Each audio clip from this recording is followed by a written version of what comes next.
welcome. Good morning to sunny Ballito. This is the Ballito Open presented by Flojos, and this is finals day. We are so excited to get competition underway, and we just have a view of the water, just our surfers out in the lineup, so almost ready to get underway with an official start here on finals day. We'll get underway with the round of 16, heat number 3. And we are looking forward to action today. And I'm being joined in the booth with my co-commentator, Greg Emsley. And what are we looking like in terms of the conditions today, Greg, on finals day? Morning, Johan Frey, and of course morning to all our viewers out there. It's looking good out there. There's a bit of a peaky swell. That wind blew strong onshore overnight. I was actually a little bit concerned how strong it was, but it's kept the swell here. We've got a new sort of period swell further down the coast that should hopefully keep this filling in through the day. We'll stay this sort of size. We'll call it 2 feet on 3 foot set. Tide dropping out, so the winds are light this morning. We're expecting to see light variable winds throughout the day. We've got a low tide at around 20 past 12 this afternoon, so lovely dropping tide, and that will get nice and shallow, and then into the early afternoon we should see our best waves as well into the finals. So conditions will improve quickly as this tide does drop. It is still a little bit full, a bit high on that bank, but we saw yesterday as we got going it improved really quickly, and I expect the same today. But let's go through some of those highlights from yesterday, and we're going to see much the same. Maybe a few more opportunities today, and I think it's going to be a day of high performance surfing. But let's run through some of those highlights and see what we saw yesterday with the best moments. We think about back to the standouts. We did see surfers like Jose Faulkner looking really good. I mean, he got an 8.67 for those 4 turns on that one wave. So those special moments were there. So we'll see Jose coming up in the first heat this morning. So let's see if he can continue with that form. And then, of course, other standouts, Luke Thompson. A lot of discussion about Luke and how easily he made it look. And, you know, that first wave, it was also, I think, an 8.67 for Thompson. But just how he was putting those turns together, he makes it look easy. And when you break it down, it's just, you know, each maneuver, there's something special to it. He pushes the tail, lots of spray. So that's really impressive from Luke. And then, you know, on the girls' side, there were also some big moments. Of course, local surfer Sarah Baum, she's looking good. Kira Pinkerton, I've been talking a bit about her, how focused she's looking. So I think they're gonna be looking to really continue with that form into today. And this is that wave of Jose yesterday. And there's Sarah Baum up and riding. So all just looking really good. Yeah, just a little bit of a highlights package from yesterday. That looked like it was Winter Vincent. He is also through to our round of 16. He'll be surfing in heat number 2. There's that wave from Jose Faulkner. A separate wave hops off the back, and that looks like it was Luke Tima. So it was a great day of action yesterday. We saw plenty of big aerials, plenty of big turns on the women's and the men's. And it's been lots of excitement on the beach. So we're just going to run through a nice highlight package from yesterday. You can see it's looking warm out there in the water. Some boardies. And it is the north coast of KZN. We are in studio. I'm being joined by my co-commentator. That's Greg Emsley. And we are looking forward to taking you guys through heat number 1 of the day. And that's an official start, Greg. And introducing these surfers out in the lineup. So if you guys are just joining us, welcome to the round of 16, heat number 3. Introducing in the red singlets, we've got Jackson Bunch. In the blue, we've got the experienced surfer, that is Joan Duru. In the white, we've got the local, Jose Faulkner. And in the green, we've got the talented surfer from Japan, that is Keijiro Nishi. Yeah, so we see our surfers in the lineup. Of course, we can just see 3 surfers out there. There is news that Joan Duru has withdrawn. from competition. He had a bit of a shoulder injury. He went into the sandbar and just injuring that shoulder. So he's pulled out. And I was chatting to Joan this morning. He's doing it just for a bit of fun. He's actually to coach a couple of surfers. So he'll be involved with the Challenger Series. And of course, he does coach Olympic gold medalist Carly Vast. So that's and then a couple of other surfers as well. So that's obviously his main job here this year. So it's good to see an experienced surfer like Joan taking on that new role now as a coach. I'm sure he would have loved to have been in the water, but yeah, he looked like a little bit of pain. He hit his shoulder into the sandbar, a little bit of the face as well. It does get super shallow, yeah. But he's all right. But just not feeling that he could surf on top form this morning. Yeah, so it is a 3-person heat then. It's only going to be red, white and green out in the lineup. So top 2 surfers advance through to that quarterfinal up and riding. And we saw Jose Faulkner, we talked about him briefly. And he scored a nice 8.67 yesterday in competition. Joint equal highest ride of the day yesterday. And this is Keijiro Nishi. I was impressed with him yesterday, Greg. Of course, he was in that heat. I think it was with Luke Thompson. Yep, that was that super heat we spoke about. They both absolutely cleaned up. They were ripping. And I love the 2 different approaches. Luke Thompson, super precise, setting up his turns on the forehand. And then we saw Keijiro just getting multiple turns. He was just fitting in so many maneuvers on the backhand. So when I say the backhand, he's a goofy foot surfer. So he surfs with that right foot forward, but just super compact and tight in that lip. And he looked dangerous. You could compare those scores. He did end up needing a 9 point something to take Luke Thompson. But of course, when you're dealing with 2 surfers with such big heat totals, then of course, if you're in second, you need to get a massive total to replace a big score to catch first. So that was an exciting heat for me, and it was actually, I think we saw it as the best heat of the day yesterday. Definitely, that was an exciting one to watch, and just a great view of our beach down here, early morning in Ballito, and up and riding. This is going to be Jackson Bunch, of course, competed on the World Tour at the highest level this year, and looking to re-qualify this year through the Challenger Series. So a nice warm-up run through the Ballito Open for Bunch, and up and riding as well is Jose Faulkner. So the contest was put on hold for a little bit, about 45 minutes or so, and we are back out and underway. So if you guys tuned in early this morning, and we were on hold for a little bit, but we are excited to get underway. And just a couple of replays here. This looks like it was last of green. This looked like a pretty decent ride here, Greg. Yeah, it's a nice looking wall. You see that tide just starting to drop out. Nice section ahead and hits it up there.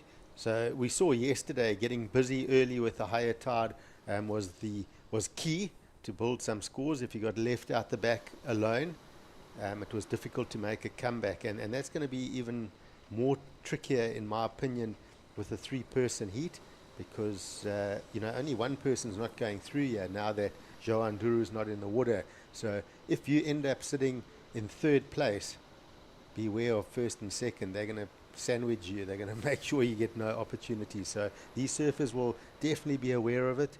They would have spoken to their coaching staff. Make sure you get into an advancing position early. Of course, we do have priority, so you always have time to sort of wait for a wave. But, if you're in that 3rd place, the surfers in 1st and 2nd will certainly make it tough for you. Definitely. In saying that, just looking at a couple of replays here. This is Keijiro Nishi in the green, and he's trying to get underway nice and early in the seat. That was a nice turn, getting all the way up into the lip, and then, of course, right onto the sand. So with the higher tide, the strategy a little bit different, having to try and really work for it through that inside, Greg, and he's going to put a couple scores on the board. His first one comes in as a 3.50. That was first of green, and he's going to lock in another one. Yeah, quite interesting, that last wave yesterday. I'm not sure if he was on the same board. We really saw him tight in the lip and explosive. a lot of rail work on that last wave. He was quite sort of poppy on top of the wave and floating over those sections quite free. Almost looks like a smaller wave board. I might be wrong, but really free on those turns. But those left-handers do get a bit soft, but he worked that one well, and I think it's going to be a score that he keeps. But it's going to be an interesting comparison, that left-hander compared to the right-hand scores. Yeah, it looks like surfing the red Jackson Bunch dropped in a 3.17. That was the opening score for red, a 3.17. And then we're waiting for a score to drop in for red as well as green. Last of red is a 1.5, so that might be knocked out of his tally once the second score drops in. And numbers slowly but surely dropping in for red Jackson Bunch. And then waiting for scores on green K0. And it looks like a bit of a situation here. Up and riding, takes his priority, Jose Faulkner. Lovely turn for Jose to start, and using the rail, gets nice and vertical and lays a nice layback. He's got to jump off because he's into that little rock shelf on the inside. But I quite enjoyed how he got that rail in on that smaller wave on those first couple of turns. Jose's been looking good out here. He's pumped. I went to the competitors area this morning watching the waves, and he had his headphones in. He was bouncing around and looking really amped for this heat, so he's focused. So those two turns alone, if he had got that finish, it would have been a really good combo, because he mixed it up. He had the variety carving through that section, full turn on a small wave, vertical into the next one. And he wanted to, but he didn't see that rock shelf a bit earlier on. He could have sort of hit that section and just projected forward, and missed those rocks and had the completion of that third turn. Yeah, that was tricky, and right over that shallow rock section, it kind of just jumps up in front of you, and I think that's why it broke the way that it did. Is it was pretty much right on top of those rocks. If he was a little bit further down the line to the right-hand side of the rocks, it runs a little bit deep on that section. So that's why it stood up a little bit more, because it was quite close to that rocky outcrop. And unfortunately couldn't find the finish there. The second score for red dropped in at a 4.50. But the talk of this one was the last score for green, a 6.67. That one locks in, but here we go with red. Oh, electrifying turn to start. Whips it up. So the surfers all looking like they're on some small, sort of smaller equipment, boards that are going to really liven up through over these turns. Maybe even a bit of epoxy sitting on top of the water, so you keep that board alive through those flat sections. But I really liked that from Jackson Bunch. He really pushed hard on that tail through those snaps, throwing lots of spray. And those left-handers also are surfing right up in front of the judges, so it's a good view for them. And then we see a replay. Okay, so that was a replay of, I think that was the first of green on this one. Yes, that was his first wave. That was the 3.5. Yeah, so that was, it was a good marker that to start. And that's one of those waves that sort of break up, and you've got to hop over that section, try and keep your speed into that closeout turn. But it seems like these left-handers are giving a slightly better scoring potential at the moment. This is his second wave.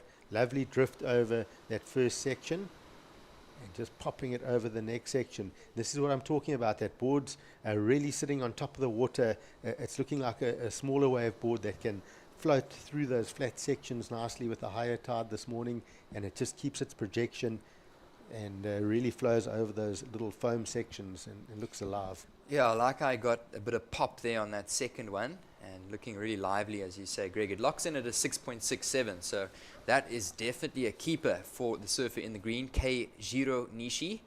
And then, of course, Jose Faulkner locked in a 3.93. That was the last score for white. And I think we've still got a lot more to see from Jose Faulkner. The waves today here at Willard Beach definitely resemble one of his home breaks there at Main Beach in Jeffreys Bay.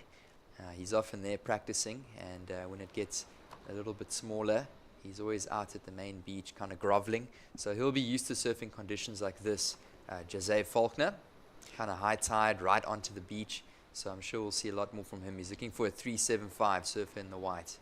Yeah, Jose, he works hard, and he's one of those surfers that can turn a sort of a 3-point ride into to a 5 or a 6. He's got so much speed.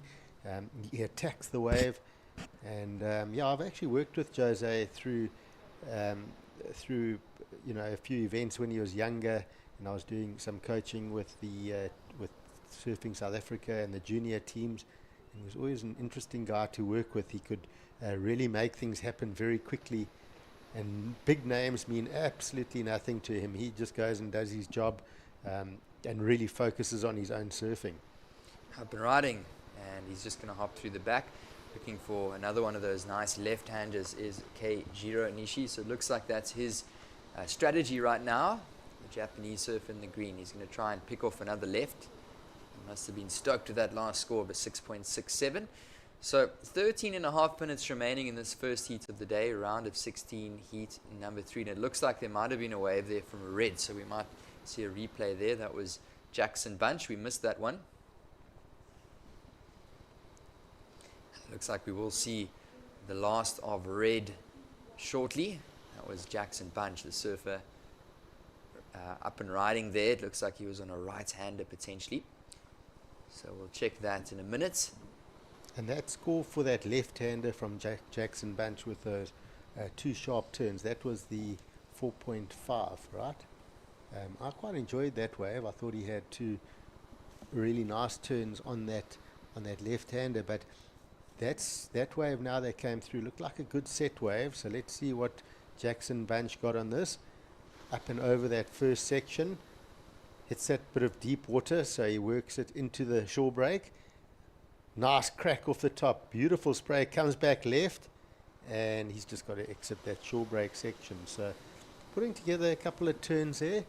It did hit a bit of that deep water through the mid part of that wave. I think that's why these surfers are probably looking at these left-handers this morning. They've got a better run on them, and you can get those series of maneuvers. So that does give our surfer in white, Jose Faulkner, a chance now with that first priority. He's going to be looking to sort of get a fairly decent score. He does have the 3.93, so you can call it almost a 4-point ride in his scoreline. So, the other surfers have had slightly better quality waves, but Jose Faulkner definitely keeping within the game. He's got priority now. If he can get the next best wave and really put points on the board, he can be right in the mix of the top 2. Definitely. So a score still to come in for red, Jackson Bunch. And he did manage to finish that one off quite nicely. It didn't really look like it had much potential. He had to really work for it on the higher tide. But a score to drop in for red with 11 minutes remaining. And let's see, will it change the requirement for surfer in the white? Potentially. That's just a view of our athletes area. So some of the surfers getting ready for tomorrow's challenger. And it looks like, is that Jean Duru in picture there? I think the guy's just looking like they're enjoying the vibes down there. Carlos Munoz, some of the female surfers in the Challenger Series as well. So we're looking forward for that Challenger to start tomorrow. But of course, our attention is on the water right now in the QS. And that last score for red does drop in, a 4.43. That's a 4.43 for last of red, Jackson Bunch.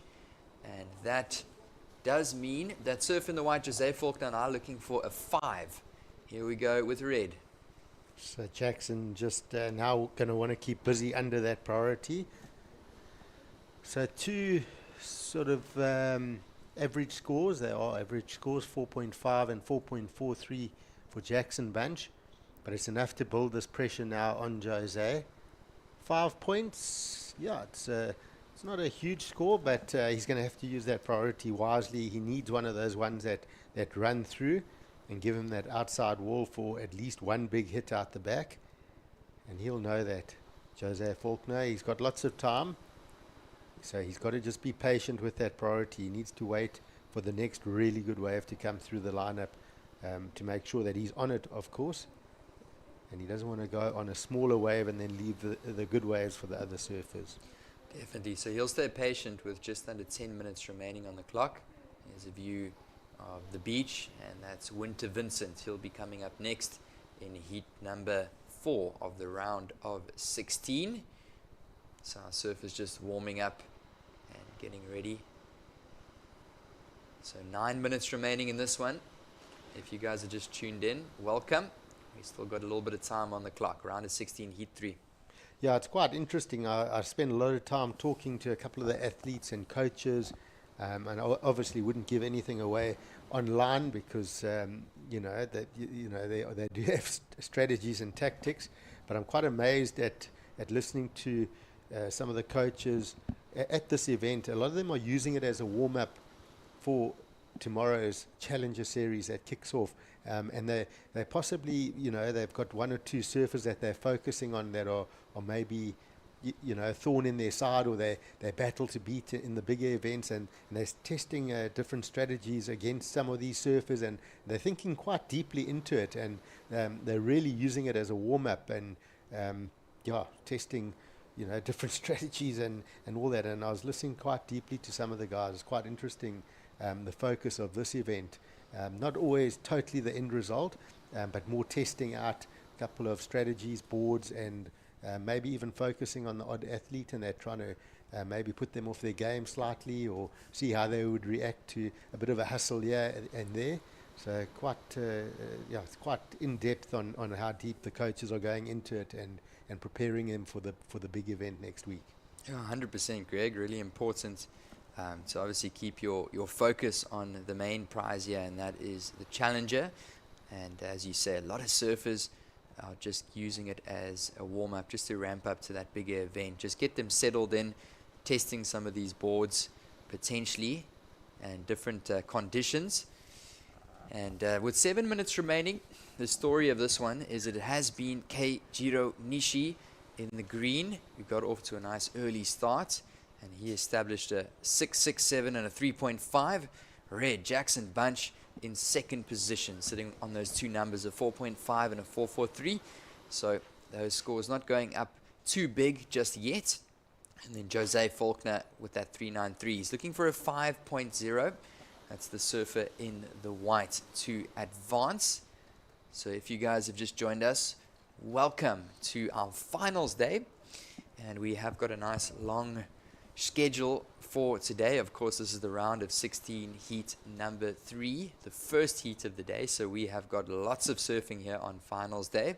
And we will be crowning champions here at the Ballito Open, presented by Flojos. It's a QS 2000 event. And of course, this part of the bigger Ballito Pro Festival, pretty much about 2 weeks of competition and festivities down here on the north coast of KwaZulu-Natal. So a big thank you to our presenting sponsor Flojos, as well as all of our supporters. And we are looking forward to seeing what's going to happen. 6 minutes remaining, and all 3 of our pictures in screen, or our surfers in screen or in picture. That is Keijiro Nishi in the green, Jackson Bunch in the middle there, and then Jose Faulkner. Jose is sitting with priority. So Greg, how long is he going to sit and wait before he starts to think about having to go on something? Obviously, he's hoping that there's a decent wave that comes through in the next minute or so, but he's going to have to sit and wait patiently out there for something to come down the line. He's not just going to forfeit that priority on something small.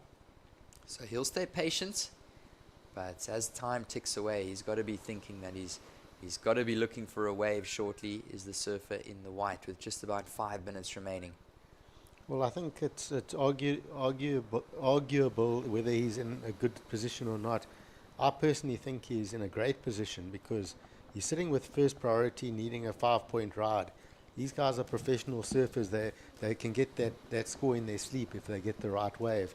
So would you be Jackson Bunch in third priority with a 4.43 and a 4.5, or Jose Faulkner with first priority and just over 4 minutes on the clock? You got the choice of the next good wave and you're looking for a 5. You would expect a wave to come through.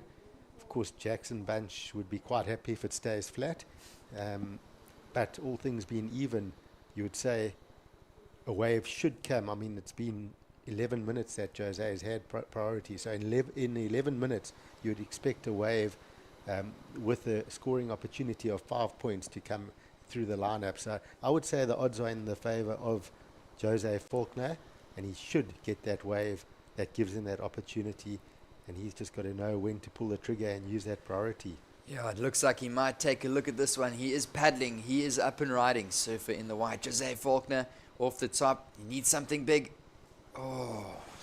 And that's that. You know, that he'll normally, what he would do on that wave in a free surf, he would have loaded up off that first turn, released the fins, and probably done an air rotation on the second section with his eyes closed, and it would have easily been a 5.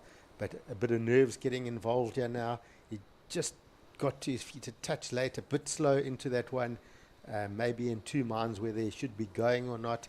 And I reckon there was, you know, he had 2 sections on that wave. There was definitely 5 written all over that. If he had really attacked that, he could have got that score. Yeah, so now his strategy changes a little bit. He had an opportunity there, but now Bunch paddling over to him.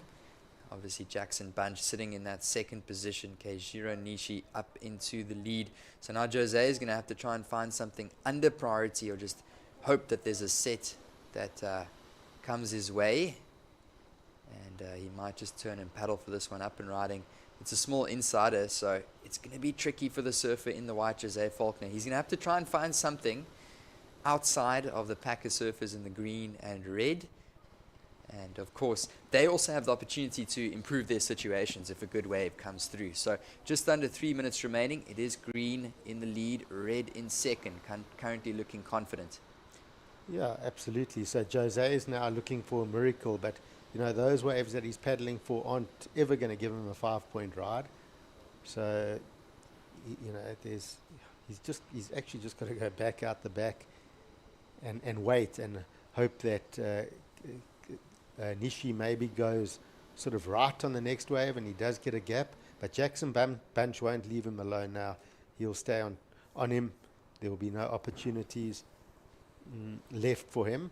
So that last wave was very important that Jose Faulkner did capitalize on it, and sadly he didn't. And you know, that's basically what he'll look at after the heat. You know, I had the opportunity and I didn't make it happen. So that's how it goes. That's professional surfing for you. And with just under 2 minutes remaining, you can see Jose looking back, and right on his heels is Jackson Bunch. So sitting with a higher priority to the surfer in the white, and that's all heat strategy to try and make sure if a wave does come through down the beach where Jose is trying to sit, Jackson is going to activate that priority over him and try and not give him an opportunity to get up into that second advancing spot. And just taking a look there with just over a minute to go, up and riding green. Oh, lovely tight turn there for Keijiro. So he actually wants to get rid of a 3-5. So that was a big section. He might just do that with that solid maneuver. Very vertical on that turn, tight under the pocket. And with under 1 minute to go, can this ocean just rally up something for our surfers in white and red? Is there one more little sneaky chance for Jose? Guys are moving in the lineup. There's a couple little bumps, but with this high tide, I'm not sure they'll break. And here's this replay. Nice tight turn for Keijiro. Yeah, we haven't seen those big sections yet really much in this heat, and somehow he finds a nice closeout, and that is standing at a good position to help improve his situation. But it looks like there might be one last little something, roll of the dice. 10 seconds remaining. You can see Red paddling hard, and Red is going to activate his priority on this one. And Yep, even absolutely. And cuts back, yeah. and that is Jackson Bunch finishing off. It's going to be green and red. That's going to advance through to that next round. So some smart surfing there from Jackson Bunch, as well as Keijiro Nishi, and bowing out of the competition, the South African Jose Faulkner. So round of 16, heat number 3. That was an interesting one to watch. It was the first heat for the day. This is the Ballito Open presented by Flojos. We'll be right back.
And welcome back, ladies and gents. Thanks for tuning in.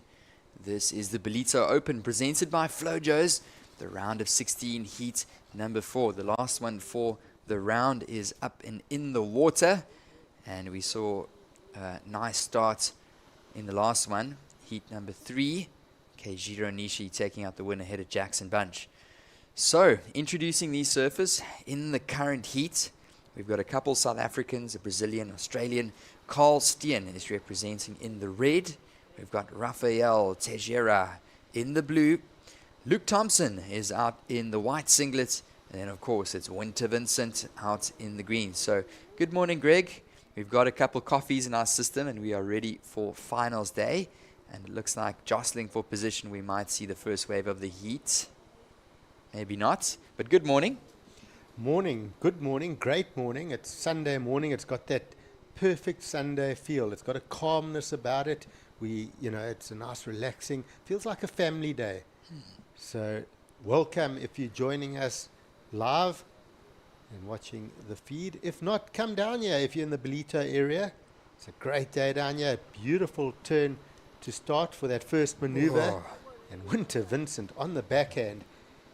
That was good surfing from Winter, and I'll get back to that. But if you can get down here, it's a beautiful family day. Lots of activation for the kids on the beach. We've got beach volleyball. The water is beautiful, nice and warm. We've got a bathing area to the right-hand side of the beach. So come down, come watch some surfing. It's going to be a great day.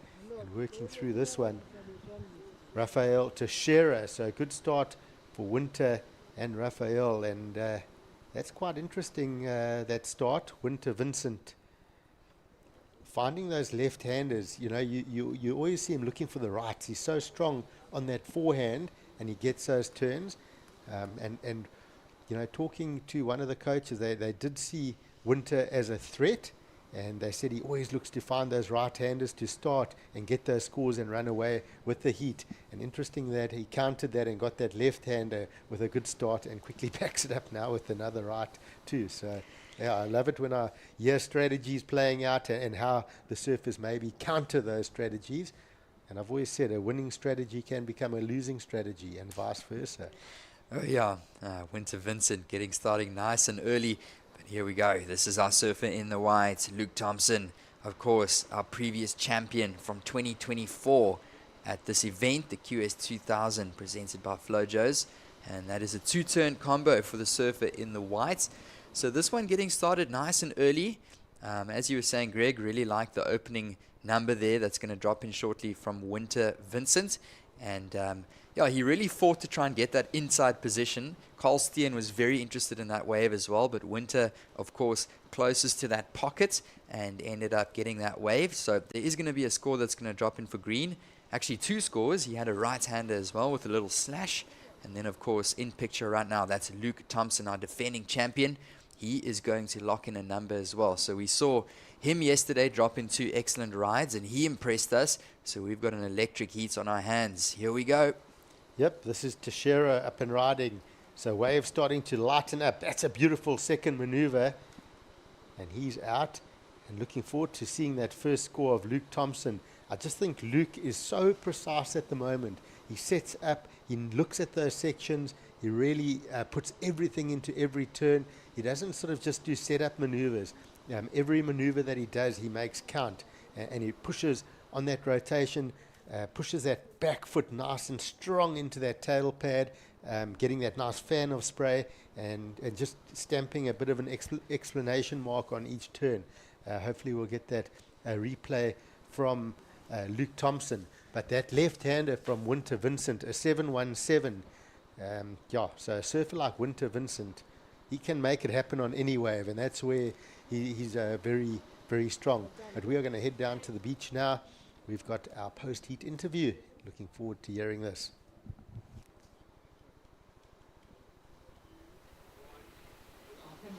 Keijiro, completely different conditions out there, but you got the job done. You won the first heat of the day.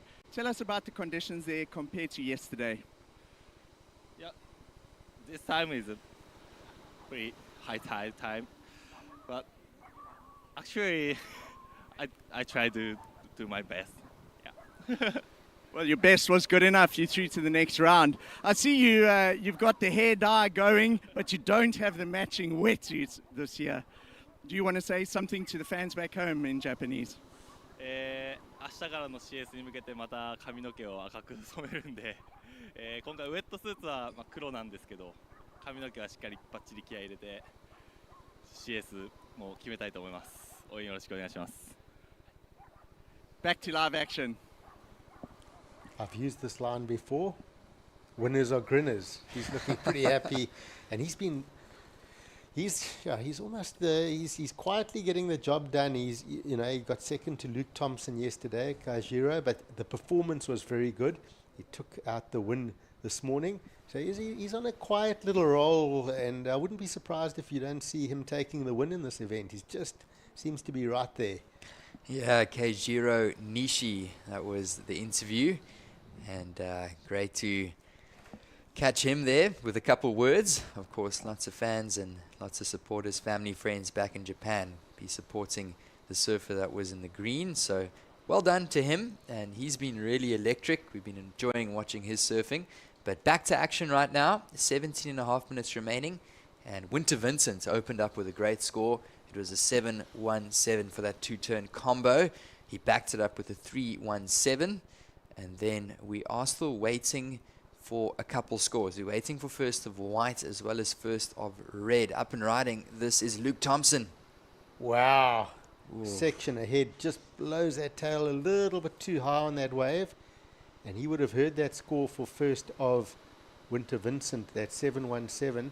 And a bit of an advantage for Winter because judges locking those scores very quickly for him. So he gets the 7-1-7, the 3-1-7 very quickly. So he gets into the lead and puts pressure on the other surfers. But the other surfers are now waiting for those numbers to come through. They're not sure what they were, and they're sitting waiting for those scores. And they slowly are dropping now. But it's always nice to know early on where you sit and try and either put pressure on your other competitors or maybe make a bit of a break and try and work on scores.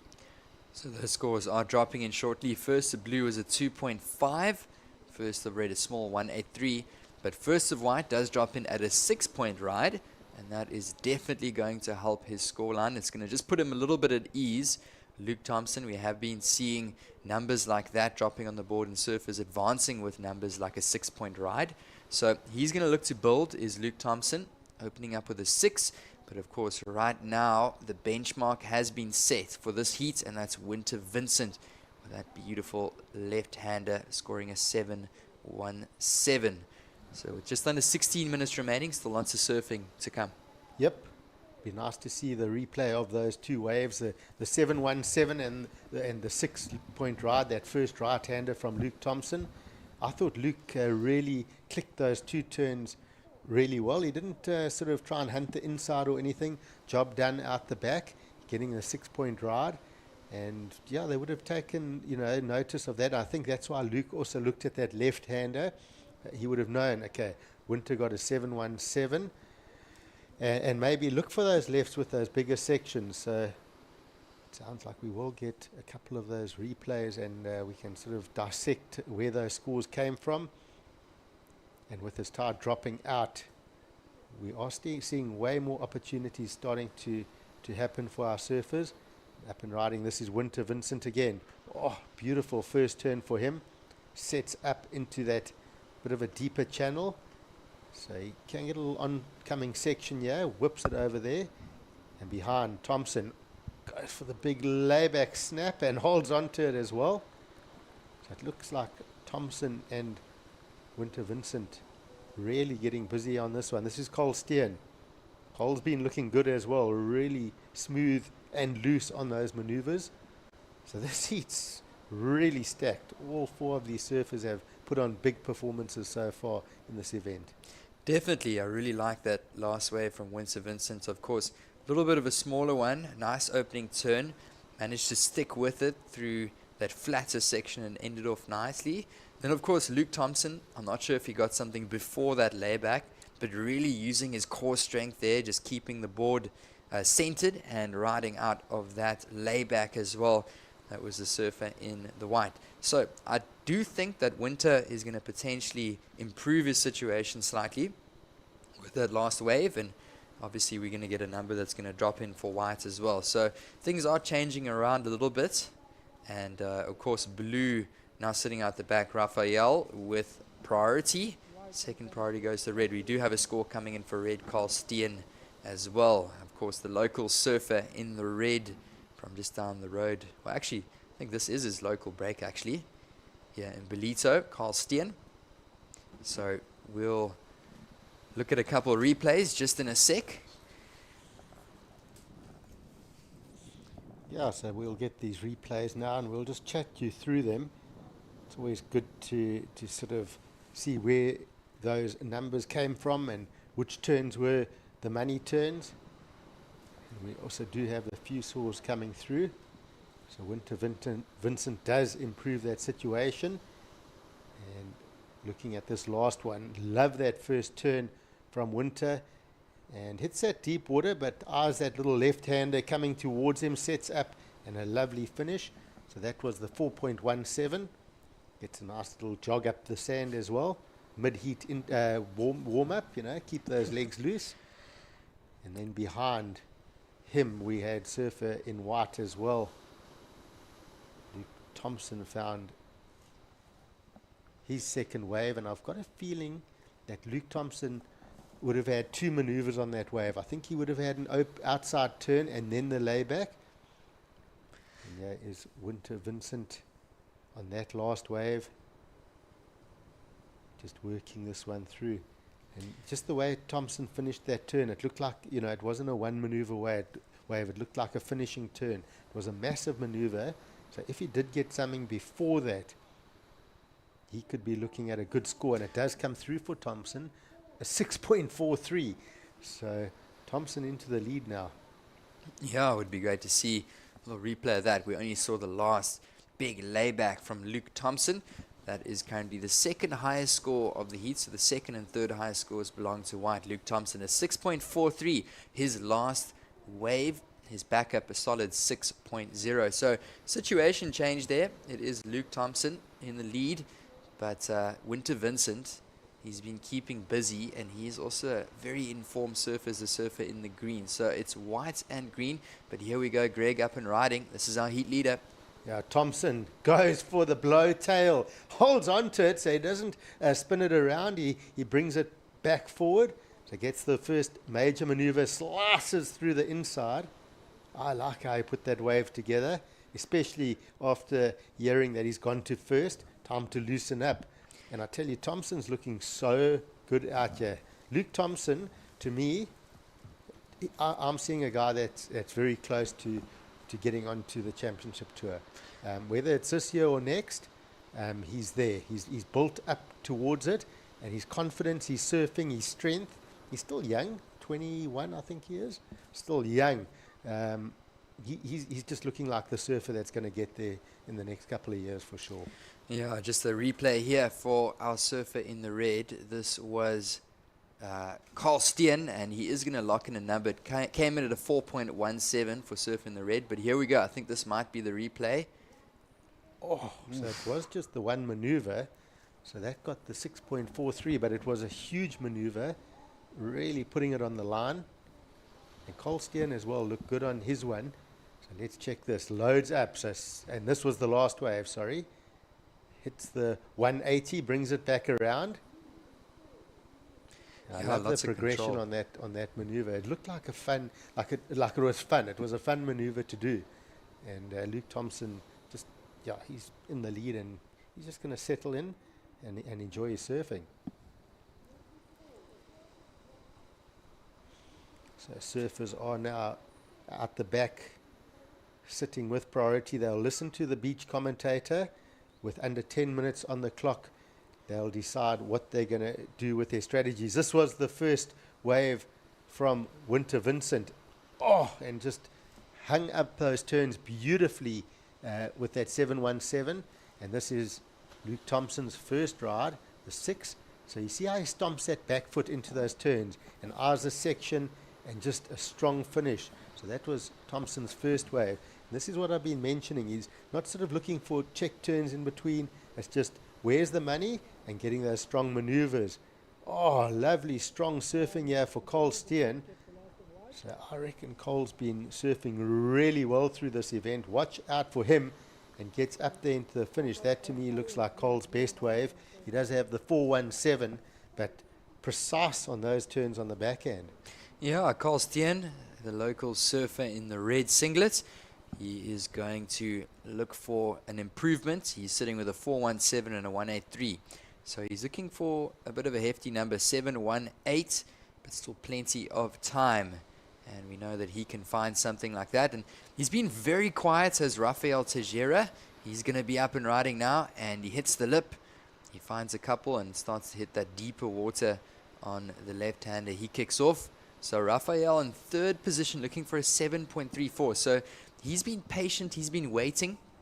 Thompson, Vincent, as well as Carl Steen have been a little bit more active over the last while. But Surfer in the blue is going to lock in a number. Priority now moves to green. Second priority to white. But definitely the two standout surfers in this heat are green and white right now. And you were saying that Luke Thompson, Greg, definitely looking polished and looking mature in his surfing. And I'm pretty sure we'll see him on that championship tour one day. We can say the same for Winter Vincent, though, a young surfer. And both of these guys really stomping the authority onto the surfing world. Here was a replay, and right onto the sand there was Carl Steen. So there is a number dropping in for red, Carl Steen, as well as a number for white. Yeah, just watching that replay from Cole Steen. Be nice if we can just get it one more time here. But that first turn of Cole Steen on that left-hander just pushed through that maneuver. And this is Rafael Teixeira. So he also had some tight turns, but his body language didn't look that convincing on this one. But Cole Steen, he had that first turn, really opened up nicely and then backed it up. So getting a 4.57 was Cole Steen, but I personally thought those two turns on the backhand for last of red looked really precise. And he had the big driving carve with lots of spray coming off the board and then straight up into the vertical as well. So it was a good combo. Sticks down at a 4.57. So he's got a bit of work to do here, Cole Steen. It's going to be hard to match Winter Vincent with a 717. And of course, Luke Thompson has the 6.43 and comes in with a 6.77 on that last wave. Yeah, that was for the big blowtail air that he spun back around. And what I really liked about that is it almost looked as if it was a video game. He was under so much control, but he just chucked those fins out there. Of course, linked it up through the inside, did Luke Thompson, and finished off with a little slash, and the judges rewarded him a 6.77. So that score did come in, and it goes into his top two, his highest score so far for the surfer in the white. And Rafael, realizing that he's been a little sleepy in this heat and he needs to get onto something that has substance, and he's going to kick off the back. So he's kind of trying to find something under priorities, the surfer in the blue. So trying to fight back into this one is the Brazilian. But of course, Luke Thompson really stomping his authority. And Winter Vincent, he's only looking for a 6.03 to move back up into the lead. So surfers in the white and green really showing us what they got, dominating this heat. Not far behind them is Carl Steen. He's looking for a 6.78 though, so he's looking for a decent number with 5 minutes remaining. Yeah, and you think Winter Vincent's had a strong heat. He's been very busy. He's on 6 waves already in the heat. He started with that 717, but he's back up just a 4.17. So it has left a small little gap there for the likes of Cole Steen and Teixeira. And if Cole can really get going on a good wave, try and chase down that 6.78. Yes, it's a big number considering the action for today, but it's not impossible. And you just feel with the form he's on, there is that small gap for him to attack that position. But sitting down in third priority is Cole Steen at the moment. So that is a problem for surfers in third and fourth. Sitting in third and fourth priority as well. You can see on your screen Winter Vincent in green has first priority and Luke Thompson in white with second priority. So They're going to make sure they sit tight on their competitors. And a wave like that with not much scoring opportunity, they'll let go because it's just not going to fetch you a 7.34, which is what blue needs. So they'll make the wise decisions here and just try and close this one down with priority. Yeah, Rafael needs something a bit more significant than that, so he's going to paddle back out. And yeah, we watched in the previous heat Jose Faulkner. He was in a similar situation, and he struggled to find that wave. So Rafael needs something special here to advance through to the next heat. And meanwhile, taking a look at a possible look here, Rafael, he is going to activate on this one. Stands up nicely. And that's a nice turn, but it's going to hit that deeper water. He's going to try and progress through the inside. Cuts back to the left. And now progressing down the line. But this looks like a nice wave for Winter Vincent. Oh, blow tail reverse. Absolutely epic. Big slash off the oncoming section. So think about the 6.77 from Thompson. Where are we going with this one? That was just super cool, super chilled. Blasted up into the air, just rotated that board, landed cleanly straight out of that, and one pump into the finishing turn. So we'll get a replay for that. I think progression, innovative maneuvers, that's right up there. Whew, I think that could be the best number of the heat. I love that approach from Winter Vincent. Yeah, really nice. I mentioned earlier just about how it looks like it's a video game almost. These guys are throwing down these big moves, these big turns, but it's so controlled. Doesn't even look like a minute or a second there he was going to come unstuck on that one. We're just going to run through a quick replay. This was last of blue, so he got a nice little turn and progressed through to the inside section, did Rafael Teixeira. But we're really excited to see a replay from last of green, Winter Vincent. He's looking for a 6.03, and here we go. So it just loads up. What a section. No grab. Lands perfect and straight out of that one into the closeout little snap. So, yeah, that was pretty neat. I really liked that. I loved the section that he utilized as well. You know, it's easy just to go and click a nice, strong off the top there. But eyeing out the money turn, the biggest section on the wave, and getting the best turn. Look at this wave. Look at that tide dropping out. That beautiful greeny sort of turquoise color. And loads up, spins that tail, brings it forward. And super clean. There was no grab. And foot placement perfect. Yeah, I think it's, to me, that's a good chance that's going to be the best number of the heat. It would have looked good from the beach as well. It just would have... You know, that sort of surfing and a wave like that makes you want to put your board shorts on and get in the water, right? And just go and join them for a surf. Yeah, so with 1 minute remaining, our judges are going to be comparing that one to Luke Thompson. He had a similar air on a right-hander as well. So let's see what they think of that one. That was some textbook surfing there from Winter Vincent. And I think the comparison with Thompson is the second turn, the finishing turn. That's, you know, Thompson was also nice and progressive. Luke Thompson, if I think back, he did have a good finish, a bit of a stronger whack on that left-hander that came towards him, where Winter Vincent's sort of section was a touch softer, a little bit more whitewater. But for me, the points were in that first part of the wave, that rotation without a grab as well, super clean. Yeah, so in saying that, it comes through to 6.07, so just under that air for white. So there was a situation change though with the 607. Winter Vincent jumps up into the lead, so it is going to be the surf in the green, Winter Vincent, advancing through with Luke Thompson going through to the next round with him in the white singlet. Convincing performance there by both of those athletes, and we are getting ready for the next one. This is the Ballito Open. Stay tuned, we'll be right back.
Welcome back to live action. It's the Ballito Open presented by Flojos.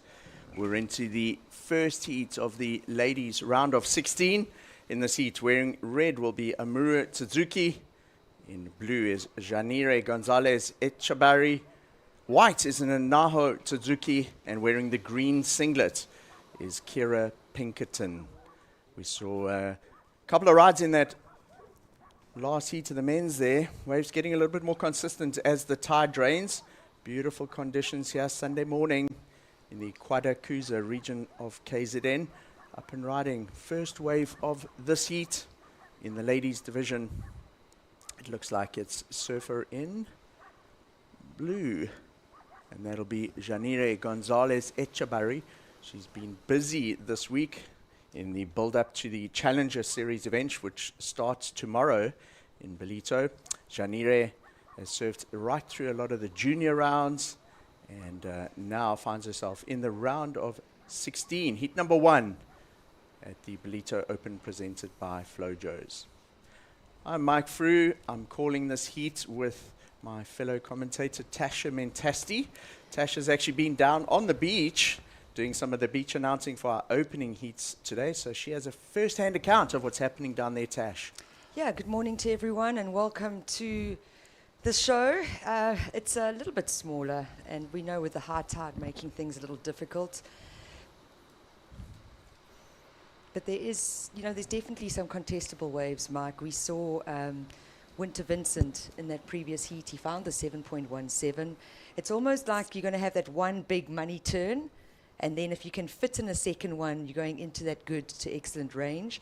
And then I think we're going to see, especially with the men's divisions, getting up above the lip quite a bit if they can, We don't have much wind predicted for today, but it is going to be a beautiful Sunday along the Dolphin Coast here in KZN and in Ballito.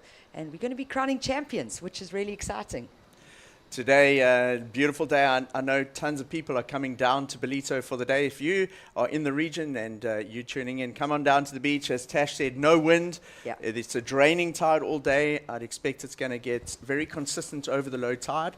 If you look at that pulled out shot, you can see there are lines there.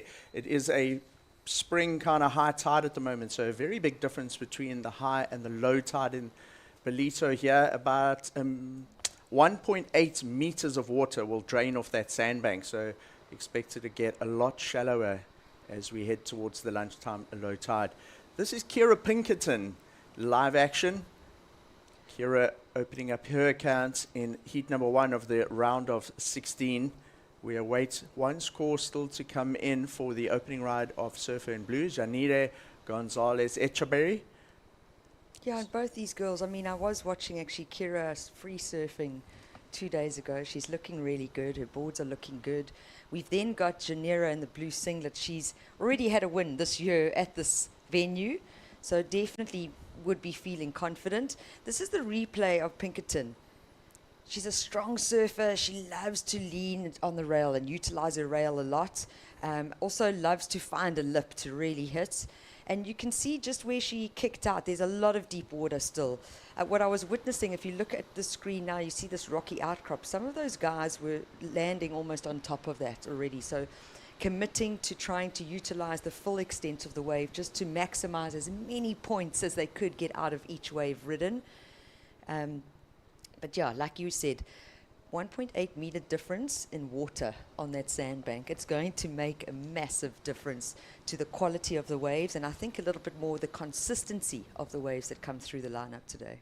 Yeah, so 1.8 meters, it's about the height of a door, just a little bit less. Not as high, we're not that tall, am I? No, not by any means. But a lot of volume to drain out there, and as we saw yesterday, it really was cooking on the low tide. Yeah. I'd expect very similar conditions. So super high. To start the day, we did delay the heat by about half an hour to start. This is Janire Gonzalez Echebarri, up and riding on her second wave of the heat. No scores in yet from the judges as they set their scale for the heat. As soon as the scores drop in, we will let you know where these surfers are positioned. Tash, lots of action coming up today, and as you said, it's finals day as well, so we will be crowning champions in the Ballito Open presented by Flojos, a QS 2000 event. It's the second event on the Africa Series QS, and 7 events lined up for this year on this series, and the Africa competitors will get points on their rankings towards potential qualification for the Challenger Series in 2026. Yeah, and something I just want to mention, we're going to be crowning a new women's champion here at the Ballito Open presented by Flojos, 2024 champ Sally Fitzgibbons. So this year we'll see a new champion to be crowned this afternoon, South African time. I've just been looking at the ladies that are remaining in this round of 16. It's an international affair, pretty much.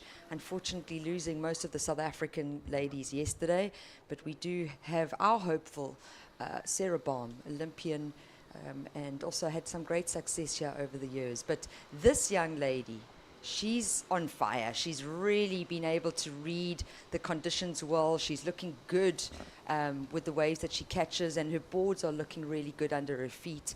She just seems to be in rhythm, you know. And I think coming off that Pro Junior win, you're going to go in feeling more confident. Like we were saying, Mike, that this is just a practice round for them for the Challenger Series coming up.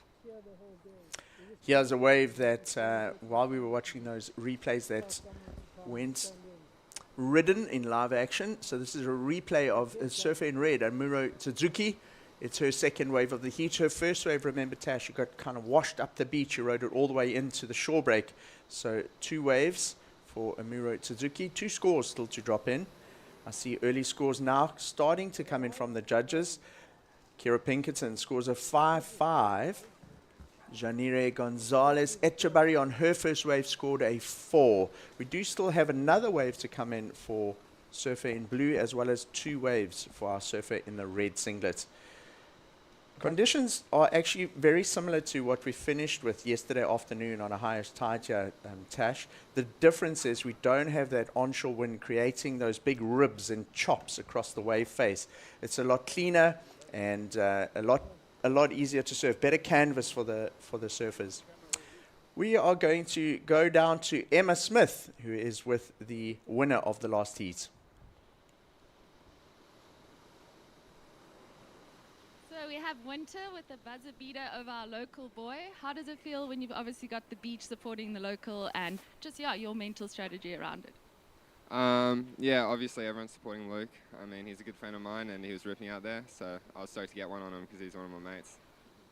Nice. And obviously I think it's safe to say you've got good memories in Ballito. You were here last year. Was there something you were looking forward to doing or eating coming back? Yeah, there's a great buffet down the road that we've been hitting every morning for breakfast and just making some heats. Yeah. Nice. Well, all the best for the next round and back to live action. Well done. Thank you, Emma. Winter Vincent continuing his run of form in Ballito. He had an exceptional run in the Challenger Series last year, making the semi-finals. He established himself as a bit of a crowd favorite, and just pipping the local boy there, Luke Thompson, into second place. Luke, actually, this event is the Ballito Open presented by Flojos. Luke is one of the Flojos team riders, so Paul Canning and the crew will be stoked to have their team rider still in the event, progressing through heats. Yeah, he's also the defending champ. Correct. Defending champ, and I know he's going to definitely want to back it up with back-to-back wins here in Ballito, not just for himself, but for the points as well as for his sponsors. But you know, we had the press conference 2 nights ago, and the big thing for me was he's one of the few surfers that says, I really enjoy competing. And you need to. You need to if you're going to do the grind and if you're going to have to be traveling around the world. But he just says it brings out the best in him. And I think that's so great to be able to acknowledge that and realize that. So, yeah, we're still in for a massive day of surfing here due to being finals day 3 of the Ballito Open. And I'm excited to see how these athletes perform. So back to live action here. Tash having a look at the water. Couple scores outstanding from Surfer in blue and Surfer in red and white. Once those scores are in, It will be automatically updated on the leaderboard that you see on the top left-hand side of your screen there. Janire Gonzalez Echebarri, she's had a 4 and a 3. One more wave still to come in for her. This is Kira Pinkerton. She's also been very busy. It's her fourth wave of the heat. And just a short in and out there for Kira. So let's look at the scores that have been posted so far.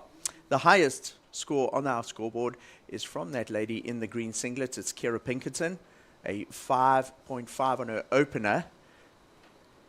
Janire Gonzalez Echebarri, she scored a 4 and a 3.5, and this is Janire up and riding at the moment.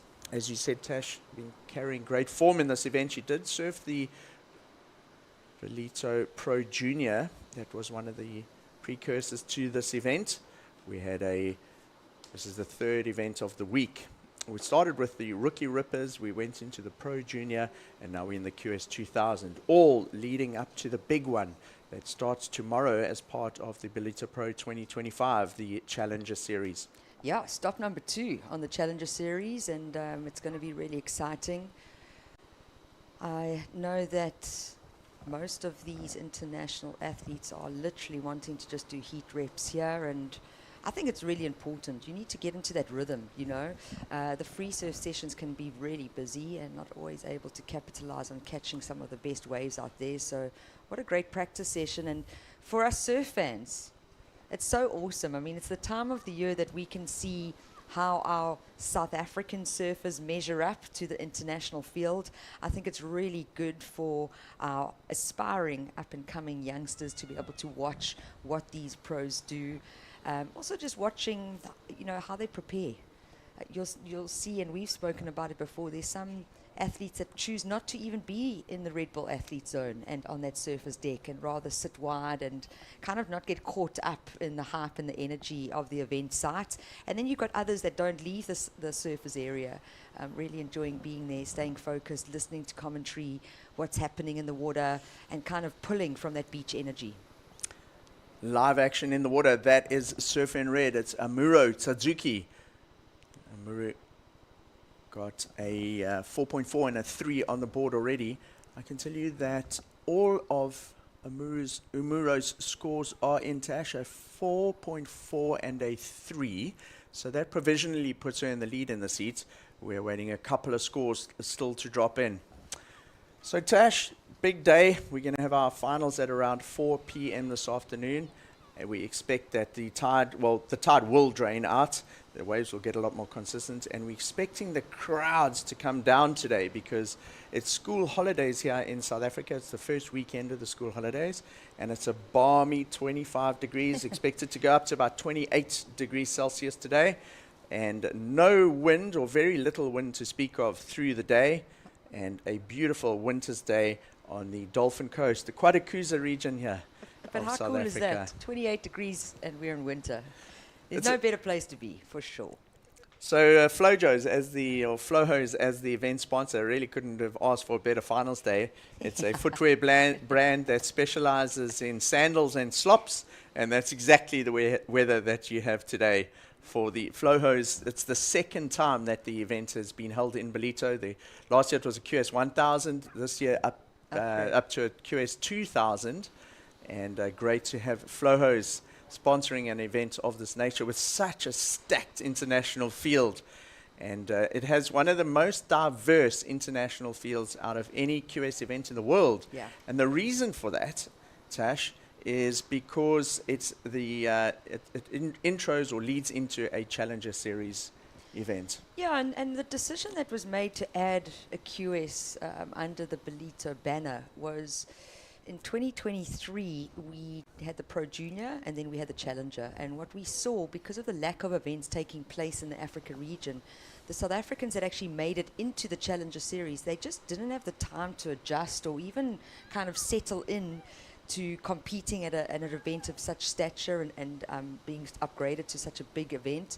But, we really wanted to create more opportunity for our African members, and we were very lucky that Quarterfinal municipality came in, Flojos came in. We've also, from a WSL point of view, have come in to be able to make sure that this qualifying series event did happen. And I think it's really important for athletes from the Africa region to be able to be given that opportunity. So, yes, our main event, the Ballito Pro, presented by Neil, but I feel that this QS event is also just as important. I'd like to get into that a little bit more, Tash, and ask you a couple more questions relating to that. But let's just go back to live action and have a look at the situation in the heat. Janire Gonzalez Echebarri is leading the heat. Up in your screen is a replay of our surfer in green. This is Kira Pinkerton. We do have a score outstanding. She got this little left-hander all the way through to the inside and finished a wave pretty much on the reef. Yes. But a great-looking little left there, and one of the longest lefts that we've seen through the morning so far. We've only had about an hour of competition, but the tide continues to drain out. So Janire Gonzalez Echebarri was in the lead. Kira Pinkerton's last score drops in at a 3.37, and that left still needs to be scored. So we haven't given a situation updates yet, Tash, because so many scores are outstanding. So we're looking for, or we're still waiting for a judge to post a score for last of green, last of white, and last of red. As soon as all the scores are in, then we can give you a better overall situation in the heat. Yeah, and I think the scores are taking a little long to come out only because we've got a judges replay system that we're able to utilize. And as you can see, conditions are challenging. And when I say that, okay, it's offshore wind, it's a beautiful morning, the sun is shining, but the reality is there's not many waves that are going to offer good to excellent scoring potential. There's going to be a lot more waves in that average range. What is that average scale? It's anything from a 4 to a 5.9. So the beauty of the judges replay system is that they can actually go and review previous waves and then do the comparison. So let's take a look. So if you see on your screen, you've got Nanaho Tsuzuki with a 3.87. What would probably happen is judges are going to look at that score and then try compare it to Blue's last ride, second to last ride, or their first wave, to just see where's that point of difference. Up and riding now, I think this might be a replay of last of Amuri Tsuzuki. So Tash, just having a look at the scores, they have dropped in, and at this stage is Kira Pinkerton in the lead from Janire Gonzalez Echebarri. Our two Japanese competitors, Nanaho Tsuzuki and Amuri Tsuzuki, both in third and fourth. A score to come in. I think that was live action for Amuri Tsuzuki, and then a score to come in for our surfer in blue, Janire Gonzalez. Once those are in, we'll see a more accurate reflection on screen of this situation. I wanted to ask you, Tash, so this Flojos, or the Ballito Open presented by Flojos, a great event with a lot of international competitors, like the one on your screen, Nanaho Tsuzuki from Japan. Does the Morocco event attract a lot of competitors from Europe, or is it sort of mainly Africa competitors in that event as well? So the Moroccan event in February, the Tagazut Bay Pro, it was co-sanctioned between Europe and Africa. So it used to be a European event, so managed and licensed under Europe. And we've now got it co-sanctioned with Africa.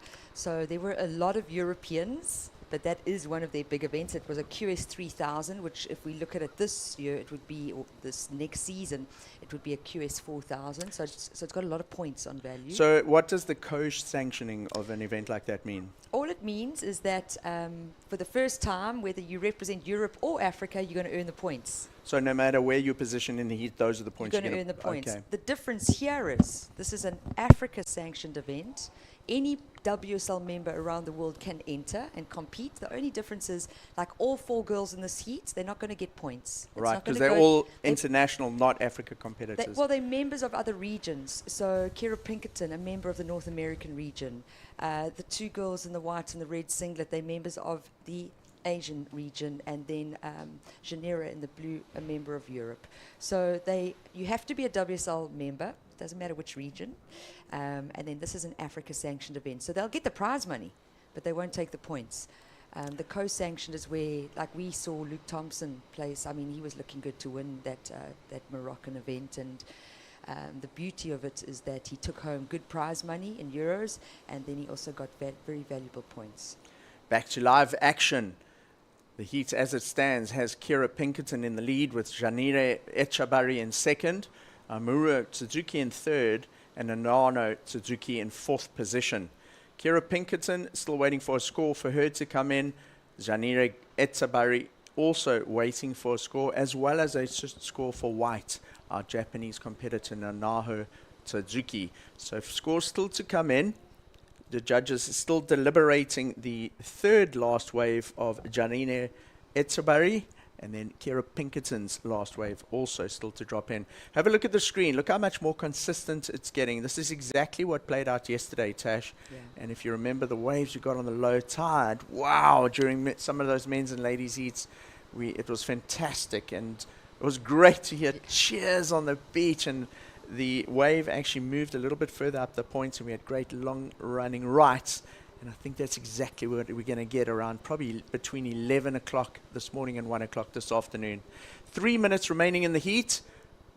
The score on the screen, or rather the leaderboard, we're still waiting for a couple of scores to drop in. Janire Etabari has a 5.03 and a 4.77. That is her situation. No more scores to come in there for Janire. Kira Pinkerton's in second with a 5.5 and a 4.13. We are still waiting for her last wave. Amuro Tsuzuki, those are her scores. They both in a 4.47 and a 4.17. So once Kira Pinkerton's last wave drops in, it will update the situation of what is required by red and white in the last 2.5 minutes of this heat. So just that last wave, judges still analyzing, looking at a couple of replays, and before they put their score in, let's have a look at this. This is a replay of Janine Etabari's last wave. It's actually a shorter one. Yeah. I think that probably is the 2 or the 0.43. This is a replay of Kira Pinkerton's. It's the score that is still to drop into our scoreboard. It will determine whether she retains that second place. Well, actually, she's in second now, so it's actually she's gonna improve on her second. Yeah, I think this is an important ride. This is Nanaho Tsuzuki. You saw that beautiful rooster spray, but look how the wave just dissipates. It's into a very deep channel there, and the wave's very close to shore. We do have a small swell running, but like you said, Mike, this low tide is going to be beneficial to all these competitors, and it is going to be a good midday part of the surfing. And I'm excited to see how it moves across this bank, and if we're going to get that opportunity with split peaks so that they're going left and right and able to capitalize on it. So Kira Pinkerton's last wave, finally the score drops in. It's a 3.57. It isn't one of her top two. This is live action. Kira Pinkerton in second, looking to retain that second place.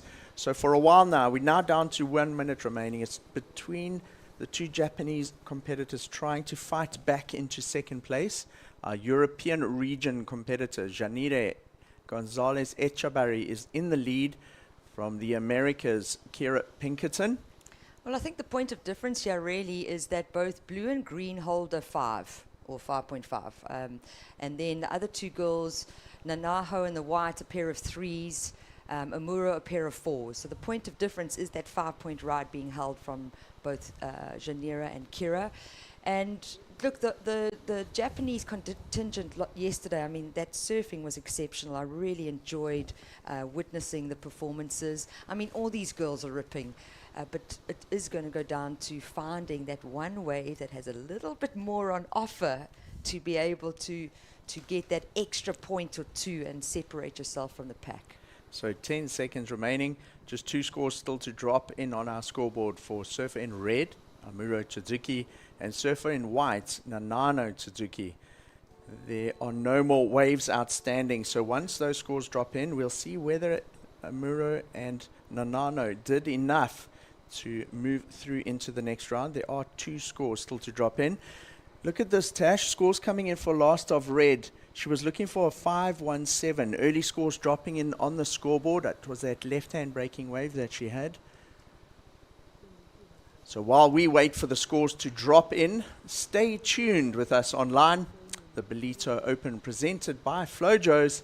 We'll be right back.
Welcome back.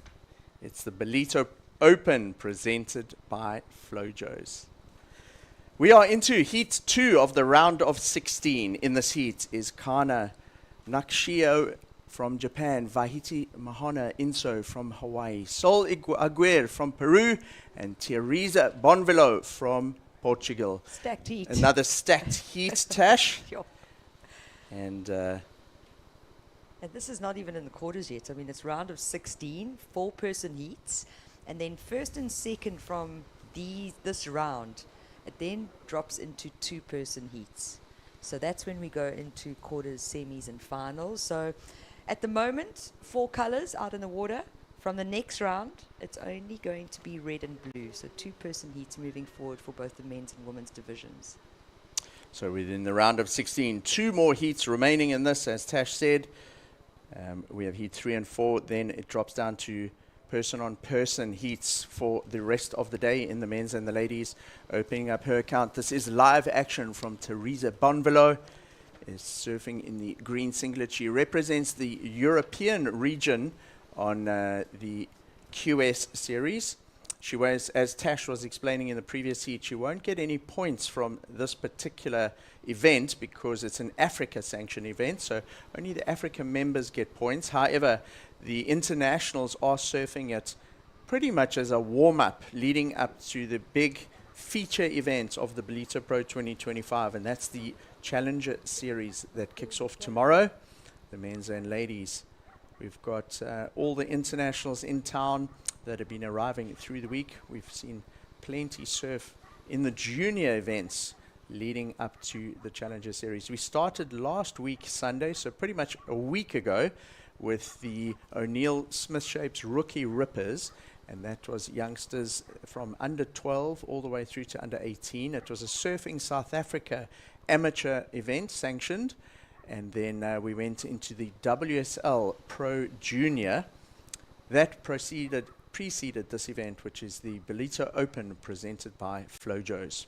22 minutes. QS events, yeah. So it's quite nice though, hey Mike? I mean, I think it's one of the few events in the world that we combine amateur and pro, firstly, and then all age divisions. So from under 12 all the way through to a Challenger Series event. We are going to go down to the beach, and in the competitors area we have Emma Smith, who is with the winner of the last heat, Tash. Janire, our literal Miss Ballito, you've won so many heats here over the last few days and the last few years. How did you feel out there? Yeah, I feel confident. I feel with just want to surf and show my surfing. So yeah, I'm happy. Amazing. And obviously you've got the Challenger Series coming up from tomorrow. What are you going to change sort of heading into that and after surfing these last few events? Oh, I think I will like follow the same. I think I have a good rhythm in Ballito and just having fun and just having fun in Ballito with my family and my friends, and yeah. Amazing. Well, it looks like you're having fun, and good luck for the next heat. Cool. Back to live action. Thank you, Emma. And Janire carrying some great momentum in the warm-ups for her. Tash, she won the Pro Junior and she's through to the quarterfinals in the ladies division at the Ballito Open. This is back to live action now. We are in heat number 2 of the round of 16, and it is Teresa Bonvelo. She has been busy in this heat. She already has a score on the board. That is her second one. I can tell you that Kana Nakashio, she's also had a short wave of 0.83. Teresa Bonvelo on her opening wave scored a 4.33. Scores coming in for that second one that you just saw. Just got 2 more judges' scores to drop in, and that should position Teresa in the lead in heat number 2. Scores pop in. There you go. It's a 3.83. So what a solid start there for Teresa. Tash, she's already got an 8.16 and a nice foundation now to build the rest of her heats on. Yeah, I think really clever. In these type of conditions, you can't just sit and wait and expect the best wave to come to you. You definitely need to keep looking and keep busy and see if you can find any opportunities, especially if you don't have that high priority status. So Teresa, she got that left to start off with, a 4.33. When I was watching it live, her body language didn't look too stoked with the whole thing. But you know, like we said, this tide is going to drain, the water's going to drain off the bank. It is going to mean that the waves are going to stand up a little bit more, which is going to offer more scoring potential, because what the judges are looking for are major maneuvers in a critical section of the wave. So we don't have many critical sections on these waves as it stands because of the extra high tide, that extra water on the sandbank. But I do think that the Portuguese surfer Teresa Bonvalot just starting well in this and building house. That's what you need to do. Have a look at the screen on that pulled out shot. You see this little rocky outcrop on the bottom left-hand or right-hand side of the screen. You can see how it's becoming a little bit more exposed now as the tide drains out Tash. And we'll see that continue through the morning till eventually there won't be any waves between that rock and sort of that mid-break section, as most of the waves break on that middle sort of finger of sand that runs along here at Surfers Point.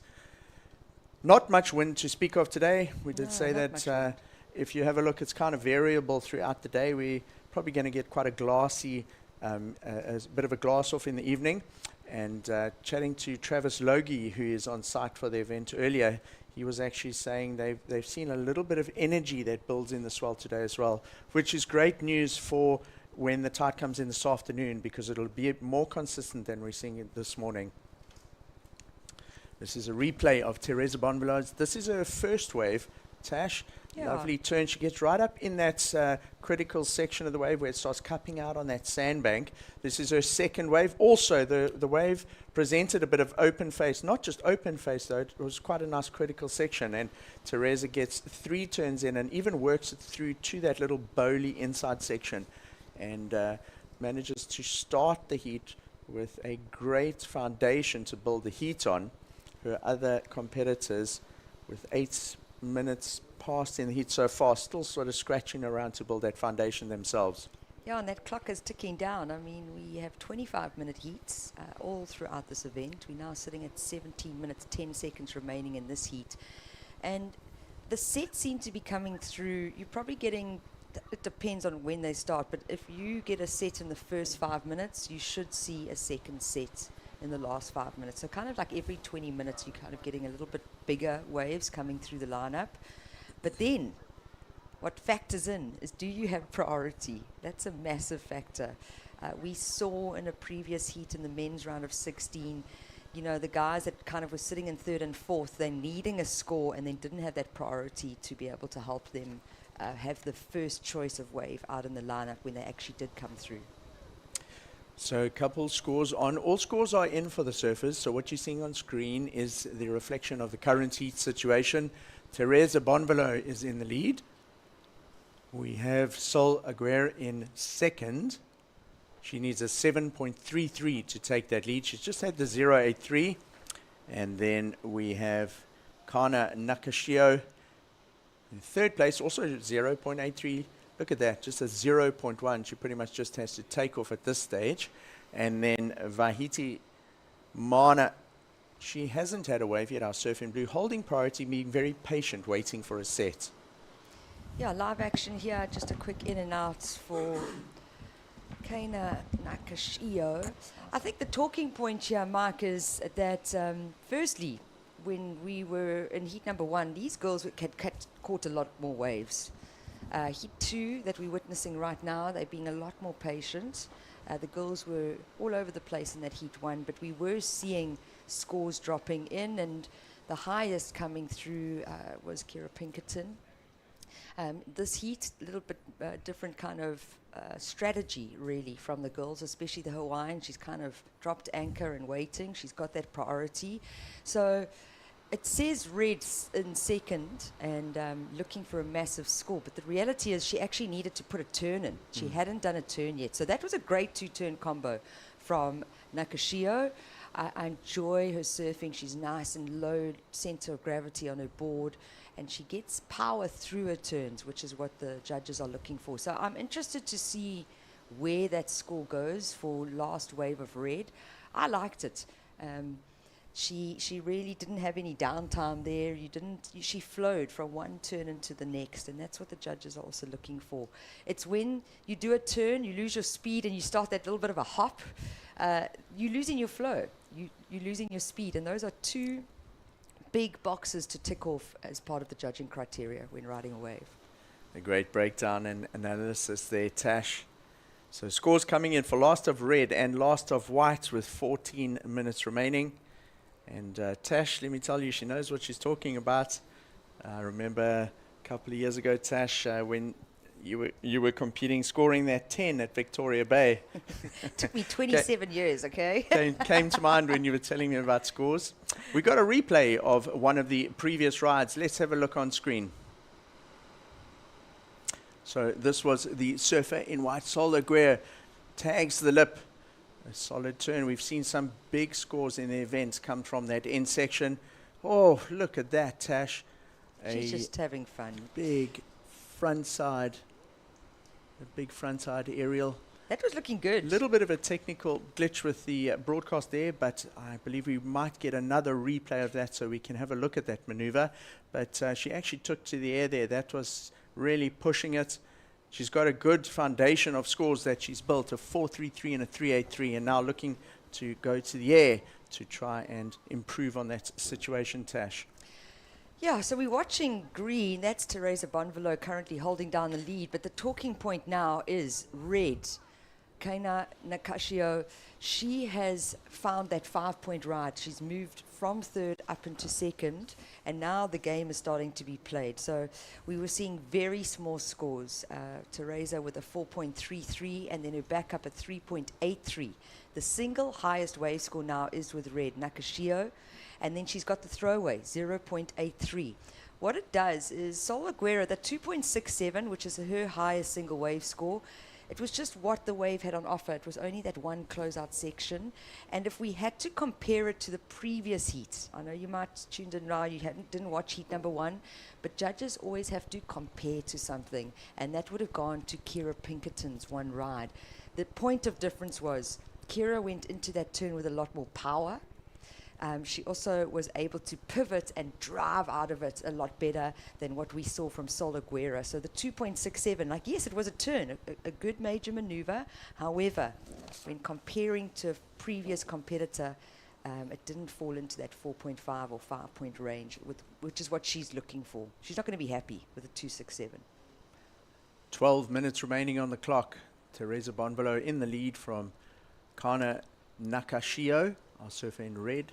Sol Aguirre in the white singlet looking for a 3.17, and then no waves yet in the first half of the heat. So 12 and a half minutes, actually 13 and a half minutes have gone in the heat. Yeah, and Vahiti Mahana still awaiting a wave, our surfer in blue. She's had priority for about at least 10 minutes now. She obviously has a very particular type of wave that she's decided she's going to wait for. She's not going to paddle for the small ones. We know there are a couple of sets starting to come through on the sandbank as this tide drops. And our surfer from the Americas, Vahiti Mahana. Well, look, she's looking. You can see her. Looks like she may just use the priority on this one. Is that Vahiti? It sure is.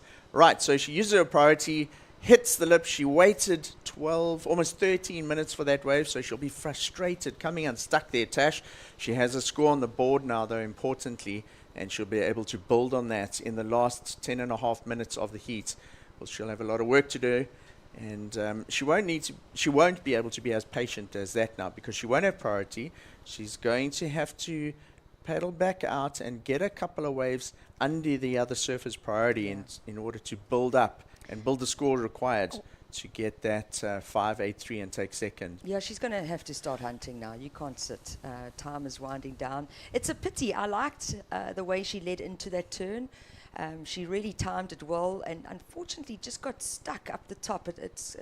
I'm sure she's disappointed because it was looking good, and I feel that she definitely could have had a keeper score if she had just ridden out of that. So Vahiti Mahana Inso, you saw on screen there paddling across to the right. This is a replay of Surf in Red, Kana Nakashio's last wave. 2 good turns. I'm going to call it. She's looking for a 3.16. I think she's definitely found that score, and we're going to see a slight shift in the placings of this heat so far. So yeah, you're right, Blue, the Hawaiian, she's moved off her marker. She's now gone way more south, but with that third priority, it's going to be a little difficult to try and catch the wave that you want specifically. So Vahiti Mahana on the beach may have somebody helping her, indicating to paddle across to the right-hand side. They might have spotted, or she spotted herself, a little peak there that no one's taking advantage of, and maybe a couple more waves. She's going to have to get a wave of a 725 or a combination of waves to try and get that score in order to take the second place that is now occupied by Teresa Bonvelo. All scores are in, so Kana Nakashio is in the lead, the surfer in the red singlet there on the far left-hand side of the screen. Teresa Bonvelo sitting in the middle on the left-hand side, or rather to the right. She is in second. Sol Aguirre in white is looking for a 5.49, and then Vahiti Mahana Inso looking for a 7.26. So look at the score that our surfer in blue got on the last wave, just a 0.9. Tash, her heat hasn't really started, but plenty waves coming through. There's 8 minutes remaining. There will still be opportunities for her. Looks like she may pull the trigger on her left here. She does. And so Vahiti Mahana now finding a better rhythm on this second wave in the heats. Makes the 2 turns. That's very important because that's now at least going to be a score on the board that you can build on for the rest of the heat. Yeah, that's going to be a keeper. I did enjoy those 2 turns. Quite so sharp, you know, like those rails look really sharp, and you know, there was a little variety in the 2 turns, which is also what the judges are looking for. Good strategy, sitting for the first 13 minutes, not catching anything, getting a wave and falling off. She adjusts her strategy. Yeah. So good kick into plan B, eh? Yeah, good heat management there, because she puts her initial plan on the back burner, moves across to the left, and gets a wave. Let's see what the score comes in at, because judges are looking to put the scores on the board. They're most probably watching replays of that wave before they post on the board. And I think that Vahiti Mahana could certainly be part of the discussion in the heat for the potential second place position there after that wave. Yeah, absolutely. And let's think back to the 4.33 of green that she had a left, Teresa Bonvelo. She got those 2 turns. I think that's what's going to be the comparison. And I actually, you know, I think it's going to be close, but I did enjoy watching wave number 2 from Vahiti Mahana. It comes in at a 3.8, Tash. So Vahiti Mahana moves from 4th into 3rd now, requires a 4.36. Still across on the right-hand side of the screen there. So Kana Nakashio in the lead with a 5 and a 4.07. That 5 of Kana in the red singlet, the only wave to go up into those 5s. Teresa Bonvelo in second with a 4.33 and a 3.83. She'll probably want to drop that 3.83, Tash, to try and distance herself from Vahiti Mahana, because Vahiti Mahana only needs a 4.3 now. This is a replay of the first wave.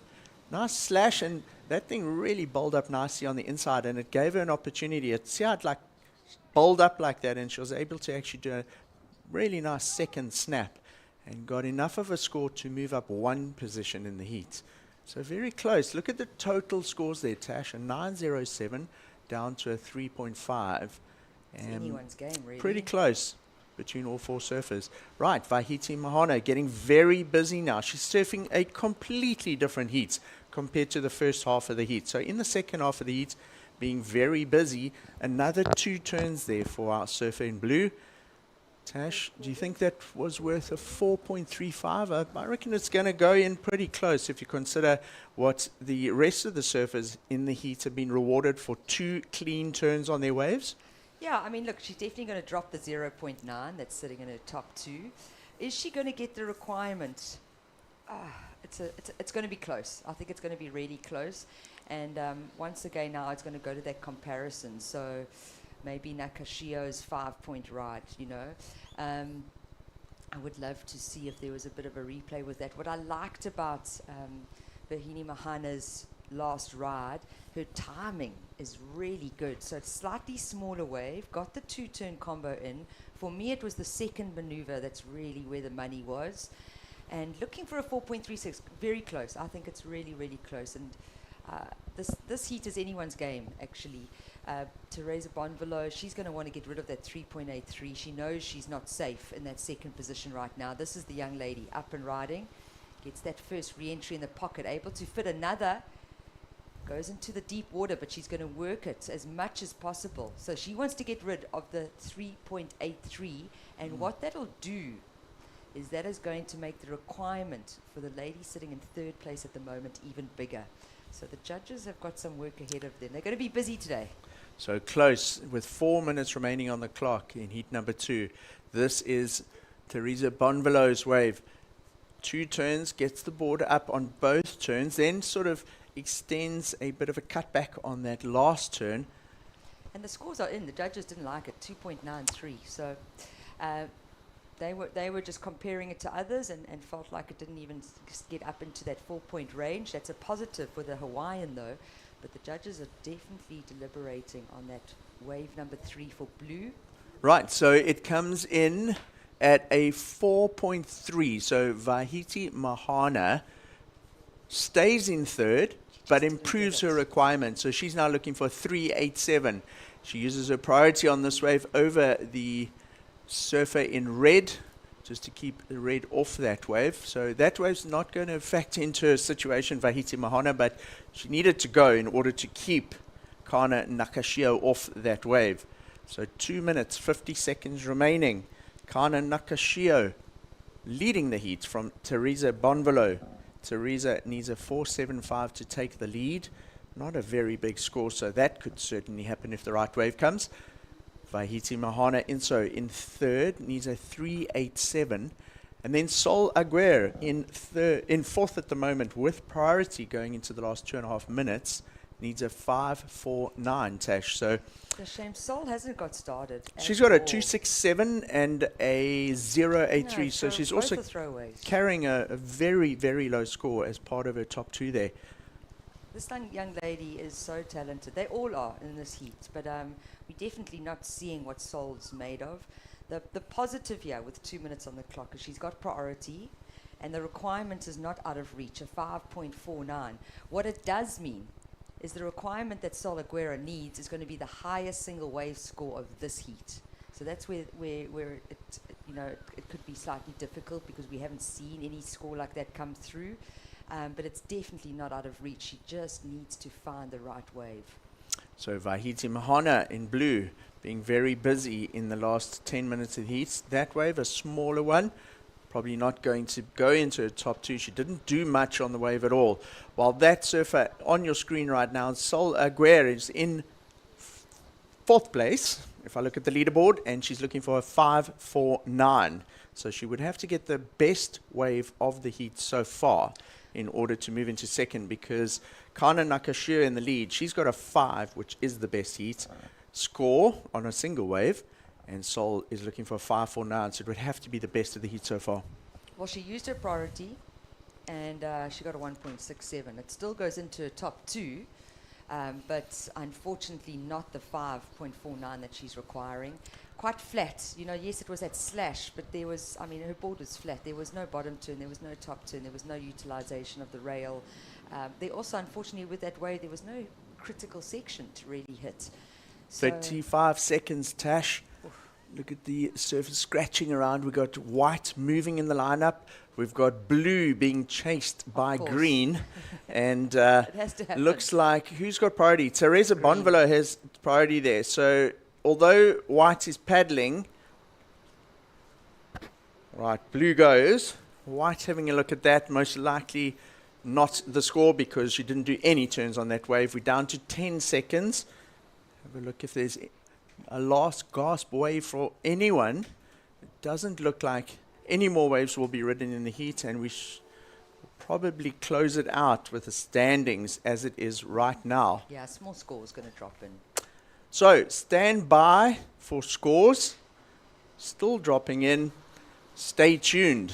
The Ballito Open presented by Flojos on a beautiful day in KwaZulu. We will be back.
And welcome back to competition down here on finals day of the Ballito Open presented by Flojos.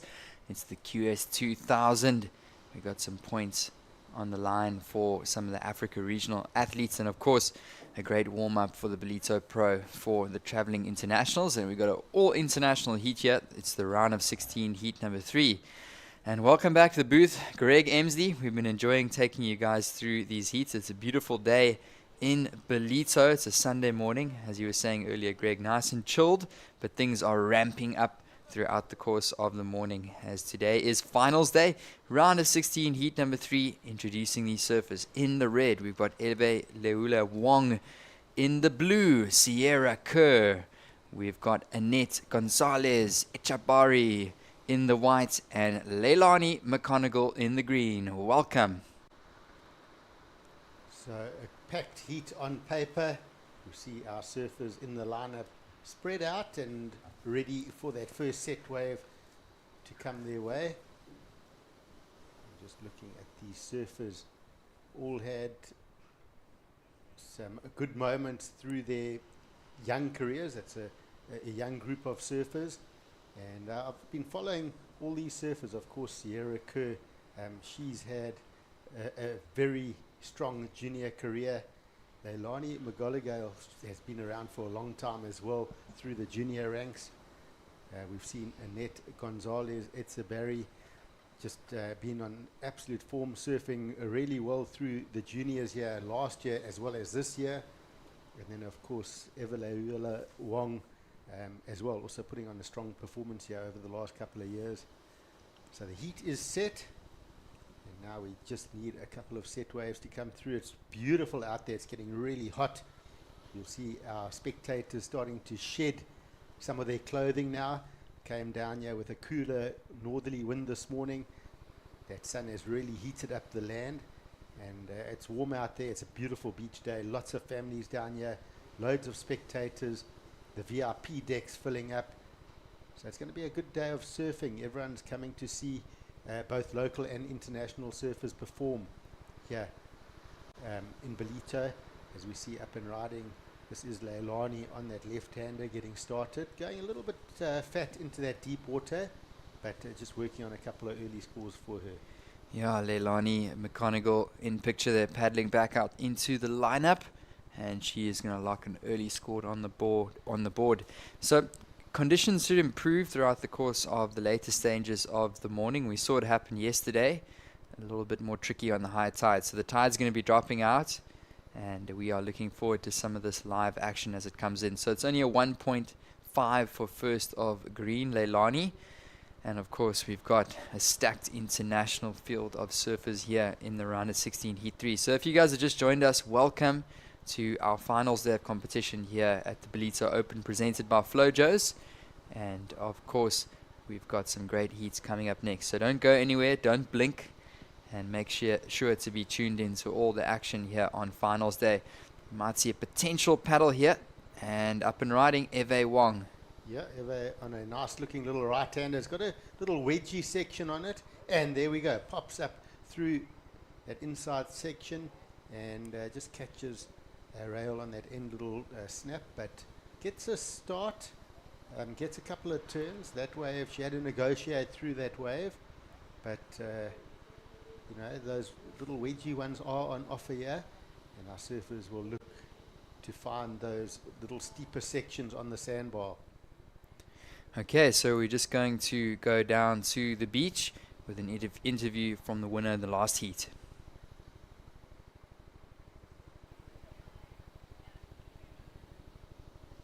Right, Connor, well done. That was a very tough heat. It looked like not a lot of waves because of the high tide.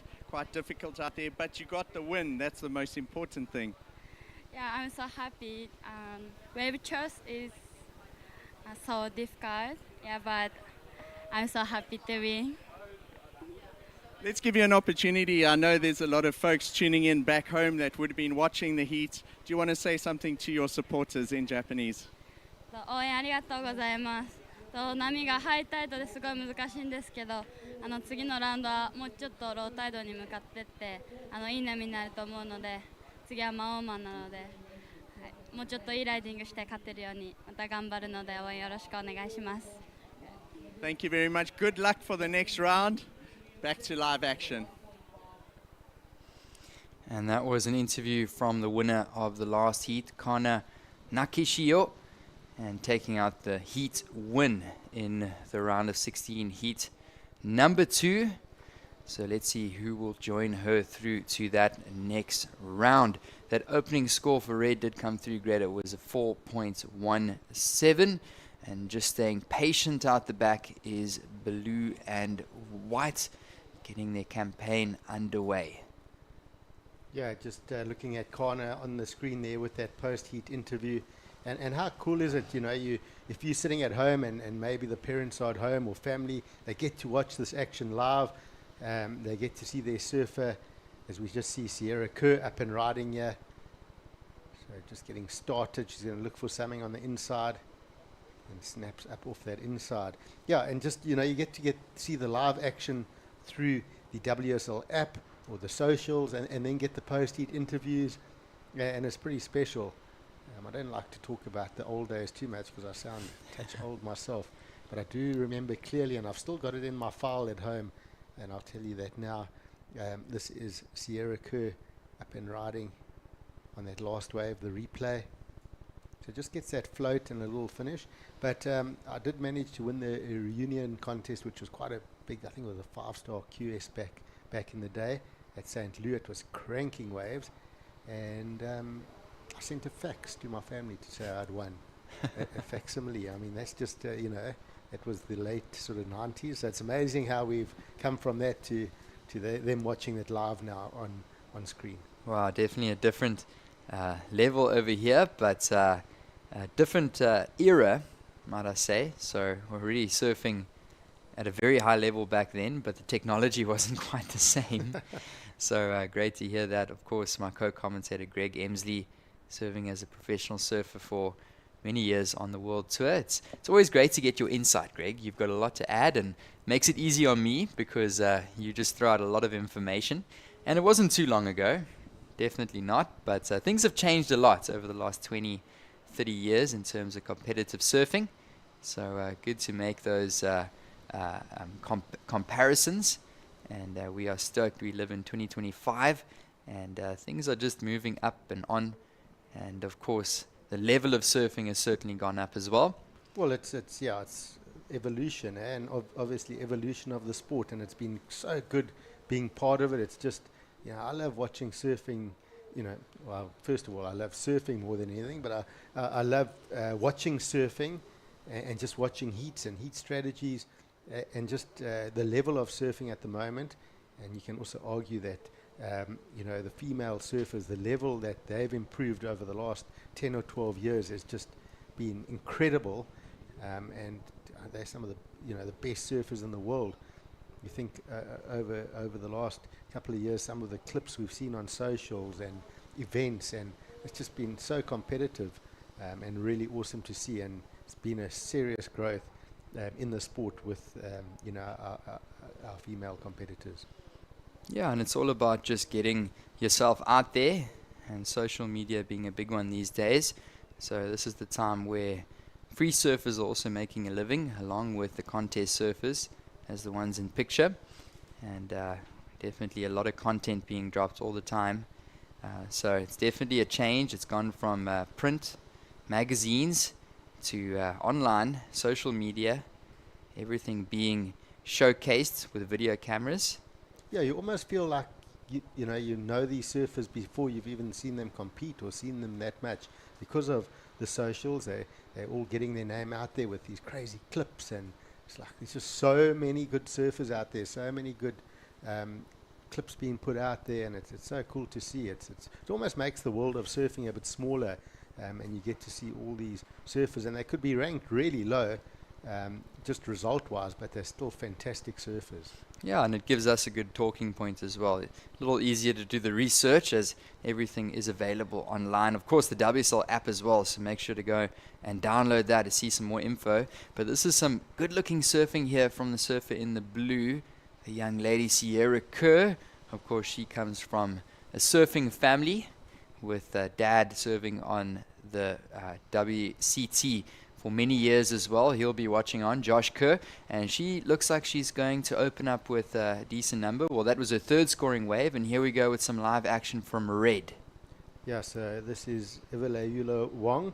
A couple of nice turns and just not holding on to that finish. She wants to get that completion just to make sure she gets those scores up. And good turn for Leilani McGonigal. So nice strong maneuvers. I love that first turn, getting that timing and placement just right. And when you do that, buckets of spray get thrown off the back of the wave. She then came out of that maneuver and got the completion on that next maneuver. So that's going to probably be a decent score. So looking forward to that one coming through. Yeah, Leilani McGonigal, talented surfer, Costa Rican. She's going to lock in a score there, surfer in the green, along with blue and along with red. I specifically like the wave there from blue, Sierra Kerr. She managed to get some strong-looking turns on the outside section. Here's a replay from white. This is one of her previous waves. It must have been the opening score, 267. That is Annette Gonzalez Echebari. And, of course, here's the replay from blue. Yeah, so Sierra Kerr just getting that board nice and up and into the lip. Good flow on this wave. And that's really nice surfing.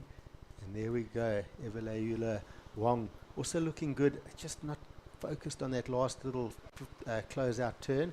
And then Leilani McGonigal, look at that turn. Lots of spray off the top, straight up into the next turn.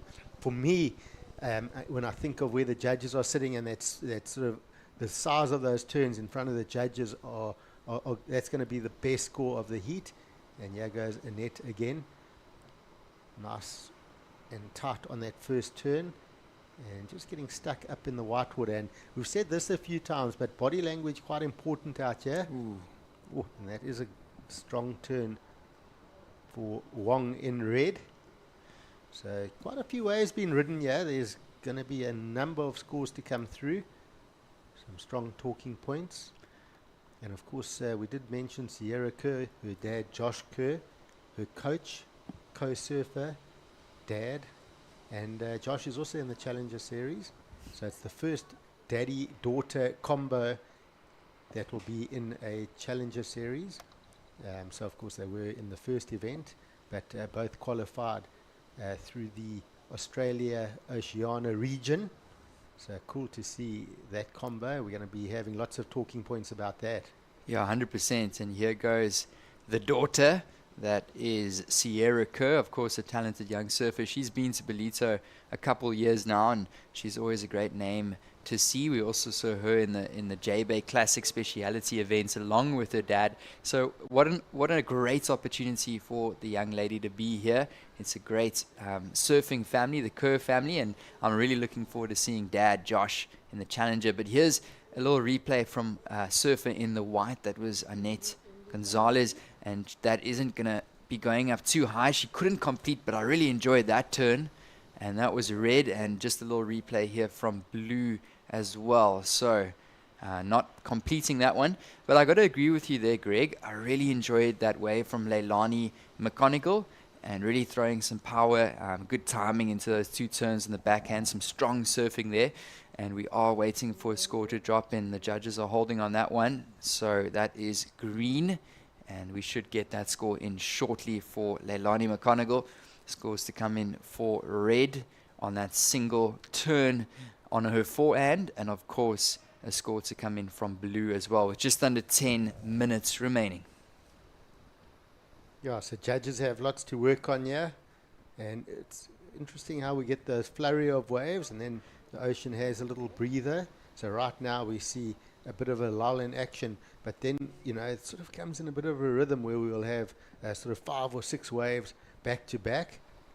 It's almost, you know, with this tide pulling out, it sort of doesn't allow the swell to always come in, and then it possibly with that tidal movement has a little break and a couple of sets push through.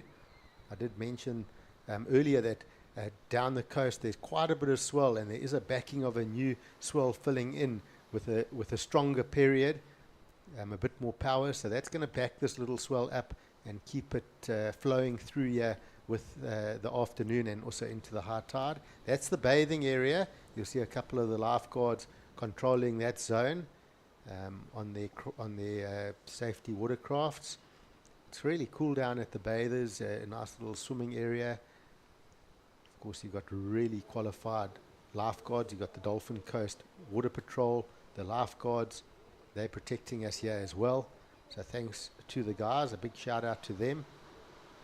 We see working this one through on the inside, Sierra Kerr, but a decent looking set wave, and up and riding Eveleula Wong, massive hit, and wow, getting bounced on that landing, but riding through that bounce and just powering through it. So good landing for her. I think that would look good from the beach, because that was a heavy hitting section, and we'll get that replay shortly. But I always say, if you come down with the lip, you've got to watch the bounce here with the shallow sandbars at Ballito, and that one's shooting back under her board, and she just managed to keep nice and stable and riding through that impact and held a very strong landing. Here we go. So we have got a couple scores that have dropped in, but meanwhile we'll look at live action. Whoa. That is Leilani McConigal. 2 good-looking turns on her forehand, the Goofy Foot Surfer. And a couple scores did come through. That third scoring wave for Leilani McConigal was a 6-6-7 for that backside 2-turn combo. But we saw a 7-1-7 drop in for blue. Here she goes again. So that one coming in as the highest number of the heat. That was her third scoring wave, Sierra Kerr, coming in at a 7-1-7. And of course, second to last of red, Eveleula Wong, was a 6-point ride. So we are waiting for all 4 of our surfers to drop more scores on the board. These judges are digesting these ones, keeping busy in the mid stage of the morning here. And definitely some talking points here. Some good scores dropping in: a 6-6-7, a 7-1-7 for blue, 6-6-7 for green, and then of course a 6-point ride for red. And I think these young ladies are going to be dropping through more scores that might move into their top 2 and help their situations with 6.5 minutes to go.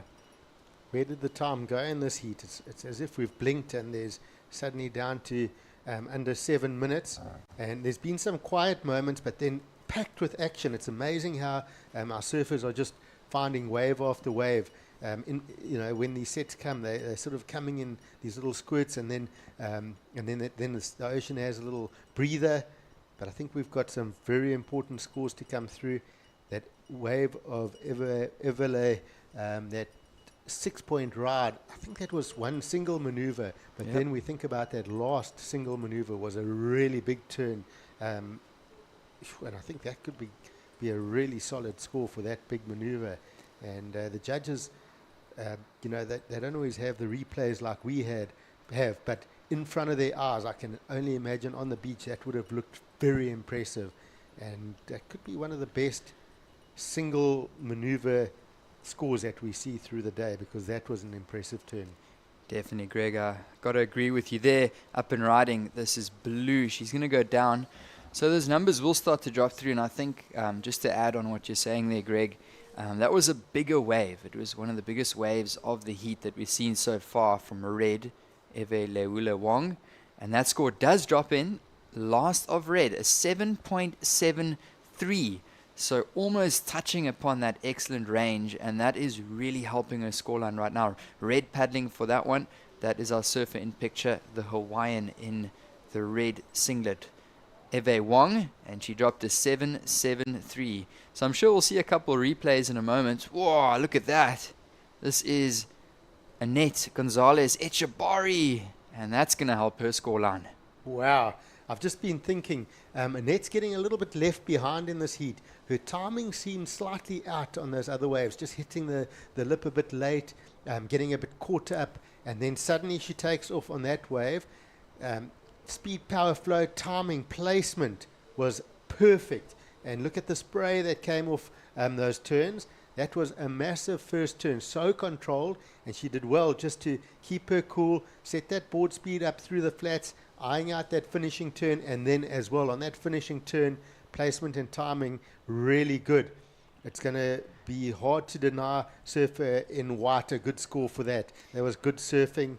She's really trailing in this heat. She could, by her standards, she's having a bit of a shocker here, but she could just suddenly jump up into that advancing position with that one wave. Let's see where the scores go with this, but plenty of scores coming for our surfers now.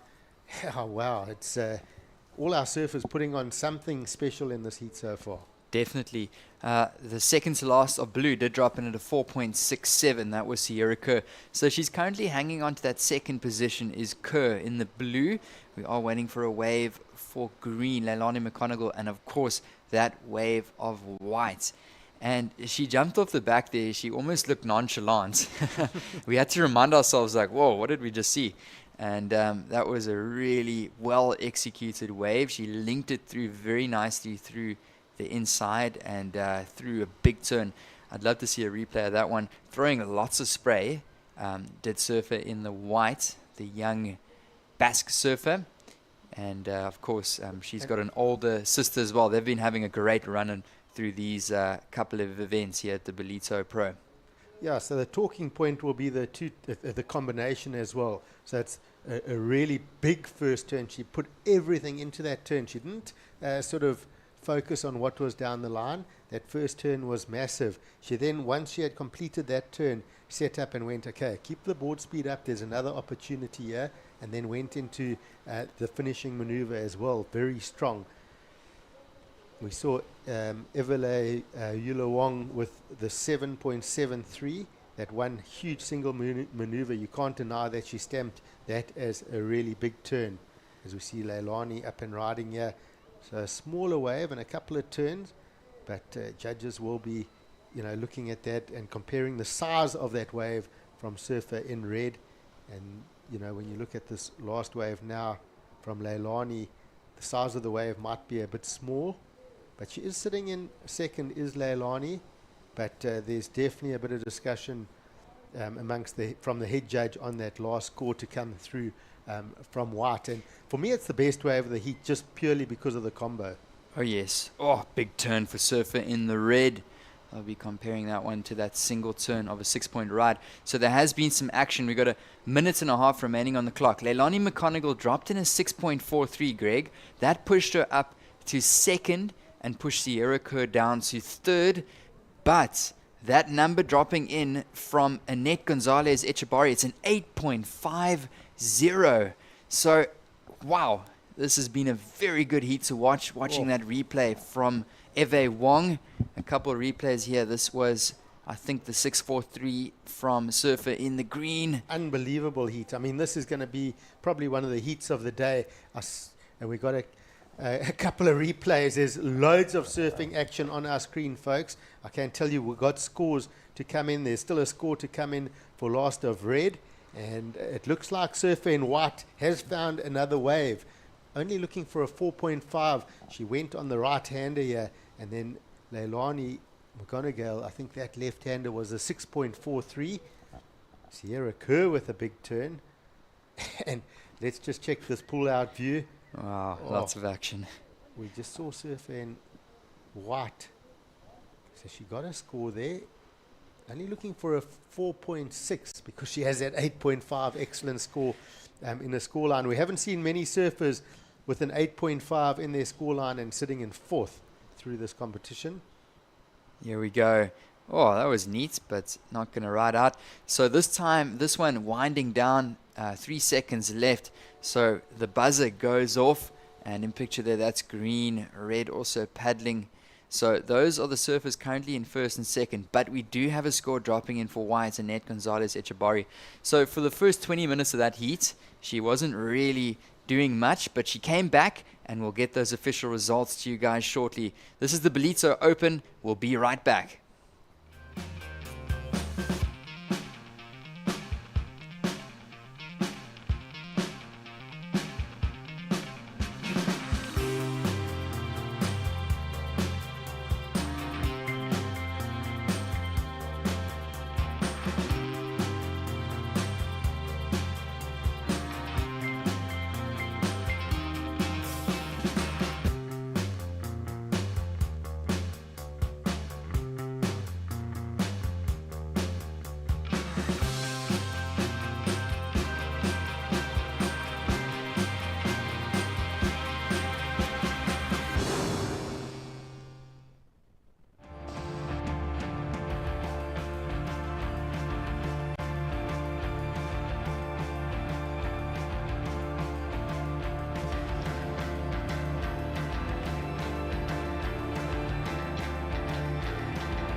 And welcome back. This is the Ballito Open presented by Flojos. And we're coming off a great last heat. That was the round of 16, heat number 3. So official results there. That last one from Annette Gonzalez Echebari came through a 6-point ride. It catapulted her into the lead with Eve Leula Wang in second position advancing through. So I'm excited to hear that beach interview shortly for Annette Gonzalez Echebari. But meanwhile, Greg, we've moved through to the round of 16, heat number 4. And introducing these surfers, we looked at an electric heat, the last one. This is Mirai Ikeda in the red, Sarah Baum in the white. We've got Anat Lelo in the green and Laura Ropp in the blue. So what did you make? Just a quick comment going back to that last one. What did you make of that last situation there, Greg? Wow. That's what I made of it. It's, you know, you look at that last heat and it was so competitive. All our surfers finding magic in that heat. You know, looking back when Sierra Kerr had that 717, you wouldn't think a couple of minutes later she would end up fourth in that heat. You look at Leilani McGonigal with those big backhand turns, lots of spray. You wouldn't think she would get eliminated. But Evele Yula Wong having to do something special, that massive turn that got her that 7.73, that was a stamping point in the heat. And then Annette Gonzalez Echebari just looked nowhere in that heat. She was battling and then found a magical wave with a huge first turn, came out of it, one pump into a huge finish, getting the 8.5, and just turned the heat upside down completely. And then with a minute and a bit to go, finding that 6-point ride at the end and go from fourth to first and go, thanks for playing. Wow, that's surfing for you, and we are dealing with a very talented group of surfers, some of the best surfers in the world competing here at the QS 2000. This is definitely not but probably the most stacked QS 2000 anywhere that you'd see in the world. So we got some of the biggest names in surfing competing here at this QS event. Of course, the pre-event to the Ballito Pro. So a lot of these surfers using this opportunity to really practice, train, and of course, get their feet stuck into the wax before that Ballito Pro. And it really helps build the confidence, that's for sure.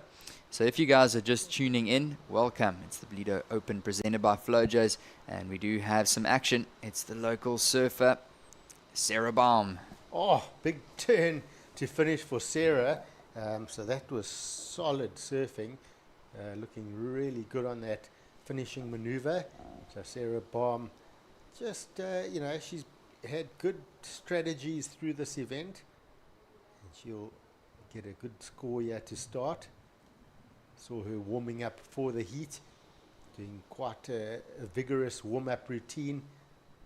She definitely likes a bit of music, puts the AirPods in the ear and gets really amped up, and there we go, sets up that first turn through the lip, nice spray, and then vertical up and over, really tucks that head in for, to really put that board on rail and stamp that finishing maneuver. So I like those two-turn combos, a nice start for Sarah to get going here. Yeah, we did see an early score drop in for green. A nut, it comes in at a 4.17. So that was the first score from green, and I think this wave from white is going to drop in. I think it's going to be a great opening number. It comes in at a 7.5, Greg. So she must have been watching that previous heat. She knows what it takes, and specifically that closeout section, she really aggressively went up into that one and just tagged it off the top, and the judges loving that score. So going up into the higher good range, almost touching upon that excellent range. It's a 7.5. So we'll get back to action now. We're just going to run down to the beach and we'll bring the winner in the previous heat. Annette, your older sister Janire and yourself are having a great run in this event, especially leading up to the Challenger Series event.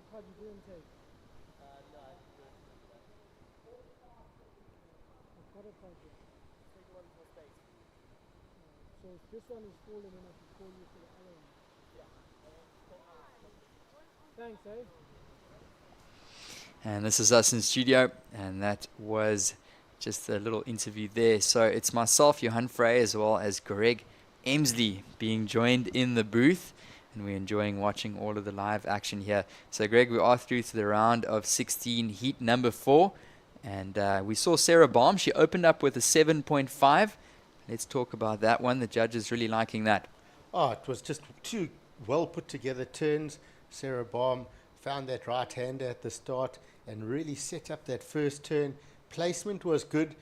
She just turned under that lip and kept the board speed up. A lot of spray coming off the maneuver, but then into that last turn, she got that board really vertical. And as she spun off the top, she got the rotation nicely off that lip and then tucked her head in to get really compact and get a massive finishing turn.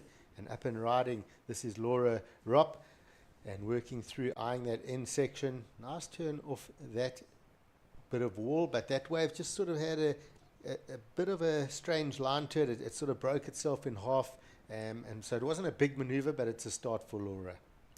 Oh yes, and that's the surfer in the blue, the young Laura Ropp, and she's got a bright future ahead of her. She's been to Ballito a couple years now, and it's always great to see her as well as the rest of the Brazilian contingent. So paddling back out into the lineup, our surfer in the blue about to drop in a score, and surfer in the white, Sarah Baum, dropping in a 7.5, green dropping in a 4.17. Priority is with red, just taking a look there, and our surfers just jostling to try and get a good positioning out there in the lineup, but not activating on that one. So if you guys are just joining us, welcome to competition.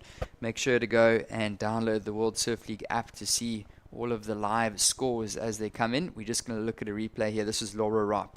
Yeah, so eyes that one section and up into that one maneuver. And gets the one turn. So Laura getting a 3.67 for that first wave. Ooh. And up and riding again is Laura Rupp. So probably more important than the 3.67 is that wave. Just put her a little bit wider of the other competitors and finding that next backup wave straight away.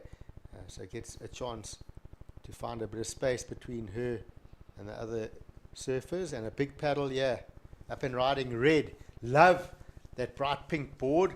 Whacks it up over the top. Gets the big finish. So Mariah Arcada getting a good second wave as well. She opened with just the 1 point ride. But just really enjoyed those couple of turns. And that bright pink board stands out, especially with this beautiful blue water that we've got today and the lovely sunshine out and about. Definitely, very noticeable. And Mirai Ikeda is going to lock a score on the board. Really liking that one.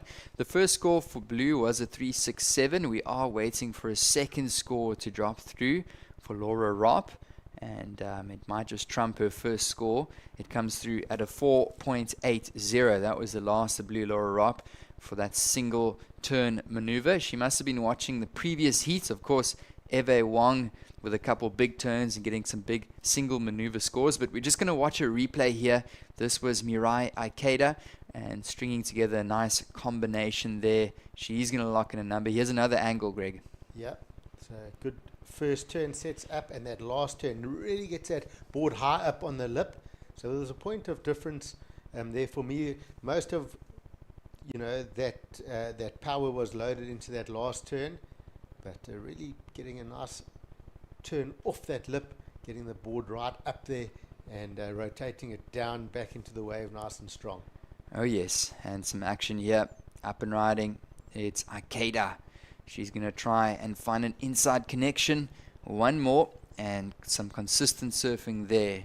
So second to last at red was a 5.67. We'll get back to that in a sec. Nice looking wave. A nut surfer in green.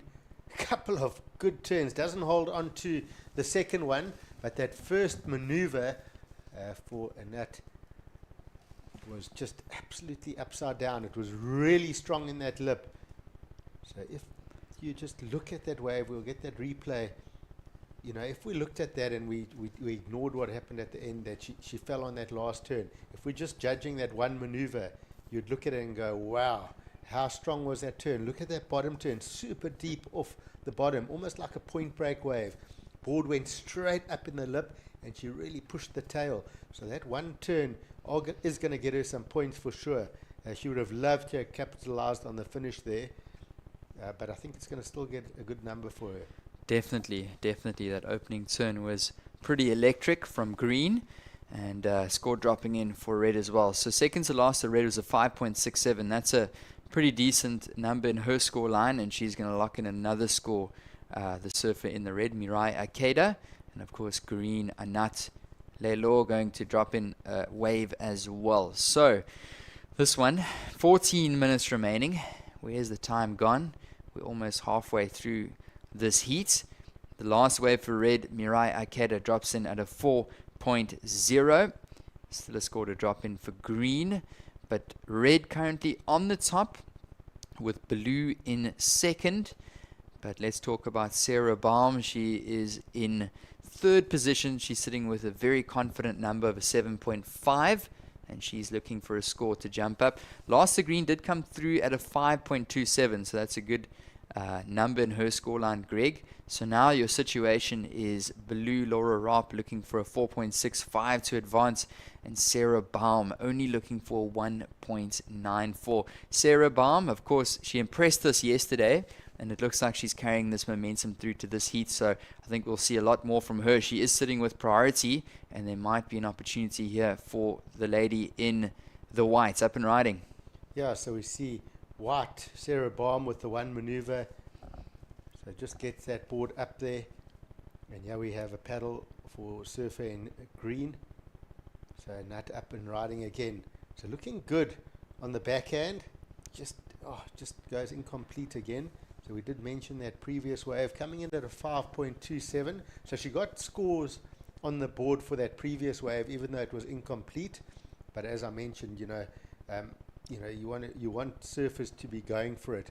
You want to get that degree of difficulty and big hitting turns. So although she didn't get the score that she would have got, obviously if she made that maneuver, judges are still ignoring the last part of that wave and going, okay, well, what did she do? There was a big maneuver. What points are we giving that?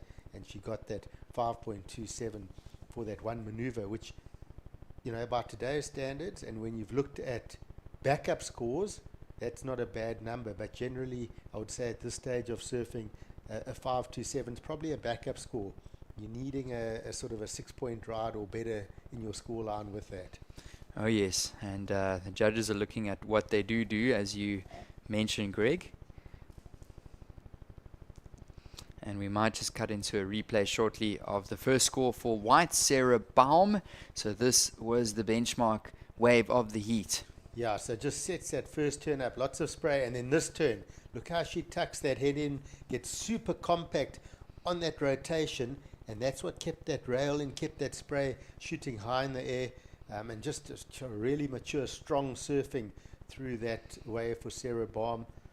You know, just put it together really well. She read the sections great, and getting the 7.5. So that's the type of start you want.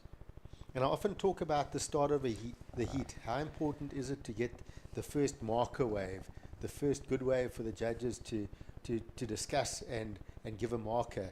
And Sarah, you know, would have got that wave, and the judges would have spoken about it. Some judges would have said, well, I think it's excellent. Some would have gone, I think it's a point below excellent. But the head judge would talk to them and say, well, let's get a nice round number as a starter.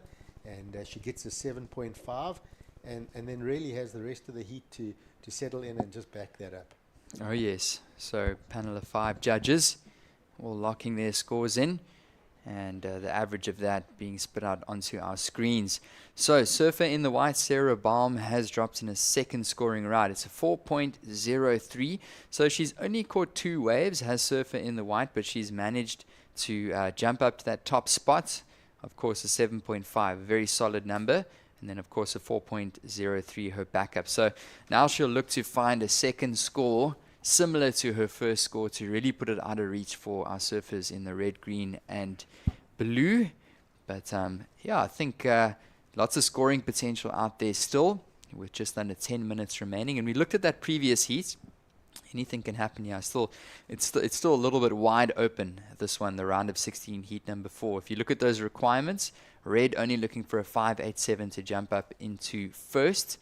Green only requiring a 5.38, and blue looking for a 5.84. So those aren't high scores, and there's a good chance that there might still be some interesting change-ups in this heat.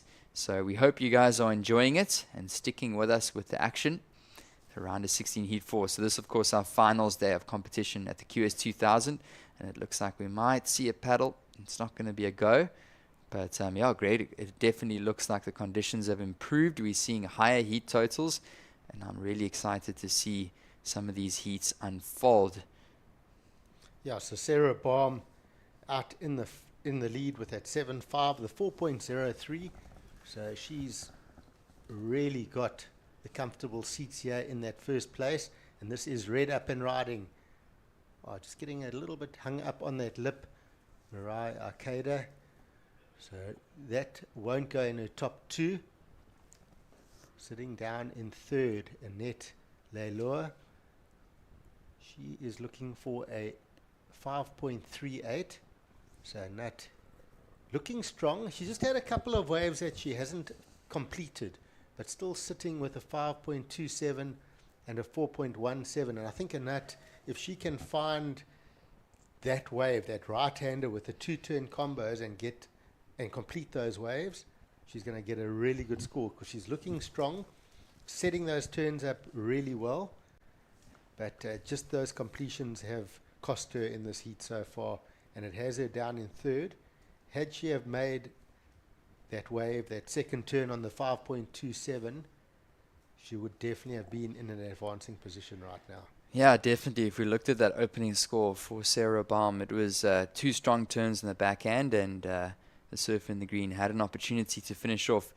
And she's currently in third, looking for a score, and we do have some action here. Surfer in the red, Mirai Aikeda, currently sitting in that second advancing position. She's definitely not safe, though, because knocking on the door are green and blue. But you would have thought if green finished off that 5.27, it would have been up there, maybe a couple points higher. And unfortunately, she couldn't. So it's green looking for a 5.38. It's blue looking for a 5.84. And of course, red up and riding there with 7 minutes to go. She's trying to really solidify her spot through to those next round. And our surfer in blue, Laura Ropp, sitting with priority. She's had a quiet heat. She's only had 2 waves, and she's looking for something special. But normally Laura gets going a bit quicker here. She does have a 4.8 in her scoreline. So she's just quietly sitting there with priority. I think we're going to see a strong comeback from Laura as well in this heat. She's always such a danger. She's had a good track record here at Ballito. Of course, she did take out the Pro Junior event here last year. So she does have a good relationship with Willard Beach. She's just looking quite calm. She has first priority. Down in fourth, looking for a 4.84 now to go up into second. Sorry, a 5.84 to go up to second. And sits with that 4.8 in her score line. She'll want to get rid of that 3.67. And Sarah Baum, the comfortable lead here, that 7.5, really a strong wave in the score line. And Sarah just looking really controlled out there. Sarah has second priority as well, so she'll just be looking at the rest of the field and making sure she moves those chess pieces correctly in the last 5 minutes here. Oh yes, yeah, nobody is safe just yet. You can see all four of our surfers in screen, red, green, blue and white, with just about 5 minutes remaining. And normally there's a surfer that gets a couple good scores and feels like they're a little bit safe, but I can guarantee none of these young ladies are going to be feeling safe quite yet. With 5 minutes to go, it's still anybody's game down here. Not big scores required. You can see red just trying to search under priority. The surfer in the red currently in fourth priority. Priority is sitting with blue, Laura Rapp, and like you were saying, Greg, she's a talented surfer. She's won out here before in the junior competition last year. And if you give her a chance, and it's a good wave, she's consistent, she's going to make it. And there's a good chance she'll jump back up and reach that requirement, which is not a big one, at 5.84.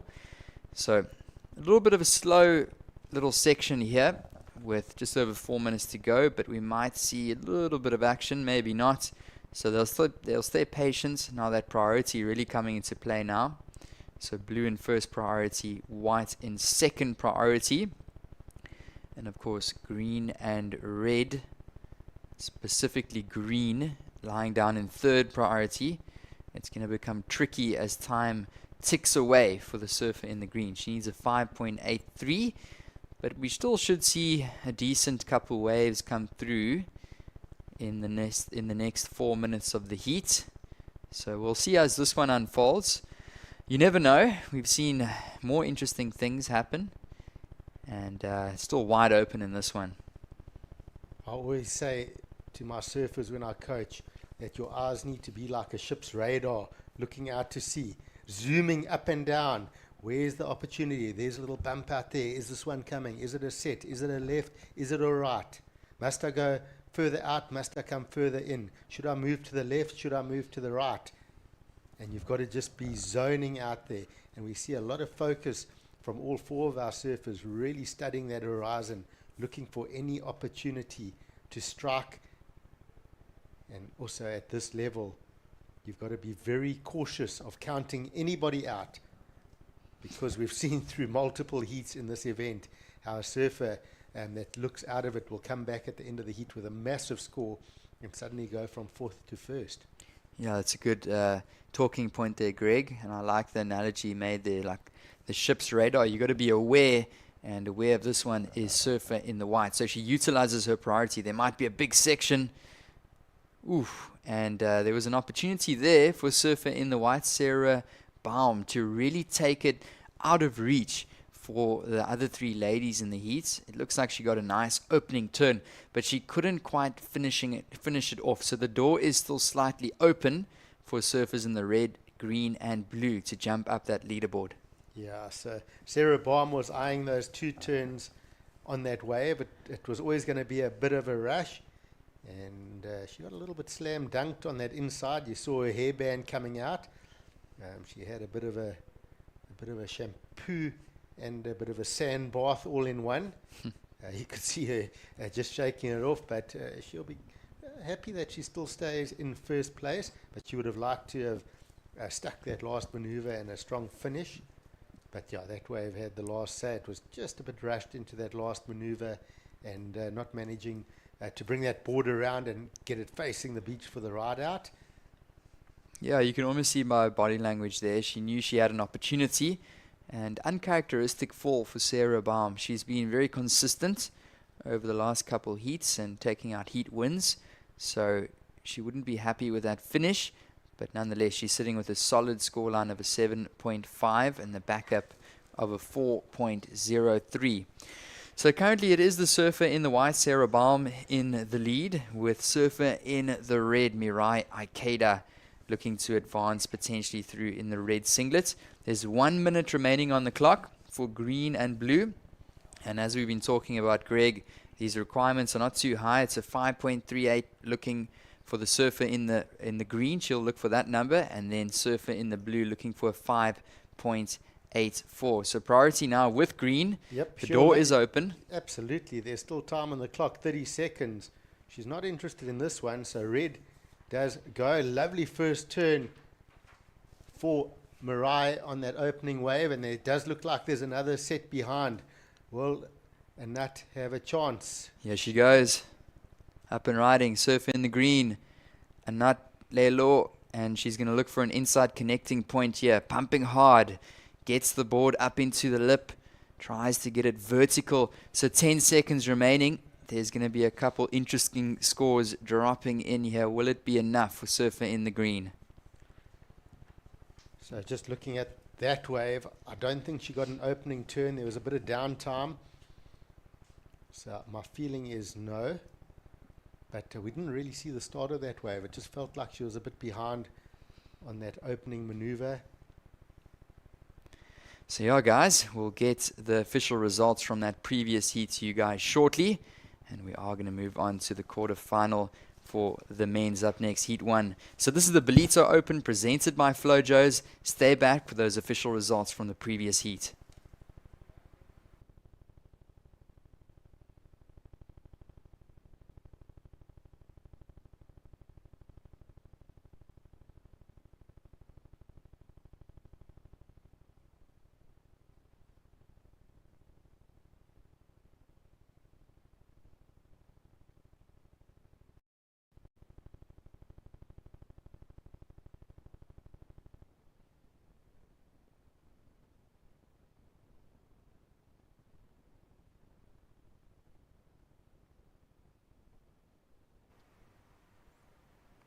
Welcome back to the Ballito Open presented by Flojos.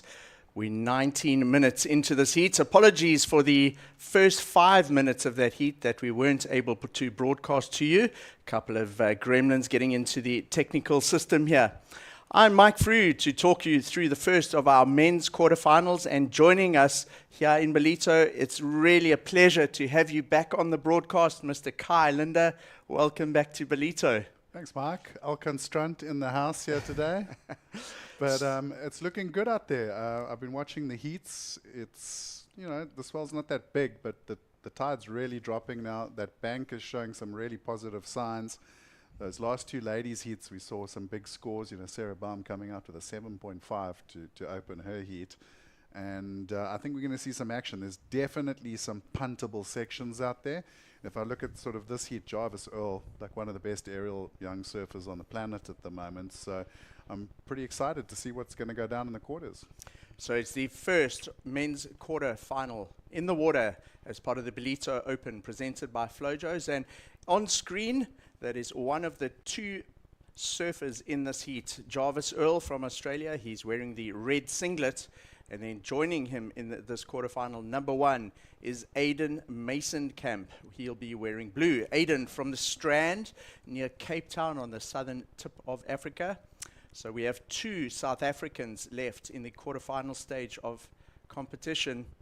A stacked field. We've been through a number of rounds, and in the quarters, this lone two South Africans is the man in the water now. It's Aiden Masonkamp, and then later on, coming up in quarterfinal number 3 is Luke Thompson. Kai, having a look at the conditions, it's definitely improved as the tide drains out. Low tide is at around 12 o'clock today, and we're seeing it get a lot more consistent. However, in saying that, a relatively slow start to this heat. The surfers have 25 minutes in the quarterfinals, and with 17 and a half minutes remaining, we still haven't seen a wave. Yeah, you're going to have those slow heats today. You're going to kind of have two heats with that like little flurry of waves. That last heat was a good example of that. But the guys just have to be patient and pick. There are really good waves out there. And that last heat, actually, I was sitting up on the deck, and a beautiful right-hander ran down the right-hand side bank a bit closer to the rocks. And all the ladies were out of position sitting on that little middle bank. So there's waves up and down. That bank hasn't broken all morning. Suddenly it's starting to come alive. So giving the guys a little bit more options. I think that right bank is, if you can get one of the set waves on the right bank, you're going to get a really good score because it's got a nice wall to it, give you an opportunity to do some maneuvers.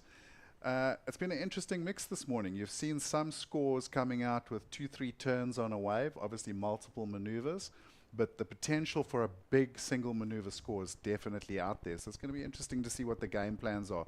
If we look at these two surfers, Aiden is definitely like a journeyman. He's going to go out there and really try put some combos down, work some scores out, whereas Jarvis has got a little bit more of that flair. He's maybe going to be looking to get the board out the water and just do one big maneuver. So Aiden Masonkamp is a previous champion of the Ballito Pro. He won the event here in 2021, beating Geordie Smith in the final. And he's up against Jarvis Earl, also no stranger to the very top of the podium, a previous world junior champion. So a really stacked heat here. Big pedigree surfers in the water. Talk us through this one, Kai. Well, here we go, Aiden up and riding. Lovely little whip off the top. You can see him just building speed down the line and gets the fins out the back. Like I said, classic Aiden Masonkamp. He's going to come out fighting and putting two solid little whips out the bag there. That's a great start.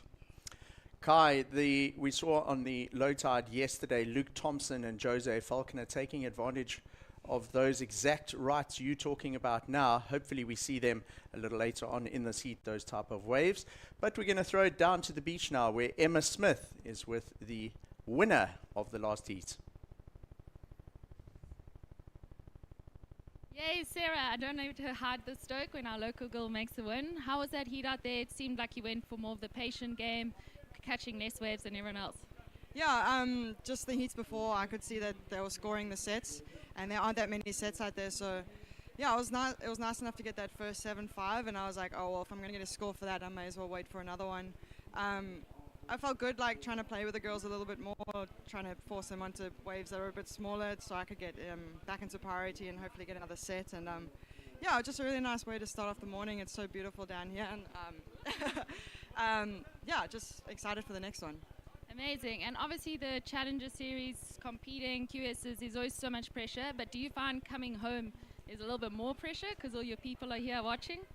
I do and I don't. I find a lot of comfort in coming home. So nice to, stay with my parents and see so many familiar faces that I grew up with. And yeah, the support is just unreal, and I really try to feed off that, and it gives me a lot of motivation. Like, I don't do this for myself. I do this for, the people that are supporting me and surround me. So yeah, I just use that motivation and that pressure and just, put it into my surfing. Amazing. Well, good luck for the next round, and we'll send it back to you guys for live action. I like what Sarah said there, Kai, playing with the other girls, using her vast experience, the Olympian Sarah Baum getting through and into the next round here at the Ballito Open. What did you take from that interview? Yeah, great to see Sarah just comfortable. She's got so much experience. She's one of the most experienced QS sort of surfers out in the ladies, right now. And she's been surfing this event and this beach for so long, so she has got that experience. Nice to see Jarvis Earl getting into the action as we came back from that as well. You see that backhand on him, Mike. You're a goofy footer, so you can really appreciate his surfing. Really, really strong bottom turns, getting that board up into the lip. And, Aiden's in for a tough heat here. Like, this kid can really surf well, and he's got a lot of experience already at his young age, World Juniors, he's excelled, and certainly one of the surfers right now that Australia are looking at as a future sort of champion. So 13 minutes on the clock. It feels like this heat is still kind of about to get out of first gear, Aiden Masonkamp, we're waiting for a score to drop on the board. That 0.5 that you're seeing on your screen is actually his second wave. So we're waiting for the judges' scores to drop in for first wave of blue, Aiden Masonkamp. And then we await first of red, Jarvis Earl. We may get a replay of those waves, but the judges setting a scale for the heat. And we are still owed 2 scores, one for blue and one from red. You can see in the top left of your screen there, waiting for scores. As soon as that drops in, we'll get an understanding of the current situation, and the surfers will hear that on the beach broadcast too, and then they can analyze and decide what they want to do and adjust their strategy for the next rest of the heat, Kai. Yeah, and it's, setting the scale for the whole round as well. The first heat is always going to be that important one for the judges. Always feel like they're going to maybe hold back a little bit on their scoring because you don't know what's going to be coming up in the next 3 quarters either.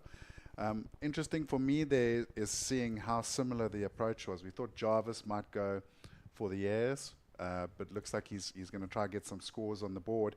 And it's a really tight exchange. 6-3-3 for Aiden, 2 turns. Jarvis with 3 turns, so maybe the extra turn just getting that little bit extra out of the scoring. But pretty similar approach, both taking rights, both going to the lip and the rail rather than the air.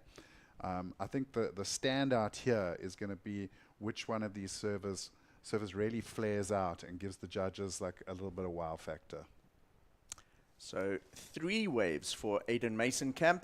It's a 6-3-3 on his opening wave and a 4-6-7 on his second wave. Gives Aiden a total score of 11. Jarvis Earls just had the 1 wave, Kai, a 6.67. So Aiden, 6.33 on his first wave, a 4.67. That's his second wave. And then just the 1 wave so far from a surfer in the red singlet, Jarvis Earl. Having a look at those scores, Jarvis with the highest single wave of the heat, just at 6.67. So compared to previous heats, these guys are being quite patient and very, very selective. They're not going on any of these little insiders. They are waiting for set waves. It's the first heat that has featured only 2 surfers of the whole event. So the quarterfinals feature 2-person heats, and it looks like a paddle here. So Aiden Masonkamp utilizing his priority. Take us on this one, Kai. Well, nice solid turn to start things off. Goes to the rail. Wave getting a little flat on him, but he's able to work it through for one more little grind turn there. Kind of feel like Jarvis sold him on that one. It wasn't the best looking wave of the heat. He may look at doing a little better than the 4.67 there, but it's not going to be in the 6s like that first ride. And good strategy there from Jarvis Earl to sort of mock him into that one. Now he's got priority and he can wait for a wave. So I feel like the mental game there was a little bit sort of on the side of Jarvis Earl. We saw them both hustling for that wave. Aiden had priority and Jarvis, maybe as you say, selling him into it. Here's Jarvis Earl. He opts to go left on this one, goes down the line, foot on the accelerator, and that's what you were talking about. That's what you expected would happen in this heat, Kai. Wow. It's fireworks starting with 9 minutes to go. It's taken a while for the heat to really light up, but suddenly it's all bright here, and the first big air of the heat, Jarvis Earl. Yeah, Jarvis finding a left there, and I think, generally we look at this break at Willards, we're thinking right-handers, but because of the way the bank is right now and a bit more water, there are lefts out there, and there's such a light wind today as well. You can see just that little light onshore crumble, but luckily the forecast for the whole day is super light winds, so I think we're going to have these conditions all day. And as soon as he took off on that left, you could see that sort of rail line he was taking. He wasn't looking at sort of down the line. He was going to go for the punt. Interestingly, the wind that's blowing today, not much wind, but if you look at your screen, you can see it blowing from right to left. That's a southwesterly wind, and generally the surfers prefer to surf into the wind. So Jarvis going left on that wave, he would have had a little bit of wind under the board to keep the board stuck to his feet. So I wonder if that's a strategy that he was particularly looking for the lefts to punt the airs, because on the rights, the wind will be blowing away from you, Kai. Yeah, and he's straight back into a paddle. I was looking at this peak come in, and you could see the V on it, and it did look like it was going to have another left. So he's landed the punt now. He's looking for a second. Whereas Aiden, I think, is going to stick to the rights as we watch him taking off. Nice. Got really up into the lip there, and a big dynamic finish there. You see how pumped up he is. You know, and Aiden is a fighter. Like I often say it about him. You know, he's come from, you know, a place growing up where, you know, his family have had to put a lot of work into supporting him and getting him out on tour. It hasn't been easy for them. So he's got that fighter spirit. I know his mom's currently battling with cancer, so they've been dealing with that as well. So, you know, it means a lot to him, and he's not just going to lie down for Jarvis. So Jarvis up and riding, goes straight 12 o'clock on the first turn into another one. He improves on each one of those turns. It almost goes 1, 2, 3, flaring more and more on each of the turns. I love how on the transition at the top, he pops the tail out. You can see the fins released each time. And it's almost like each one, he was in a slightly better rhythm as he hit those backhand turns, Kai. Yeah, so let's look at Jarvis. 667 for that first wave. Some very dynamic surfing, 3 turns.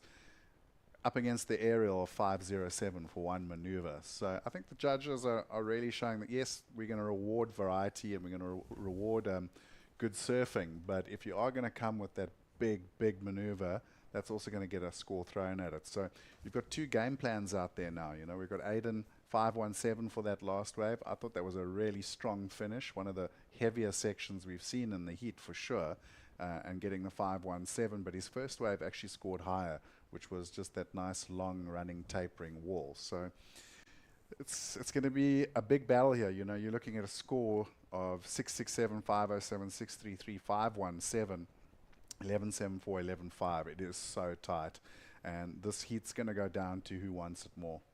We got just under 6 minutes remaining, and we're waiting for scores. So we're waiting for the last wave of red Jarvis Earl with those 3 turns, and then we're waiting for last of the blue, Aiden Mason-Camp. So look at that, Kai. Aiden Mason-Camp's wave drops in at a 7.1. It puts him in the lead, but we are waiting for last of reds, that 3-turn combination to come in. So Aiden, I think the bulk of it, the meat of that wave was that solid second turn. He rode out of it confidently, and I think he knew in his mind that was going to be a solid score. Drops in at a 7.1. Critical surfing. So the judges rewarding that. But I'm seeing a score come in for Jarvis now. He's definitely upped his ante as well. A lot of 7s coming in there from the judges.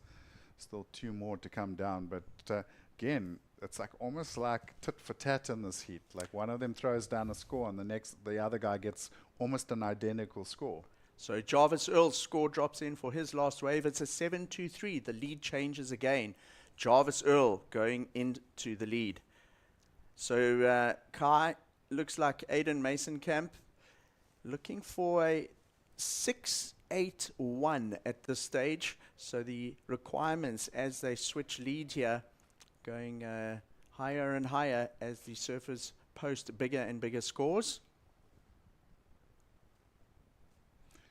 Yeah, it's going to be a big battle for these guys. Just under 5 minutes to go now. So it is Aiden with priority though. So he's sitting just in second. He only needs a 6-8-1. I say that, but I mean he's already had the 7-1 and the 6-3-3. So he knows what the judges are looking for in order to get that score. 4 minutes on the clock though. It's getting tight for him. He's going to have to find a wave that's going to give him that opportunity. Having said that, Aiden is very capable in the air as well. We've seen him do some big clutch airs before and through the junior sort of career and in the QS. So I think Aiden will be not too fussed about it, but he's definitely starting to feel the pressure as we approach the 3-minute mark. So 3.5 minutes remaining, and as you say, the pressure cooker is starting to boil over. We can see the steam starting to come out of this heat. Aiden Mason-Camp, the South African, looking for a 6-8-1 to take the lead away from Jarvis Earl. Aiden has priority, so he can control the heat from this stage, depending on what he wants to take off on out there. Kai, how's this next 3 minutes going to play out? Yeah, it's all going to depend on whether or not Aiden gets a good wave and has that potential. He's certainly capable of getting a 6-8-1, but we saw earlier in the heat as well, Jarvis sort of selling him on that substandard wave. So the mind games are going to come into this for sure, but we are counting down, and the pressure is firmly on the South African shoulders right now. So no outstanding scores at this point in time. We have Jarvis Earl in the lead with Aiden Masonkamp in second. Aiden requiring a 6.81, so a score in the good range. Aiden has a 7.1 and a 6.33. Jarvis with a 7.33 and a 6.67. So Kai, these quarterfinals really, really loaded here. Just looking at some of the heats coming up, you wouldn't want to miss any of them. Some of the world's best surfers, and interestingly, the internationals using it as a warm-up for the Challenger Series that starts tomorrow. Yeah, so just over 2 minutes to go, and it looks like there's a little set approaching here. Will Aiden be in position though? So no, this is Jarvis Earl having a look. Not going to get that one though. So into the 2 minutes we go, and this is where you start. The mind games really come into things. What's interesting though for me is that Jarvis has moved away from Aiden instead of, being in second priority. He's decided to rather go and sit down the bank and try get another score to put a bit more pressure on him. So he's left Aiden sitting all on his own. And even that sort of kind of maneuvering, so often in these two-man heats, you've been surfing four people in the water for the whole event so far. Now suddenly you've got to change your strategy completely because there's only one other person. Aiden right now is just kind of praying because he needs a wave. Having a look at that pulled back shot there, you can see the glassy inside section, a little bit of wind, not much there on the outside. Now what we're really looking for there are there any lines? Is there going to be any potential there for Aiden Masonkamp as we're down to the last sort of minutes of the heat? He's going to be hoping to see a line or two on the horizon to utilize that priority. He is going to only have one more opportunity here, Kai, if a wave comes for Aiden Masonkamp. Yeah, it's one of those sort of heartbreaking finishes if that wave doesn't arrive. A couple of bumps on the horizon though, and I am seeing a score to come, so we're going to have to see what happened there. And Aiden did get the wave. So on screen you see Aiden Masonkamp. It was just the one closeout. I'm not sure if there was celebration or frustration that he threw his fist up in the air. Behind him it's Jarvis Earl. Have a look at this one, Kai. Wow, what a way to finish the heat.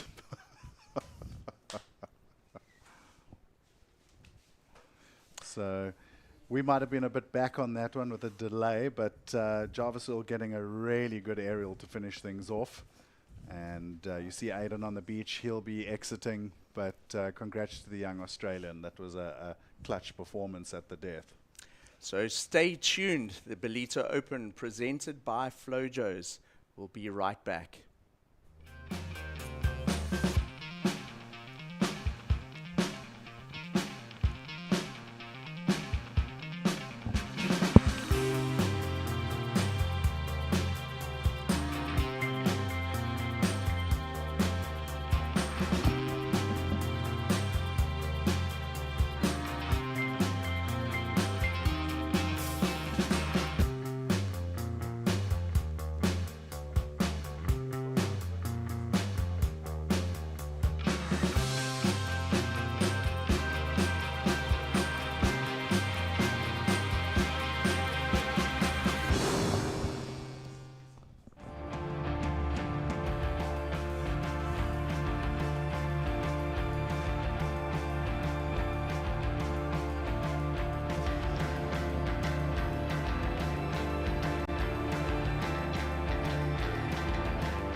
We are back. Welcome to the Ballito Open presented by Flojos. In the water, we have quarterfinal number 2 in the men's. Wearing red in this quarterfinal, we have Luke Swanson And wearing the blue singlet is Lucas Vicente, two of the form surfers of the event so far, two internationals using this event as a warm-up for the big feature event of the Ballito Pro, the Challenger Series that starts tomorrow. Calling the seats, I'm Mike Frew, and joining me in the booth is Kai Linder. Kai, great to have you back on the broadcast, bringing your insight to the heats with us. How do you feel about this one? It's been interesting, looking at results so far this year. Luke Swanson, nothing really to shout about. Lucas Vicente also has been like a little mediocre probably. But these guys have both got a lot of experience, even though they're younger guys. And we were talking about those flurries as well. Check out this wave coming in now for Lucas Swanson, the Hawaiian. It's one of the bigger waves we've seen so far this morning on the bank. Gets a nice little carve off the top and then a quick flick to the lip. So bigger wave, but it didn't really look like it hit the bank that good. So right now it's a bit of a roll of the dice on which waves you're going to go for. So we are owed a couple of scores here. Looking at Lucas Vicente's first wave, Kai, it's a 4.67. Luke Swanson had one quick wave in and out, a 0.93, and then he backs it up with that one. Scores dropping in. It looks like it's potentially in the high threes or mid-range threes from the early judges. It comes in at a 3.33. So the early situation established after 3 minutes. We've had 3 waves ridden, and it's Lucas Vicente getting the better of the exchange at this point in the heat. He has priority after his first wave. It's a 4.67. Luke Swanson opening with a 3.33, and then he's got a backup, a 0.93. That's not the kind of backup you want to carry through a heat, though. You want to shake that off very quickly. My feeling is both these guys will want to shake those scores off. If we look at that last heat, both surfers getting 6s and 7s, so the score potential is out there. It's lucky to see a QS 2000 as a little warm-up for the main event. Good for some of our younger South Africans to get the opportunity to surf against these guys, because with the new system in the regionals on that, they don't really get to come across some of the powerhouse sort of CT and Challenger Series surfers because they're surfing QS 1000s locally. For our South African guys, it's pretty much just the Moroccan event that gives them that opportunity. So now having the QS 2000 just before the main event opens that door, brings a lot of these guys in warming up, and that experience is so crucial to these younger South Africans because they don't get to surf against the top guys. They don't know where they need to be. And I sometimes feel like that is really where we are struggling as a smaller country, in the big sort of surf market, is that these kids have got the talent, but they don't know where to place it and how to surf heats when you get to sort of this critical level of surfing. So if we are struggling as South Africans or the surfers with the expense of having to get to these international markets, the US, Australia, and Asia to try and surf these events, we might as well bring the surfers here. 100%. And really, that's what's happened, and that's what you're saying, Kai. So our youngsters getting invaluable experience, and it even filtered down into the Pro Juniors earlier this week. We had some massive names in the Pro Junior, and surfers in as young as 12 and 13 were able to surf against some of the best juniors in the world in the Ballito Pro Junior that happened prior to this event. Yeah, it's super important, and some people might sort of look at that, especially for the Pro Juniors, and go like, oh, the old way of thinking of it is like, oh, these guys are coming and, dry docked. So, hello, the low tide, it's here. And there are some rocks out here and bricks at Willard's Beach, so you do have to pay attention. I hope his fins are okay. But to get back to that, Mike, it's, the old way of thinking would be like, oh, they're coming and they're taking positions. They're taking opportunity away. But better to look at it as like, how are you going to go compete, whether it's at ISA or the Olympics or Challenger Series, if you don't know what level you need to be at? And you won't know that level unless you're coming across guys like Lucas Vicente and the kind of surfing and heat strategies that these guys are putting in action. And if you look at, like for example, the Australians, they have such a big professional sports culture behind them now. They've got high performance surfing camps. The Hawaiians and Americans, look at that aerial from Luke Swanson. Some of the best juniors in the world. We in don't the really have that here. So Ballito our South African Pro surfers, Junior this that is the happened prior to best this yardstick they have, is to, Ooh, yeah, it's we went super straight onto the important, bricks know, there. So looking at those were two replays of Lucas Vicente and Luke Swanson's wave. That's how Luke Swanson found himself among the rocks on the inside. He actually finished off his wave right on the inside there. And then as the wave receded, basically, as you said, dry docked. We're waiting for a score to come in for that left. It's still outstanding. So what you're seeing on the board, those are the waves from Lucas Vicente. We got live action up and riding now. This is Lucas Vicente getting straight up at the lip, precise surfing on his backhand. If you had to slow that down, I think you'd perhaps find the board went almost past vertical on that second turn, Kai. Yeah, and it's, you know, it's small. So, you know, as a goofy, you know, Mike, the goofy footers probably have a slight advantage today on the right-handers. You're able to just drive off your back foot a little bit So stronger what you're than seeing on the the front board, side surfer. those are the waves from And you Lucas watch him Vicente. here, We like got gets live that action first up whip. and Now riding here now. comes the big turn. This is Wham! Lucas And just Vicente absolutely getting destroyed straight the up lip. at the lip, precise. Smaller wave, but some pretty strong, powerful surfing. Did you see how the fins came out and the board drifted almost like he was going left coming out of that turn? So very fast, fluid surfing. Scores still coming in. We got 17 minutes remaining in the heat. Early lead established by Lucas Vicente, but scores still to drop in. And very similar to that previous heat car, I think we're going to keep seeing scores building and building. So scores come in. It was that last left of Luke Swanson where he surfed right onto the rocks. It scored as 6, and that was enough to propel him into the lead. Now, Lucas Vicente is in second, Kai, and the judges analyzing that last whip on his backhand. Scores, he's looking for a 4.67. It comes in at a 5.43, so another lead change. The judges liking that. Lucas Vicente back into the lead. So quite a battle, the lead back and forth here between these two surfers. Luke Swanson wanting to get back in the lead, Kai. Yeah, nice first turn. Gets the second wave. Gets a little bit of a bump on it, but he does well to get the third.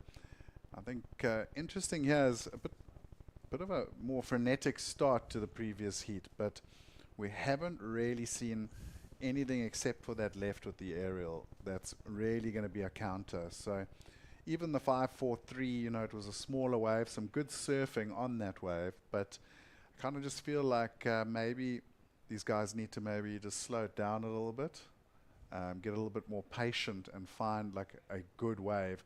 Good example there, Lucas looking at that one and actually deciding, you know what, let me rather retain priority and wait for one of those proper sets to come through, because the tide is bottoming out and we have seen some really nice runners, both left and right.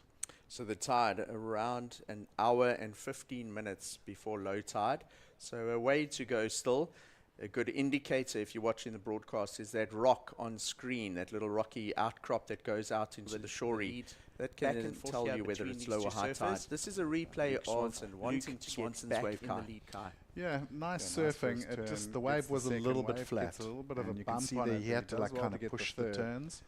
So getting a 4.7, you know, the judges seeing that as well. You know, if you look at the 5.43 of Lucas, like you said, like the surfing was more dynamic. Maybe a smaller wave, but he really was aggressive through those turns. And I think the big difference between the two there is not the turns themselves, but the bottom turns that led to them. Lucas really digging that rail in and pivoting up into the lip. So with 14.5 minutes remaining in the heat, we have Luke Swanson, the surfer in red, in the lead. That's our water safety crew. I think that's Brett Sangster. Brett's son Ashton surfed in the junior events earlier in the week. He had a couple of really good heats. And thank you to Brett and his team for keeping an eye on our surfers here. Do you think he's swiping right or left? I think he's looking at, I actually don't know what he's got there. He's got something with a little aerial on it. So I thought he was maybe controlling a drone there. I thought he was on his phone.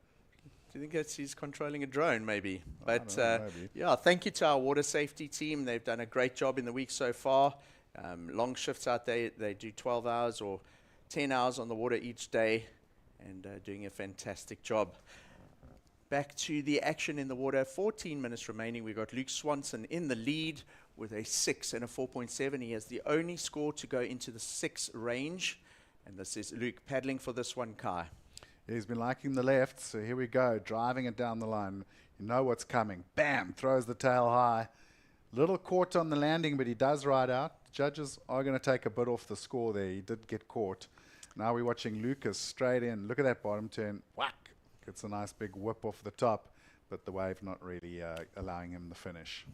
His bottom turn into the first turn. He didn't get very high on the first turn. He sort of decided halfway through to turn it into a bit of a check turn into that next section. But the second section didn't play out, I think, how he had pictured it in his mind. And you can see from his body language, it wasn't really what he had in mind to try and get the score and out of second place at that point.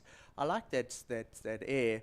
We were just looking at the criteria. I was breaking it down with, or Tasha Mentasti was breaking it down for me yesterday. And with the aerials, you want to see the nose of the board come out in the foam. But importantly, the surfer needs to ride those airs out with forward momentum. Landing in the flats with forward momentum would be ideal. But the only sort of niggle there in that one, he landed in the foam. He did ride it out with the nose coming out of the foam and forward momentum, but he got a bit sort of sticky on that landing, eh? Yeah, definitely caught him up. You can see the judges are thinking about that score now. So they're watching replays. They're having a good long look at it, like how well executed was that landing. The air looked great. I mean, he got the tail right up there, but definitely a bit of a sticky landing. And we're seeing some movement in the lineup now, so under priority, he's going to have a crack at this one. Luke Swanson racing down the line. He's going to have to accelerate around the section. Oof. Goes for one of the first backhand aerials that we've seen in the men's division this morning. But he doesn't have the wind underfoot, and the board kind of comes unstuck. This one, Kai. This is a replay of the left, Luke's so last wave. We're waiting for the score still. Look at this. Goes into the rotation in the air. I thought he might not land that because he came down right in the explosion. But he was just the right side of the foam, but he to give does him a ride little bit out. of an extra Judges boost and are push going him to take up a bit front. off the score there. Yeah, it was well done by him. Now we're watching Lucas straight in. Like you said, it didn't bottom turn like he was going to make it. And this wave just not panning out for Lucas. But the judges are still deliberating on that one. They're watching the replays. They're trying to like place it. It was radical. He really got sort of inverted on that aerial, so it was amazing to watch. So what you're seeing on the board, those are the waves from Lucas Vicente. We got live action up and riding now. This is Lucas Vicente getting straight up at the lip, precise. But I think what's also notable is, you know, if you look at the top of the food chain at the CT level right now, you know, you've got guys like Iago, Felipe, Italo, Jack Robinson. When they're going to those rotations, they are making the full 540. It's not a 360 anymore. It's an actual 540. They're going all the way around and landing on the inside rail and straight into the bottom turn. So not only is it a radical maneuver, but it's also functional. And, you know, that will filter down through to the Challenger Series and the QSs. Beautiful bond. Now, that was a big aggressive turn from Lucas and gets the second turn. You can see this little smile on his face as he pulled out of that wave. That was very dynamic surfing from the Brazilian, and I think the judges are going to reward that, Mike. So we have 10 minutes remaining, and battle between these two surfers. We wait for Lucas Vicente's last wave to come in, Kai. Yes, the air was a 593. They thought about it for quite a while and just went below that first 6.0 for the first aerial. I think what's interesting there is that the second aerial was more dynamic and a little bit more flared out, but because of the landing, the score came in a bit lower. Kai, you break down the airs really, really well in terms of the technical nature of it. And I was just thinking back to what we had yesterday afternoon as part of the Ballito Pro. It was the Ballito Pro Skate Jam. It was great to see talent take out the big win there. And some massive aerials from the likes of Brandon Valhalla and young Ezra Foslu. And it was great. I was really entertained the whole afternoon. You guys ran a great event up there, Kai.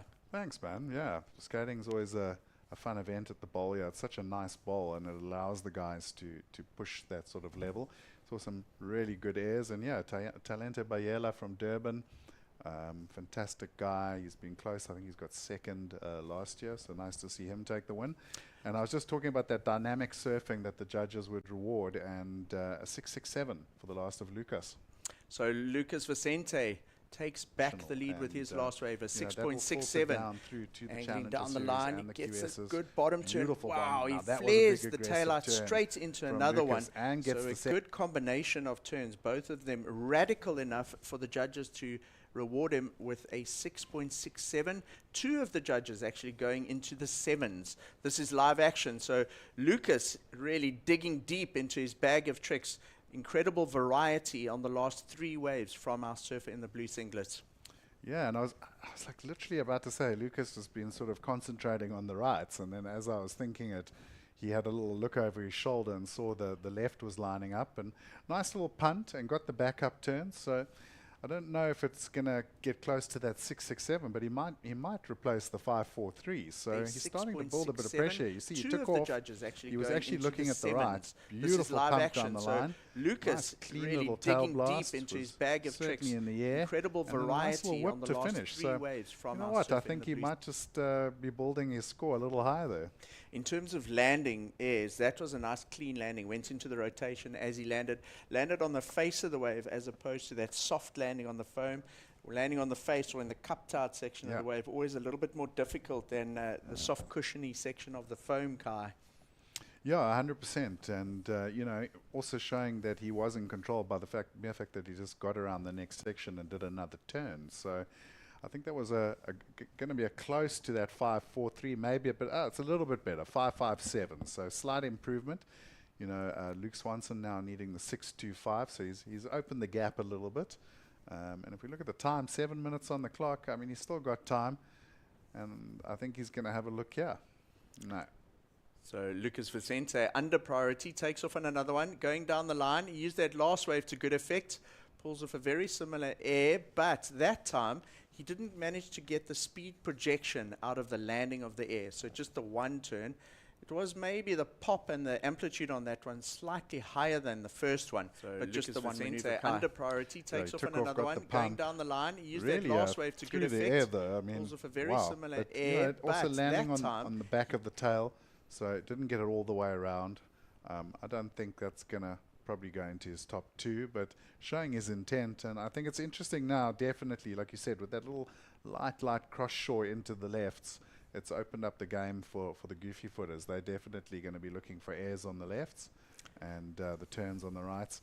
And I'm going to come back to it. I think today the goofies have got a slight advantage.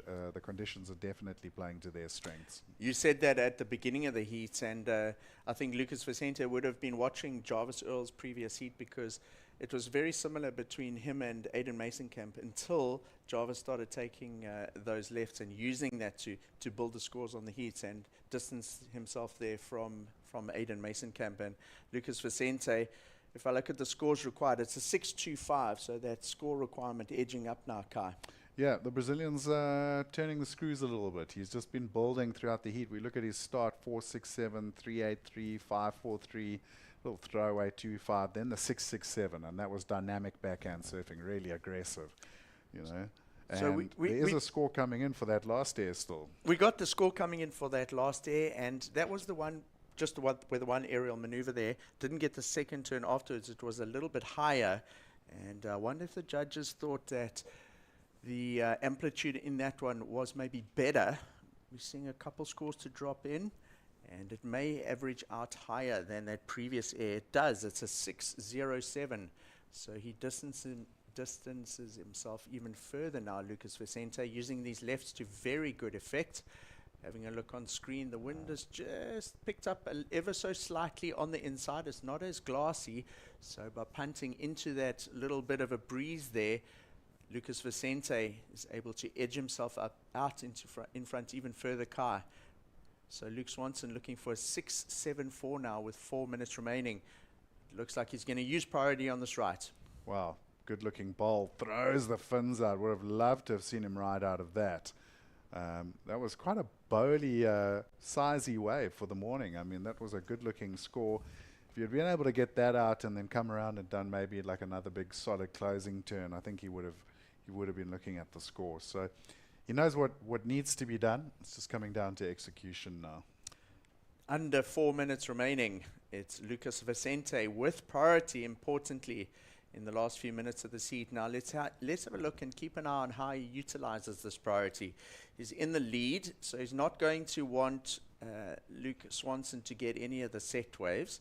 However, Luke Swanson could push Lucas Vicente into a wave. In terms of that, he's not physically pushing him. What he's going to try and do is sell him into taking a wave. So he'll perhaps paddle for one. Lucas Vicente thinks, okay, maybe Red is going to go, so I'll go rather myself. Well, it looks like Luke's a little excited there. He thought maybe that was going to be a wave. It's a pretty simple equation for Luke Swanson, though. He's got to get the highest wave score of the heat, essentially. 6.74 required. So let's look at the scores. A 6.67 is the highest wave of the heat. That was 2 big turns. Well, 1 big turn with a good backup turn, let's call it. And then, the 6.0 for a nice big frontside punt. So you've got 2 options. Which way you're going to go, which game plan you're going to choose. Either 2 big turns, massive ones, or a huge turn, big slash, something that pops the bit of a tail out, and a big punt. That could probably seal it and go into the 7s. But Kai, it'll be difficult to do on these small little waves that are rolling through on the inside. They're going to need a set in order to do something like that. Unfortunate that Luke's fell on that last right, that rotation he was doing, because if you look at the wave, it was maybe offering up another quick snap on the end. And having a look on that pulled back shot, here's some waves coming. We could have 2 waves here. Luke Swanson, having a look at the first one, he's under pressure without priority. And Lucas Vicente he allows him to go, but Luke Swanson doesn't get the wave. So Lucas Vicente still with priority. Now, who's going to go on this one? Lucas Vicente decides he doesn't want this either. Take us through a paddle.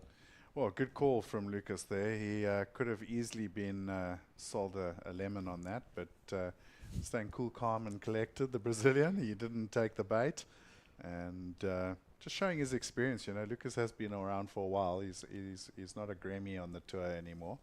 He's got some experience behind him.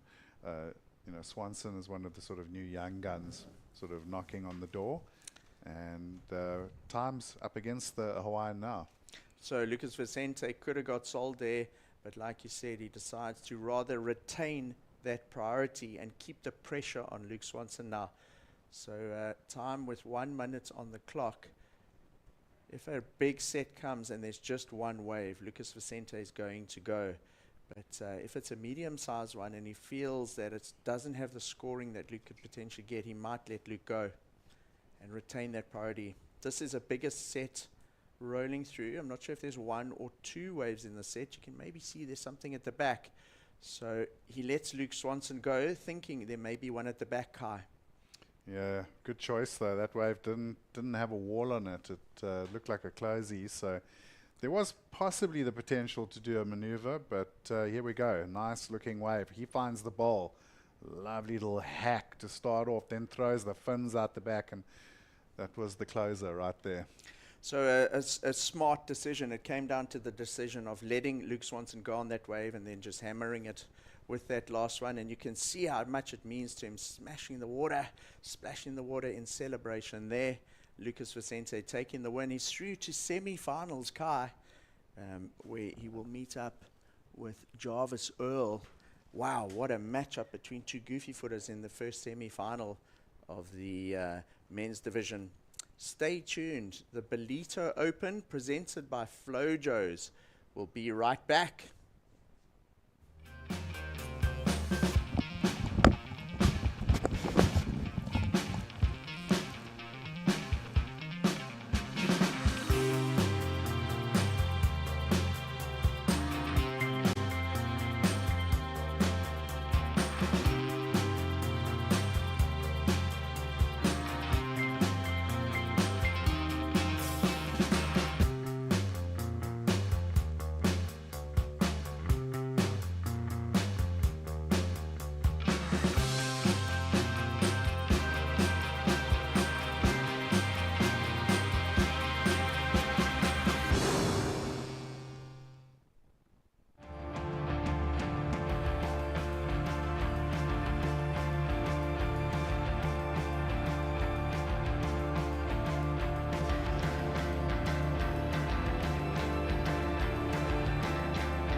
joined by my co-commentator, Greg Emsley, and we are excited to take you guys through this heat. This is going to be an electric heat, Greg. We saw these two match up in the previous round.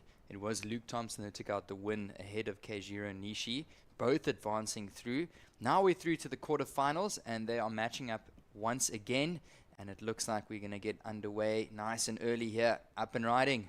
Yeah, so Keijiro up and riding on this one. Nice first turn, whacks a good strong second turn. So he stamps a really strong start here. Two well put together maneuvers. He's going to be happy with that. And we're definitely seeing some better conditions now on screen.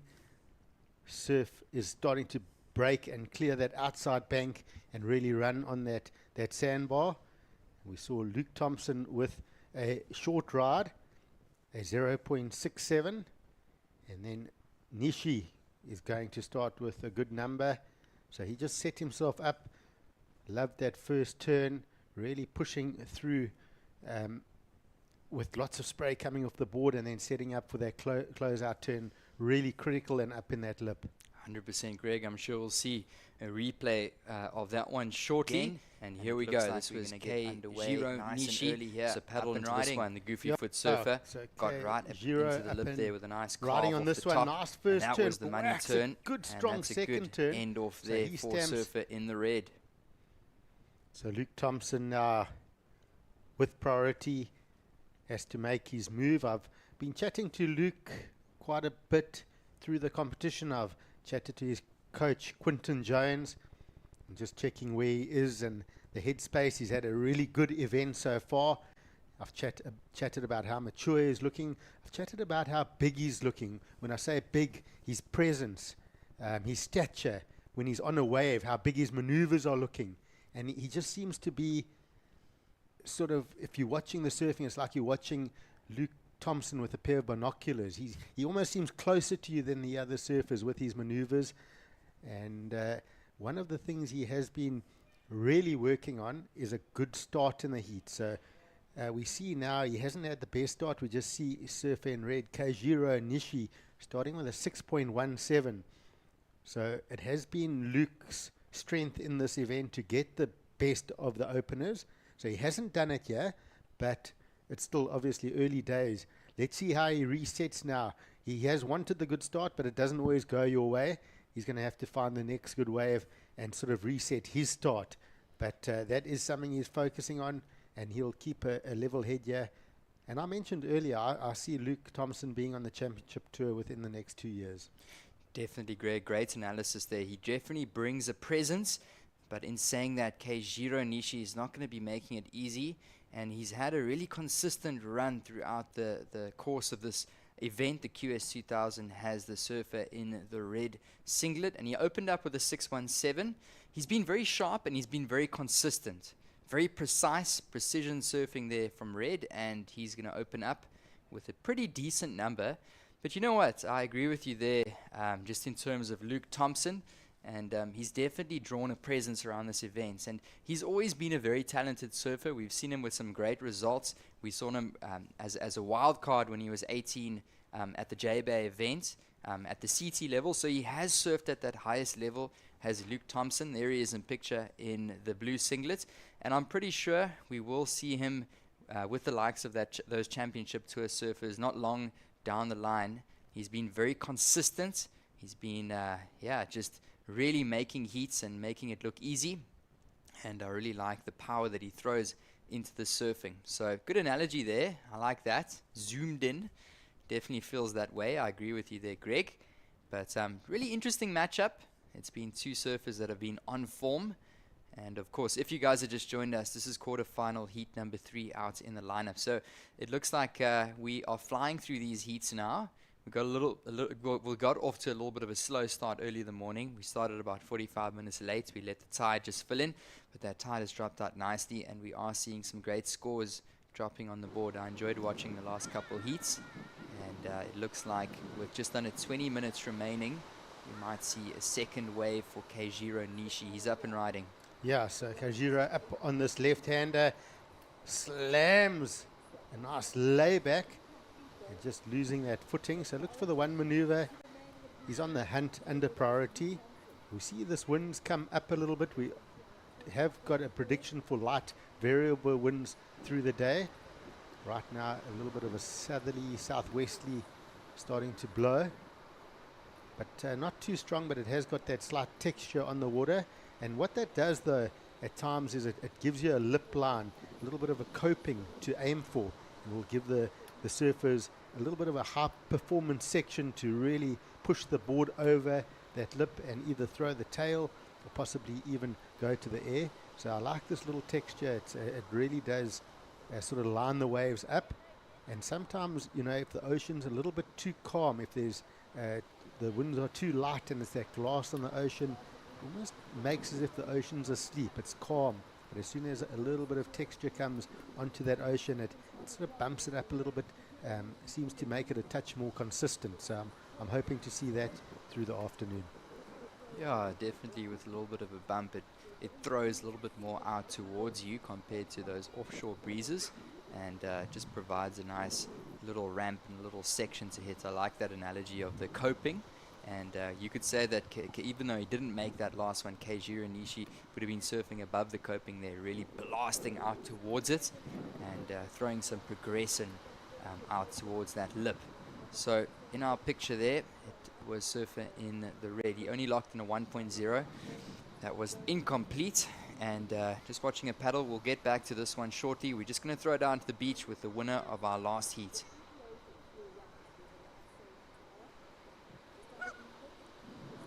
Lucas, great heat win in the quarterfinals. You're into semis now in the men's division. The last part of that heat played out quite interestingly because you had priority and you managed to keep him off those waves. You could have gone on a couple, but you chose not to go. Yeah, I try to work with priority. I know it's really hard, and then I know Luke is a very strong surfer and also has a really good air game. So I try to manage that. And when I saw the last one, I saw that was kind of tricky. So I just had a little bit of faith and trust my feelings, and I knew that there was another one behind it. So I just trust myself, and yeah, happy with the win. Well, you got the job done through to semifinals. This is your first time in Ballito. It's great to have you here as part of the event. What are your thoughts of Ballito? How are you enjoying yourself so far? Yeah, it's really fun. Like, it's not cold and it's not hot, so it's really good to wake up early, and food's amazing. Everyone's so happy and always talking with us, and I've been watching this contest for a few years and I always wanted to be a part of it, so I'm finally here. When my coach said they were running the QS before the challenge, I was like, yeah, let's go, let's do this. So yeah, it's really fun, and the waves are really fun. Water is fun as well. So yeah, just enjoying Ballito and doing what I love, that it's competing. So I just want to give really thanks to everyone at home that's watching and supporting me. I want to thank God, and yeah, let's keep moving. One down to go. We look forward to seeing you in the semi-finals a bit later on today. Back to live action. Sounds like the story of the three bears. Not too cold, not too hot, just perfect. The three bears. And that was Lucas Vincente, and really well-spoken young guy out of Brazil. Our heat winner in the last heat, and excited to see him through to the next round. So back to live action here, and we are still waiting for our surfer in the blue to really get into this one.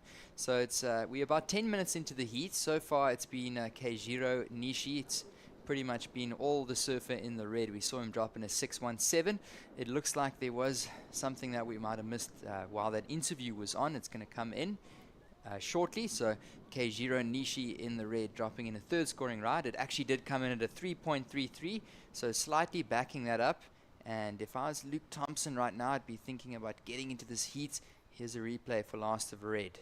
Yeah, I think it's fine what Luke Thompson's doing. If he had gone on that wave, it would be a mistake, because, you know, 3.3 is not going to help his score line. He's got to look at matching the 617 from Keijiro. So it's been a bit of a slow start, and Luke Thompson, he knows which wave he's looking for. There's still lots of time in this heat. You'll sort of break it down into 2 waves, 14 minutes. That's 7 minutes a wave basically. So still plenty of time to sort of structure your heat. And you can't rush it. He knows what wave he needs. He's going to look for that right-hander that has that lip line and offer him those big Luke Thompson turns, and it will come. And even if the time winds down, with 2-person heats, it's a lot different to the 4-person heats. It gets a lot, it's a lot more patience now. The 4-person's heat, you've got to move around and find opportunities, because now you're splitting the waves up with priority amongst 4 people. A lot more heat strategy here with person on person. You can really wait it out, and you need to find the 2 best waves in the heat if you want to take the win. Yeah, definitely. There's more of an opportunity with only 2 surfers. And here we go, up and riding. Oh, that was a nice blast off the coping. And he's going to try and find a little layback on the inside. So a little bit of a smaller wave there for Keijiro Nishi, but he's just showing us that he's consistent. He's looking to just keep warm as this heat carries on, and he's just going to look to build. He's sitting on a low number of a 3.33, so we'll see what the judges think of that. Last one from Red, and like you were saying, Greg, our surfer in the blue, Luke Thompson, just going to sit and he's going to stay patient. I think that's a good heat strategy. He's been very consistent as Luke Thompson, and when that wave does come through, if you give him the opportunity, he's been capitalizing on it pretty much every single time, every heat. So he'll be patient. That number did drop for Red. It comes through at a 4.0. Yeah, so Kanishi backing that up. But then, again, this is a wave that you would go on under priority. Luke Thompson wouldn't have wanted this wave, and he wouldn't want the 4-point ride in his scoreline right now either. He knows he wants to set up with a wave that's going to match that openers from Keijiro. He wants to open with at least a score that's closer to the 6-point range. Otherwise, he's out of the heat. He's got no choice but to settle in and wait until that wave comes.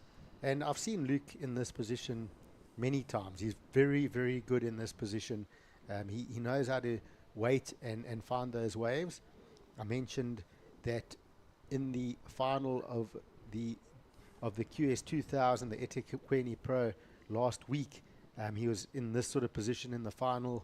The first half of the heat, he was absolutely nowhere, and Connor Schleipen had the final. It was all his, and then suddenly Luke found a left-hander, got a 7.67, paddled straight out and found a 6.5 about 30 seconds later, and he was in the lead. So when he fires very quickly, and he's going to start having a look here. Let's see if there's any opportunities on this one. Thompson, he's going to make a move. So he's using that priority. He sees a bit of a section, drives off the bottom, sets up the first turn. He's going to have to go big here on this one. Lays it into that last turn. And just looked a bit off there on that wave. That first turn, he didn't connect properly with that section. And then that just put him out of position on that final turn. So it's going to be a complete reset for Luke Thompson. We talk about the structuring of the heat. He's now going to have to look at what can he do in 10 minutes. He needs 2 waves. So he's got 5 minutes a wave, basically. Yeah, just looking at another replay, he was looking for that section to stand up. He was a little bit behind the foam there, and then he knew he had to do something big. So nice slow-mo. He went for the big layback, and unfortunately he couldn't ride out of that. So Luke Thompson, he's going to be paddling back. I saw Keijiro look back, and he would have been relieved that Thompson didn't make that turn. So definitely on the back foot right now is the surfer in the blue, Luke Thompson. But 10 minutes remain. Still a lot on the clock in terms of the context of this heat, and he might take a paddle at this one. Luke Thompson up and riding. All right, looking at the left-hander. Clicks it up to start, and a little whack off the top. It's going to be in the 3s probably, so still not really going to help him. It's going to give him something. But Luke must just stick to his guns here. He's going to get those waves. You know, his other option right now is to look for a 4 or a 4.5 and get closer to that score from second of Keijiro, and then hopefully get priority and in the dying minutes try and find a big number. But that's risky as well. So he's got to choose which way he's going to go with his strategies right now in the last 10 minutes. Yeah, here's just a little replay. It came through to 283, so it's not going to help him in his score line. Really trying to manufacture a score for that, but definitely wasn't a wave with enough substance to really give him something big in terms of a potential score that's going to get him through. So he'll reset with 9 minutes remaining. It does seem like there's some bumps on the horizon, so sitting with the priority is red Keijiro Nishi, and there's a good chance that one of these surfers might spin and go, maybe not. Luke Thompson taking a look. So Luke Thompson's going to be feeling like he's missed a little bit of an opportunity here, Greg, and he's a little bit on the back foot, but 8.5 minutes remain. There's still some time on the clock, specifically with those two-man heats. There's more of an opportunity to try and fight back and get a situation change. Keijiro Nishi is been the on-form surfer in this one, and at the moment he is in a strong position.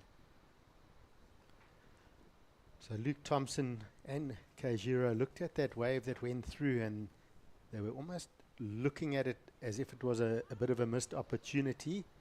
Luke Thompson, I think, would have liked to have gone on that right-hander. I think he thought that Keijiro might have gone on that one and gone right, so he got onto the other side of him in case there was an opportunity on the left. But here's a little bump. Who's going to act here? Thompson's going to have a look. Big paddle. He's going to need to get ahead of this section. Big wall ahead. Drives off the bottom. Up into the first turn. All right, cuts it short. He's going to have to do something solid. Goes for the air rotation. Rides out and whacks it up there. He's back in the game. As quickly as that. And Keijiro behind. A couple of vertical snaps. He works this one through and up for the finish. Doesn't hold on. So, Keijiro Nishi with a mistake. Luke Thompson putting together something that's going to put him in the game. And you look at the variety. I like what Luke Thompson did.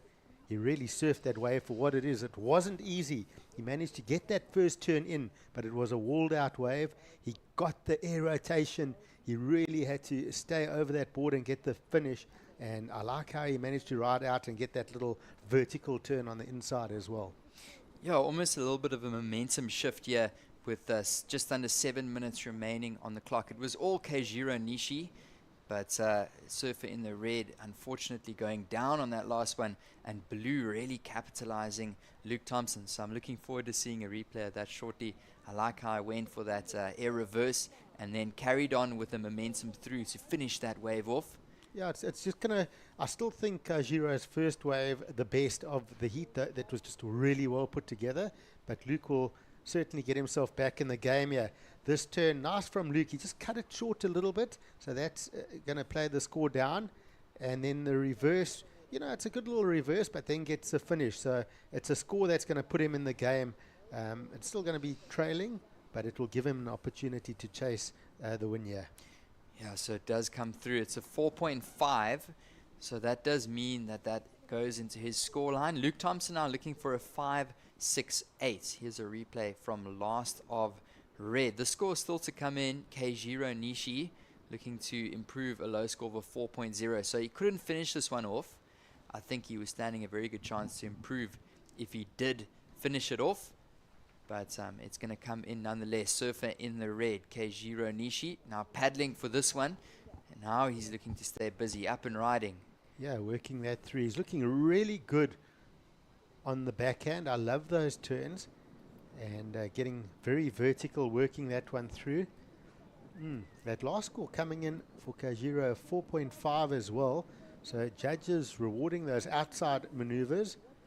So he's...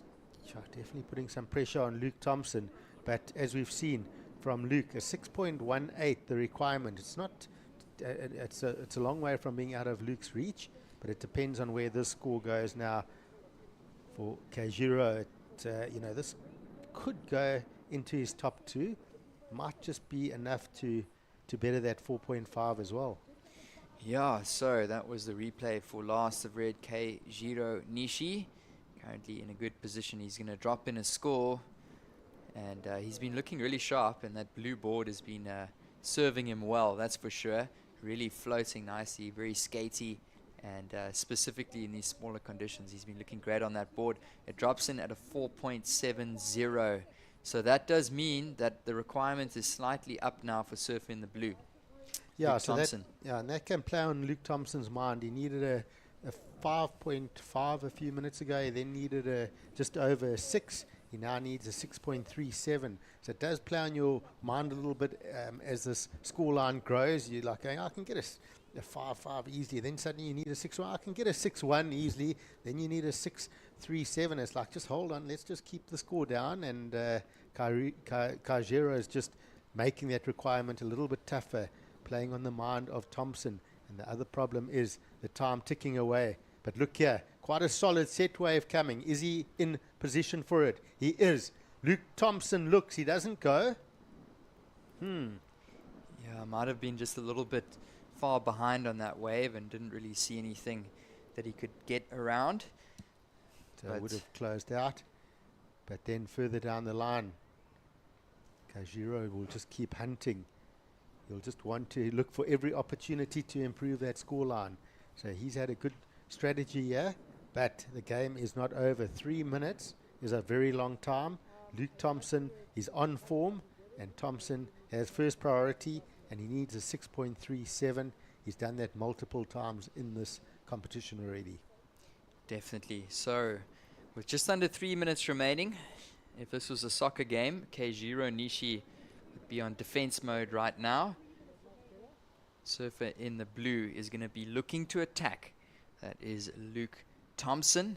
He's looking for a 6.37, so that's definitely not out of his capabilities, as you mentioned, Greg. And Keijiro, you can see that he's paddling off to the right. He is under priority, and he would be sitting right on top of Luke if he did have that priority. But he's going to go further down the beach and look to hunt, maybe improve that 4.70. Luke Thompson's going to be sitting tight and just crossing his fingers, hoping that a wave comes through that's got some substance for him to do some decent sized turns. So 2 minutes remaining in this one, quarterfinal heat number 3. And there is our surfer in the red in picture, Keijiro Nishi, the Japanese surfer. Currently our heat leader, looking confident. We'll have to see how this one unfolds. Yeah, Luke Thompson has been a bit rushed on his waves. He hasn't been able to set up the first maneuver as he has been in previous heats. To me, that's been a strength of his, how he's really focused on a big first turn, a full first maneuver, and then sets up the second. So just getting a little bit rushed. So if he can find that wave and really focus on that big first turn, and then see what's in for the finish. So let's see if he can do it. Yeah, he's up and riding. Big wall ahead, sets up. There we go. That's a big first turn. Holds on, drives off the bottom, straight up into the next turn. Hops over the next little coping. Whoops it again, down the line. He's still got more. It's growing. And gets a big finish. Solid for Tomo. He's going to go over the rocks and ride it straight in. Wow. He'll put another set of fins on that board in the next heat if he has to. But he wants to show the completion. And to me, there we go. Yeah, I reckon that could be the best wave of the heat. Really loading up. And I spoke about that first maneuver for Thompson.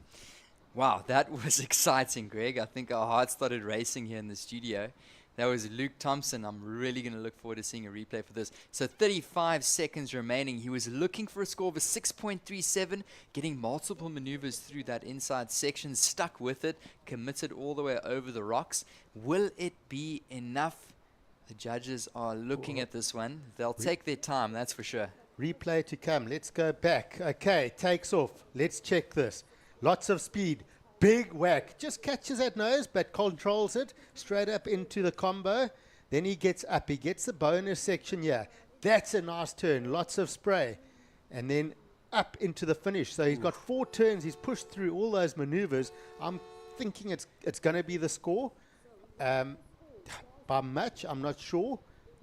I think it may be just, but it's got to be matching that 617 that we saw from Keijiro Nishi's opening wave.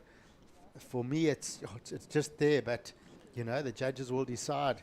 Oh, we'll have to see. So he really gave it all that he had there, Luke Thompson, and it comes through at a 5.57. Whoa, so it's just under. It's not going to be enough for Luke Thompson in the blue, and he really gave it all he's got there. But congratulations, that was a great heat. Keijiro Nishi taking out the win. This is the Ballito Open presented by Flojos. Stay tuned, we'll be right back.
Welcome back, guys. This is the Ballito Open presented by Flojos, and that is your heat winner in the last heat, Keijiro Nishi, signing some autographs for the young fans down on the beach. So he'll be looking stoked, and he's advancing through to the next round. So this is the last one for the quarters. It's quarterfinal heat number 4 in our men's division here at the QS 2000, the Ballito Open presented by Flojos. So welcome if you guys are just tuned in. We've got a great day of surfing here in Willard Beach, Ballito. Quarterfinal heat number 4, and introducing these two surfers. This is going to be an action-packed one. In the red, we've got Jackson Bunch, and in the blue, it's Winter Vincent. Oh, strong heat on paper. So let's see these two surfers as they set up. Jackson Bunch will have a look at this left-hander, eyeing down. Lots of speed, loading up. You know what he's going for. The air rotation, grabs it. Doesn't ride out. So, lovely to see. And behind, you do have Winter Vincent up on the left hand as well. Yeah, Winter Vincent kicking out. So it did look like Jackson Bunch dropped in a score right in the beginning of that heat. We must have missed that one. It was a 3.0. And of course, that last one came in at a 1-point ride. It was incomplete. Oh, it was exciting. We knew exactly what he was looking for. Those lefts have been providing some great opportunities to boost and go big, specifically on that lower tide. And I'm pretty sure that we'll see one or two more of those. We know that Winter Vincent has got those in his bag of tricks as well. I'm pretty sure we've seen, well, not pretty sure. I know that we've seen lots of big airs from both of these surfers. And we're looking forward for this one. Quarterfinal, heat number 4. So last one of the round. And then next up, we'll move into our quarterfinals of our women's division here at the Ballito Open presented by Flojos. Yeah, we saw that last heat. Keijiro Nishi getting the win over Luke Thompson. Luke Thompson coming just short on that last wave. He surfed it as hard as he could, and sometimes that's the way it goes. Sadly, Luke Thompson was the last South African and even African surfer in the draw of the men. So he's now out. We've got a full international field in the semi-finals. And we see one South African surfer left on the women's side. And that is Sarah Baum. So she'll be flying the flag here today. In the Ballito Open presented by Flojos. If you're watching live, we hope you're enjoying the action. And don't go anywhere, because this heat on paper promises to be a really strong standout heat. Both of these surfers, very exciting. And we got the next 20 minutes is going to be a real tight one. 100%. There's so much to talk about when it comes to both of these surfers. Of course, still both very young surfers. I think Winter Vincent, about 20 years old. Jackson Bunch, 21, 22, around that age. He's represented on the tour already at the highest level, and he's looking to re-qualify through the Challenger Series back onto that championship tour. Is Jackson Bunch in the red. And Winter Vincent, wow, we've got a lot to say about him. He has had a great run through this event. Still a young surfer is Winter in the blue. And of course, he is also looking to qualify to that championship tour via the Challenger Series. For both of these surfers, they view this contest just as an opportunity just to get their feet stuck into the wax and in the water, just getting a few heats under their belt so that they can prepare and practice for that Ballito Pro. But of course, if they could take home the prize money, they'd like that.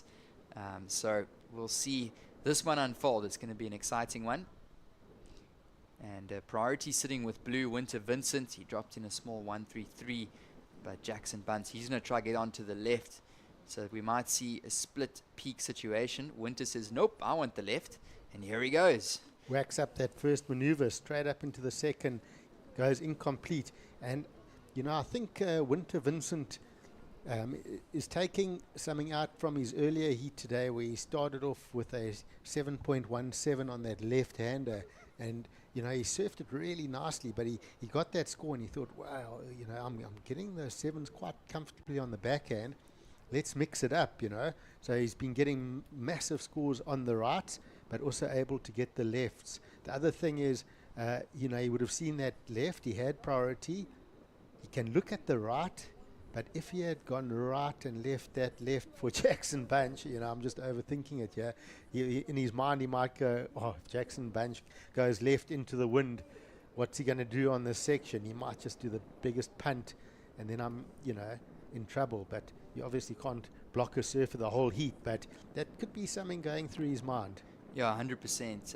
Yeah, he saw Bunch just paddling over really fast to get onto that left-hand side of the wave, and he decided that he was just going to take that opportunity away from Bunch. Unfortunately, couldn't quite capitalize. It comes through at a 3.17, so missing that last turn.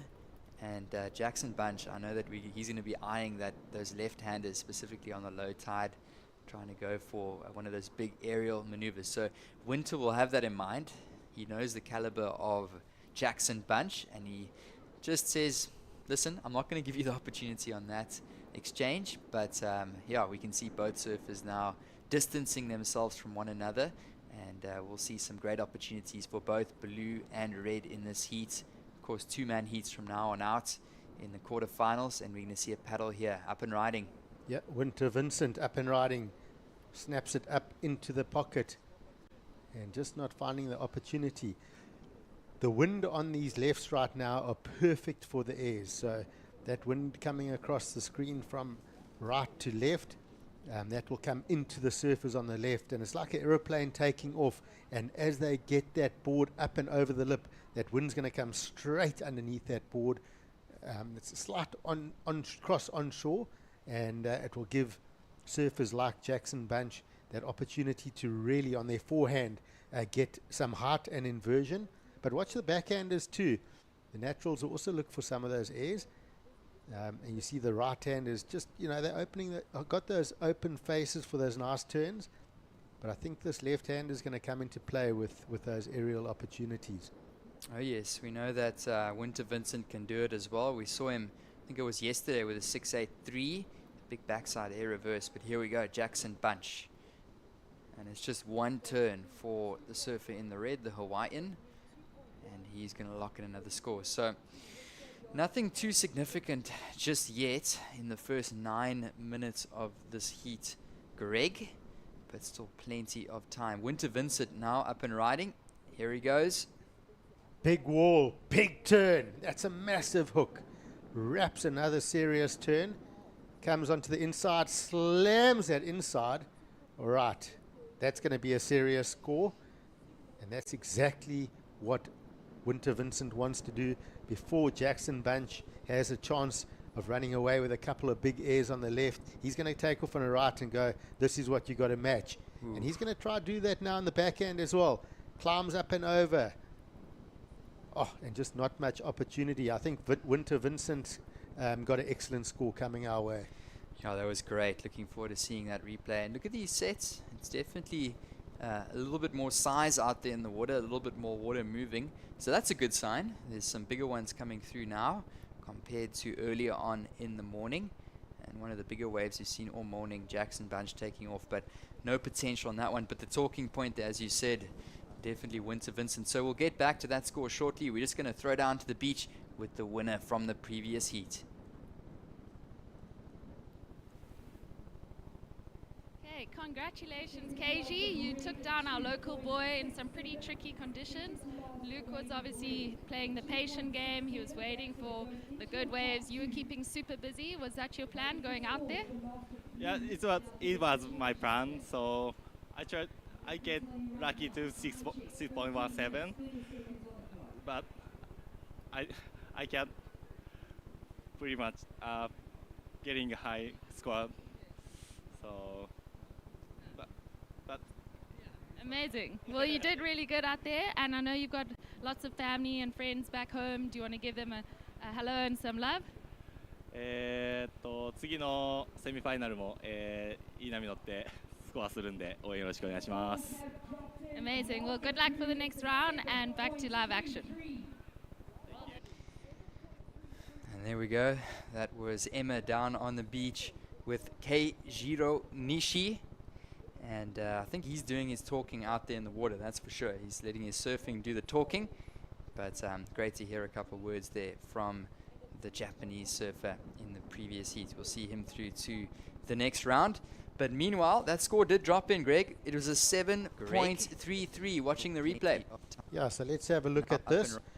Here he Driving goes. off the bottom, solid wall, first turn. big I turn. love that That's first a massive maneuver. hook. Drives through Wraps into another the second serious turn. turn. He doesn't rush Comes it. onto the inside, and then a really big slams finish. that inside. So 7.33. It almost feels as if the judges are just keeping the scoreline down a little bit now because we're into the money end of competition, and obviously we're expecting for the surfers, as they're growing with confidence, their scores are going to grow, the surfing's going to get better, and with that lower tide. So I thought it was well put together. Gets a 7.33, but the amount of spray coming off Winter Vincent's board is just so impressive. And Jackson Bunch is going to have to find a way now to match that. I still feel Jackson Bunch should look at these left-handers. He's got such a weapon on that forehand in his arsenal with those airs, the air rotations. He's got basically everything. So I would definitely look at that if I was him. He's of course got a really good backhand as well, but he needs to somehow find a way of matching that 7.33 early on. Yeah, setting the benchmark there for the heat is Blue Winter Vincent, and some really clean surfing there, throwing good power into those turns as well. So really impressed Winter Vincent. There he is, the Australian surfer in the blue. And of course, good news is we're going to be able to get to see these guys next week, which starting tomorrow will go into our Ballito Pro, our Challenger Series event. And these guys are just getting some great warm-up heats out there in the lineup. In picture there, Winter Vincent, the young surfer. And he's been having a great run of heat throughout this qualifying series event. So there aren't many big events, Challenger Series, that have qualifying series events before you move into the Challenger. So it's just a great opportunity, and I'm sure when these international traveling surfers hear that the qualifying series event is coming, they're like, sign me up. We want to get in the water. We want to get our feet wet. And that's exactly what these two surfers are doing. So good news, we'll get to see them again regardless. It's not going to be a ticket home. These guys will be sticking around for the next few days running into the Challenger Series. So this is just the start, Greg. Of course, the Ballito Pro, the biggest surf festival in Africa, and we are stoked to be bringing you guys all the different events through the juniors, the Pro Juniors, the qualifying series, and of course the Challenger. But here we go, into action. Jackson Bunch. Yep, absolutely. Clear the air, folks. Plane coming in right here. There he goes, lands it. We're speaking about it. And whoa, we see Vincent as well going on the right. So this is what's going to happen on those set waves, a split peak, and there'll be opportunity for both surfers here. We'll get a pullback angle of this, but Jackson Bunch just eyeing out that section. And how clean was that air 360? It basically did a full air 360, no grab, and that was impressive. Very impressive, and it's all about timing. It's all about your weight and your positioning on the board, just eyeing that landing, and that's exactly what he did, Jackson Bunch. But then meanwhile, Winter Vincent was also on a pretty decent wave. Let's look at the replay here for Red. All right, so sets up, high lining for speed, shifts a foot forward, does do a little grab, and nice height, nice rotation, and rides out super clean. Vincent on the right, nice snap to start, sets up, loads up, beautiful turn on the finish. So Winter Vincent, of course, backing up the 7.33. Jackson Bunch will get his first good number. Yeah, that was a great exchange, almost one of the best exchanges of the morning.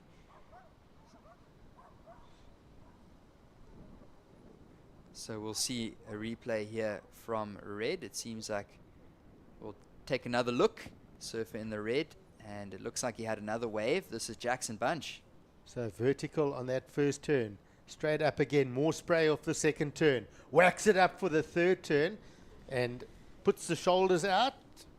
Looks at the beach and he feels good. That one felt great. Oh yeah, so Jackson Bunch throwing two decent scores down on the board. Those scores coming in shortly. But I also love that wave from Winter Vincent. He's obviously sitting with that 7.33, and I think this is going to be a pretty solid backup for the surfer in the blue.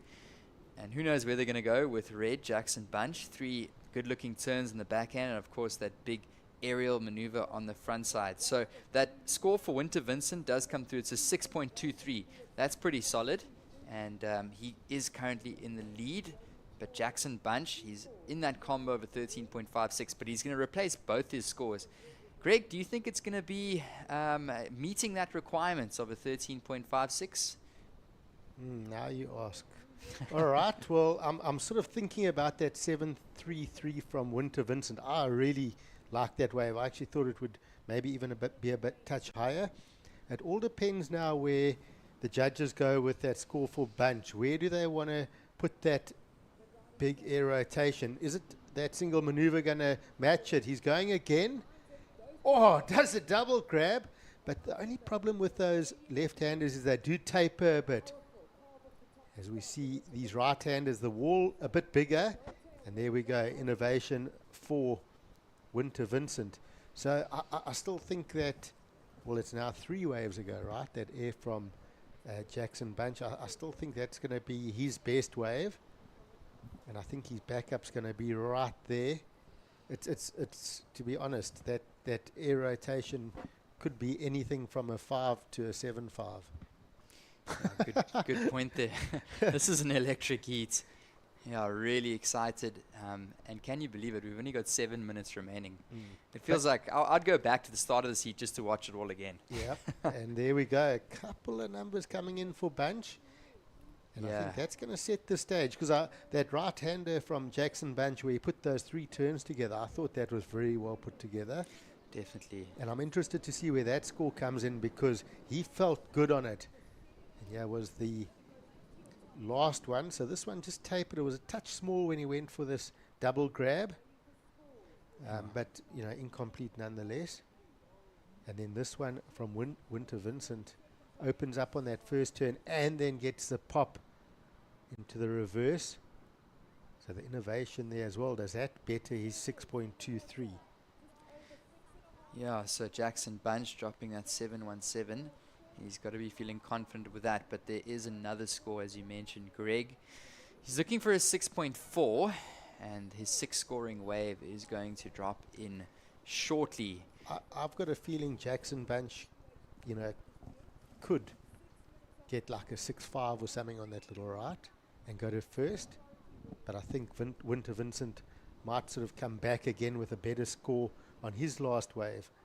But it's all right there. The only thing with Jackson Bunch's right-hander was it was a touch smaller. Yeah, here we go. This is a decent looking wave for Winter Vincent. Stands up. Wow. Winter Vincent.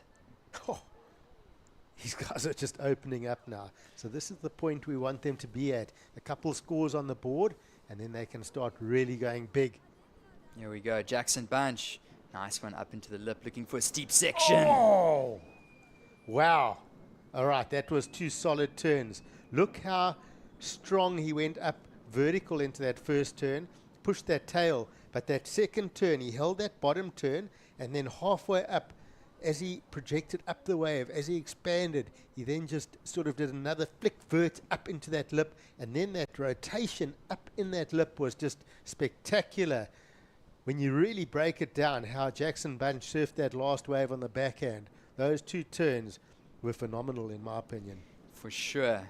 I mean, if they slow that one down, I could watch it all day long. That last turn just really eating away into that one. And he's going to lock in a score. Jackson Bunch.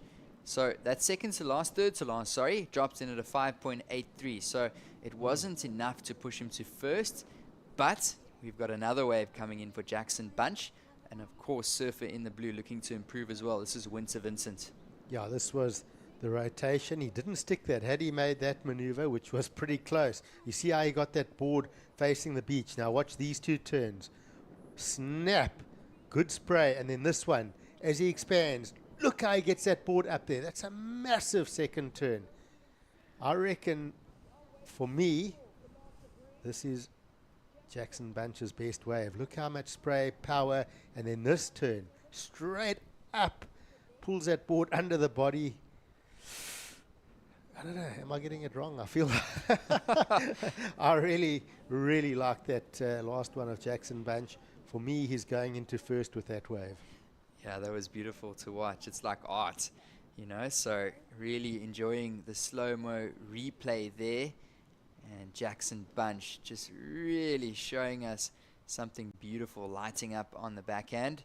And we'll see where the judges go with this. I think it's easier to sit here and to talk about it. Can they add like another 20 minutes onto this heat? I want to keep watching. I mean, it's just epic natural foot surfing coming from Winter Vincent and fantastic goofy foot surfing coming from Jackson Bunch. I mean, these guys are just putting it on the rail. They're getting the progressive and innovative surfing. And there we go. Scores come in. Yeah, it comes in at a 7.20. So situation change. That last one from Jackson Bunch pushing up into the high good category there for that two-term combo. And Jackson Bunch in the lead, the surfer in the red. Wow, if I was Winter Vincent right now and I surfed the way that I surfed and I came out second, I'd be thinking I've given it all I've got. And we've seen a great showing from both of these surfers. And with waves like that, Winter Vincent shouldn't be in second, but yet he is. And he'll be looking for a 7.04, which is definitely not out of his capabilities. We've only got 2 minutes remaining, and I almost want to say this has been, on paper, one of the best heats of the day, Greg. It's been such a good one to watch. Yeah, I mean, scores aside, however you want to look at it, it's just been, you know, it's basically a section out of a surf movie, to be honest. And what I like about it is the innovation and progression, the speed, power, the flow, the committed maneuvers, the combination of major maneuvers. I love how they've taken the judging criteria and they've turned it into basically like a free surf movie. It's just absolutely amazing surfing. Yeah, where can you film a free surf movie in a 25-minute heat? You know that these are some of the best surfers in the world, and I'm very confident that we'll see both of these surfers on tour. Jackson Bunch looking to reclaim that position on tour, and Winter Vincent, I don't think it's going to be long, and he'll be there too. So what an amazing opportunity to see these surfers giving us what it's got at the QS 2000 level. So 1 minute remaining. Winter Vincent looking for a 7.04 to advance in this last quarterfinal, heat number 4. The ocean's looking a little bit quiet out back. Just keep an eye on that yellow buoy and see if it sort of disappears. And if it does disappear, normally that means a decent swell's moved through it. But we're just seeing it showing itself. So there's not too much movement out there. I don't think there's going to be anything in the last 30 seconds here. Yeah. Oh, it's been such a good heat. Winter Vincent sitting with that priority, but he needs something. And Jackson Bunch just waiting patiently as well. Nonetheless, it has been an amazing one to watch. Definitely one of the standout heats of the morning. And good news, Greg, we're going to see both of these surfers in the Challenger Series anyways. Yeah, there's no moping. You've got to go and get your boards ready for tomorrow. You're going to be straight back into the Challenger Series, and it's probably going to be a big day of surfing tomorrow as well. There we go. So some great camaraderie there by the two. Jackson Bunch taking out the win with a heat total of a 14.37 over Winter Vincent in the blue. So those two surfers in picture. Congratulations to Red advancing. This is the Ballito Open presented by Flojos. Stay tuned for some more action. We'll be straight back. You.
Welcome back. It's the Ballito Open presented by Flojos.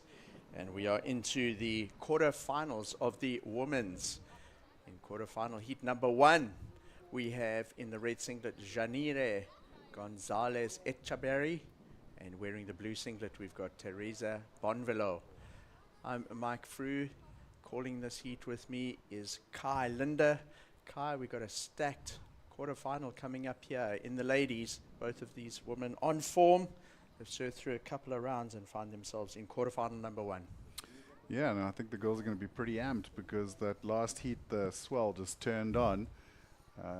Thought during the break I'd go switch the tap on after those first 2 men's quarters were pretty much surfed in like waist-high conditions, and now that last heat sort of solid overhead, beaming rights, and you could see the swell lines all the way from up at Bog all the way down to Sunrise, so big solid lines coming in, definitely a bit more ground swell suddenly in the water.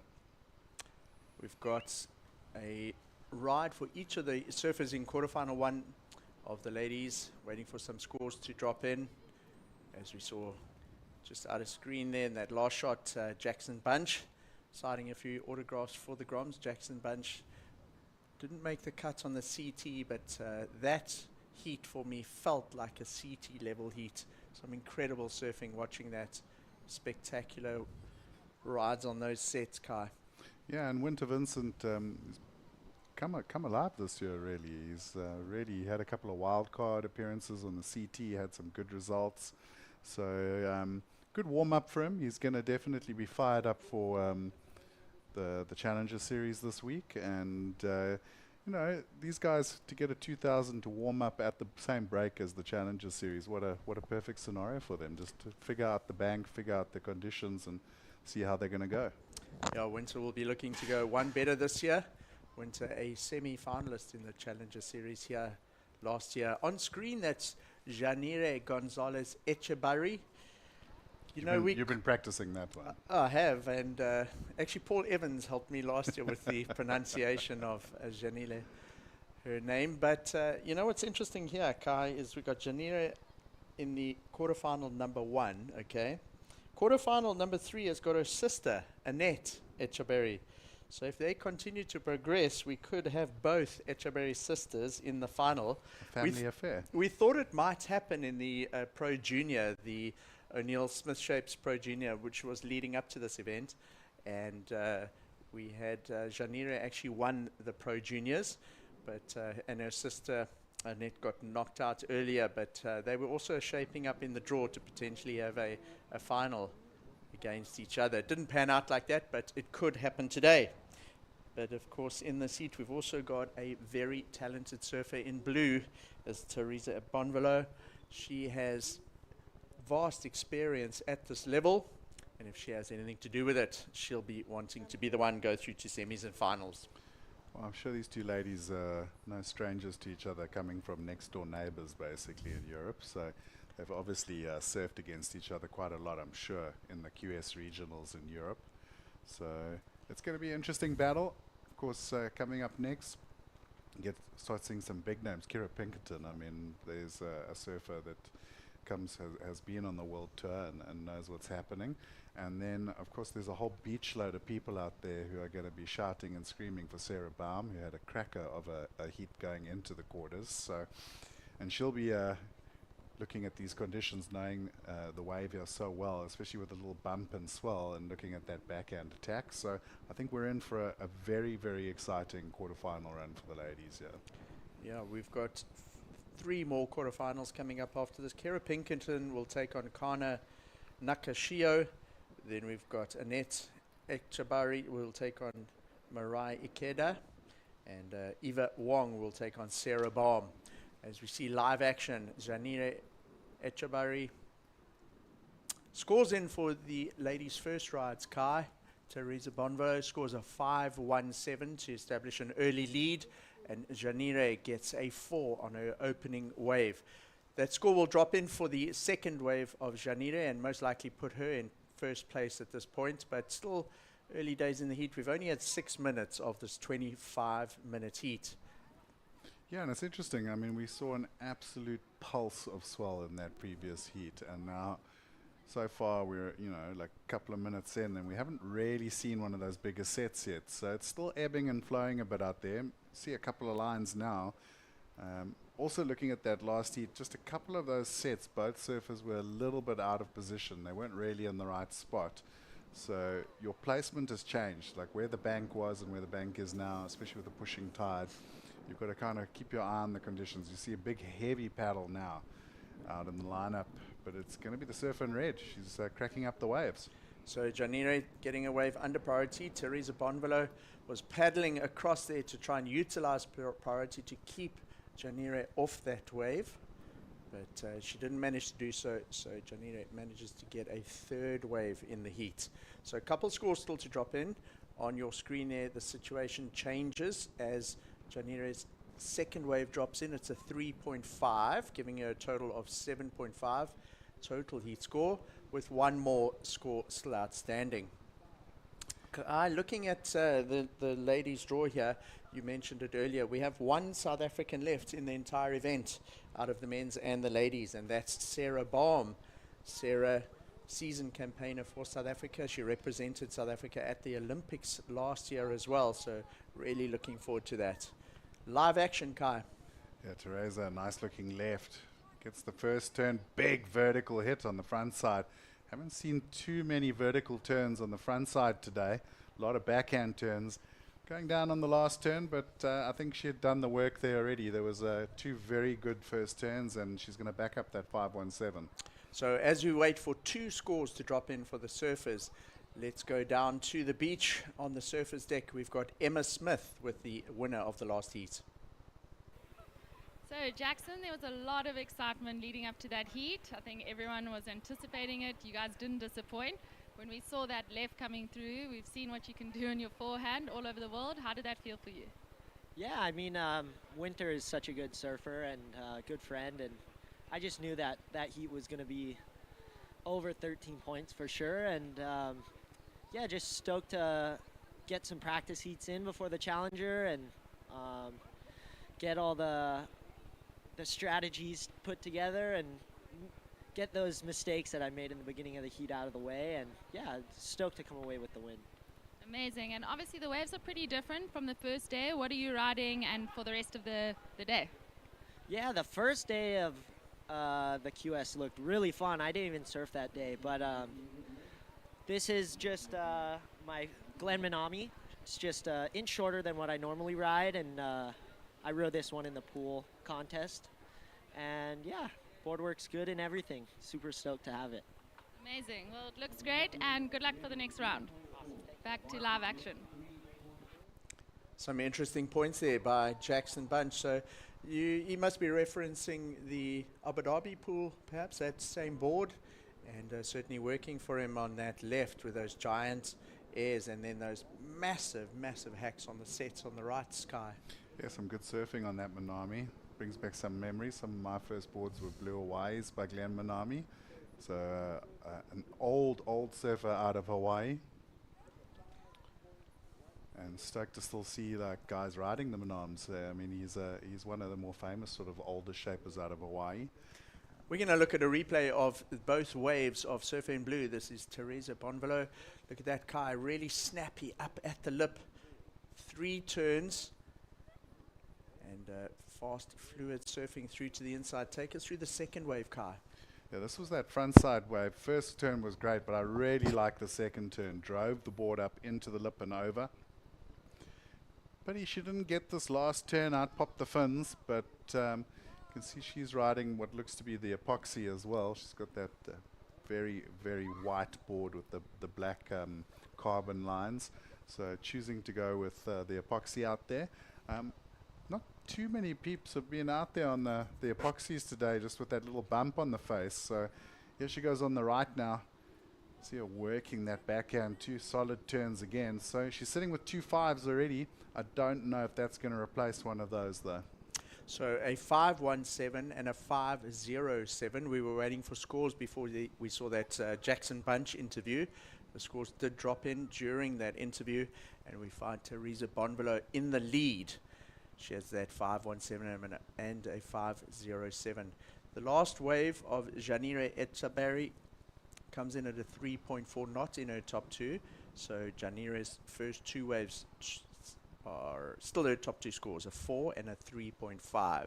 So we got our surfer in the red singlet requiring a 6.24 at this stage, Kai. Yeah, so she's going to have to up the performance levels. You know, highest score is a 4.0. So she's got to look at what she's got to do now, and going to have to find maybe one of those set waves, something a little bit bigger. But it's interesting, we still haven't seen one of those big sets, and there were literally about 4 or 5 of them in the previous heat. So you've still got those on-off sort of sets happening in heats, you know, and we often see this, you know, you'll get like a flurry of swell for like 20 minutes, and then you'll have that like 20-minute downtime. So right now you're kind of throwing the dice on which period is your heat going to fall in as well. And it means that you're constantly having to change your game plan as well. So you've got to stay on your toes, got to keep your eyes on the lineup and see what's happening. And you've got to be able to adjust at a moment's notice if the waves suddenly change. Good points there, Kai. Let's look at wave 1 and 2 of Janire Gonzalez. So this is the first wave. She scored a 4 on that one for 2 big hacks. The judges rewarding with a 4. Have a look at the second wave. Off the bottom, rotates her shoulders really nicely to get up into that turn, and the judges give a 3.5. So have a look at the pulled out shot to the screen. Here are those sets that you were just talking about, Kai. So what you reckon, about 15 minutes between sets? It started pulsing in Luke Thompson's heat, right at the end of Luke's heats. They were sort of out of position, and Luke was able to get onto that one near the end of the heat, and then it really pulsed during Winter Vincent and Jackson Bunch's heat. Up and riding. Talk us through this one, Kai. Well, Janire getting a good-looking wave. Nice big hack. Got a little caught up, though. And again, like you spoke about, like the guys in that heat being out of position. I feel like the girls there were a little bit out of position for that set. And this is the problem right now, is that you're going through one of those little flat spells, so you move in onto the inside of the bank, but then you're going to miss those good ones when they come. And also, you can't, normally here at Ballito, you can sort of see the waves coming. So if you're looking up to the right towards Bog Bay, you'll see the sets starting up there. Then they'll move down to Bathers, and you kind of know that within about a minute or so they're going to get to Willards. But today the swell's a little bit straighter, so the swell lines are kind of coming straight in, and you don't really get that notification from up further north of south of the spot. That's a good point. The swell direction today it's about 203 to 205 degrees. It is quite sweepy in terms of going up the coast. To get the full energy of the swell here, it needs to be in about the 170 to 190 degree range. So you're not seeing the sort of barreling waves with full energy here at Surfers, and that's really because the swell is quite southerly and almost going past the continent at this stage. Here's a wave from Janire Gonzalez, opting to take a left. We've seen the surfers in all of the heats this morning using those lefts to good effect. Jackson Bunch probably getting the best of all of them with an enormous aerial on that one wave in his heat. But a lot of the surfers have come through to the inside and have banked a couple of scores on those lefts. That was a much smaller wave though, Kai. Yeah, much smaller wave, but good surfing. I like the aggressive attack. She really got up into the lip on both turns. Watch this, she takes off straight into that, gets the hook. I think the second turn right up into the lip. So I think the judges will reward the surfing, but like you say, a little bit on the small side. But she could well be looking at replacing the 3.5. Maybe, I've got to say, maybe even going higher than the 4. I really liked how she pushed it on the first turn and really extended the tail out to the back of the wave. If you had slowed that shot right down, you would have seen the fins come out.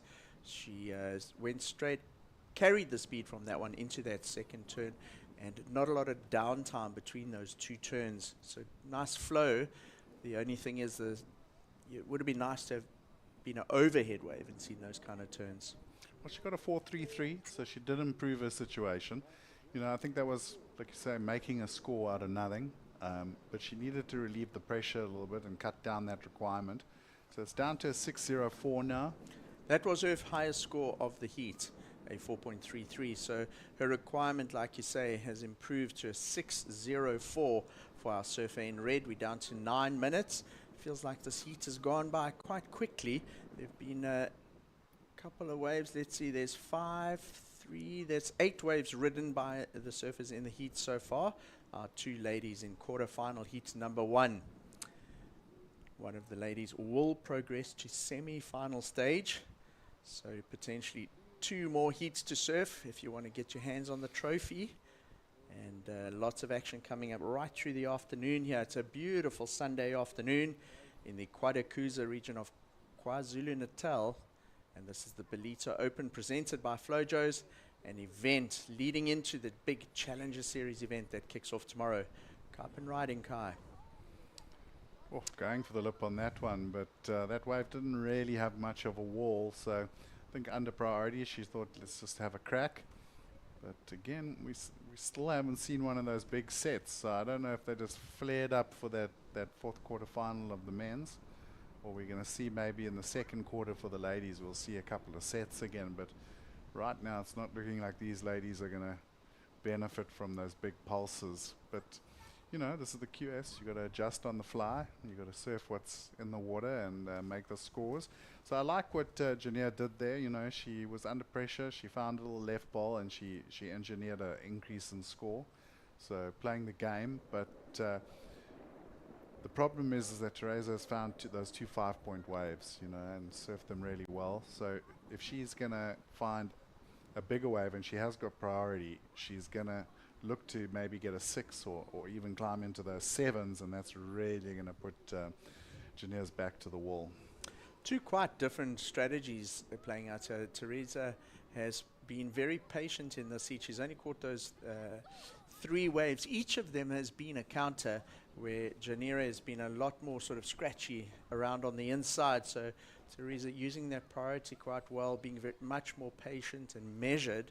And Janira has surfed 6 waves, 2 of those in the 4s, and Teresa just the 3 waves, each of them over a 5. Yeah, she's been super consistent. So I think getting that first wave so early in the heat and getting the 517 just gave her a nice stable platform, a little bit of confidence, and then allowed her to sort of be a bit more patient for the backup score. We're going to have a little look here though, and deciding not to go, so that opens the door for Jania. Unfortunately, that wave not giving her any opportunity to put a score on the board. And here come finally some sets. Not quite as big as the ones in that last men's quarter, but definitely the biggest waves in this heat so far. I was also watching these ladies in terms of their preparation for the heat. Teresa Bonvelo is on the beach with her coach. They down on the sand quite close to the water's edge.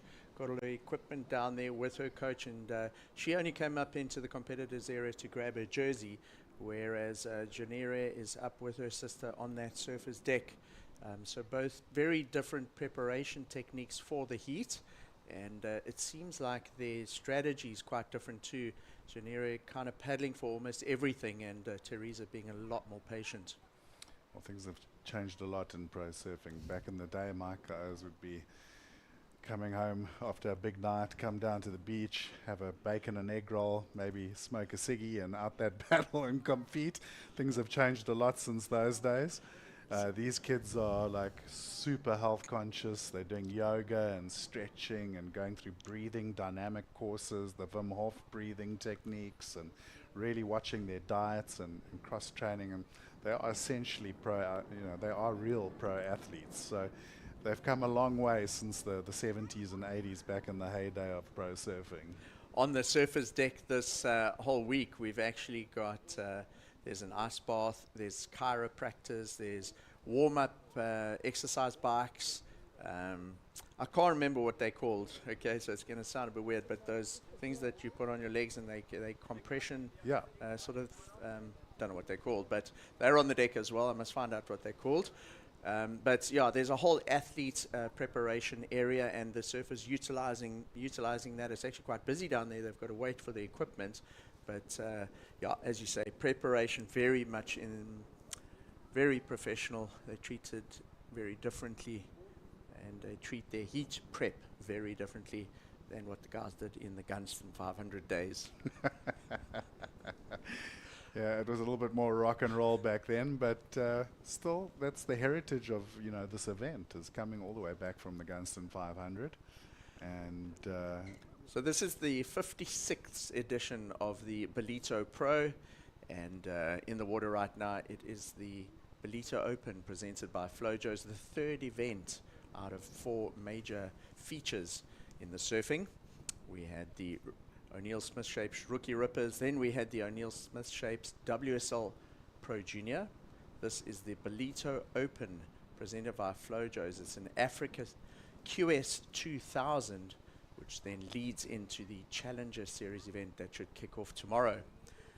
Having a look out in the water, just the heat situation, we've got our surfer in blue, Teresa Bonvelo, in the lead.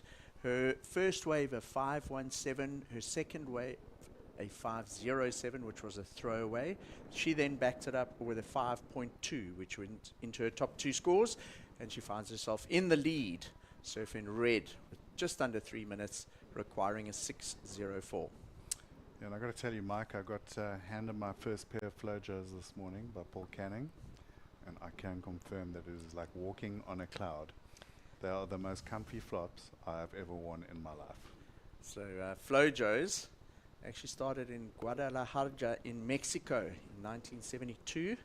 They then moved and went across to San Diego in California, and their office is now based in Irvine in California. So I know the folks over there have been tuning in, and hello to anyone from California and the office there that has tuned in this afternoon to have a look and follow finals of the event. But it's great to see Flojos back in South Africa, and this is the second time they've sponsored this event. Break down this wave for us, Guy. Here goes Bonvalot. A little bit of a tap to the lip there. The wave didn't give her much, but a little bit more aggressive on the second turn. But it was looking a little grovel festy there. Not really what she was looking for. I don't think it's going to knock on the door of the 2 5s that she's carrying currently in her top 2. But just keeping busy under priority. Game plans changed a little bit for her there. And we'll watch the replay. Mike, you're the goofy footer. Talk us through this. All right, so she goes into that first turn, gets a little hung up. She kind of dug the rail slightly on that first turn, and what that did is just cut or chopped off a bit of speed and flow going into the second turn. And I don't think that's going to go into her top 2. The score drops in. It's a 373. So not one of the best waves she surfed in the heat. It'll be a throwaway in terms of the top scores. With 1 minute remaining now, Teresa actually gave away priority there in that situation, Kai. And now having control of the heat in terms of priority is our surfer in red. So Teresa's going to look to try and improve her scores on the inside. 30 seconds remaining. She'll be really hoping that another set doesn't come, because if it does, it's going to give an opportunity for Janire to potentially have a crack at taking the heat win. Looking at the clock, 20 seconds remaining. Looks like there's 2 waves at the back with about 12 or 13 second swell period at the moment. That's the amount of time between the waves. She may just have one more shot at it. Yeah, 5 seconds on the clock there. I don't think she's going to get into this. And also needing a 604. So the clock beat her to that one. So we won't get a Echaberry Sisters final because Janire is out. So well done to Teresa Bonvelo taking the win in quarterfinal number 1. Stay tuned. The Ballito Open presented by Flojos will be back.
the previous heat. That is Teresa Bonvelo signing some autographs going into the semi-final stage of competition in the ladies. Out in the water at the moment, we have quarterfinal number 2. It's wearing red. Kira Pinkerton from the USA against Kana Nakashio from Japan. 2 ladies in quarterfinal number 2. One of them will advance to meet up with Teresa Bonvelo in the semi-final number 1 a little bit later on this afternoon as part of the Ballito Open presented by Flojos. I'm Mike Frew. In the booth with me calling the seat is Kai Linda. Looks like we're going to get an early set here, Kai. Yeah, let's check out what happens here. There's Kira having a look at this first wave. Powerful surfer out of California. And of course, no stranger to Ballito. We've seen her here a couple of times before for the Challenger Series. And also got a wealth of experience, even at her young age. She's made some good results already in her career, some solid junior results as well. Not much happening on that wave. She got that nice big first turn, and then it just sort of faded off. But she'll be happy to get a nice quick start. It always feels good when you get a score under the belt early. Yeah, when she took off on that wave, I thought that was going to be one of those ones that maybe runs down the bank with a bit of face, but it did close out. We are just over the full low tide, so the tide will be starting to come in. The waves will get a little bit fuller through the afternoon. Great first turn there, Kai, but then the wave got a bit full. That end section, she came a little unstuck. I felt like she could have maybe tapped the lip or at least got the board up there and finished it off nice and clean. But early scores coming in. It looks like the judges do reward her for that first slashing turn on that wave. Nice set wave and early scores coming in. I feel like we need to get one of those little windows with the booth in when you do your explanations, Mike, because your hands are actually more expressive than what you're saying, which is a great thing about surfing, because if you think about it, when surfers talk about surfing, they do use their hands, just like we do in the water. You know, your hands are actually, everything in surfing. Where your hand goes is where your body goes. So I think next one, tech team, get a window going. These people need to see Mike in action. Right, so opening wave there for Kana Nakashio. Kana just a quick in and out, comes unstuck on the second turn. Kana has had a great run through the event so far and has been in form yesterday when we had these lovely rights running like they traditionally do along the surfers sandbank here. Kana was one of the standout surfers and finds herself in the quarterfinal number 2 here against an informed Kira Pinkerton. So these ladies really utilizing the opportunity here in the QS to its full advantage, getting a lot of heat reps leading into the Challenger. And when their heats come up this week as part of the Ballito Pro Challenger, they will be very familiar with the lineup there already, Kai. Yeah, and it was nice to see a slightly bigger set there as well. So we had a bit of a lull during that first quarterfinal. But it looks like we said, every 20 minutes or so there's that pulse. And look what's happening here. We're already getting a couple of bigger rights going down the bank. Kira up and riding. Now, that's a nice turn to start things off. Goes to the rail. Had to cut that one a bit short, but gets the finish. So 3-turn combo. Got the 483 on that previous one. I think that was a much stronger wide. Very powerful turns. That one she connected. There was no downtime between the turns. The transitions were good and great flow between the three maneuvers there, Kai. Something that was maybe just lacking a little bit on her first wave. I think the scores that drop in here could position her in a strong position going into the last 20 minutes of this heat. Break this down for us. Threw that first turn up, then had to come around the section. You see here, just seeing the section coming, so she cut that turn a little short, which was the right thing to do because she didn't have a lot of time to get to the closing maneuver and able to finish strong. I think she's definitely going to add a slightly stronger score to that 483, and that's going to put the pressure on Kana, because now with still 18 minutes to go, she's already needing 2 scores. So a good foundation to build the rest of her heat on for our surfer from the America region, Kira Pinkerton. The judges have access to replays of each wave that they can request in order to analyze, break it down before they post their scores on the leaderboard. You can see on your top left hand of your screen there, Kira Pinkerton, her opening wave was a 483. Kana Nakashio, just that one closeout turn that she fell on. She has got a 1 on the board. Sitting with priority, so she will patiently wait for the next set of waves. We know they're out there. Kai, that last heat, I think it was 2 sets that came through. Yeah. Looks like 2 sets in each heat at the moment. The initial pulse during Winter Vincent and Jackson Bunch's heat, we probably had 3, maybe even 4 sets in that heat, the early sort of pulse. But Travis Logie, I saw him on the deck very early this morning, and he actually said that on the forecast they had spotted that there was going to be a bit of a pulse, and that came into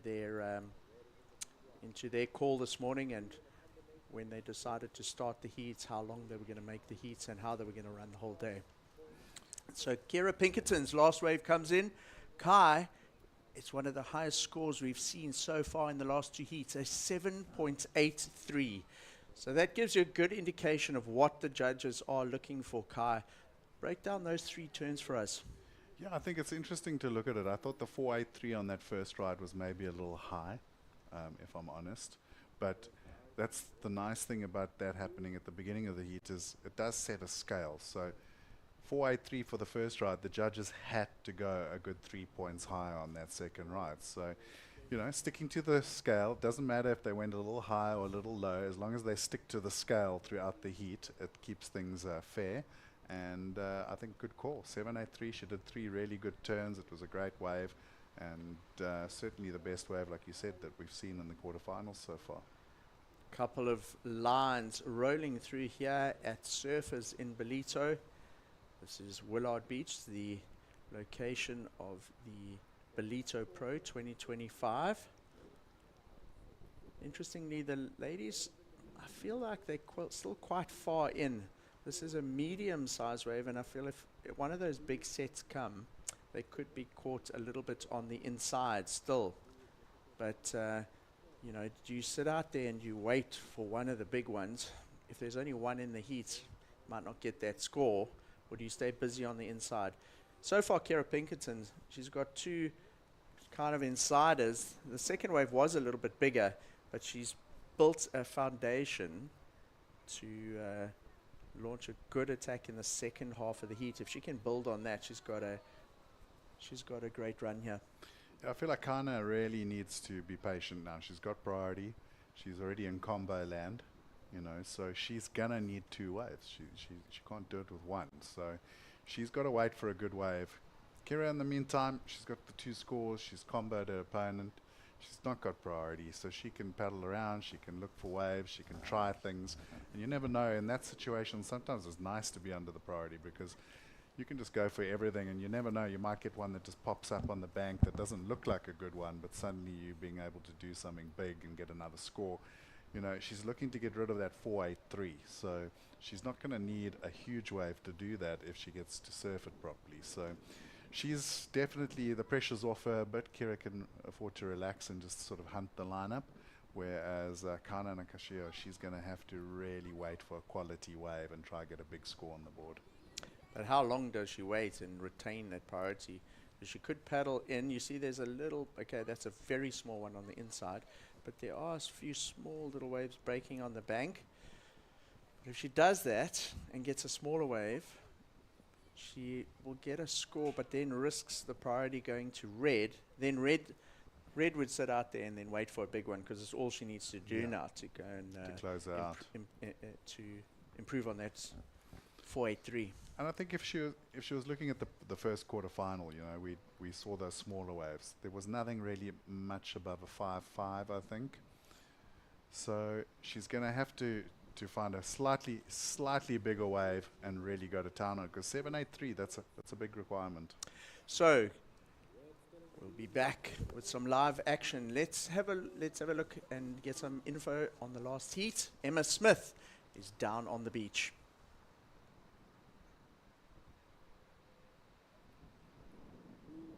versus the bounce country. Goofy on goofy. What was the strategy? Were you able to stick to it? Yeah, I mean, there's a few fun waves. Sometimes some heats that come a lot of waves, a lot of opportunities. Other ones not really, so you gotta take every opportunity the right way and maximize everything. Medium score is fives, but I'll stick to it. And it's nice to keep going, doing some heats, surfing the surf bank for the challenger, so I'm really happy. Amazing. Well, you're looking good. Great warm up and good luck for the next round. So Teresa Bonvalo, she is in the semi-final. She will come up against the winner of this heat. And at this stage in the pound seat, it's Kira Pinkerton with a 4.83 and a score touching on the excellent range. It's a 7.83. And in the break, while we were busy with that interview, Kai, it looks like Kana Nakashio used her priority and she now has a slightly better score on the board. Well, the only good news really is that she's out of combination. The bad news is that her requirement's a 9.33, and we haven't seen one of those today. And we've seen some pretty good surfing. So she's pretty much still looking for 2 waves. And she's going to have to really, really get going now because 12 minutes to go, she's running out of time. So let's have a look at that wave from during the break. Kai? Well, the bottom turn was lovely. I like how she flared that first turn off the lip. She was rewarded with a 3.33, and that's why it only came down to that one turn because she came unstuck on the second turn. Had she managed to land that, she would probably be looking for something in the sort of 6s and 7s. But because she fell on that turn, she did get out of the combination, but still looking for a pretty high score, 9.33. Well, the bottom turn to first turn was fantastic. I really liked it. And then good flow straight into the bottom. And if she had made that closeout turn, I think she would have been looking at the highest score of the heat, to be honest. A 7.83, of Kira was good surfing, but there wasn't anything really critical. And the judges would have had to reward the critical section there. That was a big, heaving closeout section, and she really had a good crack at it. Just unfortunate not to ride out. So priority now shifts to surfer in red. So Kira Pinkerton now, Kai, can really utilize this priority, and if she uses it smartly, she can put a lot more pressure on Kana Nakashio, force her into those smaller waves, and if some bigger ones come, keep those for herself. Yeah, I think it's interesting to see Kana has just stayed down the beach. She's not going to engage. There are these wide rights, and here you see her picking one up. Nice flow down the line, and that's exactly what she needed to do on the closer on the last one. But nice aggressive turn over the section. Just the one turn though, but I think maybe she's going to put a score on the board and just start building in confidence as well. This is one of the biggest sets we were talking about. So in frame, it's Kira Pinkerton in the red singlets leading the heat. And with a good-looking wave, she could potentially extend her lead there. If she gets a really big score, Kai, could she send Kana Nakashio back into combo land? Well, I think it's headed that way. That was probably the biggest wave we've seen surfed in the heat, and 2 pretty strong turns. I think she held back a little bit on that one. I think she knew she wanted to just get a slightly higher back up to that 7.83. Watch this one. She got down the line, hits the bottom, and really nice clean surfing over the critical section there. Score's going to come in pretty high, but this is the wave I'm talking about. Big power hack. Actually really liked the first turn, and then was patient and waited for the section. Not the most dynamic finish out there of the day, but I think enough to really put the pressure on Kana. So Kana Nakashio's last wave with that one turn, it comes in at a 4.07. It's her best wave of the heat, which drops her requirement down just under a 9, an 8.59. However, we are still waiting for that last wave of Kira Pinkerton to drop in, and if she improves on the 4.83 by very much, she may just send the requirement back into the double digits for Kana Nakashio. Well, and in the meantime, Kira's also put the heat into the paddle out and got the priority back as well, so she's really turning the screws now with 9 minutes on the clock. My feeling is that score's going to come in and push her pretty close, if not into combo again. and now with the priority as well. So Kana has got a big uphill battle on her hands up against Kira. So Kira Pinkerton really surfing a smart heat here, Kai. Let's look at that score. It comes in at a 7, so she now has a pair of 7s, a 7 and a 7.83. Have a look at the requirement. The requirement for Kana Nakashio in the blue goes up to a 14.83. What that means, Kai, she's going to need a 7 and an 8, or a 7.5 and 2 7.5s, I guess. But bit of an uphill battle. The hill has got way steeper now to get out of this heat for Kana Nakashio. Kira Pinkerton surfing a very smart heat, putting big pressure on her fellow competitor. And blue with all the work to do and 8 minutes remaining. Well, she's back to stage 1. Cleared the whole heat, and she's got to start from scratch. So I think the danger here is getting sucked into being, in second priority and just paddling for anything and trying to get scores. That strategy is not going to work anymore. You need to find a quality wave that allows you to get that kind of score. We've seen her surf one wave, just lose out on landing a big critical second maneuver. I think it would have been in that 7 to 8 range. So she's got the capability. It's just about the closing now. Kira Pinkerton holding down priority. She'll need to, if she holds that priority and really keeps Kana off those set waves, we haven't seen a wave that's not a set go into the 7s. If you think back to the previous heats, all the waves that are in the sort of 7s and higher and even into the 8s have been set waves. So Kana with a lot of work to do. She chooses to go on an insider. She really didn't have any other choice though. There's no other sets out there, and she'll need to do something pretty exceptional on the inside. She still does have 7 minutes though, and there are a lot of waves. We've seen Kai surfers get up to 7 or 8 waves. Janire in that previous heat had 9 waves versus Teresa Bonvelo's 4 or 5. And we saw Janire also kind of losing out that heat by not getting the big sets. Kira with a quick wave there. I don't think that's going to really go into her top 2. But what she has done now is given Kana priority. And in my opinion, that's a mistake. She's chosen a wave that was substandard compared to the 2 7s. Didn't really give her that platform, but you're now giving your opponent a window of opportunity. So the door was shut, the door is now open, and Kana Nakashio, up until this point you were commenting on it, she stayed over to the left-hand side. She didn't engage with that priority situation. Has she paddled across too much though, Kai? Because we were talking about how these sets break much further out, and they are bigger. Sometimes they do close out. If she can get one big turn here, she could get out a combo. Kai, talk us through this one. Well, big bottom turn, straight up into the lip. It's just unfortunate that wave didn't really give her the canvas there for the score she needs. Nice turn and on the critical section, but I just feel like it wasn't enough for what she's looking for. She kicked out very, very quickly. Now, I wonder if she's far enough to the right. Perhaps Kira Pinkerton got caught on the inside there, and Kana kicked out very quickly. And if she paddles out fast enough, she doesn't get priority. So Kira's got priority again.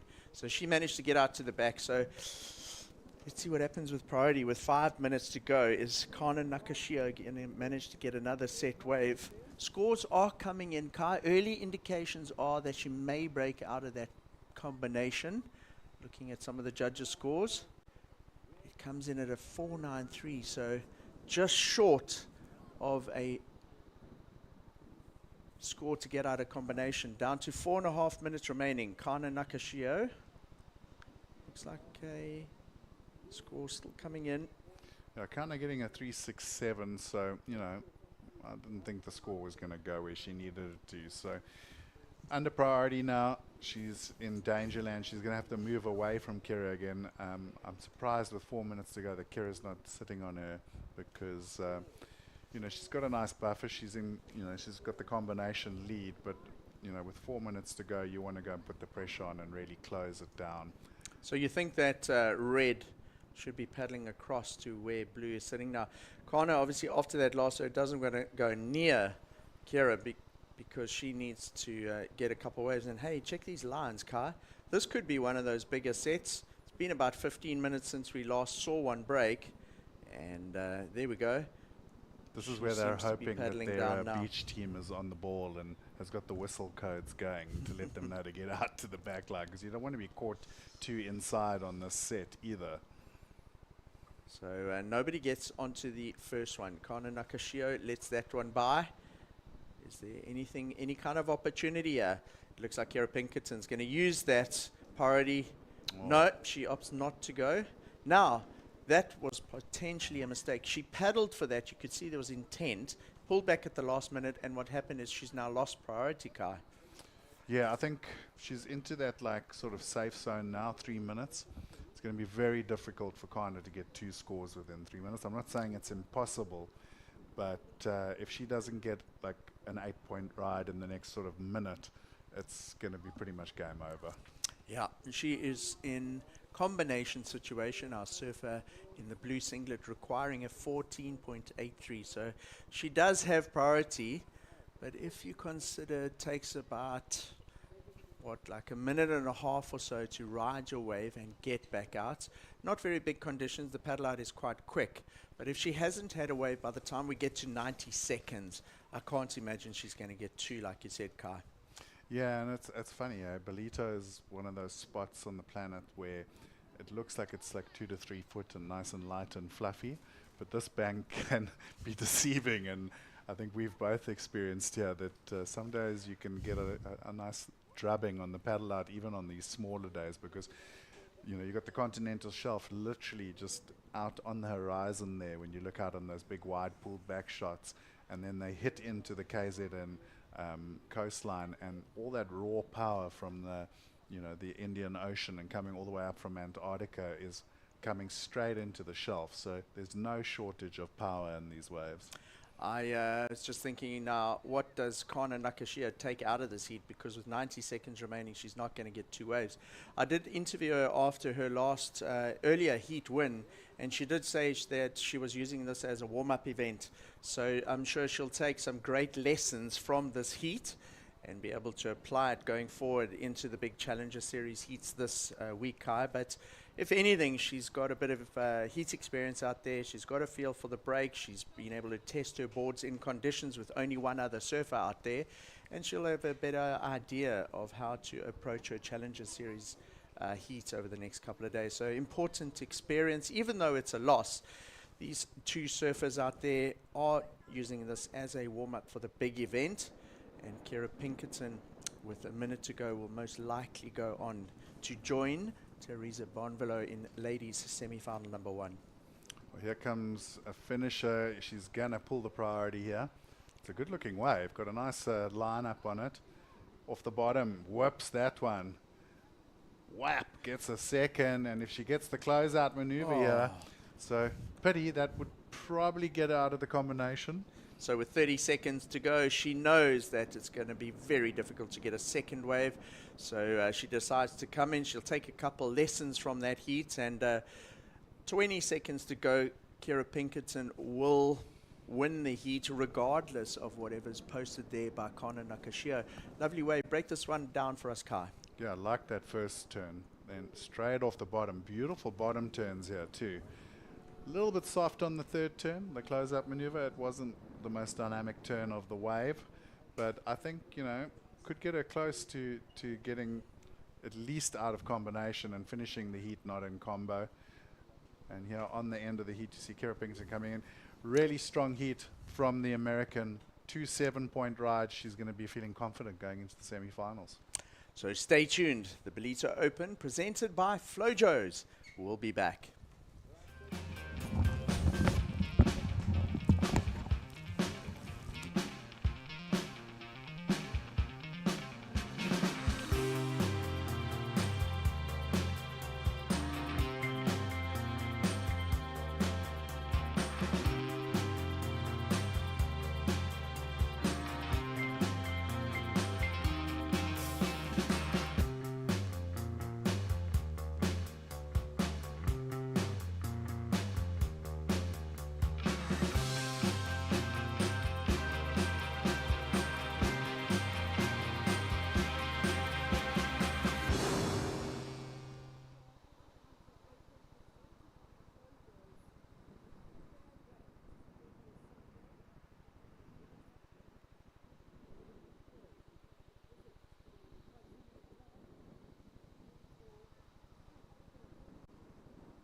number 3.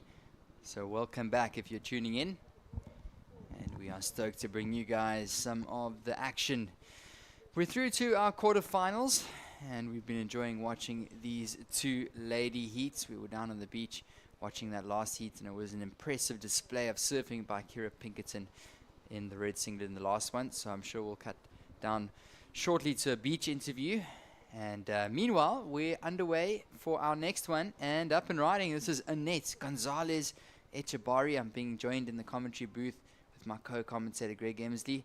And Greg, I was reminded of that previous heat that she had early in the morning. Watching blue, it's Mirai Aikeda, and Annette Gonzalez Echebari was nowhere in that heat. All of a sudden, she got an excellent ride of an 8.5, and she started nice and early again in this one. Welcome back to the booth. Yeah, so welcome listeners. Ocean's looking decent out there. We've got that tide that's gone off the low tide now, and nice and shallow on the bank. We saw Annette starting there with a quick wave out the gates. She's really pushing nicely through off the top on that Mayhem surfboard. So she's looking sharp. Nice start for her. But this is going to be another very competitive heat on our hands. Mirai Akeda as well in that last heat, looking very good. As we see the replay, look how beautiful these walls are looking. I love those quick rotations from Annette Gonzalez Echebari. And she's, you know, a start for her. She didn't quite get a big finish on this one, but just feeling out that board and getting started here in, you know, in this quarterfinal. That is, of course, quarterfinal heat number 3. And moving through the heats quickly, it's a big day of surfing. 100%. We've still got a good few hours of competition on here on finals day of the QS 2000 Ballito Open presented by Flojos. And it's been great to take you guys through the action. Of course, the whole commentary team, Kai Linda joining us today. It's been great to see him back, as well as Mike Frutasha Mentasti, Greg Emsley, and myself. We've been enjoying watching this, and the conditions have definitely gotten more consistent. I think it was right towards the end of the men's quarterfinals. We saw that shift, that change, the tide dropped out. I think it was that Winter Vincent heat, along with, who was it in that heat? That was an electric one, but we saw the waves really improve on that one. And meanwhile, surfer in the blue, this is Mirai Aikeda up and riding. It was Jackson Bunch and Winter Vincent. I think it was from that heat onwards. We saw a little bit of a shift, momentum shift in terms of the waves.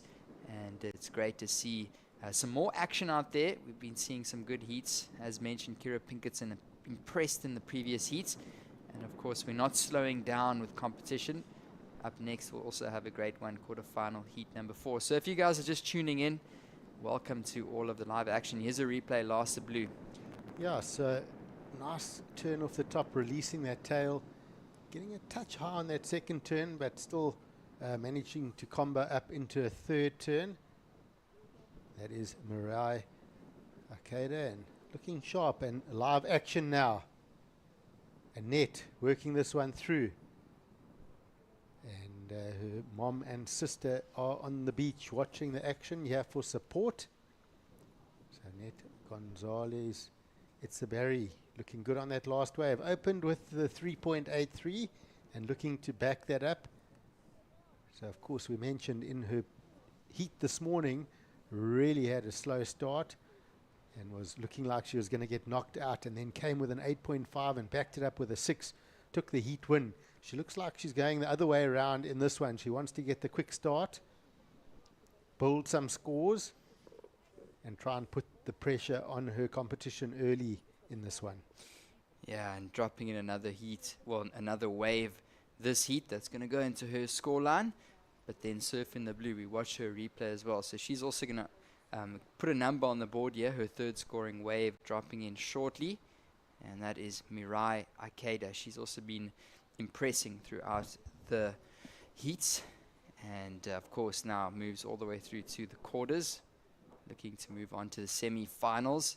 So a score to drop in for blue, a score to drop in for red. Last of blue, a 5.5. So she gets a nice little number on the board, the surfer in the blue. and we will wait for last of red to drop in as well. 19 minutes remaining on the clock, and you can see, Greg, just how shallow it looks on that lower side. As the wave rolls in, you can almost see how transparent and glassy it looks. You can see the sandbank. It's most likely about waist deep or about chest deep at the most on that sandbank. We get a nice zoomed in angle there. Super glassy, tropical looking out there. And these surfers making the most of these fun conditions that we got on hand. It looks like last of red drops in at a 3.83, so red sitting on 2 scores of a 3.83, and blue in an early lead with a 5.50. So red, Jabari now looking for a 4.01. Looks like we're going to see some action, a paddle for blue. Yeah, so up and riding, Mariah on a good-looking right-hander, and just gets that board a little bit caught up. I do feel that Mariah is going a touch high on some of these maneuvers, and just getting almost going behind the lip, and there's a little bit of downtime on some of those off the tops. Beautiful maneuvers. I just think if she could just bring that rotation down a touch earlier, there'll be a lot more spray coming off that board. It'll be quicker through those maneuvers, and even scores like that 5.5 will then become 6s and 7s. So something she can she can just look at that, but that last one just going off the back of the wave on that maneuver. Yeah, so we're just going to quickly throw it down to the beach interview, standing by with our winner of the last heat.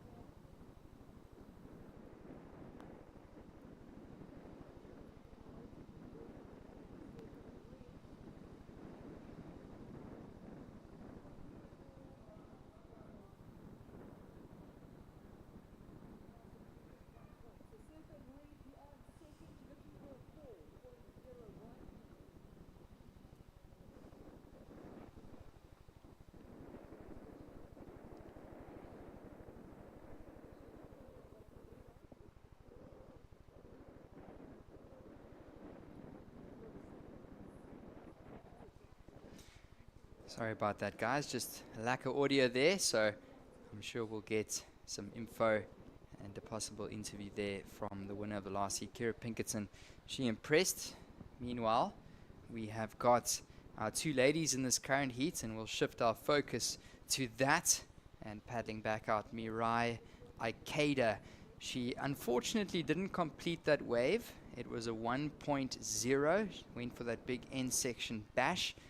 And yeah, Greg, it looks like there's just a little bit more chop on the water right now. What do you think? Is it going to impact the conditions in terms of the level of difficulty to land some of these maneuvers? Look, I don't think so. Not with the level of surfers that we've got on hand. There is that slight cross-shore bump, but it actually makes some nice little sections for the surfers to really push off, and it makes it very playful. So, you know, they're on such good equipment that they'll just be using this bump to really connect with those sections. And we see Annette up and riding and looking for that section like that with that one solid turn. So that board does look good under her feet, sitting with just 2 scores of that 3.83. So she needs to get rid of one of those and attack that 5.5 in the score line for surfer in blue, Mirai Arcada. So let's see where that last score comes in for Annette. Yeah, and as we wait for that score, we are just going to go down. Seems like they are ready. We're going to go down to the beach interview, last of red, with the winner of the previous heat. Okay. Your 4th time, yeah, eh? Okay.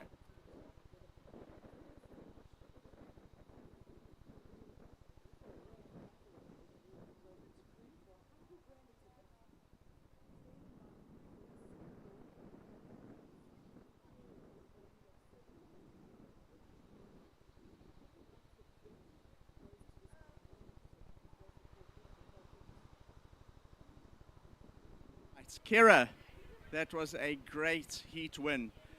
You got that one big set wave with the 7. And are we live? We are live.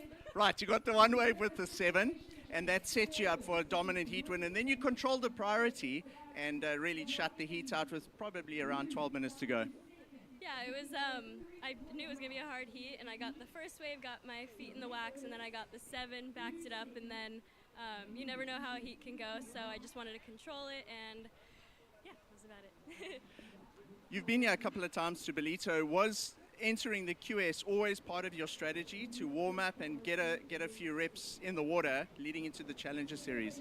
Yeah, I think, I mean, it's really good to get a few heats in. It kind of gets the nerves out, and I feel that the last few years, I don't know if I did the QS. I'm not exactly sure if I did. So this year, I'm already feeling better than I did previous years, and yeah, I'm hoping I can bring the momentum in this event into the Challengers.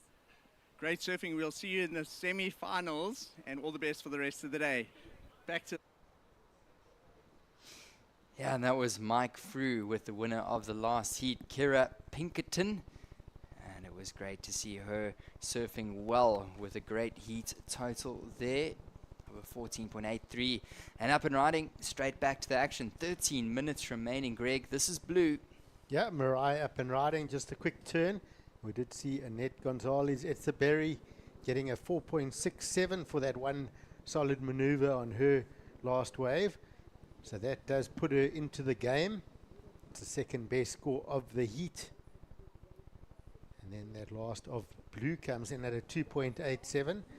So still a couple of, average scores on the board.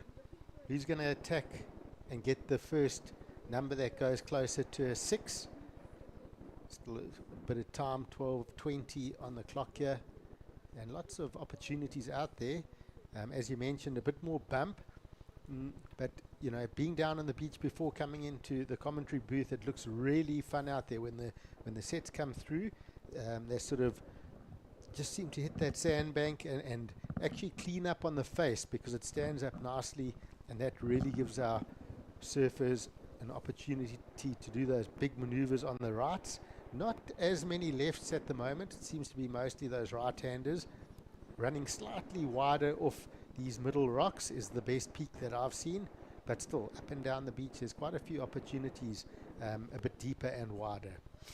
Yeah, I definitely think there's potential out there with 11 and a half minutes remaining. So we haven't seen any big scores just yet. And we're just going to watch a replay here. This was the 4.67, the last one. One big turn off the top. And throwing some good spray. Only one turn though, so it stays a little bit lower. And up and riding was the surfer in the blue as well. So replay here from blue. Mirai Ikeda coming in at a 2.87. So just one hits off the top there. And you can see the exposed rocks there, Greg. So that means that it is low tide down here in Ballito. And normally that rocky section is pretty much completely covered with water on the higher tide. So we're pretty much hitting the dead low tide, and it's going to start to push into the latter stages of the afternoon. There's our two surfers in picture. Mirai Ikeda on the right in the blue, Annette Gonzalez Etchebarri, of course the younger of the two Etchebarri sisters. Yanire unfortunately getting knocked out, and it's younger sister Annette still representing the Etchebarri family. Surfer in the red is sitting with priority. Let's see what she's going to do. It looks like she's going to claim this one. Yeah, so paddling up and riding, big wall ahead, snaps it off the top, digs the nose in, goes down. So incomplete mistake for Annette on that one. So using that priority, she almost looked, she wanted that wave, but wasn't almost 100% sold on it. But now blue will use her priority, works this one through, carves back to start and just gets a turn up off the foam. So both surfers not finding much of the bigger wall on those waves. And I think we might see surfer in blue Mirai Ikeda improve a bit on her second score. She needs to get rid of just a 2.87, and I think she'll do that slightly, but not. She won't have a huge increase here. Let's see the replay. So just forced into a cutback, so not a major scoring maneuver, and then late up into the foam. So 2 turns, comes in at a 3.17. So her scoreline does improve a bit. Yeah, 3.17.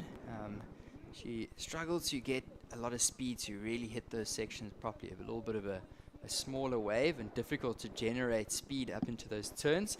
So it stays at a 3.17. And yeah, knowing these two surfers, they're both trying to see if they can find something at least in that good range and potentially put something on the scoreboard. So the scores have been quite low so far. The highest of that, a 5.5 for surfer in the blue, Mirai Ikeda. Annette Gonzalez-Echebari only looking for a 4.01 to jump up into the lead. And of course, if you guys are just tuning in, it is finals day down here at the Ballito Open, presented by Flojos. It's a QS 2000 event. We still have one regional African surfer in the mix, and she will be coming up next. That's Sarah Baum. So she'll be putting points on the board for the regional Africa circuit to qualify for that Challenger Series again for next year. Of course, she is on the Challenger Series. The rest of these surfers are just getting some good opportunities. As Kira Pinkerton was talking to Mike down there on the beach earlier, Greg, she's just stoked to be out here, getting some good reps out in the water and just enjoying the vibes of Ballito, surfing some heat, preparing for that Challenger.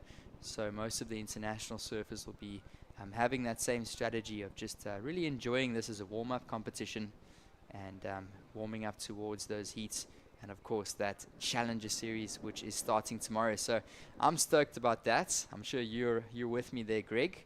We're going to be having some electric surfing from tomorrow in the Challenger, and just the beautiful view of our beach down here in Ballito. It is weekend, Sunday, lunchtime. We're enjoying all the vibes, and we do have 7 minutes remaining in this one. So let's see what the ocean can dish up. Yeah, we see a couple of lines moving through the lineup here. Let's see if one of these turn into a nice set wave for our athletes in the water. And it seems to be a bit of a smaller wave, so they'll let that one go. One of the smaller encounters we've had here so far today, surfers battling to get those scores. The best number 5.5 from Mirai Ikeda, and of course Annette Gonzalez-Echebari, her best number 4.67. Only looking for a 4.01. 6 minutes 20 on the clock. You know, it's definitely going to stay low, these scores. It's looking a bit quiet even down the beach. Not too many bigger sets coming. It's almost in a little bit of a lully part of the day here. But hopefully as the tide starts pushing, it will bring in with it some bigger set waves. Yeah, and just nice, beautiful view of our beach. Just under 6 minutes remaining. Beautiful long stretch of golden sand here in the Dolphin Coast. And we've been here for about 5 days now, talking you guys through these heats. Before this one, of course, it was the Pro Junior event and the Rookie Rippers. And of course, tomorrow we'll be moving into the Challenger Series. So we'll be here for another week or so, a little bit over a week, bringing you guys all the action. So make sure to let everybody know, if you're in the area, to come down here to Willard Beach in Ballito, if you're blessed enough to be around, to come and watch all the action, or otherwise tune in on the WSL app. Reminder to just go and download that app, as well as go follow us on our social media to get all the live updates, and make sure to go like and follow us on our social media platforms. So 5 minutes remaining in this one. Annette Gonzalez-Echebari is still looking for a 4.01, and if she can find that wave, Greg, she's already dropped in an excellent number today. In her last heat, she fought back and she put an 8.50 on to the scoreboard, which catapulted her into a heat win. So we know she's got what it takes, but Mirai Ikeda has also been consistent throughout the course of this competition. So both ladies in screen, and they're just going to stay patient. They're going to wait. It's a little bit of a slower heat, but hopefully the ocean dishes out an opportunity for both of these ladies to get going and improve some of their scores. Annette Gonzalez Barry does hold that first priority, which is in her favour.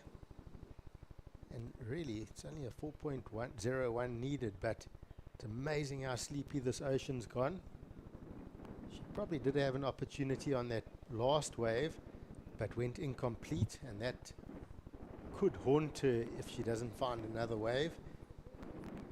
But I'm sure there will be more opportunity for her.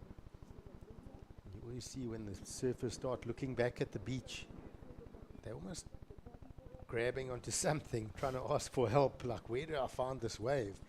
You know, it can be quite stressful when you're out in the water and it just goes completely flat like this, and you just go, okay, well, what do? Maybe you look back at the beach and your coach is, you know, going to tell you something, but when there's nothing coming, your coach can't help you either.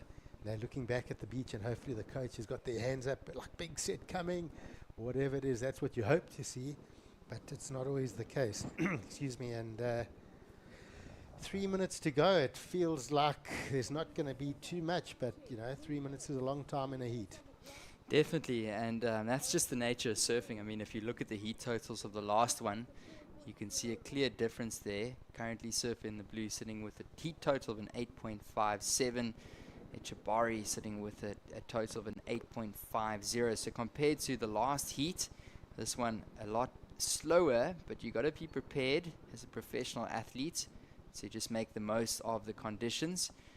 So just taking a look there, and Mirai Ikeda is sitting with that second priority, so there's a good chance she's going to look to try and just nab something off Annette Gonzalez Echebari and possibly improve upon that 317. So you can see her paddling off all the way to the right. And it looks like some sets approaching here, so we're going to see a bit of action. So Mirai also only looking to get rid of a 317 in her scoreline. But Annette will have a look here. It looks like one big section. What she got? Massive hit off the top. So that's going to be her best score. So looking for just a 4.01. So I like the fact that she looked down the line. She didn't think, okay, chase down the line. I've got this section in front of me. Let me put all my power, all my energy into this one big hit. And that was a seriously large turn. That's the biggest maneuver of the heat so far for me. Deep off the bottom, straight up into the lip. Does so well to hang on to it. And she looks pretty stoked on that one. I think it's definitely the best. It's got to be the best score of the heat, right? Yeah, there was a bigger wave as well, and she just timed it really nicely. Threw it all the way up. You could see her arm movement just pointing up exactly where she wanted to go. She eyed out that section, and she rode out successfully, really throwing herself into that wave, all that she had. So let's look at another replay. You can see how she eyes the section and all the way up. Arm movement comes back down and eyes the landing. So great board movement there up into the lip, and it's a completion. Greg, it drops in at a 7.0. So just like that, there's a situation change, and it's Annette Gonzalez Echebari now in the lead with Mirai Ikeda fighting back with 35 seconds remaining. She's looking for a 6.18. So that was the defining shift in that heat there, Greg. Yeah, so Annette into the lead. Looks like she's going to go into the semi-finals here. My suggestion to her is, you know, take your time on the beach, and in the semi-finals, paddle out with 10 minutes to go, because that's all she needs. Every heat she gets that big score in the last couple of minutes. Good point. Good point. Yeah, she only needs a couple of minutes to find that big one, and she did right there. So this one is being counted down by a beach commentator, and it is going to be Annette Gonzalez Echebari advancing through to the next round. This is the Ballito Open presented by Flojos. Stay tuned. We'll be right back.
welcome back, ladies and gents. That is our heat winner in the last one, Annette Gonzalez Echabari. And just walking up the beach, he's going to be confident to move through to that next round. So joining me back in the commentary booth, it's Greg Emsley. I love her surfboard design. It almost looks like one of those old school kitchen tablecloths, you know. You put your coffee From on the in the 80s. morning. Yeah, exactly. Very cool. And she'll be moving through, progressing through to the next one. This is quarterfinal heat number 4, the last quarterfinal, and I've been excited to watch this one. In the red, representing, we've got Eva Luella Wong, and she's coming up against the local surfer in the blue. That's Sarah Baum.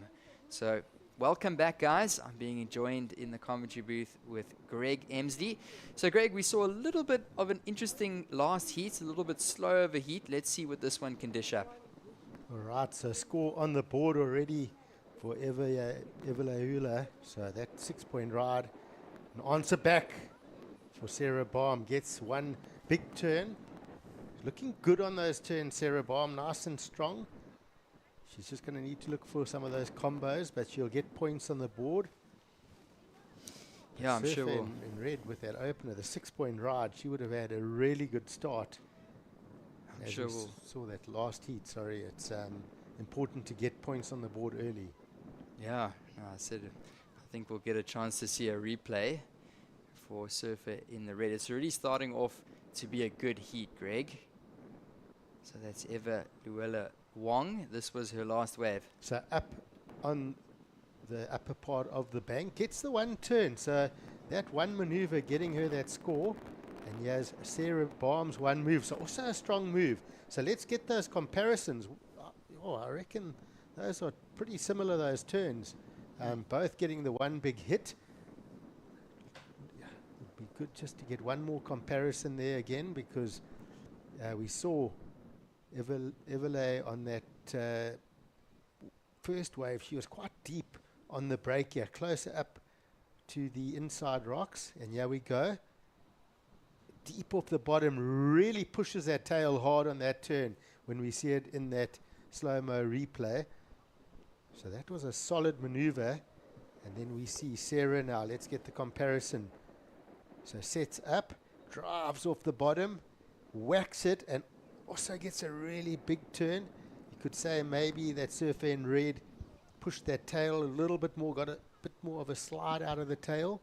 Other than that, both were solid turns, both powerful, both on the rail, and both, of course, the single maneuvers.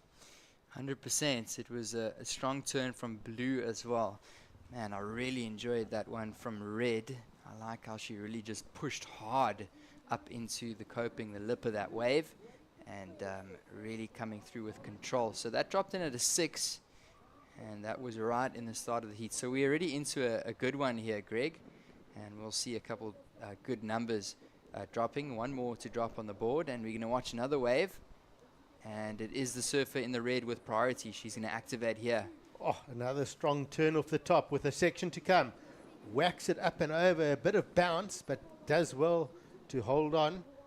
And a nice clean wall here for Sarah Baum. Sets up, bigger set.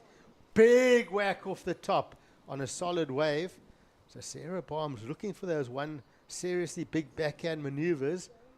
I'll tell you what, the power and the rail work she does when she wraps that turn off the top and gets that rotation. She's bringing that board back underneath her. I mentioned it earlier. She's tucking that head in, getting super compressed, and it's so mature. It's so big, those turns, and it's just throwing so much spray that you've got to reward them good numbers. Yeah, so that opening score for blue dropped in at a 6.33. So that was the best number of the heat so far. More scores to drop in. I really like this one. Got a little bit caught there in the chop on top of that wave, but executed really nice. But this was a money turn. And that was, we're almost looking down on that wave from that camera view. That wave from last of blue was a solid wave. It was also a little bit cleaner on the face because Evalaula Wong's was on the first wave of the set. It had a bit of bump on it. So she got that first setup turn, and then we saw her get that second turn, but she had to ride through those bumps, so not as much spray. So we'll see the replay here. Okay, so sets up. A few sections here to look at. Nice little click off the top. So sets it up off that foam section. Drives off the bottom. Hits a lovely turn. Not much spray off that turn and a bit of bounce. She's on the back foot. She rides out of it. But a two-turn combo, but you know, there's no real big stamping turn on that, where Sarah Baum now gets a cleaner face. It's the second wave of the set. Focuses on the one turn.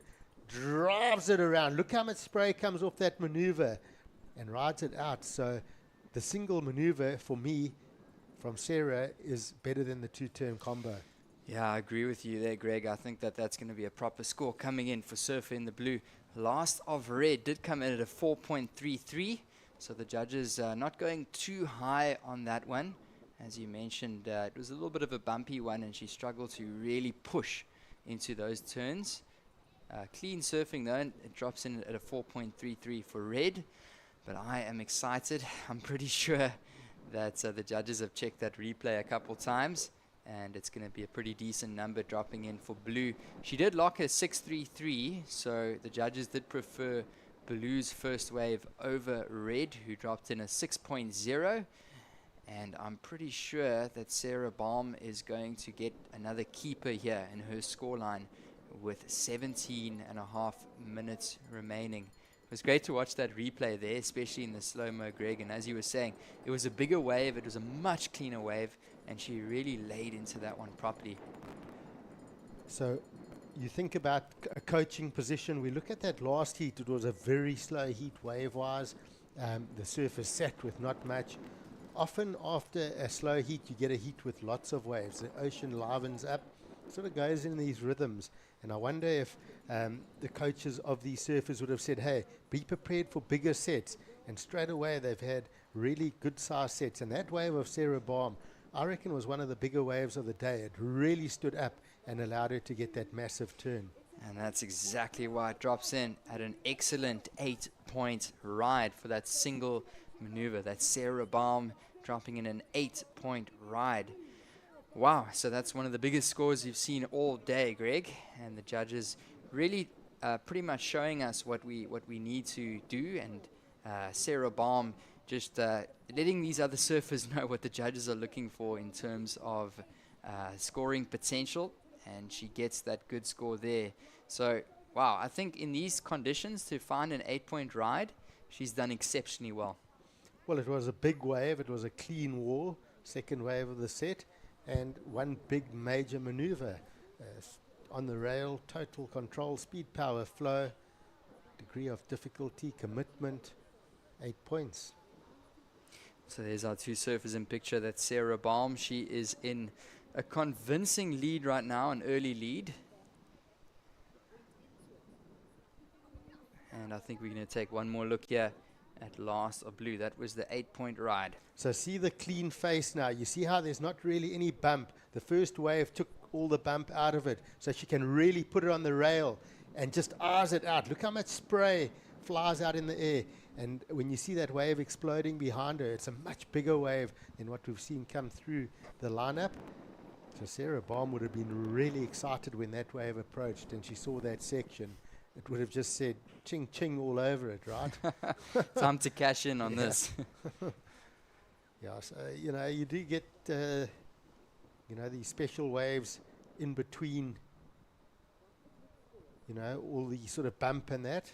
So all you need really is a set. So not the one wave sets. The one wave sets will have a bit of this southwesterly wind bump on it.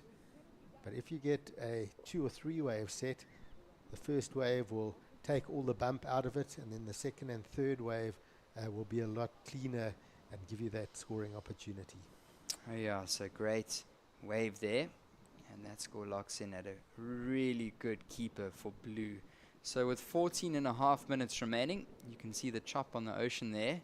There's quite a few people that would be getting seasick if they were on that little boat out the back.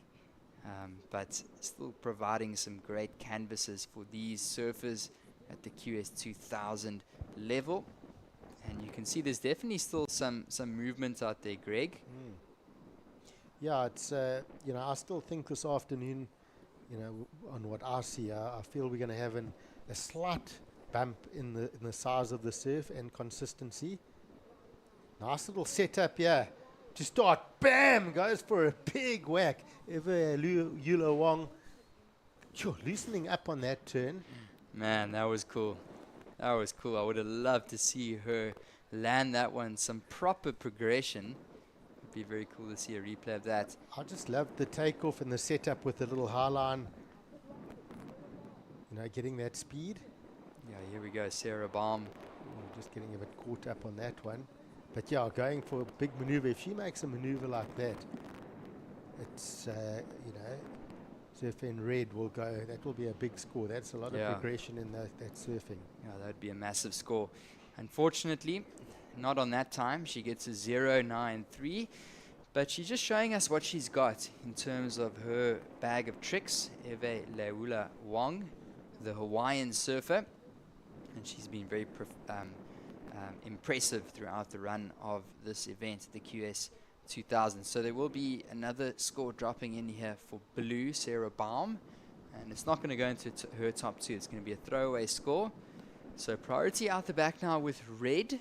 Second priority is with blue with 12.5 minutes remaining. If you guys are just tuned in, welcome to the live broadcast here of the Ballito Open presented by Flojos. And this is quarterfinal heat number 4. There's our two surfers. The South African to the left, the Hawaiian to the right. And it's been a great 3 days of competition. We're just watching. This was a great one. Let's break this one down, Greg. Yeah, check at that. Just losing that back foot. Loosening up that tail. Fins out the back of the wave. And then Sarah just getting a bit caught up there, catching the nose. And she just goes, no, I'm not going to get a score that's better than an 8 or a 6.33. Get out of here, back out the back. Yeah, Eva Leula Wong knows that she needs an 8.33, and she is going to be hunting for something big. I'd love to see her try and go for another move like that. As you mentioned, her back foot just coming off her board and slipping off, but that was some proper progression. And that's what's awesome to see, is the progression in women's surfing, and we've seen such a big shift over the last couple of years. The ladies charging bigger barrels, bigger waves at places like Pipeline in Hawaii, and throwing down bigger aerial maneuvers. So it's been great to see some of these young surfers, even in this event, that are the pioneers of this new generation of women surfers that are taking the world stage and taking it up into the next level. So these surfers are definitely part of that generation, and it's been great to watch. And of course, we're really blessed because we've been seeing this unfold year upon year in the Ballito Pro. Now we've got the QS 2000, which serves as a great opportunity for the traveling international surfers to warm up as well. And we're definitely seeing some of the best results at any QS event in the world. So progressive surfing, and I'd love to see her try and go for something else like that. A surfer in the red. So 10.5 minutes remaining, and it's still red looking for an 8.33. Red does have priority, and blue taking a look at this as well. So was there, so surfer in blue just checking if she's going to have a priority change. So close one. It did look like surfer in red had a slight look there, but then you could argue that after the look that red had, blue still then had another paddle.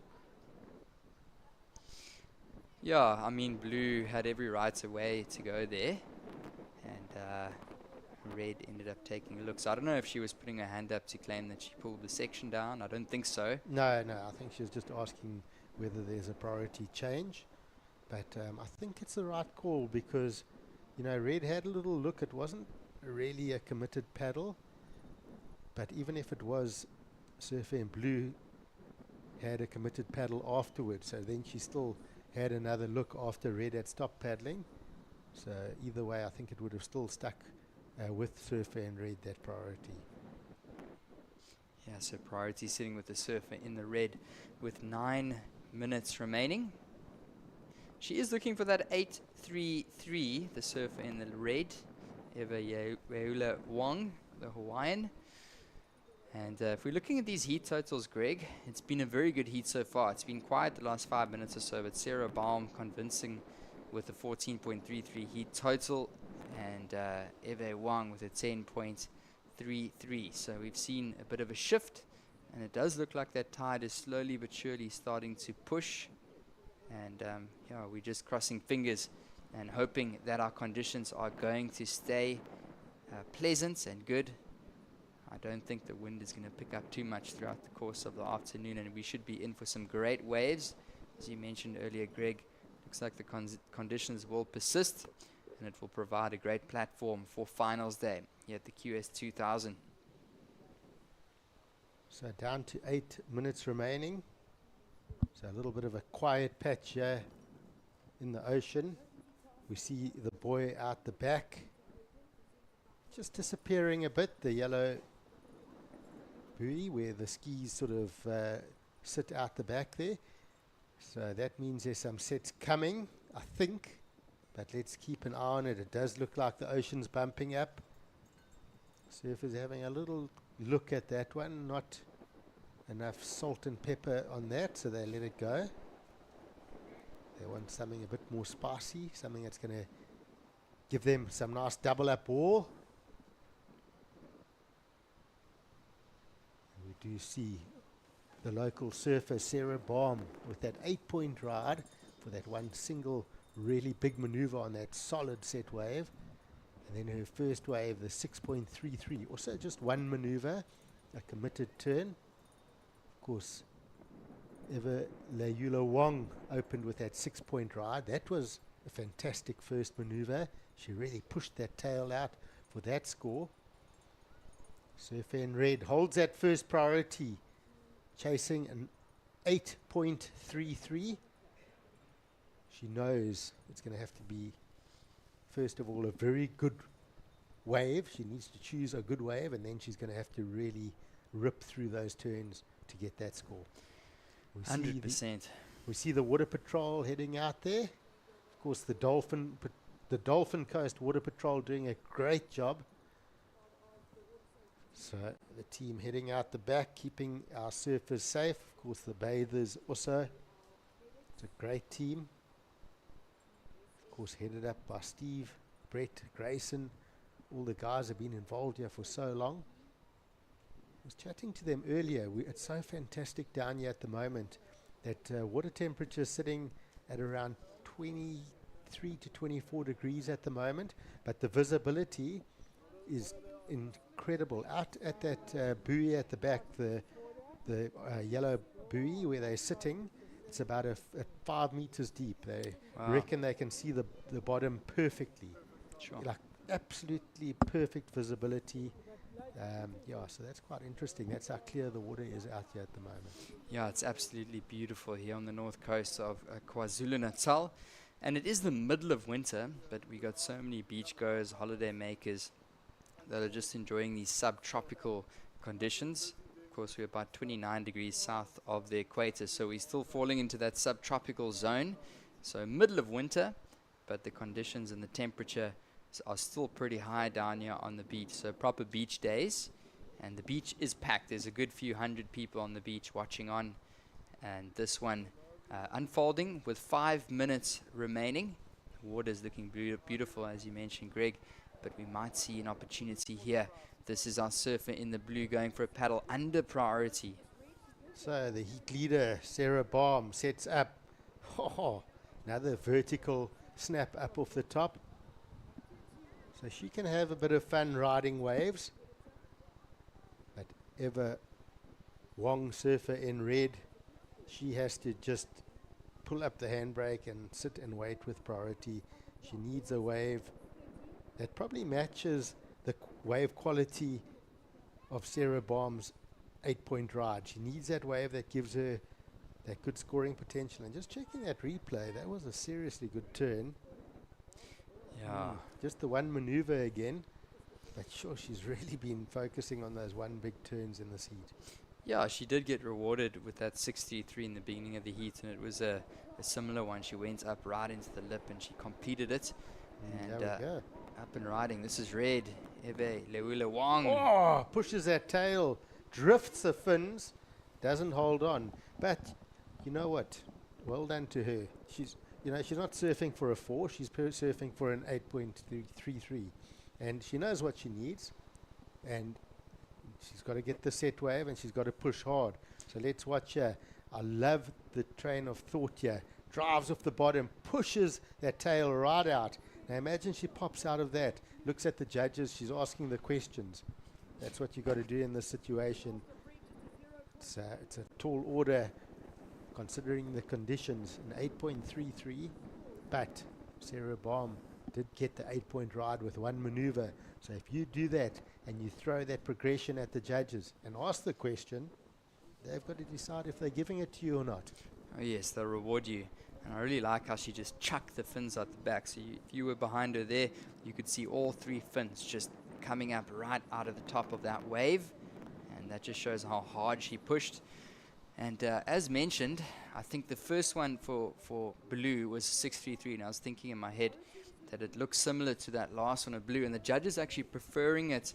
And they comes in a little bit higher at a 6.83. That's the last score for Blue. So another solid number for our surfer in the blue, the South African Sarah Baum. A 6.83 is now her backup.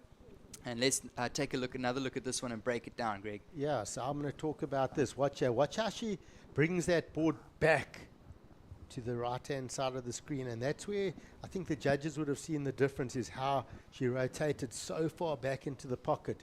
So Judge 1 thought, as we look at that the second wave was better. Sorry, I'm comparing her first wave to this last wave. So the first wave came in at a 6.33. This one came in at a 6.83. So Judge 1 thought the second wave was better. Judge 2 thought the first wave was better. Judge 3 thought the second wave was better. Judge 4 thought the second wave was better. And Judge 5 thought the second wave was better. So only one judge actually thought that the first one was a better turn. But they were very similar, I must say. Yeah, 100%. So super similar ones there, but the judges do prefer that second one, the 6.83. Of course, the average comes down to that 6.83 above the average of her first ride at 6.33. So that's now out of her scoreline, the 63, and her backup now at 6.83. What that does mean for our surfer in the red, she's now looking for an 8.83. So with 1 minute to go, red is going to need something big. So she's going to have to pull out everything she's got if the ocean can give her something.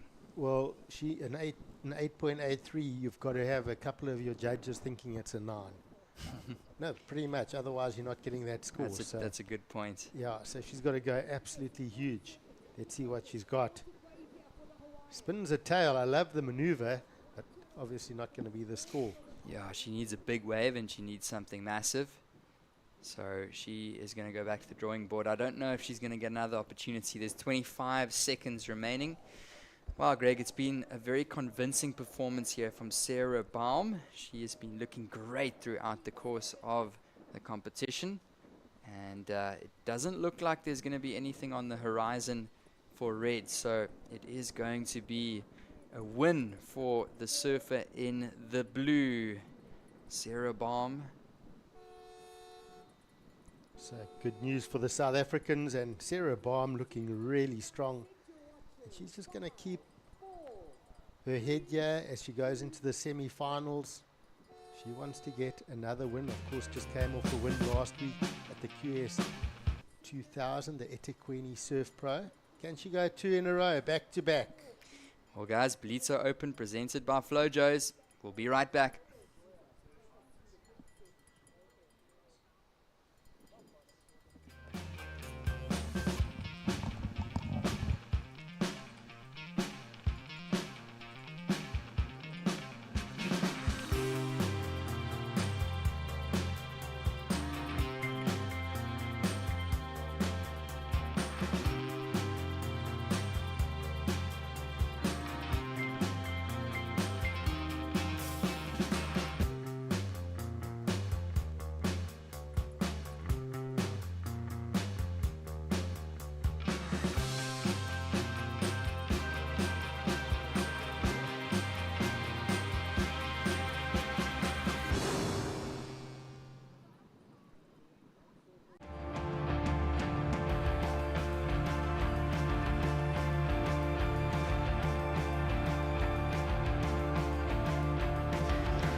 Welcome back. It's the Ballito Open, presented by Flojos. We are into the semi-final stage of competition.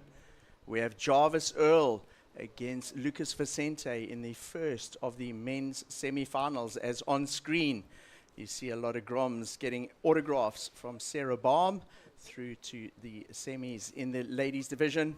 The South African supporters all super stoked that Sarah got through. I'm Mike Freud to take you through semi-final number 1 alongside Kai Linda. Kai, we've got a big heat ahead of us here. Yeah, 2 surfers that were looking good in the quarterfinals. Lucas going to the air a couple of times, so did Jarvis. So the 2 goofies are going to fight it out here. A couple of those lefts around, but we've been seeing more scores dropping on the rights now, especially with those bigger sets coming through. Sarah Baum, of course, really turning the screws in that last quarterfinal for the ladies. And opening things up, it is the Brazilian in blue. Big bottom turn, and nice big turn. Got a little caught on the exit there, but not a bad way to start your heat.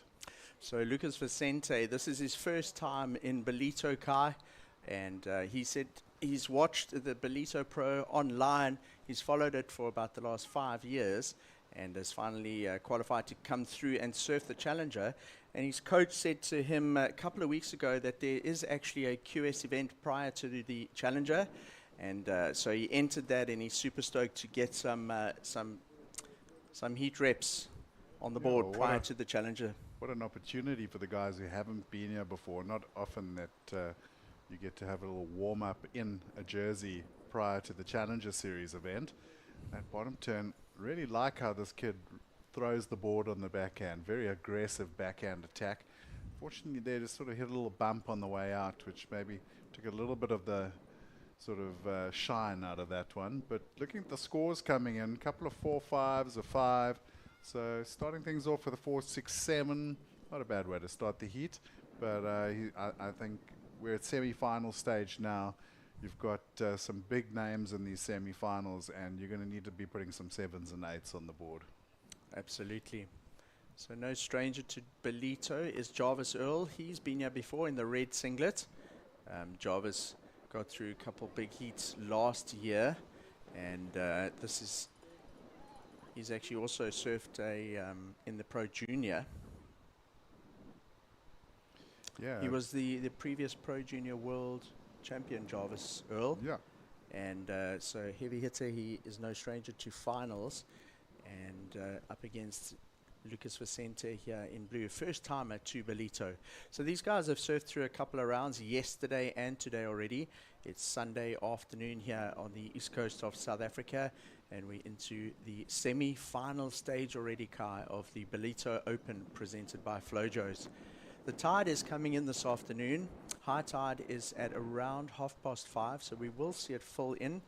And just having a look down at the beach between heats, Kai, there are still a couple of those set waves, and that's what these guys are going to be looking for out there in order to capitalize on those sets and try and get the big scores. Yeah, and it's, you're going to have to get those big moves out. So both of these guys did some pretty good airs in their quarters. It was interesting to see Jarvis. Back in the day, you didn't have things like high performance camps and that. Jarvis part of the Red Bull international team. They actually went on an air camp, not a high performance camp, an air camp, which they did at a wave pool in Europe. And the whole thing was focused around how to do bigger, more dynamic and more crazy airs. And they didn't just have surfer coaches there. They had like some of the top Red Bull snowboarders and skaters trying to get some new concepts into what these guys are able to do in the air as well on a surfboard. This is Lucas Vicente up and riding. Just a quick in and out there for him. So he has had the one wave. It is a 4.67. You can see it there on your screen. His second wave, the throw wave, is 0.5. Added to the 4.67, his heat total is 5.17. So he's just staying busy on the inside there, Kai, while Jarvis Earl holds down priority on the outside. Jarvis yet to open his account. We saw him stand on his board there to try and get a better view and judge if sets are coming through. Looks like this little one is going to come under him here, potentially a wave at the back as we look at that onshore It's not really onshore actually. It's a bit of a southerly breeze that we have this afternoon here. But Jarvis looking like he's not going to bother with his insiders, using the priority to still just be patient and wait for a set. While Lucas Vicente, he's going to keep busy on the inside guy. Yeah, nice little bottom turn, quick whip off the top and goes up into the lip again. So another workman-like performance there on that smaller wave. But I think the issue here is, like, I think, you know, if you watched that last quarterfinal in the ladies, there were still some pretty big sets. I mean, Sarah Baum's top score was a decent size wave. That's why the 8 came out. So I think Jarvis, you know, 17, 18 minutes on the clock, it's worth waiting and trying to get one of those better waves. Whereas the Brazilian has just decided to open up quick and try to get some scores on the board. 2 very quick turns there in quick succession for Lucas Vicente. He will drop that 0.5 and replace it with something else to extend the lead. We've had around 7.5 minutes in the heat so far in these 25-minute semi-finals. Scores dropping in for Lucas Vicente. 4.67 on his opening wave, and his third wave he gets a 3.5 to edge his heat total up to an 8.17. So at this point of the heat, Jarvis Earl looking for an 8.17, being very patient, waiting for those sets, Kai. Yeah, I think it's a good strategy out there. You know, you want to get a good score, and you're going to need the bigger waves to do that. You know, having said that, Lucas is under priority, so he can afford to try. It's not a very long paddle out today, so it's not like he's going to lose time. So, you know, if he sees something that's potentially going to give him an opportunity to do that big maneuver and try to get like something a little bit higher, why not? But Jarvis now, he's committed to this game plan. You know, I'm going to wait for a big one. And unfortunately, once you do that, you've got to kind of stick to it, because if you give up halfway through, you're going to be on the back foot. So we will be crowning new champions today in the Ballito Open presented by Flojos. The defending men's champion is Luke Thompson.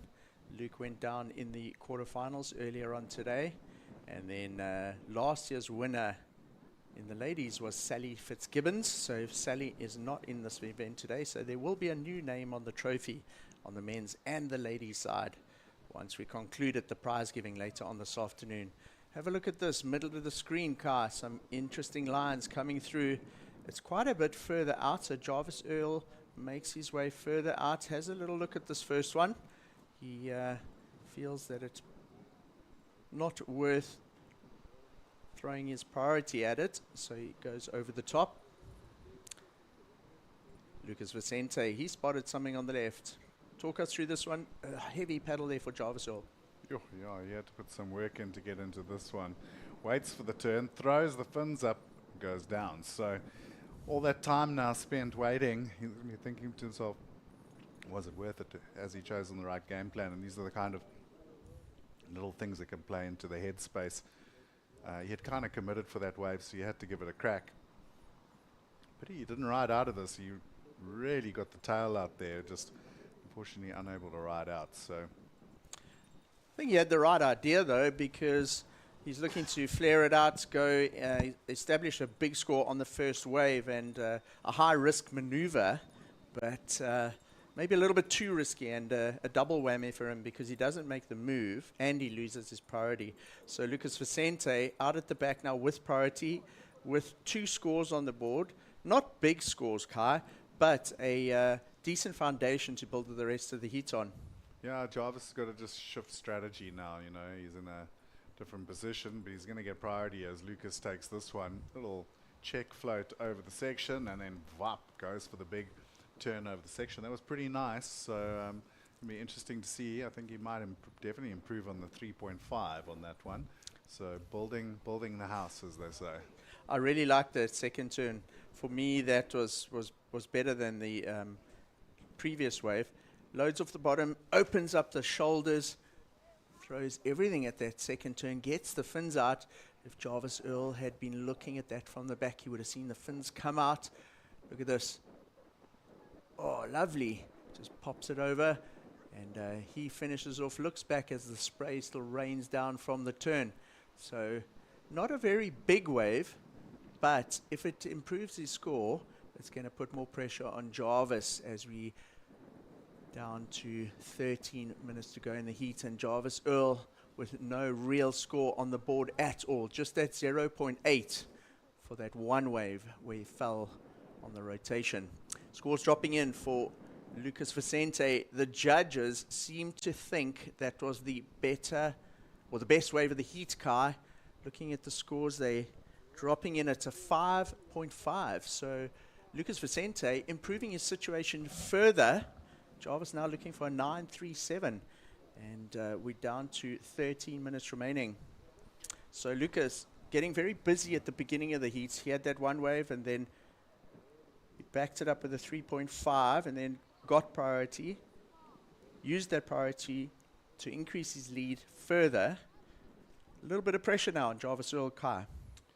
Yeah, interesting for all 5 judges for Lucas, 5.5. Not every day you see the whole panel sticking together on a mid-range score. So kind of made that score out of nothing. It wasn't a great looking wave. Here he goes again on another small insider. Gets a good whip off the top. Another nice little section float and then a third whip. So confidence building, you know, like feeling better and better.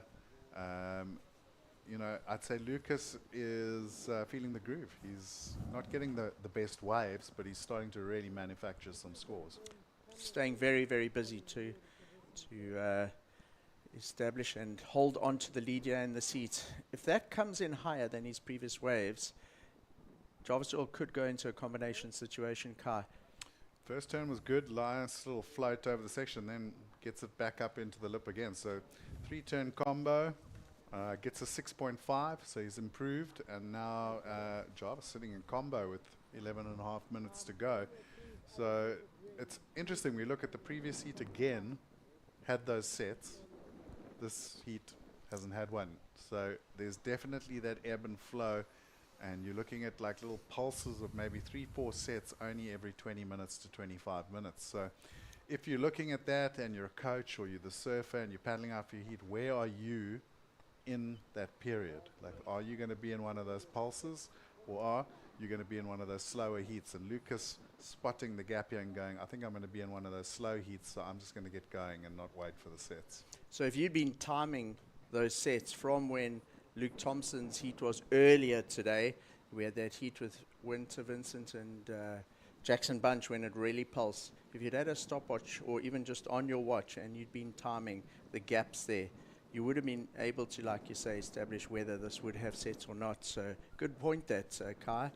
And if there's an astute coach there on the beach assisting Lucas Vicente with it, then he's certainly using that in his strategy out here. Well, I know Quinton Jones has been helping Sarah this week and is working with her, so he knows this lineup pretty well. So I'm assuming he had done the math on that one. So a quick in and out there for Lucas Vicente. It doesn't improve his score. He's already got a 6.5 and a 5.5 on his previous 2 waves. Important wave here for Jarvis Earl. Yeah, pumps, gets in around the section, whip off the top, now holds his line very nicely. That was good linkage there. See how he held that second bottom turn long enough to get around to the next section? That was good surfing. So Jarvis requiring a 12 combination. That will score more than a 2, I think, Kai. So he's most likely to get out of combination at this stage. And then, you know what, is with 10 minutes remaining, quite possible to get a second wave there. Let's see what the judges thought of those 2 turns.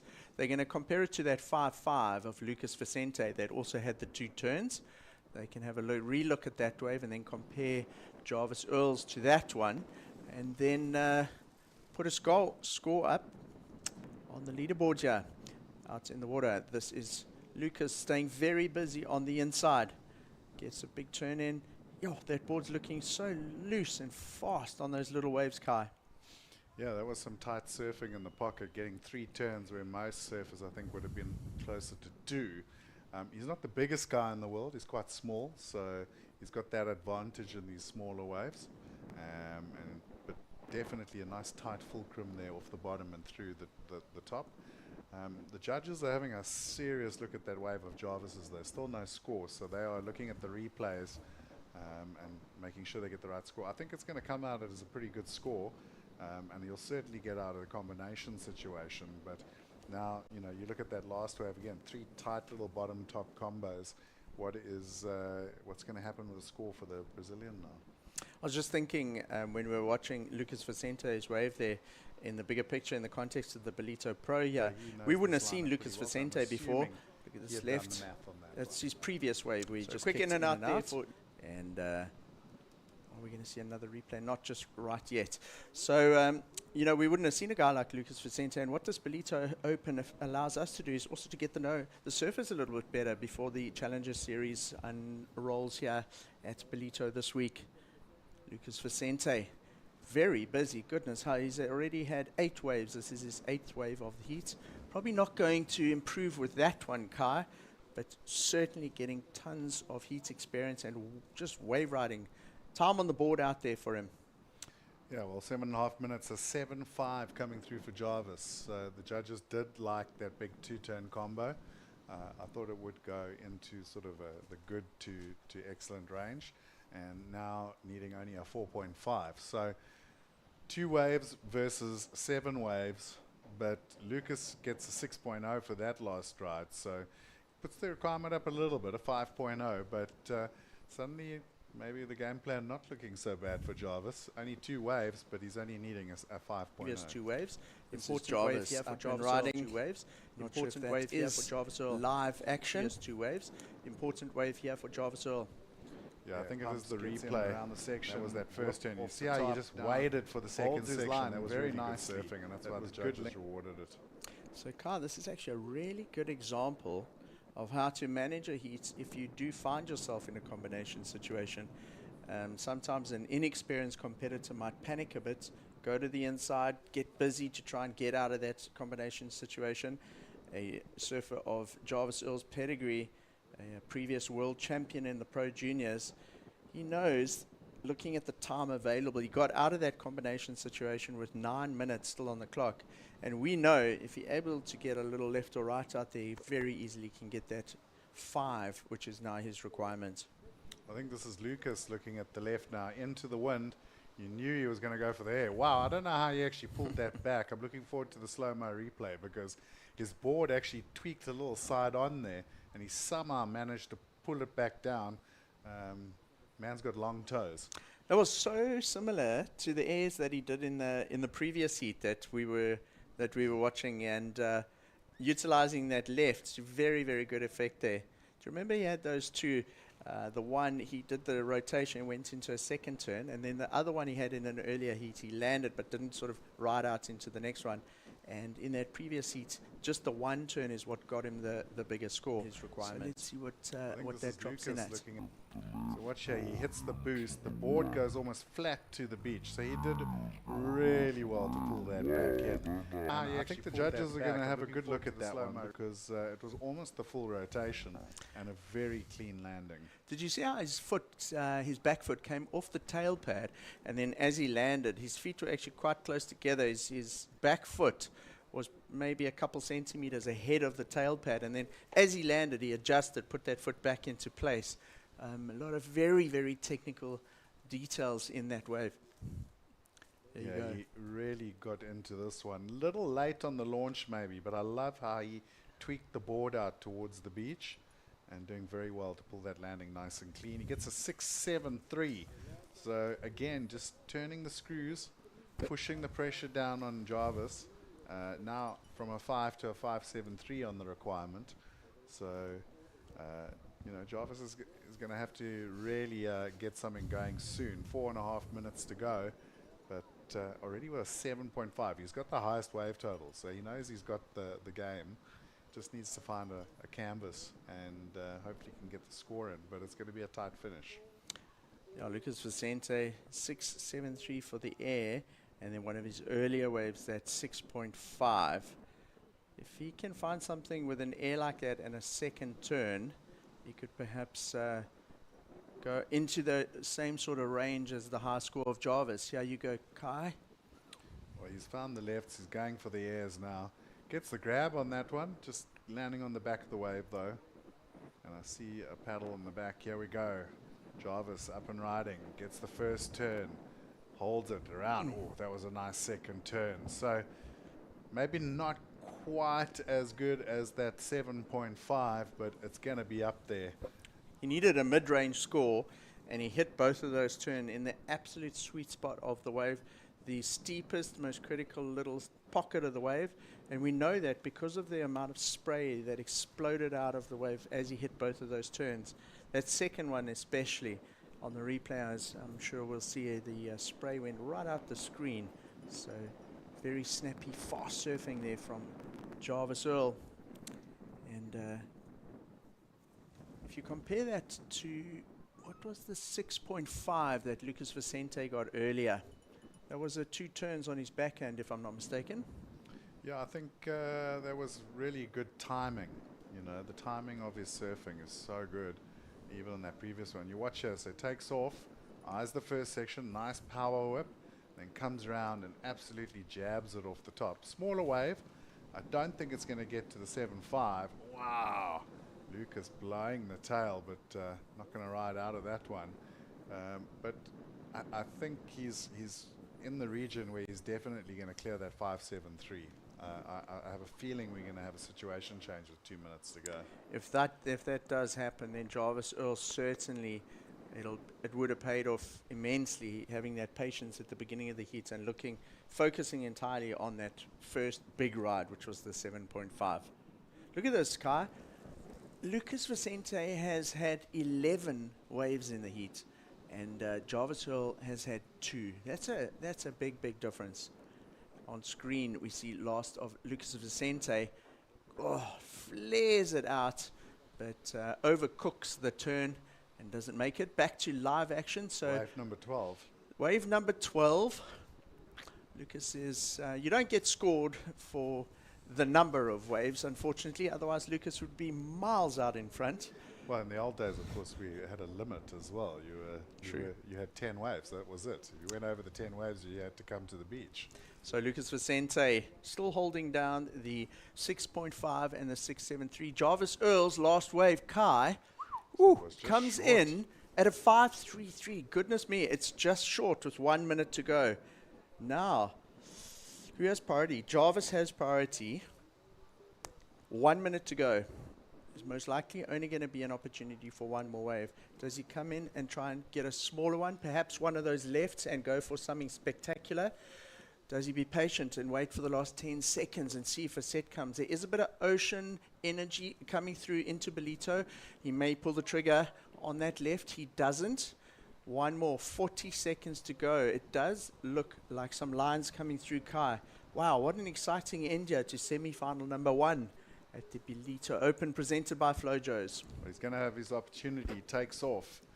Nice tight little turn in the pocket. Waits for the next section. Gets the turn. It's pretty similar to that last wave, though. Was it a bit more aggressive? Was the section maybe a little bit, heavier? His face is not looking ultra confident. And I think what happened there is on that second wave, the judges obviously took so long because they were comparing it to the 7.5. And I think that wave was just a bit bigger, and that second section a little heavier. And that's probably where you saw the 2-point gap. So Jarvis Earl makes his way in, still waiting for scores to drop for that last wave, Kai. He makes his way up the beach, very well known in these parts. The Groms love him. And we will get the results of that when we come back. Stay tuned. The Ballito Open, presented by Flojos, will be back shortly with semi-final number 2.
We are back. On screen, you see the winner of semi-final heat number 1, Lucas Vicente. He is through to the final in the men's division of the Ballito Open, presented by Flojos here in Quadakuza. We are now into semi-final number 2 of the men's, and another loaded heat. 2 goofy footers. It's Kajiro Nishi in red and Jackson Bunch in the blue singlet. Kajiro Nishi has been relying on turns to get him this far in the heat. Jackson Bunch has been taking to the air. I'm Mike Frew. Joining me in the booth to call this loaded semi-final is Kai Linder. Kai, what a big matchup we got on our hands here. Yeah, the lone natural foot in this occasion. Sitting with a goofy. There's been all goofy action in the semi-finals. And the goofy footers are taking over on finals day here at the Ballito Open. And here we go. You said he sticks to the rail. That's some nice surfing on the front side. You see the tide coming in now. Those lefts may be getting a little bit fatter, but that first turn was nice whip. So Kajiro Nishi, I'm sure he can do aerial maneuvers. We've seen him many times here in Ballito competing on the Challenger Series. We haven't seen him in a QS event, and here he is as part of the Ballito Open in semi-final number 1. As we said yesterday, he relied on turns, and so far in semi-final number 1, it's turns that are getting him the scores. This is just his opening ride, though. He opts to go left. These two would have seen Lucas Vicente and Jackson having a look at those lefts as well. Early days. Scores coming in for our surfer in red, Kajiro Nishi. Meanwhile, out at the back is Jackson Bunch. He was on the World Championship Tour earlier this year. He didn't make the cut, which is why he's here in Ballito. He's back on the Challenger Series to re-qualify for the tour in 2026, and he'll be looking for points on that Challenger, but using the Ballito Open as a great warm-up, and he's had a couple of heats so far. He's been posting big scores and impressing the crowds out, Kai. Yeah, it's been a good run for him. I mean, I feel like Jackson was one of those guys who was like a tad unlucky to be cut. He had some good results. He made it through a couple of heats in some of the events, but unfortunately, you know, when you're starting on the CT and you're coming up against those big seeds, you've got the big fight on your hands. So there's a reason they have like the Rookie of the Year, because it's quite an accomplishment to be that top rookie, because you are going to be coming up against the heaviest hitters in those early events. So Jackson Bunch came into this event seeded alongside Matthew McGillivray into the main rounds of seeds. The WCT surfers are automatically seeded highest in this event, and Jackson Bunch and Matthew McGillivray went straight into that highest seeded round alongside the Africa seeds. So he didn't surf the first round or two. We saw him in the third round, and now we see Jackson Bunch in semi-final heat number 2 up against our Japanese competitor Kajiro Nishi, who has been on great form. We last saw Kajiro here at the Ballito Pro last year. He got through a couple of heats. He dyes his hair red, and last year he wore a red wetsuit to match his hair, and he had a red rashy, a singlet in the heat, and it was actually quite cool and fun. Here we go. This is very serious. It's not just fun. A big, important ride there for Kajiro Nishi. Kai, I'd say that's one of the best waves we've seen in the semi-finals so far. Well, I think he heard your previous question and emphatically answered it. Yes, he can go to the air because he busted the fins. Nice first turn, but watch this. Bam! Wow. Just got the whole board out the water there. That was a really aggressive turn on a pretty heavy section. We thought the lefts were kind of fading out, but that one definitely bowled up, and that was a solid 2-turn combo. I think he's going to get a really good score on this. Just watch here, Mike. Took off straight into the bottom turn, up into the lip, and now just focusing on that end section, you just see him go bam, just throw the fins out. Super aggressive, but nice clean ride out as well. And Jackson had a great view of that, so he knows that a big score is coming. You know what is quite interesting there, Kai, for me, is when he went into that turn, rather than let the tail drift into like a rotation, he actually stomped the tail down as he came out of the air, which then pulled the board kind of straight. So he didn't utilize a rotation there at all, And actually, kind of like. he almost purposefully got the tail down on the landing there, which was a little different to a lot of the airs we've seen today. Well, and I think if you watch it now, it actually shows that he's got more control. Sometimes it's actually easier to follow through into the rotation, whereas to pull it back is going to be way more difficult. And just look here, really chucked the fins out there, hits the back. He could have easily, like you said, swung in, but deciding to pull it back the other way. And for me, just showing the judges, like, I'm totally in control of this maneuver. I'm not worried about making it. You could actually see the smile on his face as he was riding under that turn. Kajiro, big smile always in his interviews. He's always stoked. And like Greg Emsley was saying, the smile says it all. Well, 6.0 for that two-turn combo. So he's put a little bit of a stamp on the early part of the heat now. We saw another little wave there from Jackson. So we're waiting for scores. Here's the replay. Choosing to go right. And that was like a good two-turn combo. Not the best looking wave. I don't think he's going to be looking anything major there. But 6-point ride for the Japanese server. But here goes Jackson again. Wow, he almost manufactures a lip out of that first turn. Goes up where there isn't much and gets a score where when he took off on that wave, I really didn't think it was going to be much. But this guy, very experienced, was previously on, or earlier this year, on the championship tour. He surfed against the very best in the world and bringing that experience with him here into semi-final number 2 in Ballito. Well, that was classic grind surfing right there. Like, that's QS deluxe. That wave pretty much looked like no turns, and he somehow manufactured 2. So very, pretty amazing to actually see him get 2 turns on that wave. I'm not sure what the judge is going to go on the score, but here goes your Japanese surfer. Kajiro Nishi gets a big top turn around that section. I love how he went for a re-entry and turned it into a projection turn across a massive section to go into the second turn. He has a 6 and a 317 and could potentially increase the overall score here if he improves on that 317. The first turn was quite nice. Look at how he gets over the lip there, uses that next speed to get into a section, and I quite liked how He's actually that having first a turn laugh there if you as looked like at quite it. a functional turn. I think he realized he'd got up a bit late and it was a bit of a dorky maneuver, so you could actually see him having like a bit of a laugh at himself as he pulled off that wave.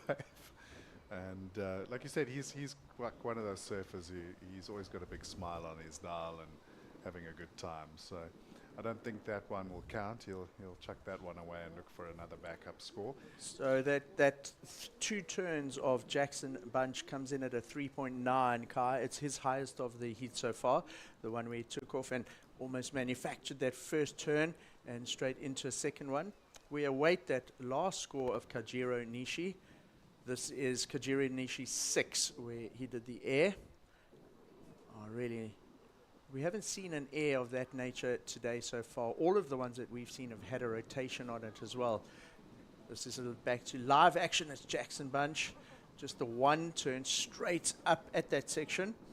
It's pretty spicy. I think it was also like a slightly bigger wave than what we've seen so far this heat.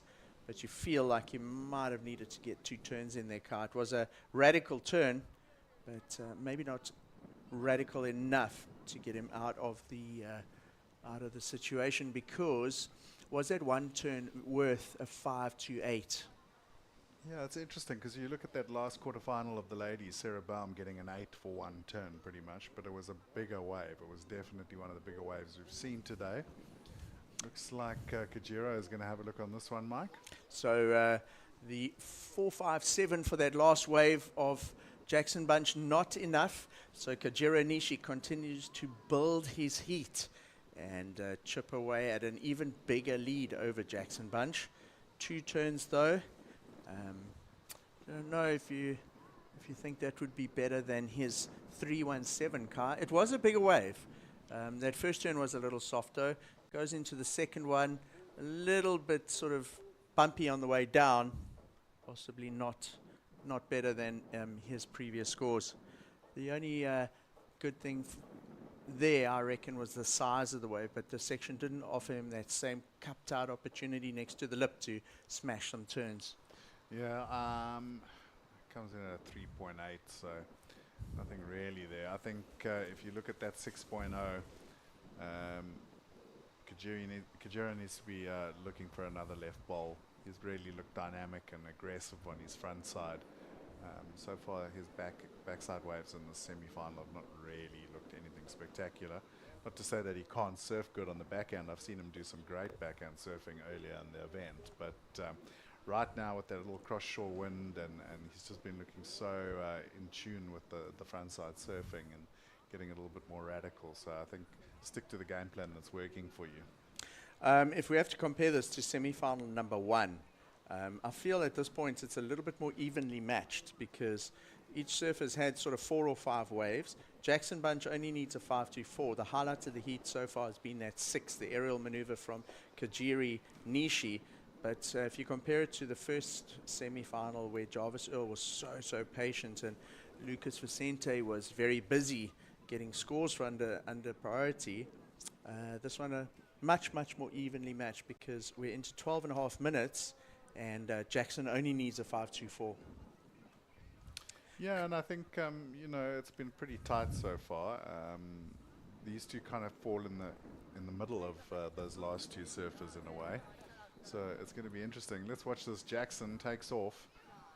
A little bit of a bump there, did well. Really cracked that turn. I mean, a 4.57 for one turn.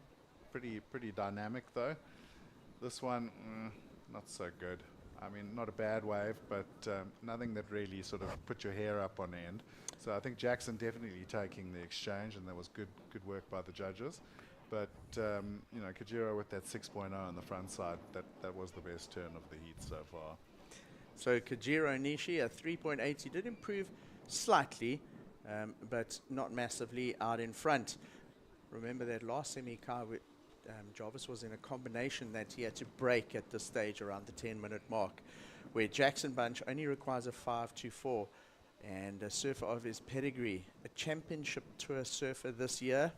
He did get cut in Western Australia and he's back on the Challenger Series, but he would have learned so much in the first half of this year that Kajiri Nishi has never experienced, and he may be able to draw on a bit of that experience now in order to get out of this heat and take the lead. Yeah, for sure. And when you're coming up against guys like Philippe Toledo, Italo, Geordie, you've got to seriously up your game. So my feeling is always like when you with the mid-year cuts is that you see these guys coming back down. This morning walked past Ryan Callanan having coffee, and he was on the CT for a good couple of years. So he's got a different mindset. He's got a different. Even though he was only there for a short time, it's definitely given him an advantage over the other guys in these QS events, because he's almost seen where you need to be, and that gives you an advantage because he also knows how to push, because he had to push. You weren't going to win heats against those guys without bringing your absolute A game. And then to have got to that WCT level, Jackson Bunch would have had to win a number of these type of events at the QS level prior to even getting onto the Challenger Series. So he will have a lot of experience. Not to say that Kajiri Nishi doesn't, because he's a fierce competitor, as we see in this event so far. And this is Kajiro up and riding on his 5th wave of the heat. Unlikely that will go into his top 2. I don't feel like it's better than that 3.8, which was much cleaner turns. But Kajiro surfing under priority from Jackson Bunch there. Jackson holding on to priority and probably looking for a slightly bigger set, like you were saying. This is a replay of Kajiro. He's trying to get rid of a 3.8, so this wasn't a bad game plan. Unfortunately, the wave just didn't really pan out for him, but he's under priority, so he's got nothing to lose, and may as well have a crack at it. Kai, we were talking about the timing of sets, right? In that last heat with Lucas Vicente and Jarvis Earl, we saw maybe sort of one half set roll through, but we never saw anything significant. Now, since then, we've had around 17 minutes. And are we going to see another set? If it does roll through, then that indicates those big set waves are kind of every 20 minutes, maybe only one big set every 25 minutes, which means that there's one set in a heat. Yeah, I think the girls are probably rubbing their hands together because on the timings they're probably going to hit the sets in the girls' semi-finals. But you never know. Towards the end of the heat now, we might see a little flurry of waves. 8.5 minutes to go.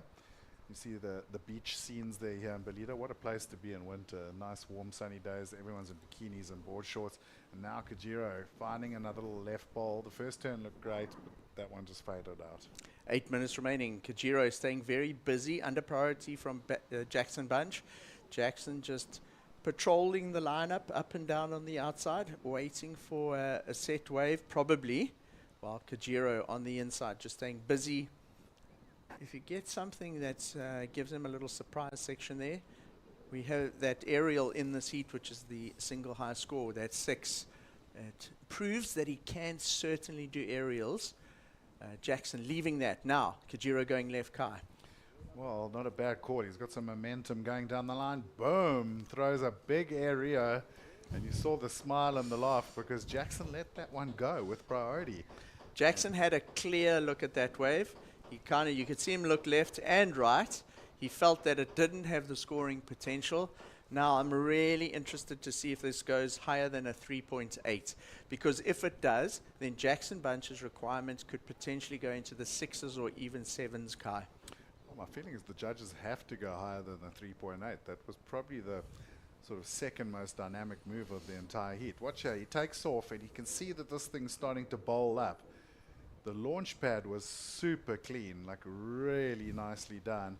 Lands on the back foot, swings it around. That was a great little area. And Jackson Bunch was watching the whole thing. So I wonder if he rues not taking that wave. I think Kajiro needs to go get a lotto ticket because he scored the lottery on this one. The wave actually doubled up and you know, Jackson Bunch might not have spotted that that thing was going to double up. Kajiro, I think, just went for the sake of it because he's on the inside and something popped up there anyway, and turned into quite a bonus little wave there, like you say. Score still coming in for Kajiro.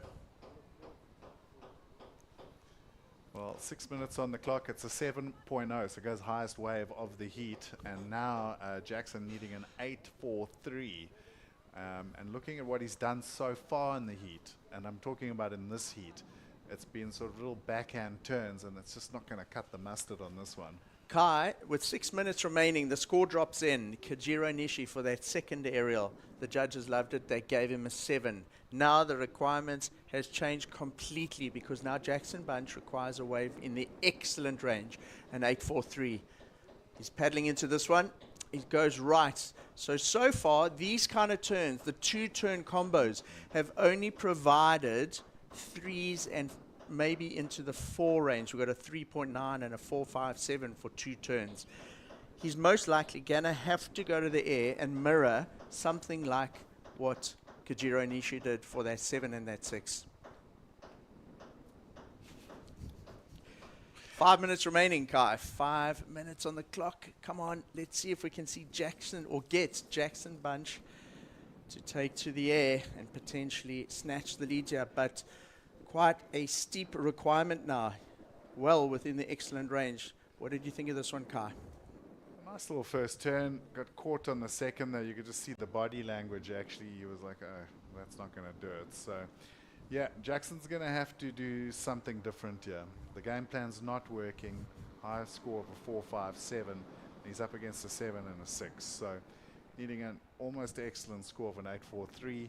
He's going to have to do what he did in his quarterfinal, which was doing big airs. Except in that one, he had big sets too. Yeah. That one that he, you know, the big left where he landed that air, that was kind of a head high wave that he did that one on. He got rewarded high, but it was a really solid set. And again, we go through a heat with almost 25 minutes and none of those big sets, Kai. Look, the tide is coming in now. So it's going to have an effect. You know, this morning as well, we didn't actually see those big sets. It was only really when the tide bottomed out and started pushing that we did start seeing those big sets. So it is quite tidal here in Ballito, especially on sort of smaller swell. And that's certainly going to play its part as we go into sort of like the last 4 heats of the day. We haven't seen this, what's happening now this heat so far, where Kajiro Nishi is sitting very close to Jackson Bunch. Kajiro initially in the heat, he was catching a bit of those insiders. He got that bonus little left under priority from Jackson Bunch, which really is the talking point of the heat with that aerial, and he got it under priority, so potentially a little bit of a mistake there from Jackson. And now he's using his priority to just sit on him, because if a bigger wave comes, then Kajiro has the first option to take it. Jackson, he's kind of forcing Jackson now to look at something potentially on the inside. And if the last 2 heats are anything to go by, there aren't many of those big sets left, Kai. Let's see what happens when Jackson paddles to the left now. So Kajiro's got his arms across. He's just sort of moving down as well. So he's certainly intentional.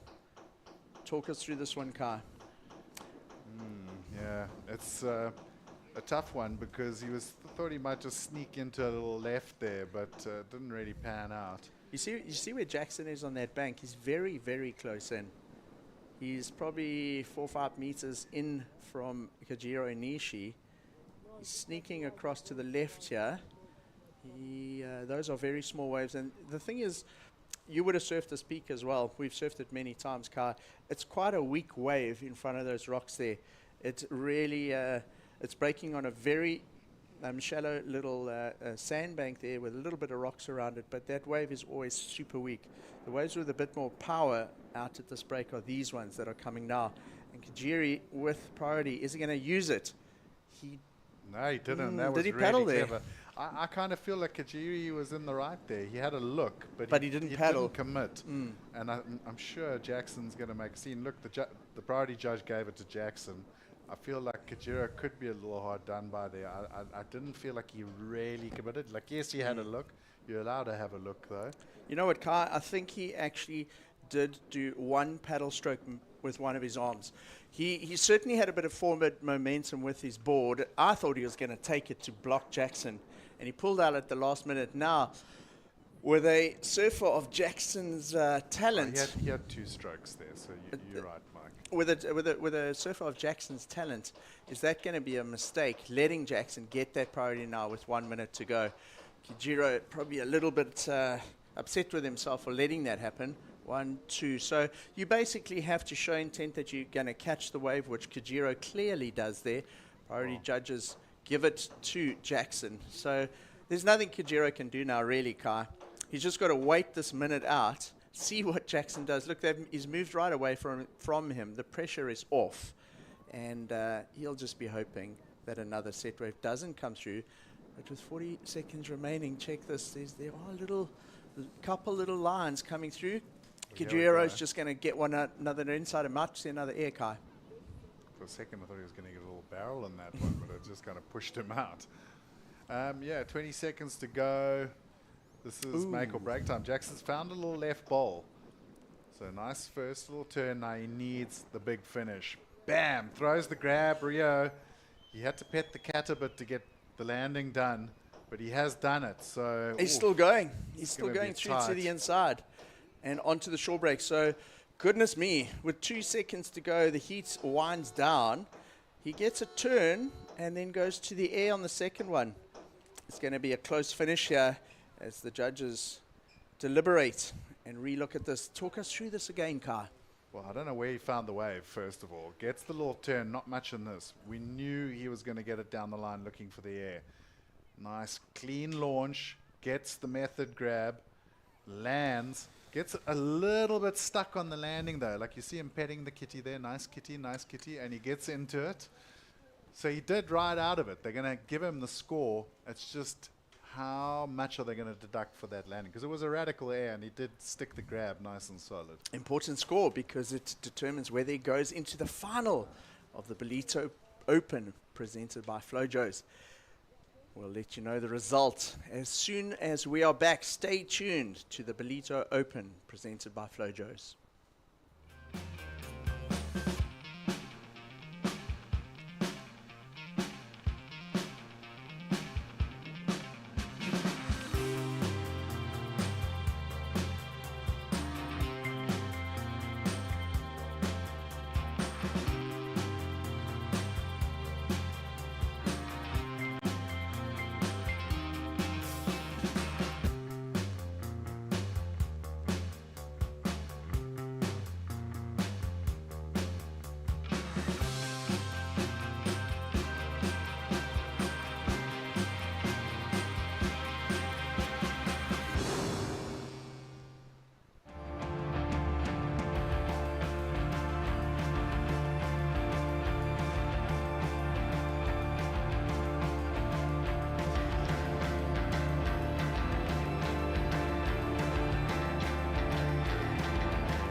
Welcome back, ladies and gents, to the Ballito Open presented by Flojos.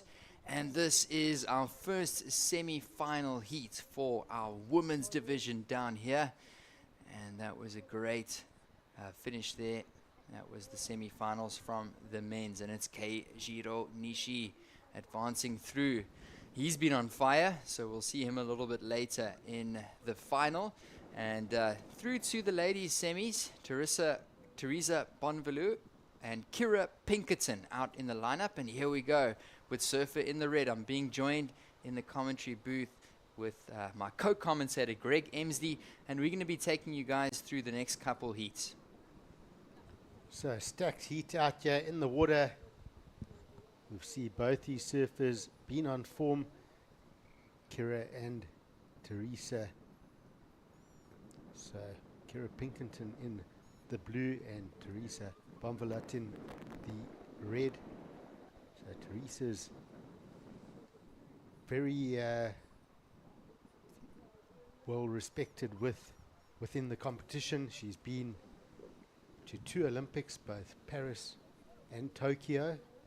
She's also won a Challenger Series event in 2022, the Sydney Pro GWM. She was also on the championship tour in 2023, so really has had a strong career, still very young. And then of course Kira Pinkerton, she's been on form in this event. We've spoken about her quite a bit on how precise she's been. She's had a couple of the sort of best heats of the day as well, so really been a solid surfer so far in this tournament. Yeah, 100%. And we've seen both these surfers really do well to progress through to the semi-finals. Of course, if you guys are just tuning in, this is finals day here on competition day number 3. And we're just looking at a paddle here potentially for our surfer in the red, up and riding Teresa Bonvalou. And she's up and riding the Goofy Foot Surfer. And a nice little carve. And it runs into the deeper water. So she's just looking to get busy nice and early here. She locked in a 1-point ride, so that's not going to really factor in. And she's just looking to build, whilst Kira Pinkerton looking to get into this heat as well. So as we get closer to these finals, tide's starting to push in now. It's a little bit broken up out there. There are some lovely sections. Now you'd think that a good strategy would be to ride waves early, especially with that tide pushing in.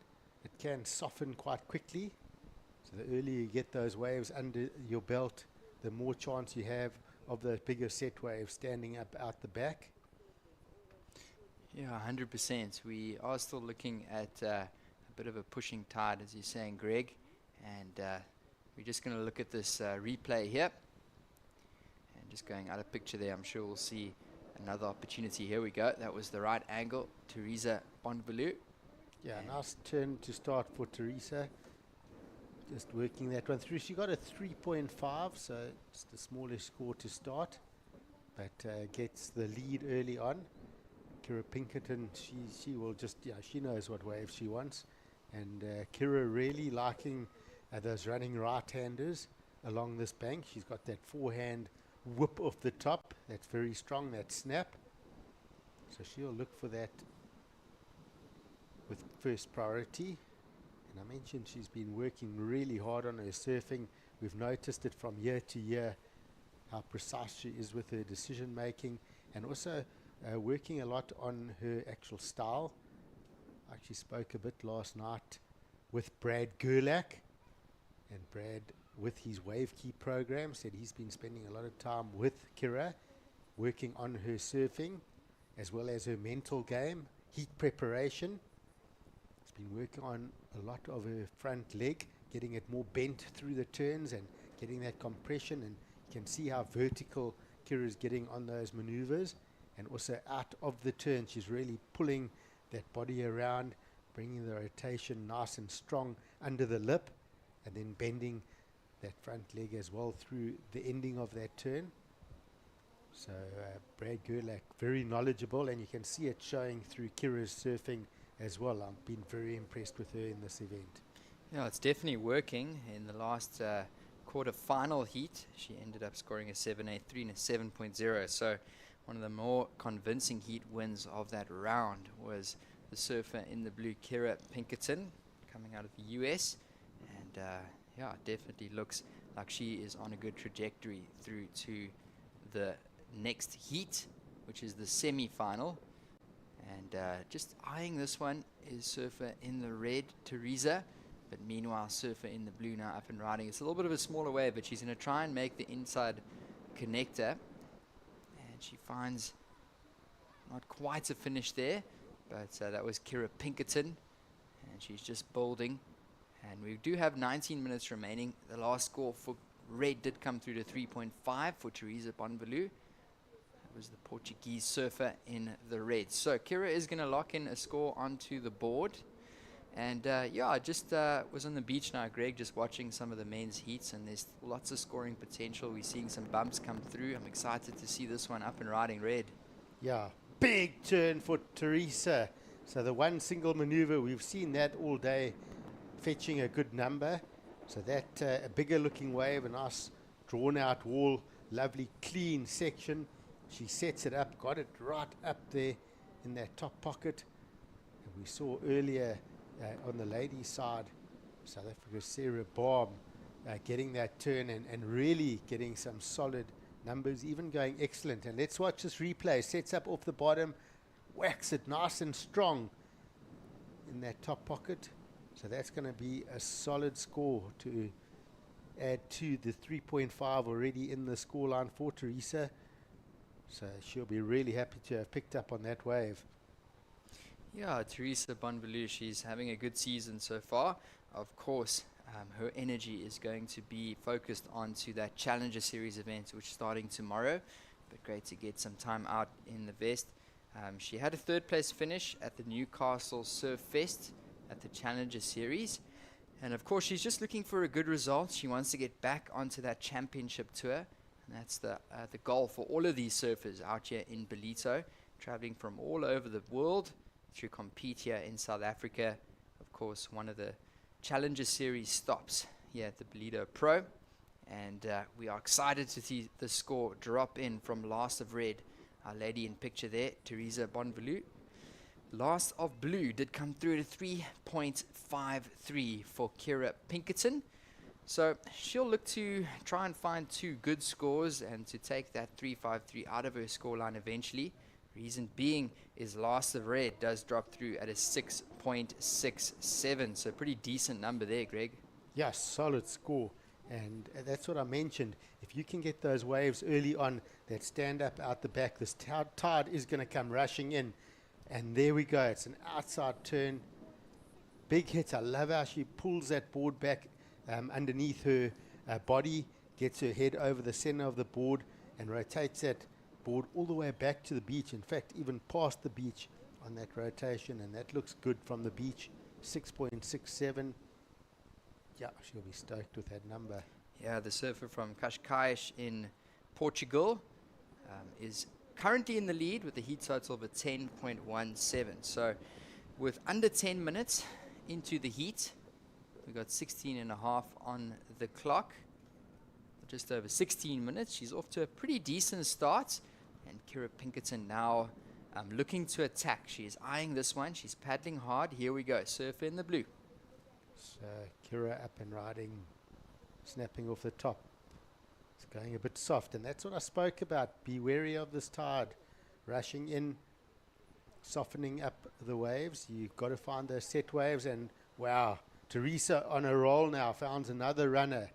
So gets a couple of turns there. So she'll quickly want to back up that 6.67. Looking very lively is Teresa, and really scratching to get back out the back. Try and establish that priority. We'll get that replay shortly and see what happened on that right-hander. Interesting that Kira chose that left. She's obviously been watching conditions. I think her strength has been on the right-handers. I think she should be sticking to those. But of course, sometimes you just don't have those opportunities. You know, she'll reset, get out the back. Still quite a bit of time, 15 minutes. But Teresa's definitely going to back that 6.67 up. It looked like she got a series of quite quick maneuvers on that last right-hander. Yeah, 100%. And as you were saying, Surfer in the blue, she's managed to do really well on those right-handers. But looking at this right-hander, she's just been in the right spot at the right time. Ooh, beautiful off the top there, throwing a nice fan of spray. That's the Surfer in the red, Teresa Bonvalou. So 2 scores to drop in now for red. And she is making it tricky for the Surfer in the blue, Kira Pinkerton. So we'll see what the judges think of that. So as the tide starts to rise, I think the judges are going to be looking at those big one-turn maneuvers. And we'll see what they think of that. Here we go, Surfer in the blue. She was looking for a combo, but unfortunately that one is not going to be a completion. So finding one turn. And it is going to be red establishing priority out the back with a couple scores to drop in. Yeah. So it's amazing how one surfer can just get into a rhythm and then that rhythm will favor them. So as you mentioned, Teresa just finding wave after wave here. So good couple of scores for her to come through here. She had that previous wave where she had a series of turns. That came in at a 4.83. And then that last ride where she set up one big turn. I didn't think that last wave, the wave was as big as the 6.67, but the turn was a really dynamic maneuver. So we'll just see on wave size where that score will come in. I think it will be a bit, maybe a point or so below the 667, but yeah, it's definitely going to be in her score line. Oh, those scores are slowly but surely dropping into the screens, and I definitely think she's going to improve upon that low number of 4.83. So let's see what it comes in as. It drops in at a 5.50. So you were spot on there, Greg, about a point lower than her high score of a 6.67. And now on a little bit of a lead, she's pulling away a little bit from Surfer in the blue, Kira Pinkerton. And here's just a little replay. This was the left-hander from Pinkerton. And you can see it just hits that deeper water on the high tide, and it's tricky. It's fizzling out specifically on the high when it comes to those left-handers. So maybe she should try and nab a good right-hander because it's looking a bit trickier on the left. Yeah, the rights are the better scores. And here's the replay of those couple of turns on that smaller one. That was the 4.83, and then she set up for... Sorry, that was the 4.83, the replay. And then the next wave, where she had the one bigger turn, this one, whack, that came in at the 5.5. So still has that 6.67 as the top score in this heat. We have a paddle, the shorter looking wall here, so no, she gets out, Kira Pinkerton. Just going to need to settle down here a bit and try and wait with that priority. The set waves are all important right now. Yeah, so she does need something quite big. The Surfer in the blue, so Teresa Bonvalou. I think she surfed this one really smart. She's been on the right waves. They've just been coming to her pretty much, and she's been completing them really nicely with a 6.67 and a 5.5. Those are two pretty decent scores in her scoreline. A heat total of a 12.17. I was just saying, it seems like the waves are coming to her, except she's not going to really get ahead of that one. But that's going to be her 6th wave. So she's been pretty busy. But taking a look, Kira Pinkerton on 5 waves. So both surfers trying to keep busy out there. And maybe a good heat strategy as this tide starts to come in towards the end. You don't want to be stuck looking for big scores in the last couple of minutes of the heat with the tide rising. It's getting a little bit trickier and a bit of chop on the face. But Pinkerton now looking for an 8.54, Greg, so she's going to need something big. Well, not necessarily. She needs to look at 2 waves. You know, she doesn't want to be keeping a 3.52 in that scoreline. So what I would do if I was Kira, I would sort of go and sit next to Teresa, maybe rub shoulders a bit, rub some of that sort of rhythm, that luck that she's got at the moment of getting those good waves, and try and take that rhythm off her, and then go, okay, I've got priority now, let me get 2 waves that I can show the judges what I've got. But she has to get the better quality waves. And often, you know, if you can just break someone's rhythm and steal their rhythm, you can get the good waves. How often is it? It's so weird when you're having a surf and you see someone just having the best surf and you like can't get into rhythm, like even a free surf. You just go and sit next to them a little bit, talk to them, put them off, steal their rhythm, and then suddenly you have a couple of good waves of your own. So it's a funny thing, the ocean. It definitely works in rhythms. It seems like you've gotten through a couple of heats using that strategy in the past, Craig. Stay away from me. No, it's always a laughing point. You know, you think, you know, about the ocean, and it's definitely got a personality of its own as well, the ocean. And it can have a bit of a laugh at you and not give you waves. Other times can just be very kind and just give you too many waves. And you almost feel bad for the others. Yeah, that's true. It's the nature of the sport of surfing. We are in a playing field that's constantly changing. And the surfer with the blue does have priority. She's going to opt to go left. Can she get ahead of this one? Ooh, and she was looking to try and get a little bit more speed down the line to get something more significant. But she hands the priority back to surfer in the red. And it's not going to come in as a very big score. Yeah, she's just battling with that rhythm, frustration creeping in now as well. She just would have known once she started paddling for that wave that it was a mistake. Could see it was closing out, the opportunities were shutting down quickly, and it was just too late. She had committed to it. It was a bigger looking wave, but they just had no shape to it. So Kira Pinkerton under pressure here now. Yeah, so it drops in at a 1.3, so that's not going to help her situation. So 8 minutes remaining. Pinkerton still looking for an 8.64 to move up into first, and she's been on the good ones, has surfer in the red, and she's going to find another little score. Don't know if that's going to go into her top 2. I don't think so. She needs to replace a 5.50, but she's going to lock another one nonetheless. And she's just been keeping in a really good rhythm. She is on 7 waves now for the heat, and she's pretty much made all of the waves. She's been consistent, and that's a very good sign for the surfer in the red. Teresa Bonvalou, the Portuguese surfer, currently in the lead with that 12.17 heat total. So she surfed really smart, and this is just a replay from the last one. Yeah, working it through 2 nice turns. You know, just not any big sections on it. I think she just wants to keep that rhythm going, stick to what's working. The pressure's all on Kira. Another quick in and out for Pinkerton. So it's just, yeah, this heat strategy for Kira has just come undone, unraveled. Yeah, she needs to go on serious attack mode right now if she wants to stand a chance of moving through to the finals. But at the same time, Teresa isn't defending quite yet. She's still attacking, and she's just been building and building and building. It's been putting more pressure on the surfer in the blue, Kira Pinkerton. So surf in the red does sit with priority as well, which would put blue under even more pressure, because if a good wave comes through, the surfer in the red is sitting with that first priority. So you can see Teresa kind of just trailing Pinkerton in the blue, and she surfed the heat really smart. And like we mentioned before, she's had some great results.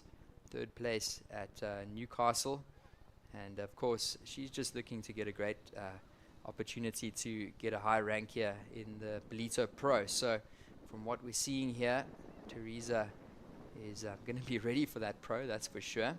She's reading the ocean quite nicely, but it's ever changing. It's every single heat is different, and we've seen the tide rise and drop throughout the day. We've seen the waves drop as well as the wind increase, and that's the nature of the sport. So she's read it well, has Teresa Bonvalou, but Kira Pinkerton now looking for something under priority with just over 5 minutes remaining. Yeah, time winding down, yeah, very quickly.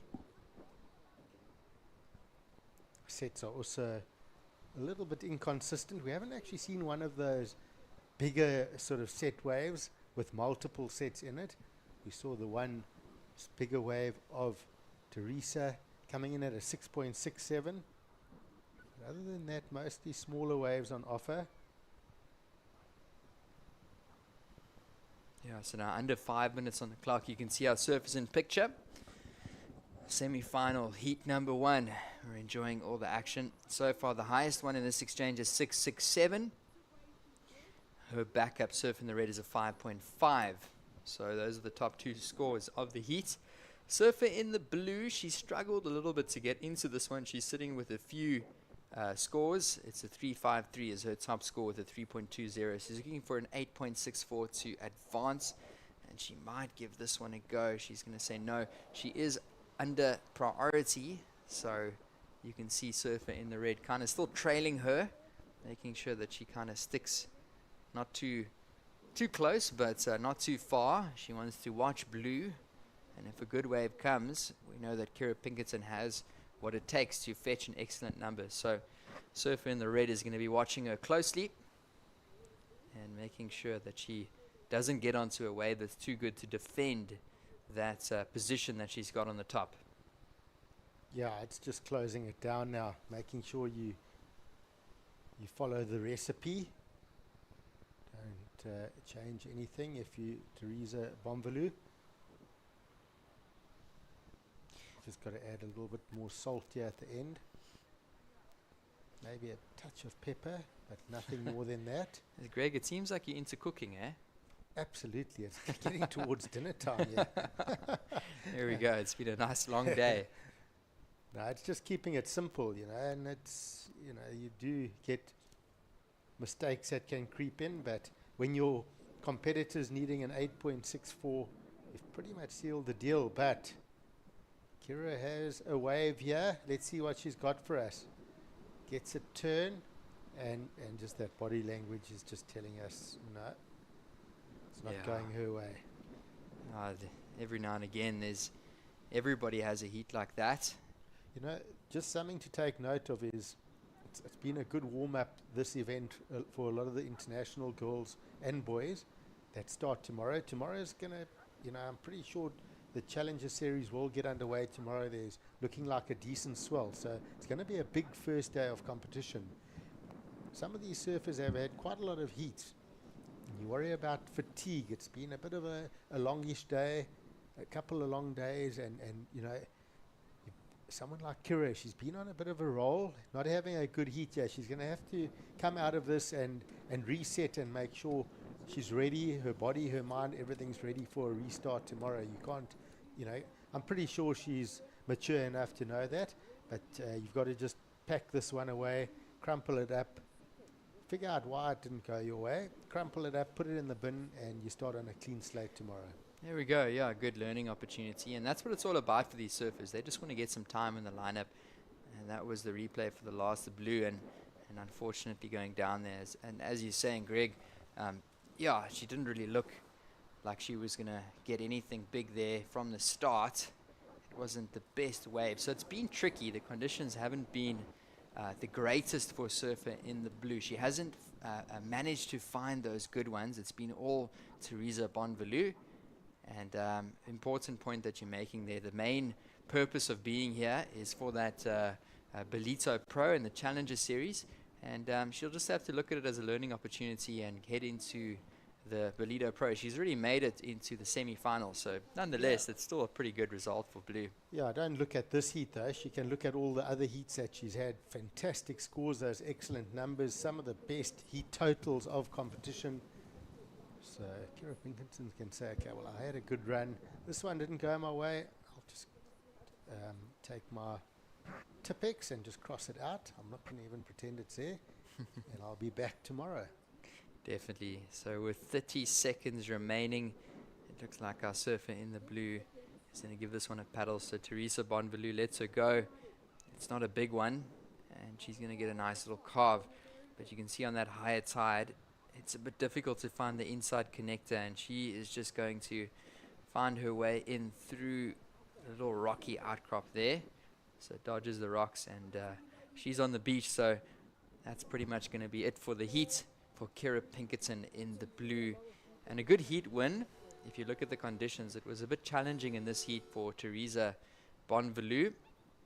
And it looks like we're going to get straight into semi-final heat number 2. This is the Ballito Open presented by Flojos. Thanks for being with us, guys. We'll be right back.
And welcome back to competition down here in Ballito. That was a quick glance of our heat winner in the last one. That was Teresa Bonvalou taking out the win ahead of Kira Pinkerton. So we'll see her through to the finals. This is finals day at the Ballito Open presented by Flojos. So welcome back. And we have got another great heat on the cards here. It is the Basque surfer Annette Gonzalez Echebari coming up against surfer in the blue, Sarah Baum. So I'm being joined in the commentary booth. I'm here with Greg Emsley, and it's been great to be with you here today, Greg. And we're taking these guys through finals day, all our viewers online, and we've just been enjoying all of the live action. Semi-final heat number 2 well underway. So both of these ladies have been on form in this event. Sarah Baum's been pretty precise, getting those good numbers, sticking to the strategies, working hard through her heats. And then Annette Gonzalez Echebari has been had a little bit of a different approach. She's struggled through one or two of the heats, and then towards the end in the last couple of minutes we've seen her getting big scores. Her last 2 heats she managed to come through right at the end. In the round of 16 she got an 8.5 towards the death, followed by a 6-point ride to take the win, going from 4th to 1st. And then in her quarterfinal towards the death she got a 7.17, the best of the heat. So she's a dangerous one to watch. But the South African gets the first wave here. Bang! Vertical, straight up. Goes over that rail. Can she get ahead of that whitewater? Just needed one more pump there maybe, but strong turn, just a little bit untidy on that ride out. Yeah, I think it was looking like a good wave from the start. A little bumpy, and she seems like she just couldn't find a very clean ride out of that one. So she was looking for it, but just got a little bit caught up, and I think that's going to affect the score watching this replay. Yeah, she wanted to capitalize on this because it was a big turn and just getting a bit bounced there. Loses it a bit. And I'm just not sure she rode out of that clean. So the score will obviously tell us exactly if she did or didn't, but definitely not convincing. Yeah, I think if there's a doubt in the judges' minds, they're most likely going to consider it incomplete. But let's see. And you can see just pivots so nicely vertical up into that one. But a little bit of a hard landing. She kind of disappeared for a moment. She almost fell. A little sketchy there on the landing. And she's still stuck in the foam. And there was, for a moment, we thought she was going to come out. But kind of fading off that one as well. It's difficult because it hits that sandbar, then it kind of hits the deeper water. And to stick with it when it hits that deeper water is quite challenging. So she's going to lock a score on the board. Let's see what the judges thought and made of that one. And she left Annette Gonzalez Echebari out the back. So red with priority now. Blue with second priority, and both of these surfers have impressed. They've come with heat wins as well as big heat totals, some of the biggest heat totals of the event so far. And we're excited to see this one unfold. If you guys are joining us, welcome. We are waiting for scores, and it looks like we might see another opportunity here for blue, and it's actually red up and riding. Yeah, so Annette up and riding. Nice wall. Hits a snap into a layback. So incomplete as well for that opener of Annette. So back out the back and reset. Sarah Baum now with priority. And just coming in at a 0.77. So incomplete. And then Sarah Baum, well, where will that wave go? Still, I think the judges are probably deciding if that turn was complete or not. You know, at one point on the replay, you know, she did come out of the whitewater and sort of look up, you know, as if she had control. Just the only problem was that board wasn't clear of the whitewater. It wasn't in front of the whitewater at that point. Definitely, definitely. I think that there's a good chance they'll deem it complete, but I think the fact that she got caught up there is going to affect the score. It drops in at a 4.0, so I'm pretty sure they would have deemed that complete, Greg. But I think it could have been a little bit better. She just got a bit stuck in that one. So 4-point ride for Baum. So nonetheless, you probably want to get rid of that score by the end of this heat. You'll want to put two numbers that are better than that, being a semi-final. So she does have that first priority. She just needs to set. But interesting to see what the strategy for Sarah Baum is. She's looking for those one big maneuvers. It's worked for her. So she's almost looking for those waves that are a bit bigger. They're almost closing out. They offer that one big hit. We see Annette working this one and just going a bit too big on that. Not holding on to that layback snap. Yeah, she goes down and trying to throw some progression in there, the surfer in the red, the Basque surfer. But yeah, she just came unstuck there as she went up into the lip, trying to push maybe a little bit too hard and not really in control of her board there. And she goes down, and she's just got a couple very small scores, 0.77, 0.20. So a little bit of a slower start in this heat compared to the last one with Teresa Bonvalou. So semi-final heat number 2, and very excited to move up into our finals next. We'll move on to our men's final, Lucas Vicente and Keijiro Nishi. If you guys are tuning in, this is finals day at the Ballito Open presented by Flojos. And we've been here for 3 days, taking you guys through all of the live action. Of course, with the men, we worked all the way through from the round of 72. So it's been a long event. We've also seen quite a few women's rounds as well. And we're excited to be capping off and crowning champions here at the QS 2000. And of course, we're very excited to move into our Ballito Pro tomorrow. It looks like there's a little bit of a bump here. Taking a look here, up and riding, Greg. Yep, big section ahead for surfer in red. So one turn also a little bit bumpy on that section. So just not allowing that much space. But the second wave of the set should be cleaner. Sarah Baum sets up with a nice wrap up into the lip. Gets the combo. So that will join her score, her opener, the 4-point ride. So Sarah Baum just having to read that one. She does well to carve it back to the power source of the wave into the white water, resets the rail and gets the clean finish. So didn't oversurf it, but she got the 2 turns in to make sure that she manufactures a score that will put some pressure on to Surfer in Red. Because Surfer in Red sitting with a couple of smaller decimal scores. Of course, her last wave, this one of red, will go in her score line. So a nice little whack up into the pocket, but not a lot of spray off that turn.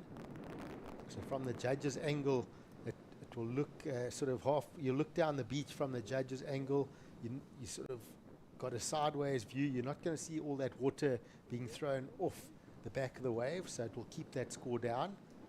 And then the replay from Sarah. So she does well to drive through that section, cutting back, putting her nice and critical, and then a nice strong turn. So no mistakes on that wave.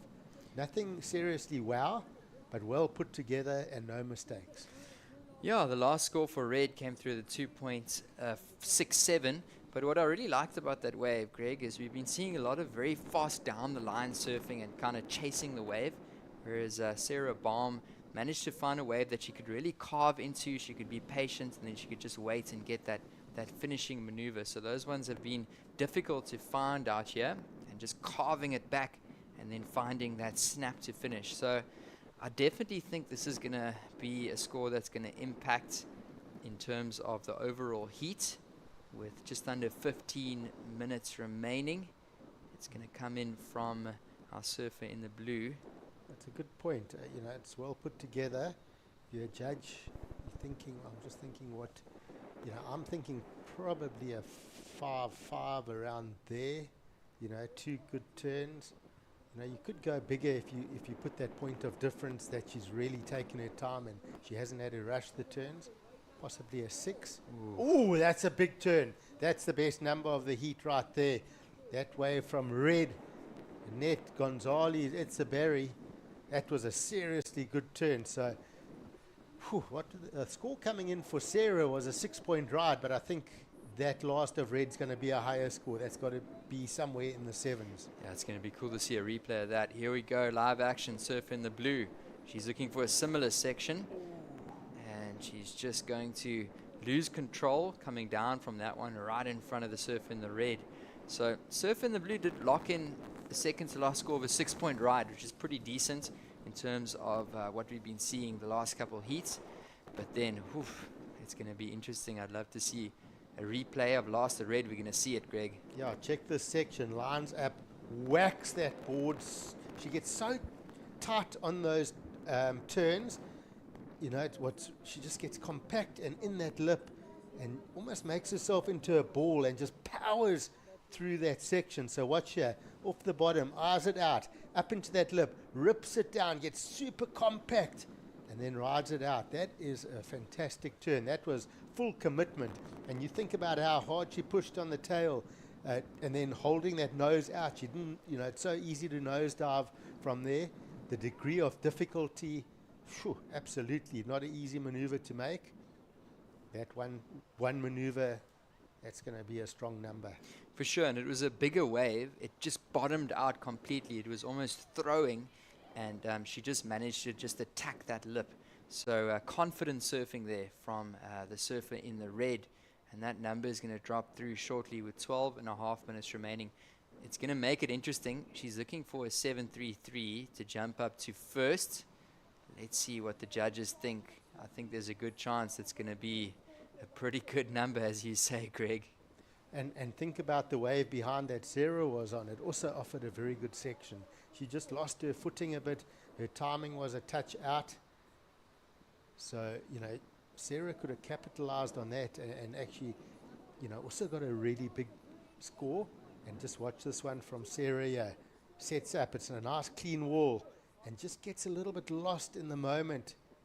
She maybe did focus a bit on a net in front of her, but incomplete. And that score does come in for last of red. There we go. It's an excellent ride, an 8.17 for Annette Gonzalez Echebari. And what a wave, what a turn. I would definitely say that that's probably in the top three, if not the top turn in the women's division this whole finals day. That 8.17 for one big maneuver. And remember in the last heat, that Sarah Baum, she also had one that was up into the 8s for one term, and now it's Annette Gonzalez Echebari's turn to do that. We'll with have an a look. 8.17. We'll have a look at this lineup. The girls are scratching wide. Biggest set of the heat approaching. What's on offer here? First one looks, Sarah goes. Big wall.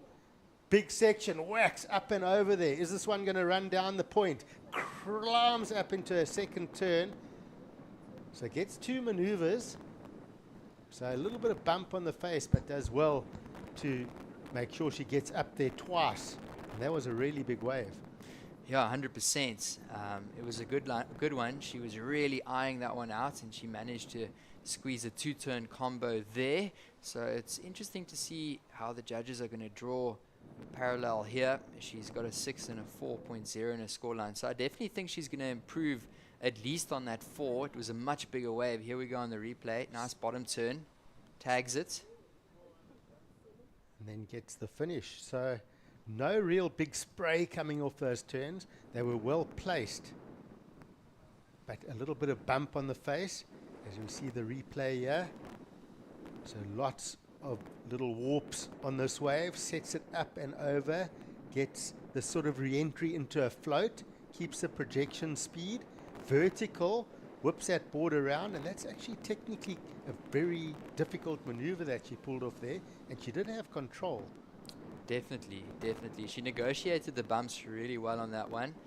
She found a good finish there. So there's going to be a score that's going to come in for our surf in the blue, and it comes in at a 6.67. So it's her highest score so far of the heat. That is Sarah Baum. 6.67, her backup now a solid 6.0. So she jumps back up into the lead. So Sarah Baum showing some good consistency in her surfing. And surfer I think that's in the good red. scoring.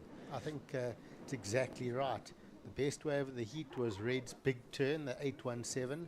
The next best wave was last of Sarah's, which was a 6.67. And then, of course, the 6 from Sarah, the third best.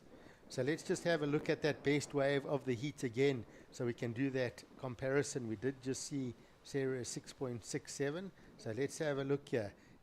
Big section, really pushes hard in that turn and rides out so quick and so clean, and that is why it got that 8.17. Yeah, I like the heat we have in our hands. Both of our women here really want to be in this final. Yeah, just taking a look, there is our heat leader Sarah Baum, and of course she is representing the Africa region. This is a qualifying series event, so she'll put some points on the board for the regional QS rankings for the 2025-26 season. But talking about that last one there, that was some serious stuff there, and she's only looking for a 4.5 is Annette Gonzalez Echebari. So it's tight. You say only, but you think about Sarah Baum's first wave getting getting 4. You think about the bump on the ocean. You think about the tide coming in, the consistency. You still need a wave. You still need a clean section to make sure there's no catch on the board. If you want a 4.5, you've got to get a good turn. It's got to finish clean, at least one big maneuver. Otherwise, it's going to go under. So work to be done here for Annette. So she's got that 8.17, but she's still in second place. She has priority, but in some ways, she's still got quite a bit of pressure on her to get that score. Definitely. The last couple of heats, she's handled the pressure well, especially in the last couple minutes of the heat. She's been making it work. So let's see if she can do it again against Sarah Baum. And if she doesn't do it on her next wave, if she doesn't get a 4.5, if the section doesn't offer what she wants, or if she makes a mistake, a fall off, then Sarah Baum will have priority and try and close the heat down and hold her off the next good wave. So, yeah. you know, you can build pressure like that. There's lots of ways of building pressure in the heat. You know, if you surf in red, you're going, well, the next good wave comes, I'm going to smash this thing, I'm going to get a 6 or better and win it properly. Sarah Baum's like, well, I'm going to stay here, I'm going to breathe on you, I'm going to make you think about whether you're going to get that score. I'm going to make you feel my presence. I'm going to let you know that I'm in the first and you're in second. Scoreboard pressure. Yeah, it's definitely a lot of tactics that go into surfing at this level. And just a nice shot of the beach there. 6 minutes remaining on the clock. That is Lucas Vincente, who's getting ready for the men's final up next. And we are super excited to see that. It's going to be Lucas Vincente and Keijiro Nishi. So 6 minutes remaining in this one, and it's been an entertaining heat so far. The women's semi-final heat number 2. So beautiful afternoon here in Ballito. We've had a great day of competition, a long one. We started off a little bit late. We went on hold for the first 45 minutes of the day. And you can see Lucas Vincente, he's looking pumped, he's looking stoked. Nice close-up shot there. He doesn't even know he's on camera. Yep, he's telling his coach exactly how he's going to win this final. Bit of dancing, a bit of, I'm going to be nice and loose out there. I'm going to have fun. I'm going to be enjoying it. Oh, the Brazilians always bring the vibes to Ballito, that's for sure. So there we go. This is what I spoke about. 5 minutes to go in this one. And tide pushing. It can have some slow moments. When does Annette Gonzalez, it's a Barry, decide to choose that wave? So I've spoken about where their minds could be. Let's not forget Annette, as we mentioned earlier, likes to find those big scores in the last 5 minutes. So she'll be thinking that as well. I've done it 2 heats in a row. I'm going to do it the 3rd because that's the rhythm I'm on. Definitely. So just hunting now, but she's going to stay patient. Still plenty of time. 4.5 minutes to go. Red with priority, second priority sitting with the surfer in the blue. And right now there's not many opportunities if we look out to the sea. So these surfers are just going to have to stay put and stay patient. There's our Basque surfer in the screen. And she's been very impressive. Of course, she's got an older sister that was also surfing in the event. And Annette Gonzalez Echebari has been looking on fire. So that 817, we reviewed it a few times, was one of the best turns of the day, if not the best. And then, of course, she's sitting with a backup of a 2.67. So that's the number she's looking to replace, is that 267. Looking for a 4.50 to advance through to our finals. And we spoke earlier about Annette's surfboard spray design. It's got the yellow, sort of old school 80s kitchen tablecloth look to it. So now I know what your kitchen looked like when you were growing up, Greg. Fantastic. But if I was sitting out there on that board, I would kind of be thinking about a cup of coffee right now. On the kitchen table, a nice little rusk to dip in the coffee. Oh, a bit of downtime, you know. Yeah, I'm sure our listeners are cracking up with that one, Greg. Some nice yellow curtains on the, on the windows. I'm trying to envision watching the surfing from this kitchen. Old school 80s, you've got to love it. But check the set coming through. Surfer in red has priority. She says, I see a 4.5 on this. She goes, good wall up ahead, sets up, whacks that board around, explosion behind her. She rides out of it, and she's going to go, well, I feel pretty good. I want to go to number 1, yeah? So using that priority very well. And is there now an opportunity for Sarah Baum to answer back? Yo, look at this. She was up and riding. Did a similar thing to that 817. It just bottomed out. She hit it hard. She made sure to compress, to really complete it, to show the judges, I've got this. I'm in control of this ride. And I think there's going to be a situation change. But just watch this landing. This almost didn't go away. Watch right there. That board almost caught. She almost lost it. She did so well to hold on to that maneuver. That could have gone wrong. That board could have just hit that bump and skidded out, but it didn't. She held on to it. And that degree of difficulty alone, that finish, That is definitely the score. That's going to be a strong number again. So that is her go-to move. She's been so good with it throughout this competition and feeling good after that. Yeah, that's our surfer in picture. She's looking for a score to advance, and this one is going to come in. It's looking like it's going to be a pretty decent number for Annette Gonzalez Echebari. She's looking for a 4.5, and that was a pretty hefty blow there on the front side. So let's see what happens. We've got just over a minute to go. Meanwhile, Sarah Baum is going to be sitting out the back and just hoping that another wave, another opportunity rolls by. Well, Sarah is definitely going to have to do some hunting because she'll be moving down to second place, in my opinion. She's going to have to find something. She can't sit around and wait for the score. She would have seen it from behind, I'm sure, and she'll have a feeling that Surfer in Red's going to go to first. There we go. So slowly but surely numbers are dropping in. And that's for the Surfer in the red. The last wave from Echebari. And these scores are dropping in. 30 seconds remaining. That is our Surfer in picture. It comes through at a 5.73. So that's a situation change. That's Annette Gonzalez Echebari. Some clutch surfing there, Greg. And she's up into the lead with 20 seconds remaining. Sarah Baum now sitting there, and there's not much on the horizon. So it does look very good for the Basque surfer in the red. I'm putting my money on her to win. She's done this 3 heats in a row, taking the win in the last minute or so. She's just so calm and just nails those big turns no matter what score she's needed. 3 heats in a row she's done it. She's just done it again right here in the semi-finals. Yeah, the young lady, cool, calm, and composed. That was a great heat win there from Red. And we are going to be right back. This is the Ballito Open presented by Flojos. Stay tuned. We'll see you soon.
Welcome back to the Ballito Open, presented by Flojos. It's the men's final.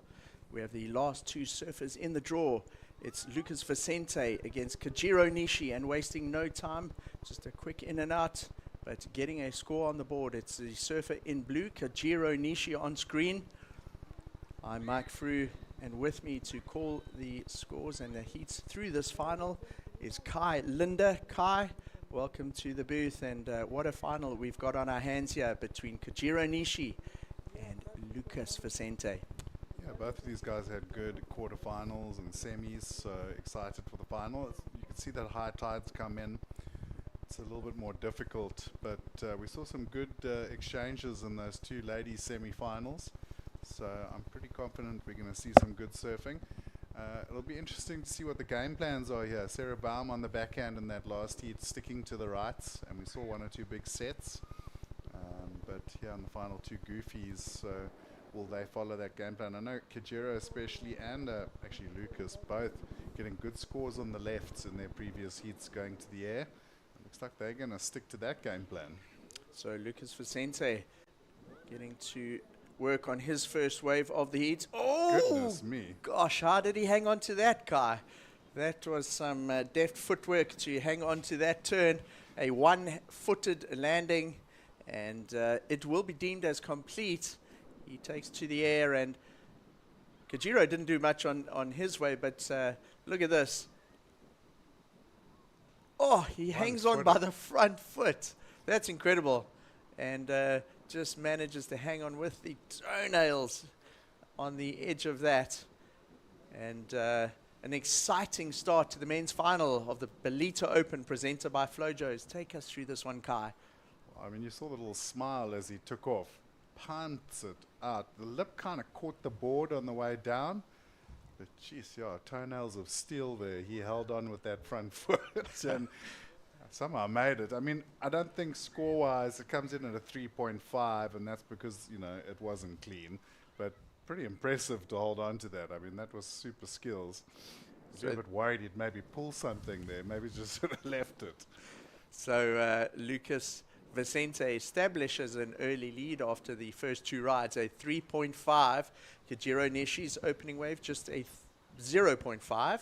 So an early situation in the heat established with our surfer in red in the lead in the final here of the Ballito Open.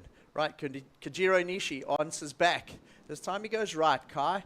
Nice turn off the lip into another vertical one. Two great looking turns there. We've seen those rights can be a little bit weak, but it stood up quite nicely for him as it came through to that inside section. Yeah, it's like both of them immediately looked at the lefts. And I mean, we've seen one punt already, but that one was looking pretty good on the right. Kind of faded out at the end, but two nice turns. I think he's going to look at a half decent score and at least sort of get his momentum going. You see him take off here. Works that rail, nice little whip, gets the back foot extension, straight into another deep bottom turn, goes 12 o'clock, and was able to pull the turn out just before the wave flattened out, so good surfing. Yeah, so Kajiro finding himself in his first final of the year. His best result till this point on the QS was a 5th at the Phillip Island Pro. So he'll be carrying some fantastic momentum going into the Challenger Series starting this week. Kai, feature event here at the Ballito Pro. Yeah, and we've seen him for a few years now in Ballito. He's always an exciting surfer. He's gotten pretty far through the rounds in the Challenger over the years as well. So I think this will be a nice little warm-up for him, and it's always nice to go into the Challenger event with a bit of a win. So let's see what happens. Wow, that was a big paddle from Lucas and not getting into the wave. So he's given up priority. Still a lot of time, 20 minutes on the clock. So not the end of the world, but still can sort of play into the little mental states in the heat. So looking at Lucas Vicente, his best results also a 5th this year at the Saquarema Surf Festival.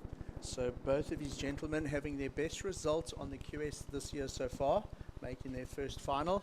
They've both got a 5th, which would have been a quarterfinal stage finish or thereabouts. Well, I mean, they haven't had a bad year because they qualified for the Challengers. So, I mean, if you're in the Challengers, you've done the job to get there. So, job done. But like I said, nice to take a win the day before the big Challenger starts, get a bit of confidence up, get a bit of momentum going, specifically on the same bank that you're going to be surfing in the Challenger Series. And, you know, also a bit of money in the back pocket. Not a bad day out.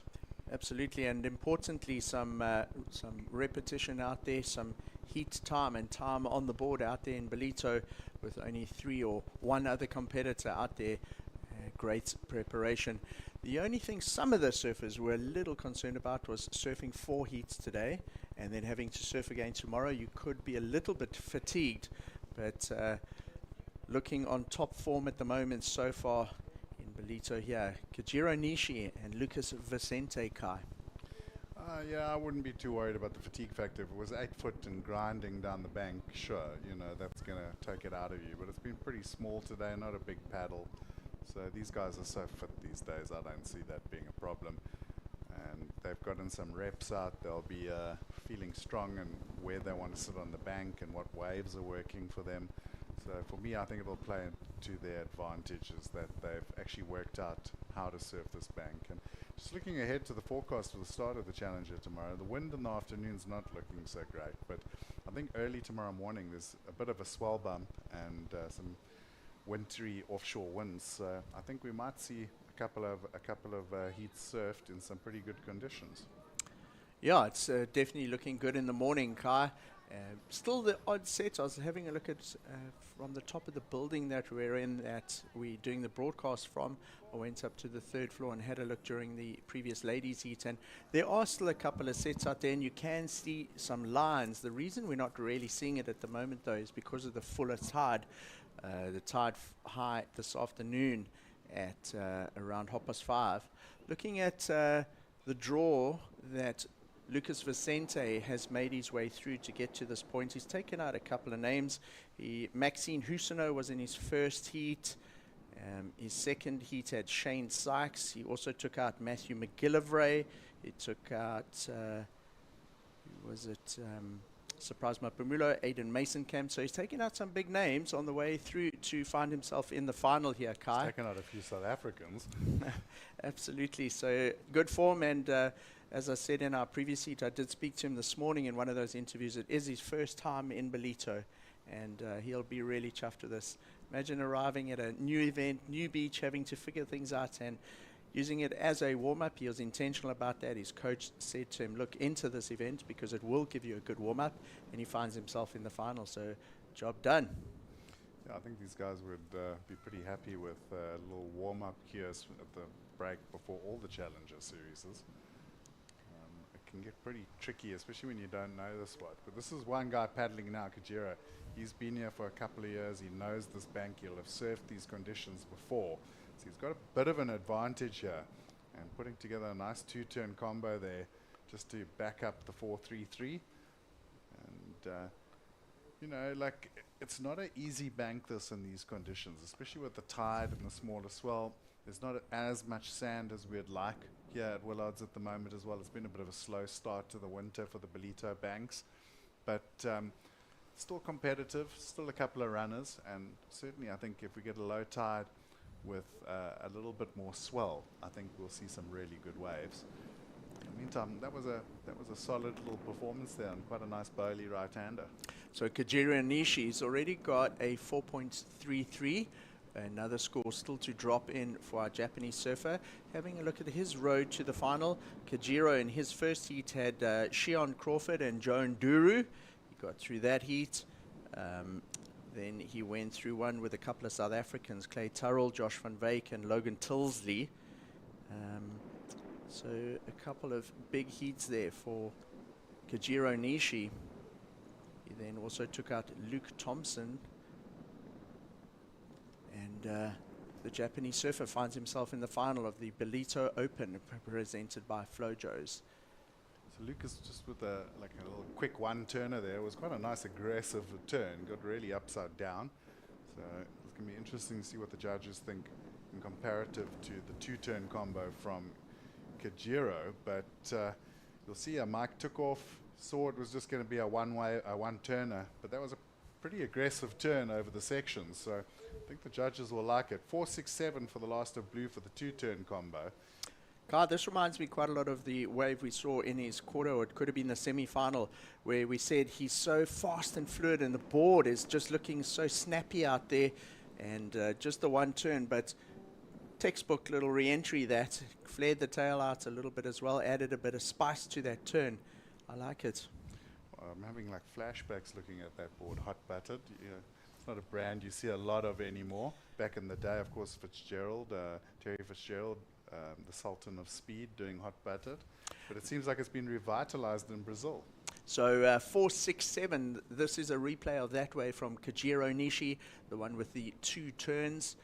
The Japanese surfer finishing off his wave. He always looks so stoked when he pulls off his waves. And a lot of smiling the whole day. He's always smiling, good-natured guy that, and also gives fantastic interviews. I was telling you in an earlier heat, let's just keep our eye on the action here because it looks like we may have a paddle. So last year, Kajiro Nishi came to the Ballito Pro, and I asked him this morning, do you always dye your hair red? He said yes, he bleaches it and then he dyes it red. And last year he had a red wetsuit to go with his hair, and he found himself in red. In the red singlet in the heat, and it was like full red, and he really played on that, and it was quite fun. He got through a couple of heats, and it's great to see him back in Ballito in the final of the Ballito Open this time. That's some live action. Lucas Vicente, just a quick in and out. Lucas's last wave comes in. It was that one turn, the 5-2-7. Yeah, 5-2-7. I think much like the judges, we got to see the comparative replay there. The two-turn combo 4-6-7, but the turns were a little bit on the softer side. So the judges rewarding that big, powerful, fast blowtail from the Brazilian and giving him the 5-2-7. Still in second place, but only needing a 3-7-3. So this is anyone's final. Just under 12 minutes to go, and this time he finds himself not in red. So this is the highest score of the heat so far. Just one turn, a 5-2-7. A really well executed maneuver. Speed, power, flow in the critical section. A little bit of spice to it. The tail flares out. If Kajiro had looked back at that, he would have seen the three fins come out as Lucas Vicente hit that lip. And this final really ticking along quite quickly. We got 11 minutes remaining, Kai. Kajiro Nishi in the lead. And really, because he's had the two waves in the four, he's got a pair of fours there. Lucas Vicente only needing a 3-7-3. So a very close final at this stage.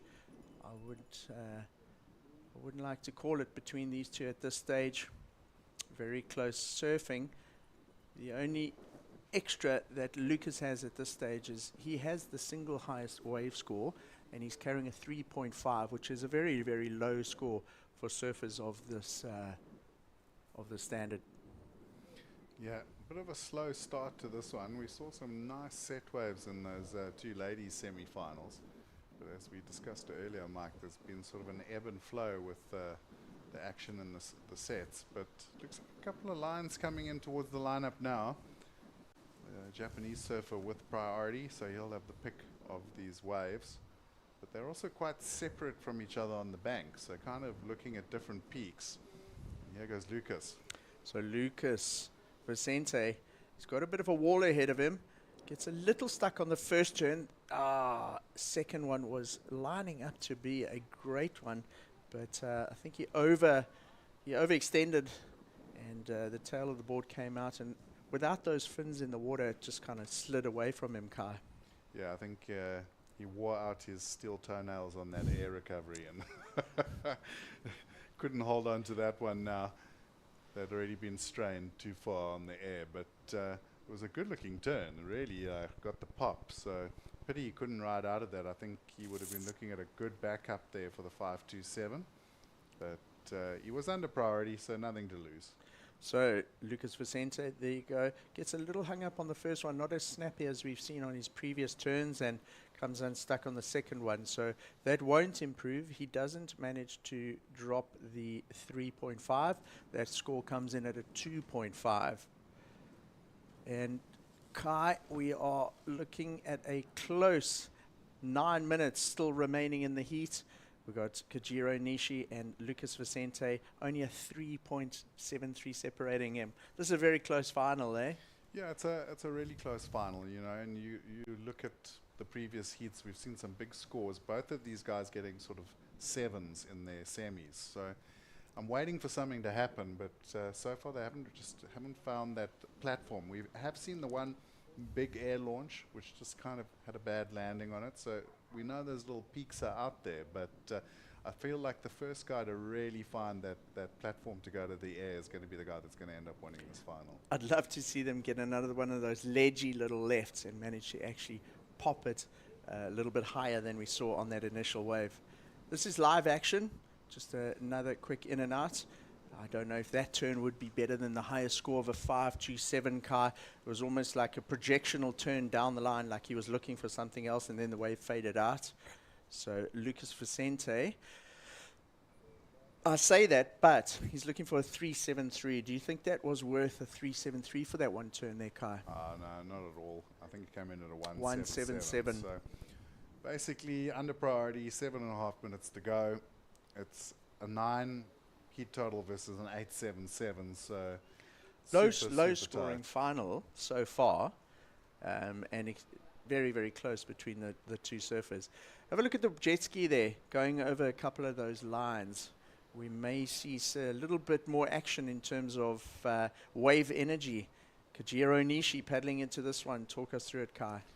Nice bottom turn, gets a whip over the top. Now bottom turns straight back up into the lip and goes down. You can see his face actually riding out of that turn. It was that look of, nah, that's not going to do it.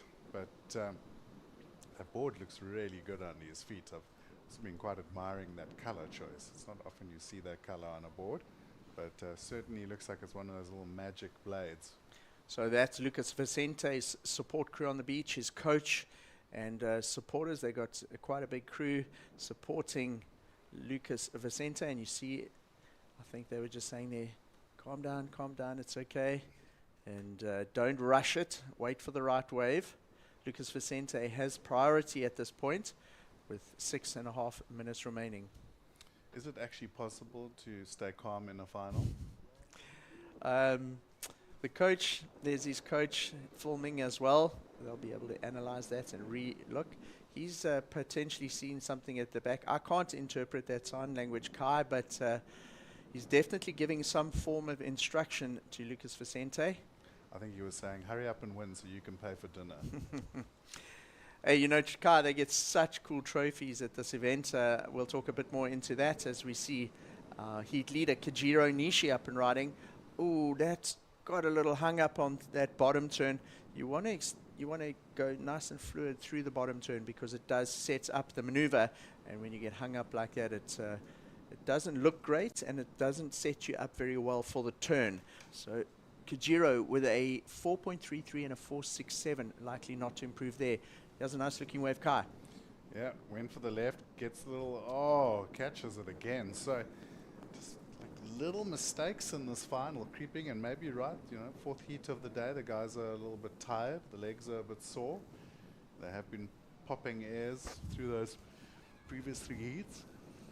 But both of them just with little mistakes. Kajiro, a beautiful little fan turn, and then just hit like a little bump. He must never play poker. His face is just a dead giveaway. And then going for the fin out, looked good, and then just caught the rail and went down. So both surfers going down what could have been potentially good scores. So looking at the draw here, Kai, Kajiro Nishi has surfed. He surfed a couple of heats today. Oh, look at that. I like nice that turn.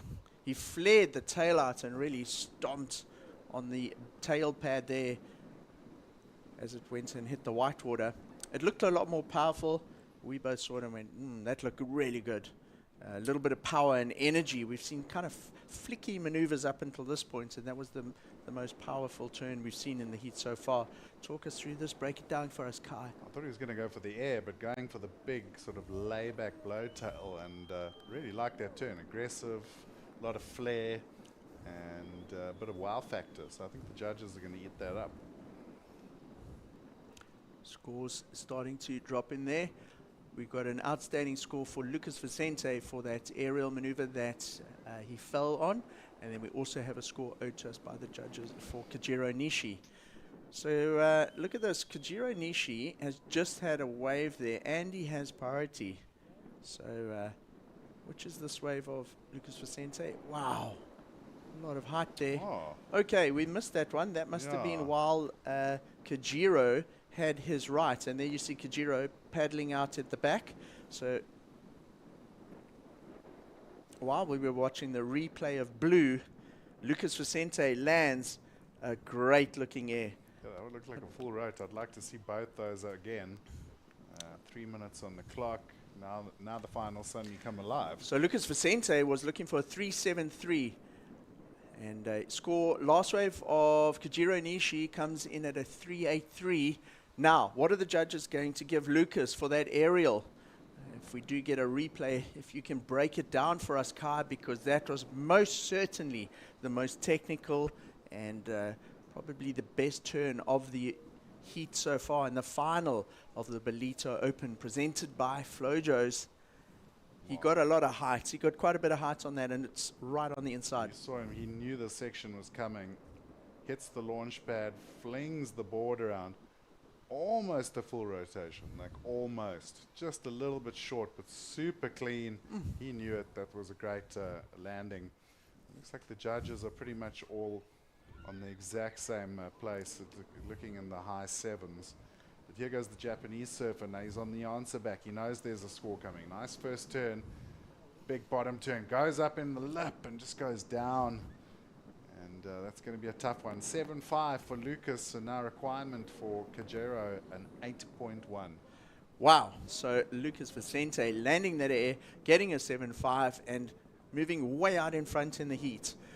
In the final, Kajiro Nishi now looking for a score in the excellent range.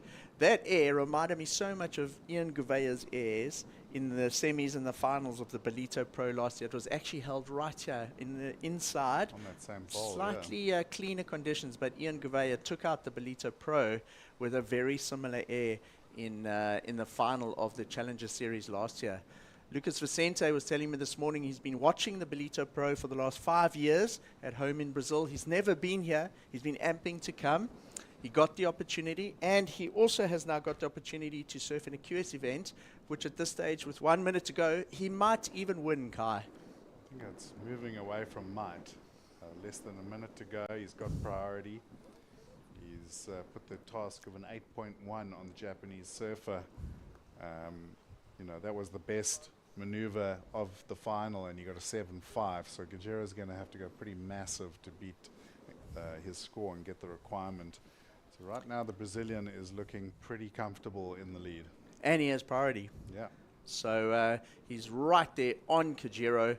He's going to put the pressure on, try and make sure that Kajiro doesn't get any kind of opportunity to get that 8.1, a score in the excellent range.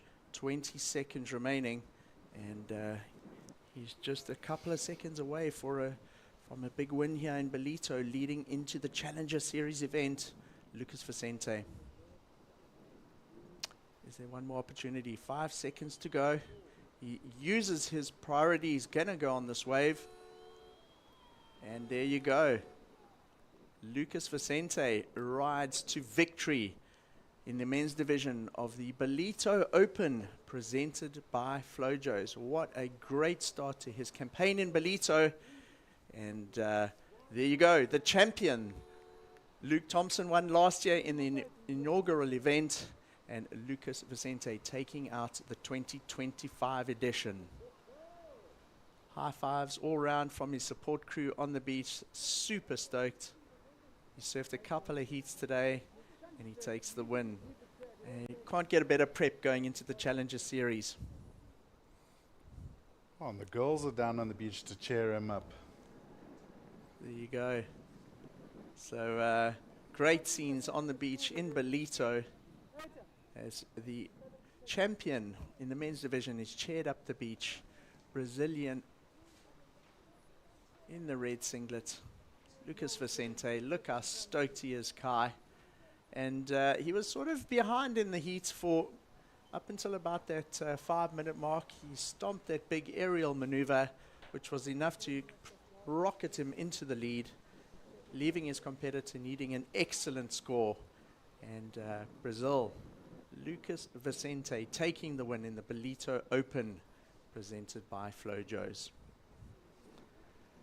Yeah, great result for the Brazilian. He really was surfing with a lot of aggression today and putting in those big maneuvers. One of the best airs of the day to finish things off, getting a 7.5, getting the win, and taking some serious momentum into the Challenger Series.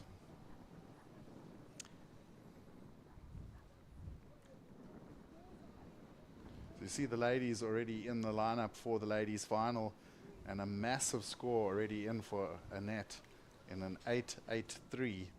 I'm sure they'll get the replay for Johan and Greg when they come in. But what a way to start your final. One of the judges even going 9.5 on that one. So the girls have come out firing in this final. So we are going to hand over Kai to Johan Frey and Greg Bigfoot Emsley to talk you through the final in the ladies.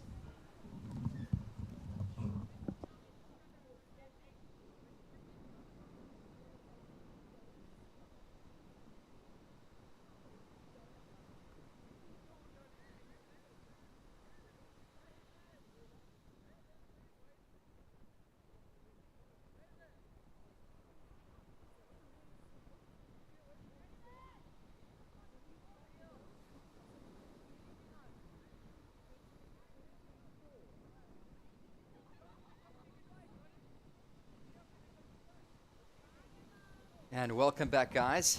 And a big thank you to Kai Linda as well as Mike as well for introducing us into this one. Mike Frew. And we are into our final of our women's. And I'm joined in the booth by Greg Emsley. We have already got an electric start in this final, Greg, and I can't wait to see a replay for Last of Blue, Annette Gonzalez Echabari. Well, we see live action here, up and riding Annette on her second wave, a massive turn. So she's really built up to this final. She's just been clinching those waves in the dying seconds of all her rounds to get to this point. Her mom and sister been on the beach watching nervously, and I think she said to her mom and sister before this final, you guys sit down, you relax, I'm going to get this job done early on. Let's see these replays. We got a couple of good scores. This is the first one, big wave, a roll in, massive whack off the top. The 8.83, she gives a little claim, and why not? Backs it up now. Smaller wave, but again, whoops that tail around, and very quickly, before Teresa has even seen a wave, has two solid scores on the board here. Wow, that's some championship tour surfing there, Greg. An 8.83 and a 6.17. Of course, you're at the QS level, and this is amazing to see such a great start. An 8.83, 6.17, a dream start for Echabari. Here we go. Oh, that was a nice turn from Teresa, and just looking electric as well. Just the wave size, maybe a touchdown. She might challenge the 6.17 from Annette, but we'll get those replays again of those first two waves from Annette Gonzalez. It's a Barry, and we'll go through them in a bit of a slower motion so we can really see how dynamic those waves were. Let's check out that last wave of red, and then we'll check out those replays. Okay, sorry, this is the last. Okay, this is the first wave from Surfer in Blue. Okay, we're on to red, and whacks that around. I love how Teresa brings that board. It's looking nice and loose. The board looks good. It does come in at a 4.67. So still in a combination, looking for those 15 points. Here we go. Here's a replay. This is the first one. Big section. Eyes it. Oh, big off the top. Throwing massive spray, Greg. That was a huge turn. That's the biggest turn of the event in the women's side of the draw, in my opinion. That was an absolutely massive maneuver. So getting the 8.83. What a way to start this final. It's just like, wow, she couldn't ask. And that's been a go-to maneuver. We're almost going to say it's a signature turn, that off the top, that close-out snap that she has. And up and riding. This is red now. Nice bowl. Sets up, goes for the little boost up off the top. So Teresa has had some nice, nice looking waves, like a bit smaller, a bit sort of softer. But her board's looking exceptionally good. It's looking fast. She's going to want to get into this heat. She's definitely going to take it to Annette, but she's going to have to settle, get those big waves. She's certainly looking on form, and this is that second ride for Surfer in Blue. Sorry, is this a third ride already? This might be a third wave. Came through to 3.5. So just a couple turns. It's not going to go into her score line, and this was a little air attempt from red. So she knows she needs to go big, and it looks like she did see that opening wave from blue, the 883, Teresa Bonvalou. So she's already trying to hunt for a significant one, because she's already on the back foot with that excellent start from blue. That was pretty much a dream start to any heat. And sets pushing through in this one early on. Teresa Bonvalou got a wave. It's a good wall. Sets up. Straight up into it. Off the bottom. Is there more? Sets up again. So gets the two maneuvers, but they're almost a little bit of those linking turns. It didn't have that heavy hitting closeout on the last one that we saw with Surfer in Blue. But paddles in nicely. The wall looked good on that one. And still, she's looking on form, looking alive. Just needs a wave with a bit more in it. Snaps up nice and vert. Sets up early to the closeout section. A good wrap. It might go, be her best score. Hopefully gets her out of that combination situation so she can start looking at attacking that first place scoreline. But when your competition goes 15 points in the first 5 minutes in a slow lineup, you're really up against it. So let's really look at those first couple of waves again. And here we go. So right on the buzzer, gets in on that white water, sets up, super compact on the bottom turn, whips it off the top, buckets of spray, eyes that landing. And she's so good with that anticipation of the bounce on that landing. She sort of gets her board ready for it. It's almost like a horse trying to back her off, and she just stays over that board and it anticipates it. Again, second maneuver, same thing. Eyes the landing. Make sure she rides out nice and clean. Yeah, that's some textbook surfing. I love how she just bent, she kinked that back knee as she hit that lip hard. She just had perfect compression and just threw big spray. This is just we were going to look at that 3.5, but that's not going into a scoreline. So that's definitely the talk there, Greg, was that 883, that 617. And it does look like Surfer in the red, Teresa dropping in a 417. So she's still in that combination. She's got to do what she did there, but she's got to do it on a bigger section and on a bigger wave. And she might be able to just break that combo and put herself in a position to potentially jump up that leaderboard. It's going to be tough. Yeah, I reckon Annette Gonzalez changed her shocks before this event, put on the off-road shocks for those bumpy landings. And here we go on the left. It's just amazing that her knees and her body can handle that shock of those heavy landings. Yeah, that was a big wave. That whitewater was taller than her. Yeah, and just the sandbar and that closeout section here at Willard's Beach always just kicks back at you on that landing, and you've got to be so compressed, so over your board. And she's got it down now. She's got it so perfect, that landing, and that's going to be her go-to maneuver into next week as well, I'm sure. Definitely. So we'll see both of these surfers in the Challenger Series, which is starting tomorrow. The event window opens tomorrow. So it's not the last we'll see of these two ladies, but it's only the beginning. Of course, one of them is going to walk away a little richer with that prize money today. So no real points on the line in terms of qualifying points, but just a great opportunity to get into the water and get some good warm-up heats under the belt. And if you manage to take home the prize money, that's a bonus, that's for sure. Well, on Thursday evening, Janira Gonzalez Etzeberry, she bought dinner for the family because she won the O'Neill Smith Shapes Pro Junior. That's a good point. Yeah. So if Annette Gonzalez Etzeberry can hold on to this win now and this heat, she will be buying dinner tonight. Cheapers, it will be a fantastic run for the family if she takes the win. What a great start to the Ballito Pro 25 for them. Yeah. They'll be sitting there on their veranda this evening looking over the ocean and going, sea, sound, waves. We love this place. Yeah, mom and dad don't have a stress in the world, that's for sure. The girls are covering the drinks and dinner. So the two sisters, Ichibari sisters, of course, Annette, the younger one, so she's 18 years of age. Yanira, older sister, 20 years of age. And these are two very bright young talents out of the Basque Country. And just with 13 minutes remaining, it feels like this heat has, it's really run by pretty quick. We've had a lot to talk about in the first half. And we'll see if there's anything on the horizon here. So Teresa Bonvalou, she's got a tall task here. She's got to break that combination of a 15.0 or 15-point combo, and then she's going to have to try and move up into the lead. So it's a tall ask there, but it's not impossible. 12 and a half minutes on the clock.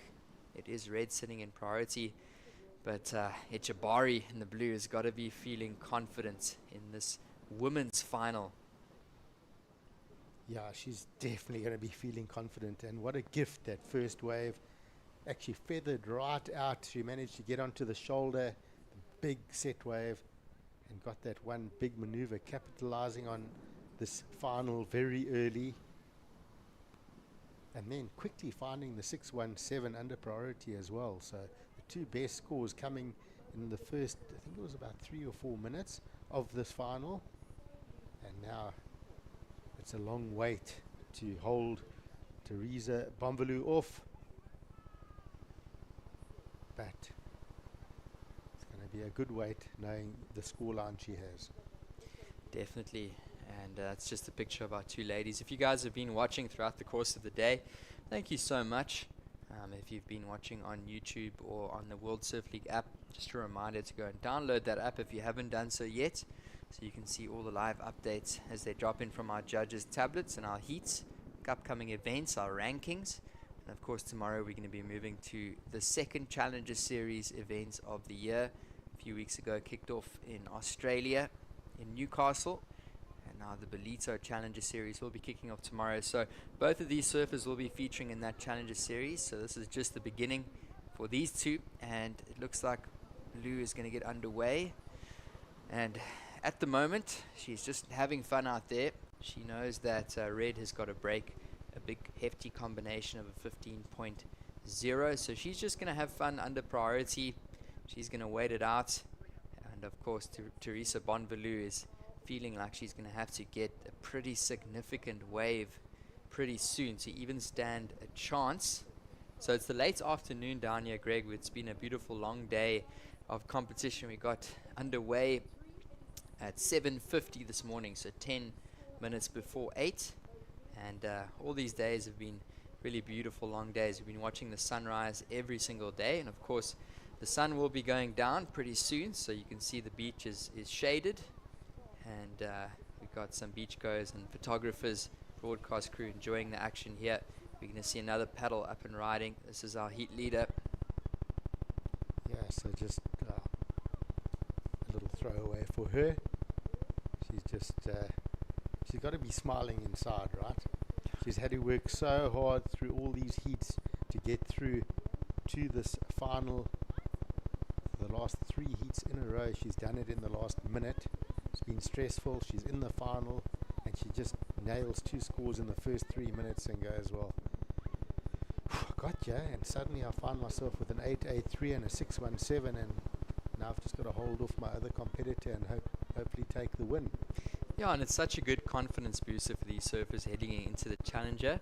She's going to be sitting tonight, and on one end she's going to be stoked with her performance, but then on the other end she's going to be eyeing that good result. She's going to want to do exactly the same thing in tomorrow's Challenger Series, that event window, of course, opening tomorrow. And yeah, congrats, Lucas Vincente. He'll be feeling exactly the same. So not much of a celebration with the Challenger starting tomorrow, so not much time to celebrate, but they'll definitely be reveling in the opportunity to compete, and obviously having a lot of confidence. And that's the main thing, is going into that Challenger knowing that you've had some heats under your belt. You know how to get those good scores in difficult, challenging conditions, and of course to do exactly the same when the Challenger does start. Yeah, that's going to be key, is to carry this momentum into tomorrow. And tomorrow, you know, we're back on the tools very early. These surfers will be having to get an early start. We're predicting that there's going to be a bit of surf. So I've got a feeling it's going to be a really big day tomorrow. It's going to be a lot of surfing. So it's going to be a regroup. You know, we're into the evening here already. Good meal tonight. Wake up first thing and do it all again.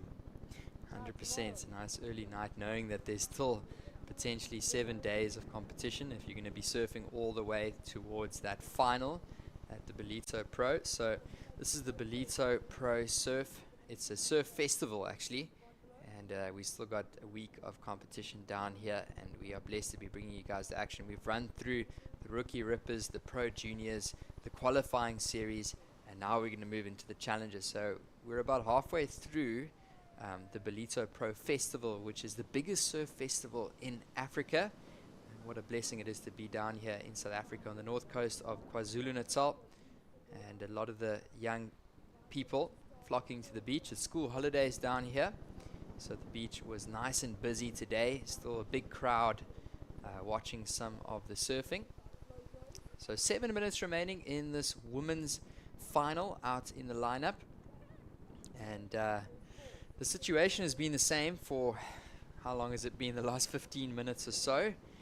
Not much of a change there. Teresa Bonvalou still trying to break a combination of a 15.0 or just a 15-point combination. And it's a pretty tall order. Time is ticking away. That's our surfer, the Portuguese surfer in the red. She is sitting with that priority.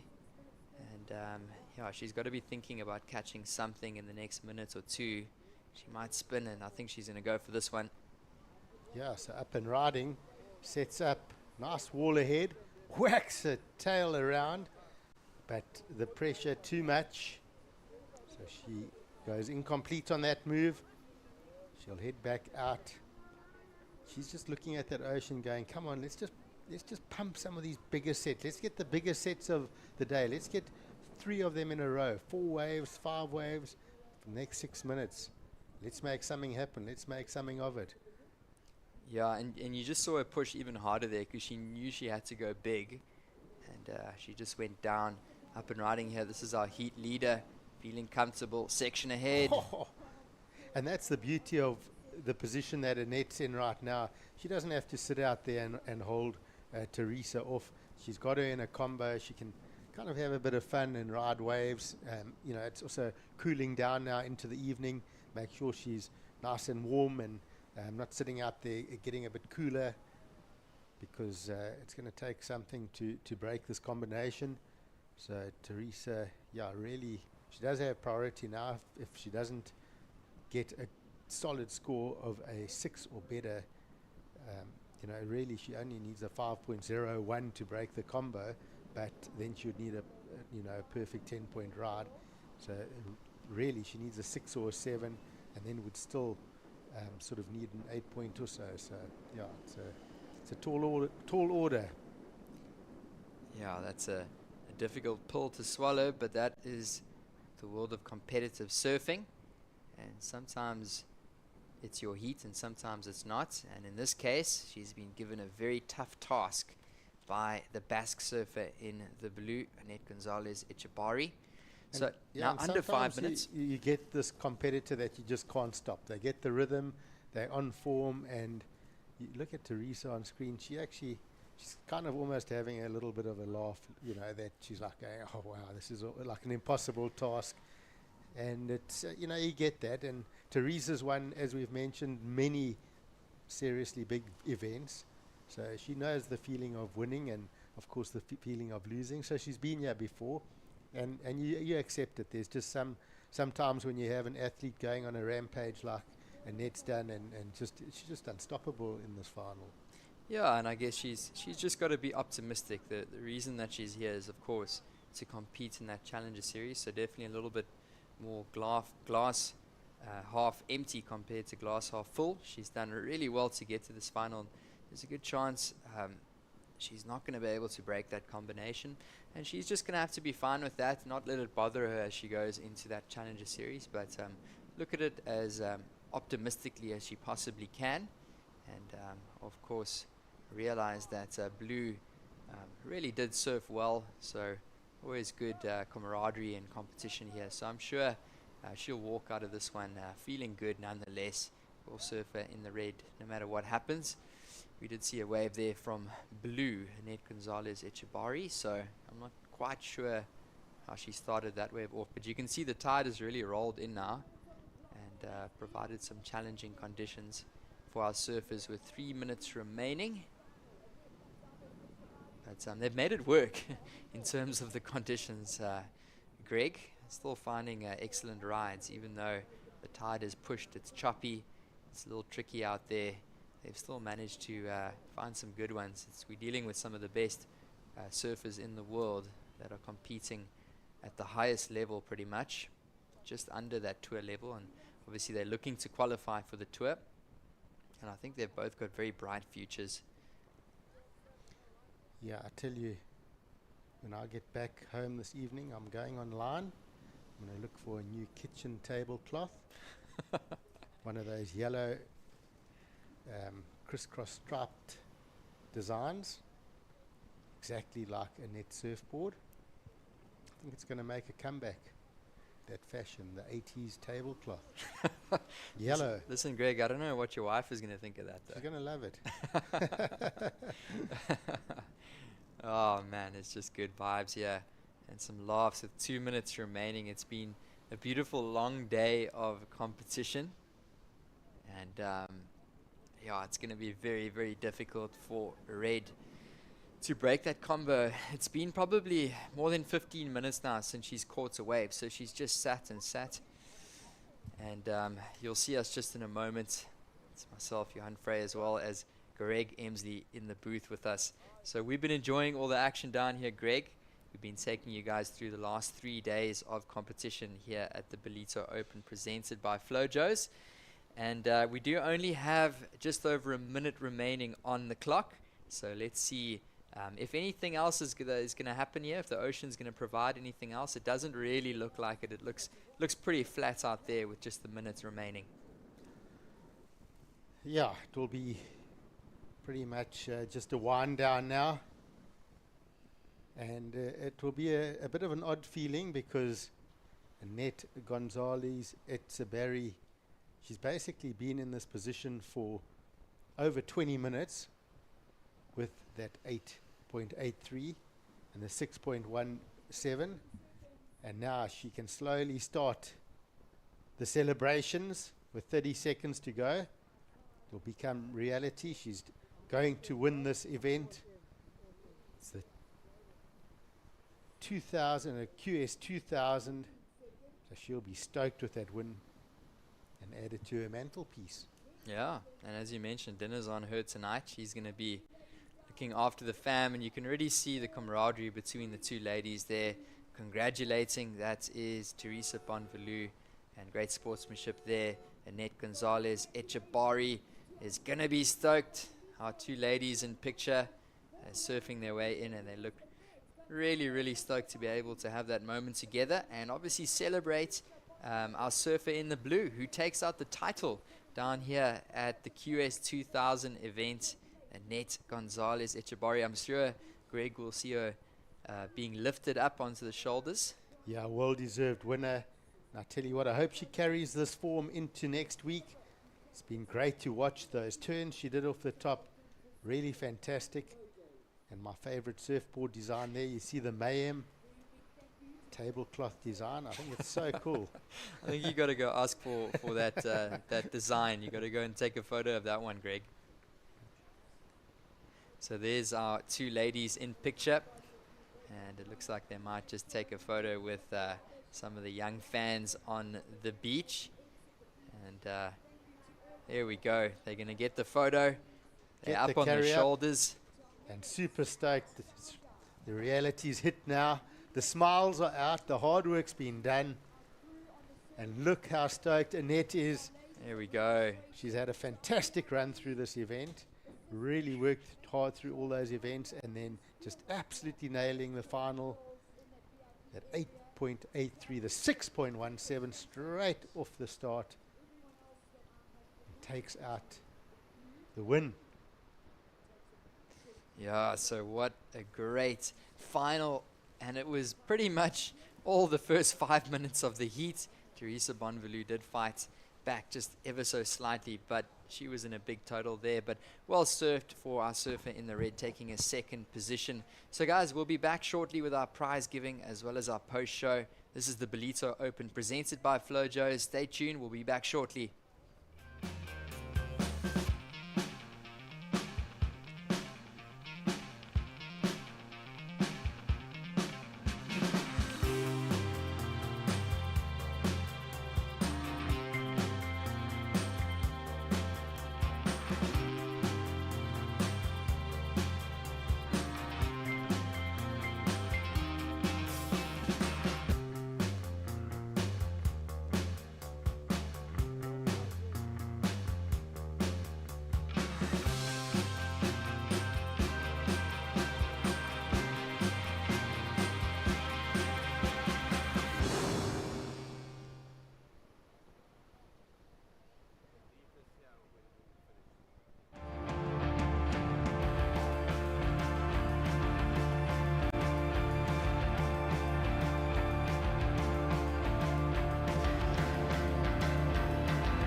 And welcome back. This is the Ballito Open presented by Flojos, and just look at our beautiful scenes on the beach. The sun is going down, and we just watched our women's final, and it was an excellent performance, outstanding performance by Annette Gonzalez Echabari, who ended up taking out the win ahead of Teresa Bonvalou. She's in picture there in the red singlet. So great final to watch there, and we are in studio. It's myself, Johan Frey, as well as Greg Emsley. We've been loving taking you guys through all of these heats. It's been a nice long 3-day competition, and we are crowning our champions today. Of course, Lucas Vincente as well as Annette Gonzalez Echabari, our champions here at the QS 2000 of the Ballito Open presented by Flojos. So we saw lots of highlights throughout the course of the last 3 days. We'll be talking about finals day right now. Welcome to the post show. If you guys are just tuning in, I'm sure that you just watched the final, and it was a really great one to watch. So let's talk a little bit about the road to the final. It was Lucas Vincente, who is our champion in the men's division out here, and he had a great run through all of these different heats. Very impressive. Like we said, he's been watching this event for quite a few years. It was his first time in Ballito, and he walks away with a QS win. Yeah, Lucas really grinded through. He worked hard. He started in the round of 16. He had a team of South Africans in his heat that he had to overcome. We saw Geordie Marie. We saw Aidan Masonkamp. He took the win there. He then had to take out Luke Swanson in the quarterfinals, and that's always going to be a tough one. Luke Swanson was on serious form, especially in those earlier rounds.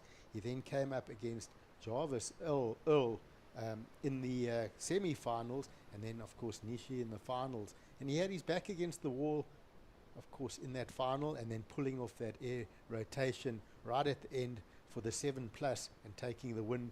He's going to lift the trophy. What a great road to the final. Of course, what a great result, and obviously taking that momentum through to the Challenger Series. It was a great event for Lucas Vincente, the Brazilian, taking out the men's champion. Well, he was the men's champion, taking out the prize and the prize money. And then, of course, let's talk a little bit about the road to the final in terms of our women's division. And wow, Echabari, I think specifically in that semi-final and that final, she really capped it off, and that was her 2 best heats, and she brought it exactly when she needed it the most. Of course, she had some clutch heats as well. She was looking like she was going to get knocked out, specifically in the earlier rounds. She made it work, and then all of a sudden built, and then she had a great final, and it was a convincing win for her. Yeah, well, it's you go back to quarterfinals. She, with 5 minutes to go, she was sitting in 4th. She then got an 8.5. With a minute to go, she was still in 4th, and then got a 6.17 and went to 1st. Then in the semi-final, she did the same. She was really up against it, and right in the end, she got the 7.17 and made that final. So really working through those heats, and then in the final, she turned it around, and in the first 3 or 4 minutes, kicks off with 8.83, paddles back out under priority, finds a 6.17, and basically sits there for 20 minutes. With the lead of 15 points, and takes the win at the end. 100%, really convincing win there for Echabari. And we're just going to recap our women's quarterfinal heat. That was the pick for the heat of the day, Greg. That was the heat between Sarah Baum and Eva Luella Wong, the Hawaiian. So it was the South African and the Hawaiian coming up in quarterfinal heat number 4.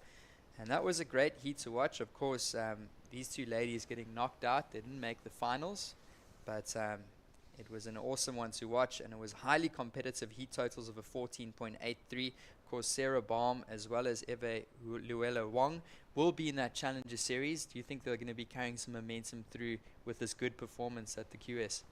Well, those 2 surfers were arguably the on-form surfers, and they did meet up in that quarterfinal, and that heat was a heat of those big hitting single maneuvers.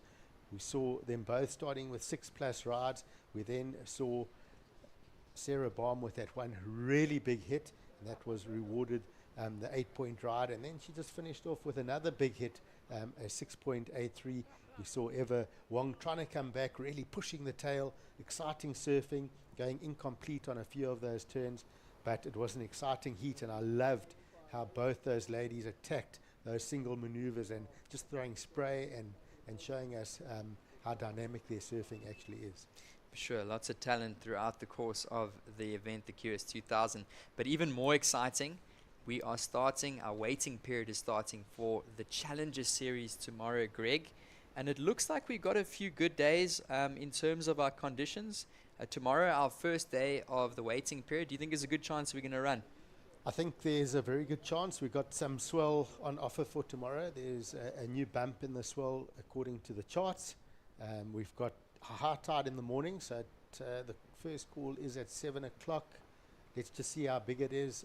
Could be touch high in the morning, but of course as we head towards the midday, that tide will drop out, and then for the rest of the day, with a low tide just before 1 tomorrow morning in the afternoon, should give us most of the day of competition. And with more swell on offer, I think we're going to have a good day one of surfing. Definitely. So we've got a full week of surfing still here in our Ballito Pro Festival. Of course, we've already been here for pretty much a week, Greg. We're about halfway through the run of events in terms of the Ballito Pro Festival, the biggest surf festival in Africa. So what a blessing it is to be down here. We've had a great long day of competition, and we're going to get down to the prize giving shortly. So our prize giving in terms of our QS 2000. And then, of course, from tomorrow morning, we are very excited to get underway with competition. It's going to be an official 7 a.m. Call for a potential 7:30 a.m. start for tomorrow's Challenger Series. So just before we head down to the prize giving, any last words? It's been a great event.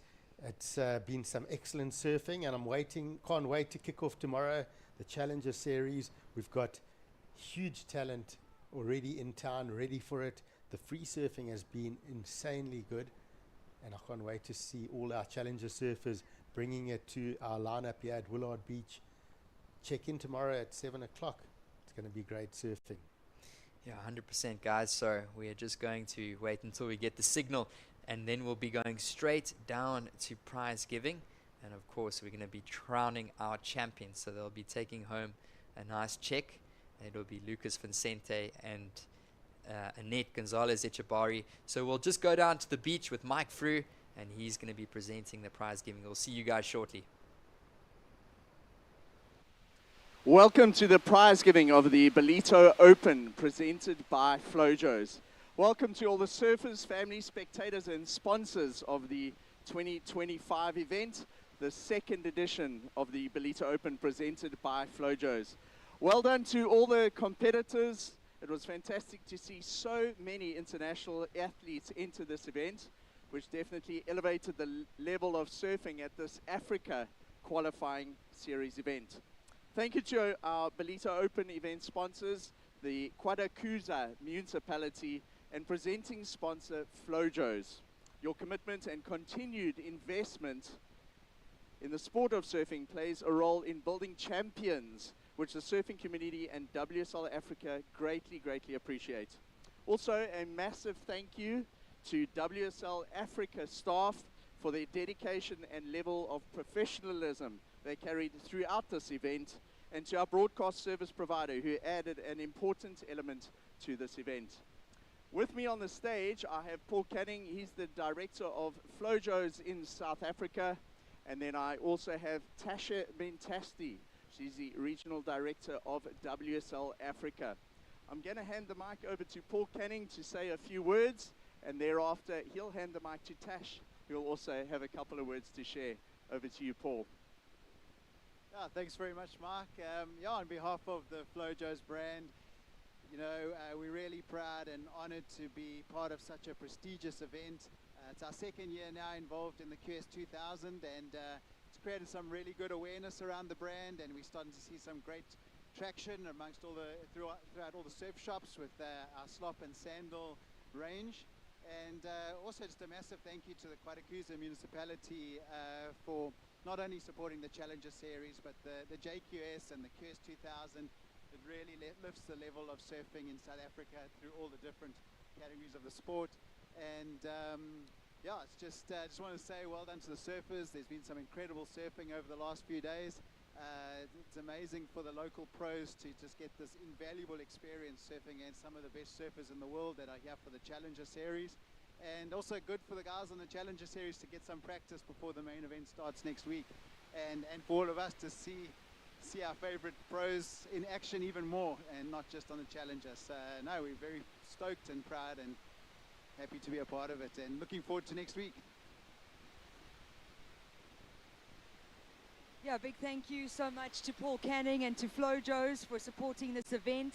I think it's been a great addition to the Ballito Pro Festival, and I definitely reiterate the words that you've said, that it's great for our local surfers to be able to see where they measure up with some of these internationals.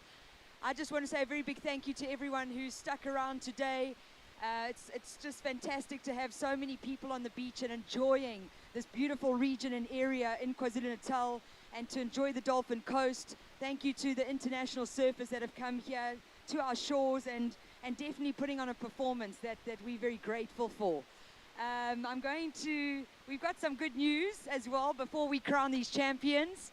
We have Brazil at the moment, that CT taking place, and I have just been given the news that Jordy Smith is going to be coming back home with the yellow jersey to J-Bay for the championship tour taking place from the 11th of July. And another really cool thing is Jordy Smith's going to be in town next week. So he will be here for Thursday, part of a Red Bull signing session, and hopefully he'll come and watch some of the surfing before he heads to J-Bay.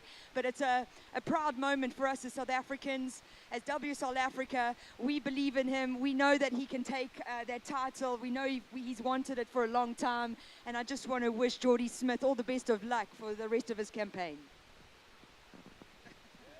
Woohoo! So Jordy Smith bringing it back to South Africa. The yellow jersey will be here when he lands back from Brazil. Right, we'd like to go straight into the prize giving. I'm going to ask the men's finalists if you could come up, please. That's Lucas Vicente and Kajiro Nishi. If you could join us up here on the stage, please. These two gentlemen surfing through a couple of rounds. Let's give them a big round of applause as they come onto the stage.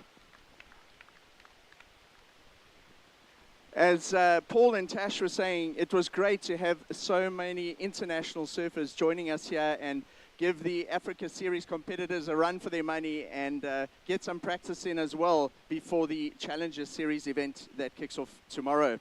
So in second place in the QS Men's 2000, the Ballito Open presented by Flojos, winning 15,000 Rand. Congratulations to Kijiro Nishi from Japan. Look at these cool trophies. It's a Zulu shield and Knobkerrie with a spear, a very unique representation of the Kwadakuza region where these trophies specially made for the event. So congratulations, Kijiro, great surfing through the event. Then, taking first place, it's his first time in Ballito. He was telling me earlier this morning that he's actually been watching the Ballito Pro online for the last couple of years. He's come across for the Challenger Series event, and his coach actually said to him, there is this WQS event, the QS 2000, you should enter it. Lucas Vicente entered, and he didn't just get through a couple of heats. He actually takes home 25,000 Rand, the trophy and the win. The winner, Lucas Vicente. He gets the shield, he gets the hampers, the vouchers, and 25,000 Rand. Lucas, I'm going to ask you to say a few words. So I don't know if we want to position that. I'll hold the mic up so you can say a few words. What do you got to say about your win? Yeah, it's really special already, Ballito, for me. Just want to say thanks to all my crew, Franco, Daniela, and my coach that has been supporting me through all this year. And yeah, shout out to everyone at the beach, sharing. You guys made everything special. And I just want to thank God, everything He has been done to my life. And yeah, let's go, long week ahead. So let's keep the high level, and yeah, thanks everyone. Amazing Africa. Another big cheer for our champion, Lucas Vicente. Well done, second place, Kajiro Nishi. These guys will be in action in the Challenger Series. They've had an amazing warm-up. They're in great form, and all the best for the Challenger Series as we see you guys in the next couple of days. So we just take a couple of photos. If we could ask our ladies to please join us on the stage. And then gentlemen, I'm just going to ask you, gents, if you could wait to the side here, because we will be doing more photos with the ladies. If you could just wait on the side of the presentation, we'll be taking a few more photos. So our ladies, if you could join us on the stage, please.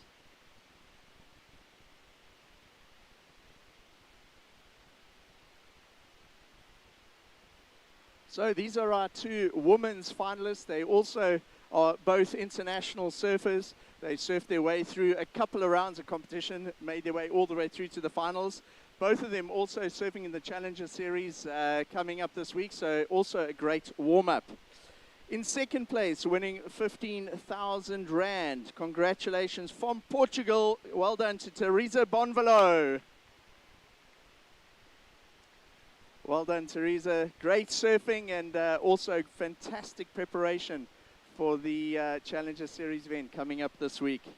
Then, taking the win in the QS 2000 Ballito Open presented by Flojos, 18-year-old Annette Gonzalez Echebarri. This is Annette's second visit to Ballito, and her older sister actually took out the O'Neill Smith Shapes Pro Junior win a couple of days ago. So both of the trophies going back to Basque Country. And I'm just going to ask you to say a few words. Let me stand on that side. So I'm super happy to win this event.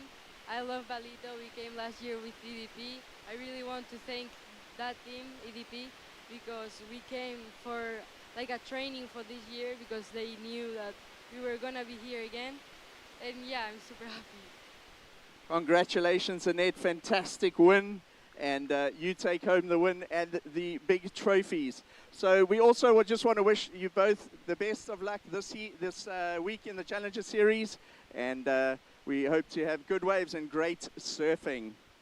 We're going to go through and take a couple of photos of the finalists. But for now, I'll throw it back to Greg and Johan on the live broadcast.